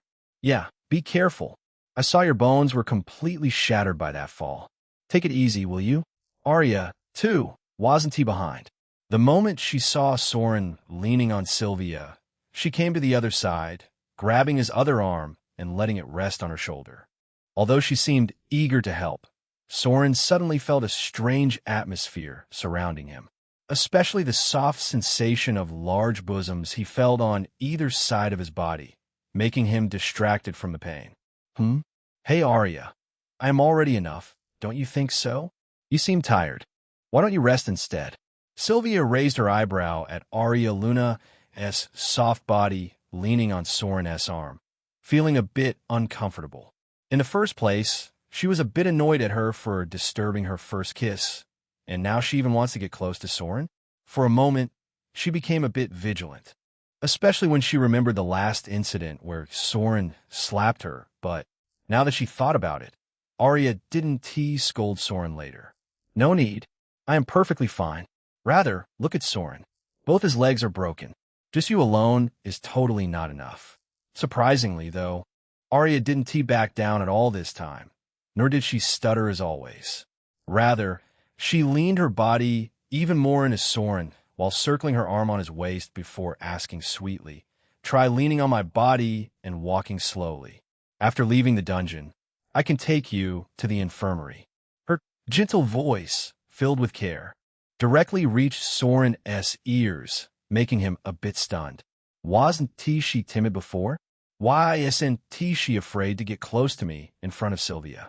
Soren thought, not realizing that Arya definitely saw them kissing together and knowingly broke their moment. Currently, she was feeling so jealous that she didn't even care about Sylvia. Hey, Arya, didn't I say I would take him already? Besides, I am a healer. I know his condition more than you. Sylvia felt increasingly vigilant as she saw Arya practically smooched over Soren, her huge breast pressing against his chest. So, she hurriedly tightened her grip on his arm, pulling him closer to her side. What does you being a healer have to do with this? If you're a healer, why don't you just completely heal his legs? But Arya wasn't a soft persimmon, as she also pulled Soren, making him lean towards her instead, her face carrying the same look as before, as if she just wanted to help. Hey, I tried okay, but he is too injured, and that's not the point here. Why don't you go and help Aurelia and Evan instead? They don't need me and asked me to help Soren instead. Why do you think I am here? Still, there is no need for two people to lead him, is there? Yeah, you might be right, Sylvia. How about you let me take him to the infirmary instead? For a moment, Arya and Sylvia began to banter with each other. Although they still had the same look on their faces, their eyes were getting a bit vicious. Not to mention their hands that were pulling Soren in each of their directions. For a moment, Soren felt the strong tug-of-war from both girls, making him lean here and there. He should be happy that two girls were competing for him, but he couldn't as in the process his legs got pressed strongly, making him hiss in pain. Ouch. Too unable to help himself, Soren's arm swung back and came down hard, striking both girls squarely on their soft, full butts. The sharp smack echoed around them. In an instant, Sylvia and Arya cried out in pain and humiliation, their faces burning red. Okay, stop this, will ya? It is hurting my legs. Soren stopped their quarrel with one slap on there, but his arm still resting on them. As for who will help me to the infirmary, I can go alone. I can still use my skills, you know? He rolled his eyes. After all, he already regained a significant amount of his mana after leveling up. But Soren, SHSS, don't resist and listen to me, okay? Sylvia still wanted to say something when Soren stopped her, his finger pinching her, but slightly. For a moment, he heard a sharp gasp of pain from Sylvia. If you don't listen, I will kiss you right now, right here. Look, Aurelia and Evan are already coming here. Do you want them to see that? He leaned to her and whispered, loud enough that Arya on his other arm could hear, making Sylvia go completely red. T. For a moment, she became so flustered that she quickly shook her head and left his arm, distancing herself from his body while looking at Arya in shame. She never thought Soren would be so bold to say such a thing to her in front of Arya. She was still under the idea that Arya didn't know about their tryst just now. As for you, after seeing Sylvia leave his arm, Soren turned to Arya, who pouted angrily against him, her eyes filled with an unreadable emotion. Just wait for me to get cured first. Seeing her like this, Soren didn't say much, just caressed her but lightly before leaving her alone. By now, he already activated his skill, floating himself slightly above the ground and balancing his body. Soren, are you all right? Just at that time, Evan and Aurelia also returned after killing the remaining monsters. After the boss died, many just fled the battlefield, and the few remaining were nothing much of a danger. Only the orc shaman was a bit stronger, causing a slight delay. Yeah, I am all right. Soren nodded lightly at both of them. It seems you killed all of them. Then, let us just gather the loots and leave this dungeon immediately. Don't forget we are still in a competition. He spoke while focusing on the place where he killed the orc chieftain before. Although he directly pulverized the boss monster, the unique mechanism of the dungeon would still leave some of the loot behind. After suffering so much, I don't want to lose that D-rank clearance token, you know.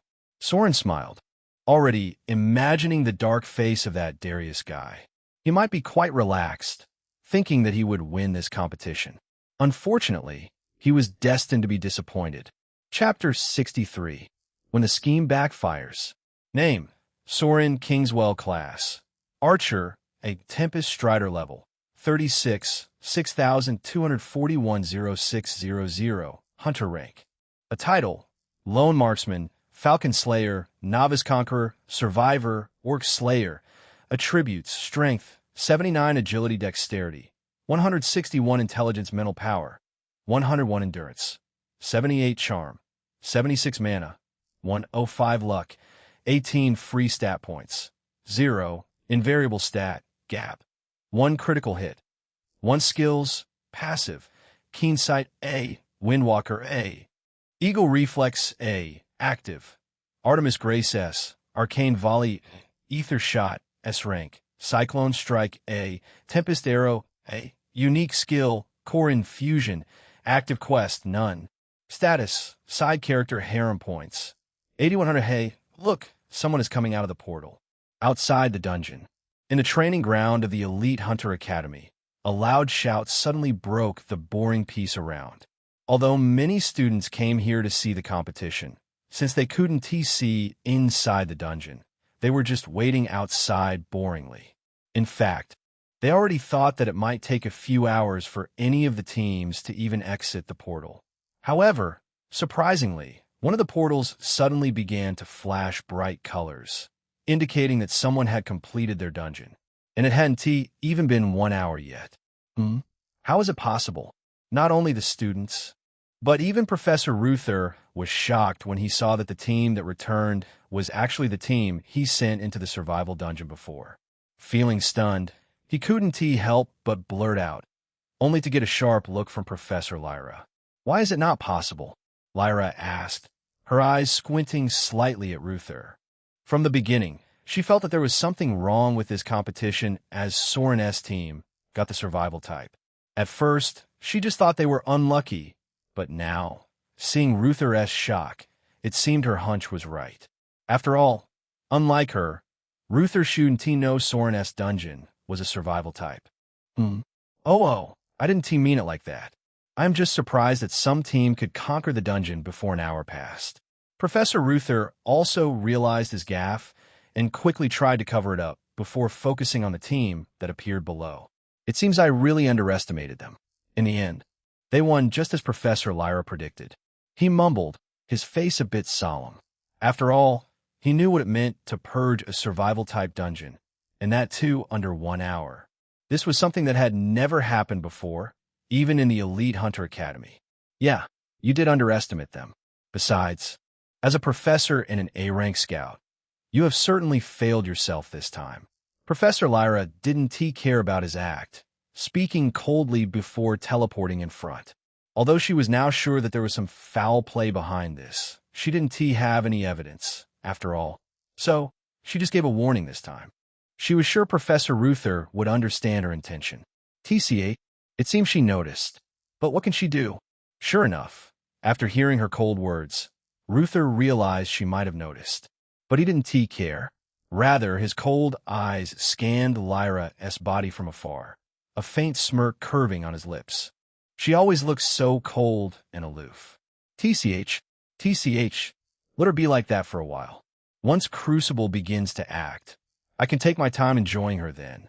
Ruther thought with a faint smile before his gaze traveled to the students below, the ones who just completed the dungeon. But before her, it seems I have found my target, and this time, even 3 of them. TCH, this semester might be very fun. Ruther was a servant of the demon Lilith. So, even though he was only an A-rank scout, his true power was far greater than that. Not to mention, being a demon's servant meant he was already part of the Crucible, a demonic organization that aimed to overthrow the human order and seize control of this world. And for his organization, he received news that they were planning something at the Elite Hunter Academy soon. It seemed to be connected to the new dungeon discovered by Principal Logan. "You seem hurt. Are you all right?" As soon as Professor Lyra arrived at the portal, she saw Soren floating briefly using his skill, his face contorted slightly in pain. "Yeah, Professor, I'm all right. Just fractured both legs a little during the dungeon run." Soren was a bit stunned by her sudden appearance, but quickly replied, "Oh, then go and heal yourself. Professor Lysandra should be in the infirmary right now." Since even Sylvia couldn't heal him completely, it was clear that his injuries were serious. Too bad Lyra didn't look inside, and didn't know what happened after she withdrew her gaze. As for this competition, you guys are clearly in first place. I will take care of the reward, so you don't need to wait here until the end. She proposed, to which Soren gave a light bow. Thank you, Professor. Then I will take my leave. Soren thanked her before using his skill and heading to the infirmary. Sylvia and Arya were also about to follow him when another bright light appeared in one of the portals, followed by the arrival of another team who had completed their dungeon.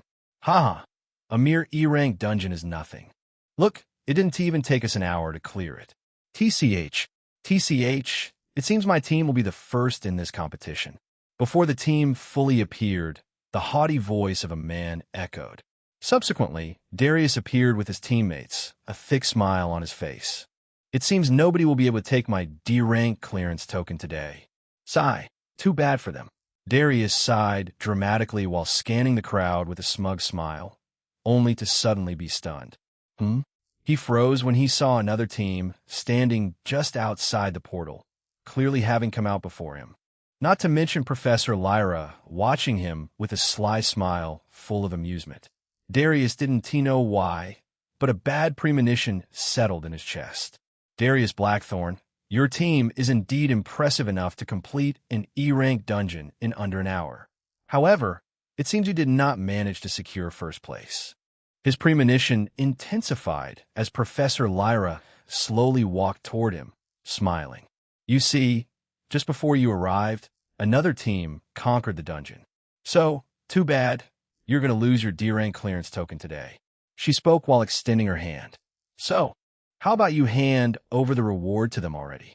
She urged as if she were the one who had won. What? How is this possible? Don't lie, Professor. But her words only made Darius blurt out his disbelief. After all, he knew what kind of dungeon he had assigned to this team specifically. With the kind of dungeon they were in, it would have been a miracle if they weren't the last, unless... Didn't Professor Ruther agree to my request? Unless Ruther didn't follow his instructions. Thinking so, Darius turned around to look at Professor Ruther, not realizing that Lyra was already glaring at him. Are you insinuating that I lied to you over something so trivial? Do you think you can accuse your professor without evidence?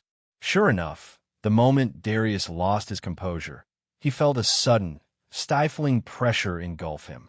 In an instant, he realized he couldn't even move as the dreadful aura, fierce and beast-like, converged on him. Professor. Only then did he realize how foolish he had been. He forgot that the professor in front of him was the famous Iron Lady, who wasn't afraid of anyone. And he had the guts to say such words to her? Gulp. For a moment, he regretted holding this competition. Chapter 64. Professor Lysandra, S-rank healer. Hello, Professor. Can I come inside? While Darius Blackthorn was being publicly criticized by Professor Lyra, Soren, on the other hand, was already outside the infirmary. Unlike the day before with Sylvia, though, he felt that it wasn't empty as before. It seemed Professor Lysandra was inside. Come in. No need to ask. Sure enough, a soft voice immediately responded, asking him to enter. It was an infirmary after all, not a class where you needed permission. Thank you, Professor. Regardless, Soren still showed respect before opening the door and entering the infirmary. Once again, he couldn't help but feel that this infirmary was too small, considering it was of the elite Hunter Academy. It seems you shattered the bones in both your legs. Lie down on that bed. I will come to you shortly. Before Soren could look around, though, a soft voice spoke once again, asking him to lie down. Only then did he see the professor sitting on a chair. With long silver-white hair and sharp amber eyes, the quite plump S-rank healer professor sat in a crisp white apron that made her look more like a doctor than a healer, calmly sipping coffee while reading a book. When Soren looked at her, she briefly turned her head up away from the book, signaling at the bed. Wait just a bit. I'm in a very interesting part right now, you know, she asked, not at all in a hurry to help Soren. Rather, she once again lowered her head and began reading the book again, her eyes carrying a faint smile that even Soren could feel. Soren didn't know what to say at such a lackluster response and was quite speechless. But remembering her nature from the game, he didn't find it odd and didn't even try to strike up a conversation. Instead, he simply lay down on one of the beds, his gaze fixed on the ceiling. Suddenly, the infirmary returned to strange silence with only the occasional sound of Lysandra turning the page of her book. With silence, Soren's mind began to wander through the recent happenings one by one, as his life after transmigration was quite hectic. From one perverted quest to another, to conquering one dungeon after another, these few days were really full of ups and downs.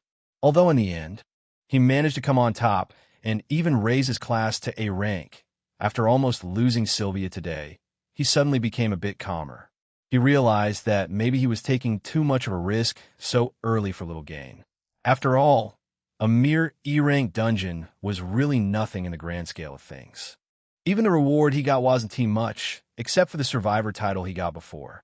Instead of this, if he quietly followed the natural plotline of the game, Labyrinth, his gain would be far higher. Come to think of it, the next plot is about to start, right? Sigh. Things can get quite messy at that time. Soren thought and sighed a bit unconsciously, which sounded particularly loud in the silent infirmary. Are you in so much pain? Sorry, I was really at a very interesting part, you know? At that moment, Soren sensed someone right in front of him, softly apologizing. It seems you really were injured very badly. Your bones are shattered into tiny fragments inside. He didn't know when Professor Lysandra was already in front, looking at his legs through her glass, her eyes shining green for a moment. But it seems you were healed in time by a good healer. It seems Elite Hunter Academy got a good disciple this semester. Lysandra looked at Soren with a smile, her eyes a bit curious. Yeah, she is Sylvia, my teammate, an S-rank healer. Soren noticed her gaze and gave a faint reply. Oh, Sylvia, good name. She nodded before looking at his legs again. Okay, I saw what your condition is. Don't worry, isn't serious. I can heal you with just one spell. Lysandra ensured before her hand hovered over his legs, a whirlpool of green mana condensing around. Restoration. Then, just like that, she used one of her skills, wrapping Soren's leg in her dense mana. He could even feel that mana seeping inside and impacting bones, unlike Sylvia. Moreover, there was no pain as he imagined. Rather, he felt quite good. So convenient. If it was his previous world, Soren would already be on pain medication. But this world was really wonderful in some sense. Wasn't it? Well, excluding the danger of gates and monsters, of course. Okay, your injury is now healed perfectly. Try standing up again. Professor Lysandra spoke, to which Soren immediately stood up from his bed, placing his leg on the ground. No pain.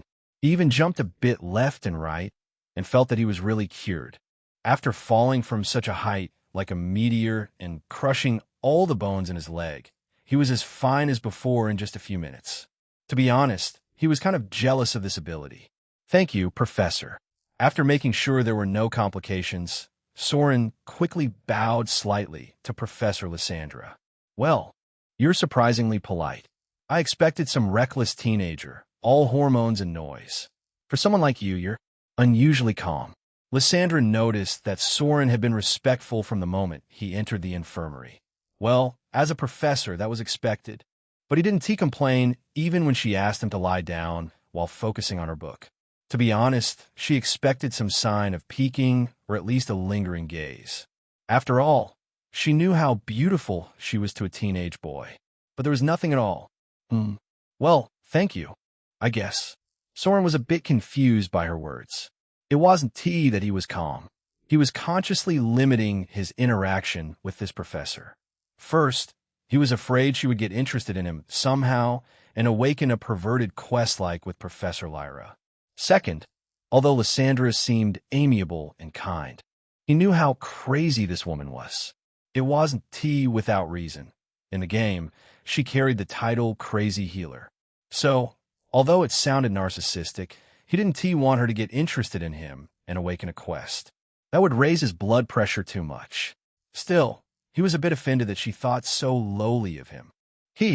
No need to thank me. Rather, do you want me to treat that too? I don't think you want to go outside with that on your face. Professor Lysandra, of course, noticed his confusion and giggled slightly before signaling at his right cheek. The same cheek Sylvia had smacked earlier. Because she had used some force, 5 red finger marks were still clearly visible. From the outside, it looked like he had been slapped by a girl for some nefarious reason. Only then did Soren realize why she thought so lowly of him, why her gaze always seemed to linger on his face. He thought she might be interested in him because of his charm. Well, he was indeed a bit narcissistic, all right. Well, Professor, please heal it too then. Soren felt embarrassed by his gaffe, but what else could he do? He couldn't just leave the infirmary like this. Could he?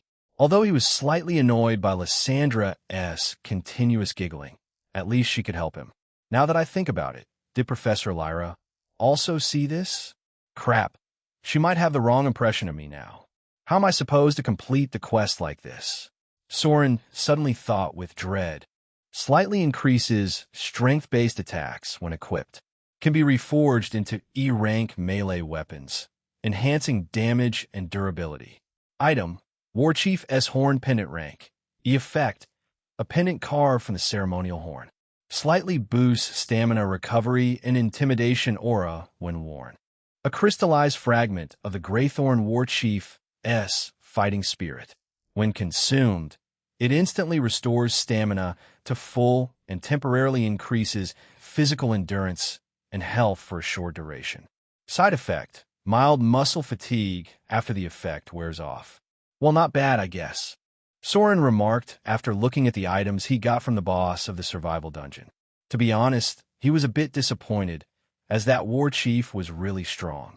But he could also understand that the dungeon was only E-rank. No matter how dashingly he conquered it, it wouldn't magically give him overpowering stuff, would it? Not to mention this war chief's vital core was still a good strategic item, just like that wyvern's blood. In a battle, being able to restore your stamina instantly and increase physical endurance could give a huge advantage if used correctly. Hey, don't look at them as items. Look at them as credit points. Can you guess how many credit points we can gather from this dungeon alone this time? Just as Soren was musing over things, Sylvia chimed in with shiny eyes. Currently, they were in their classroom, discussing among themselves. It was already the next day after that competition. Since all of them were very tired, Soren asked them to rest, and only now did they discuss the loot they got. I feel like it can be 10,000 or maybe even 100,000 credit points. Whoa, I don't know what I can buy with so many points. Sylvia remarked with greedy eyes, appearing quite cute. Soren couldn't help but feel the urge to press her against the wall and kiss that mouth. Unfortunately, they were in the class with everyone. Well, if each of you can get 20,000 credit points, maybe you could buy a lower-grade C-rank artifact or equipment, Soren lightly remarked, before pouring cold water on Sylvia's enthusiasm. But I don't think it will reach 100,000 credit points. At most 60k or so. Although they did sweep the entire E-rank dungeon and had so many loots, they were mostly the items worn and used by the orc warrior, like their axe, sword, blade, hide, etc. Although they had value, they weren't worth much. Unlike the Emberwing Roost dungeon, which gave them valuable items like mana stones and flame crystals, this dungeon didn't give them much. In fact, from the beginning, it was a kind of dungeon to farm EXP, even though both were E-rank. Their nature was entirely different after all. Otherwise, how would they exceed level 30 in an E-rank dungeon at all? The sheer number of orcs and goblins they killed together was too many to count, which wouldn't be possible in Emberwing Roost. By the way,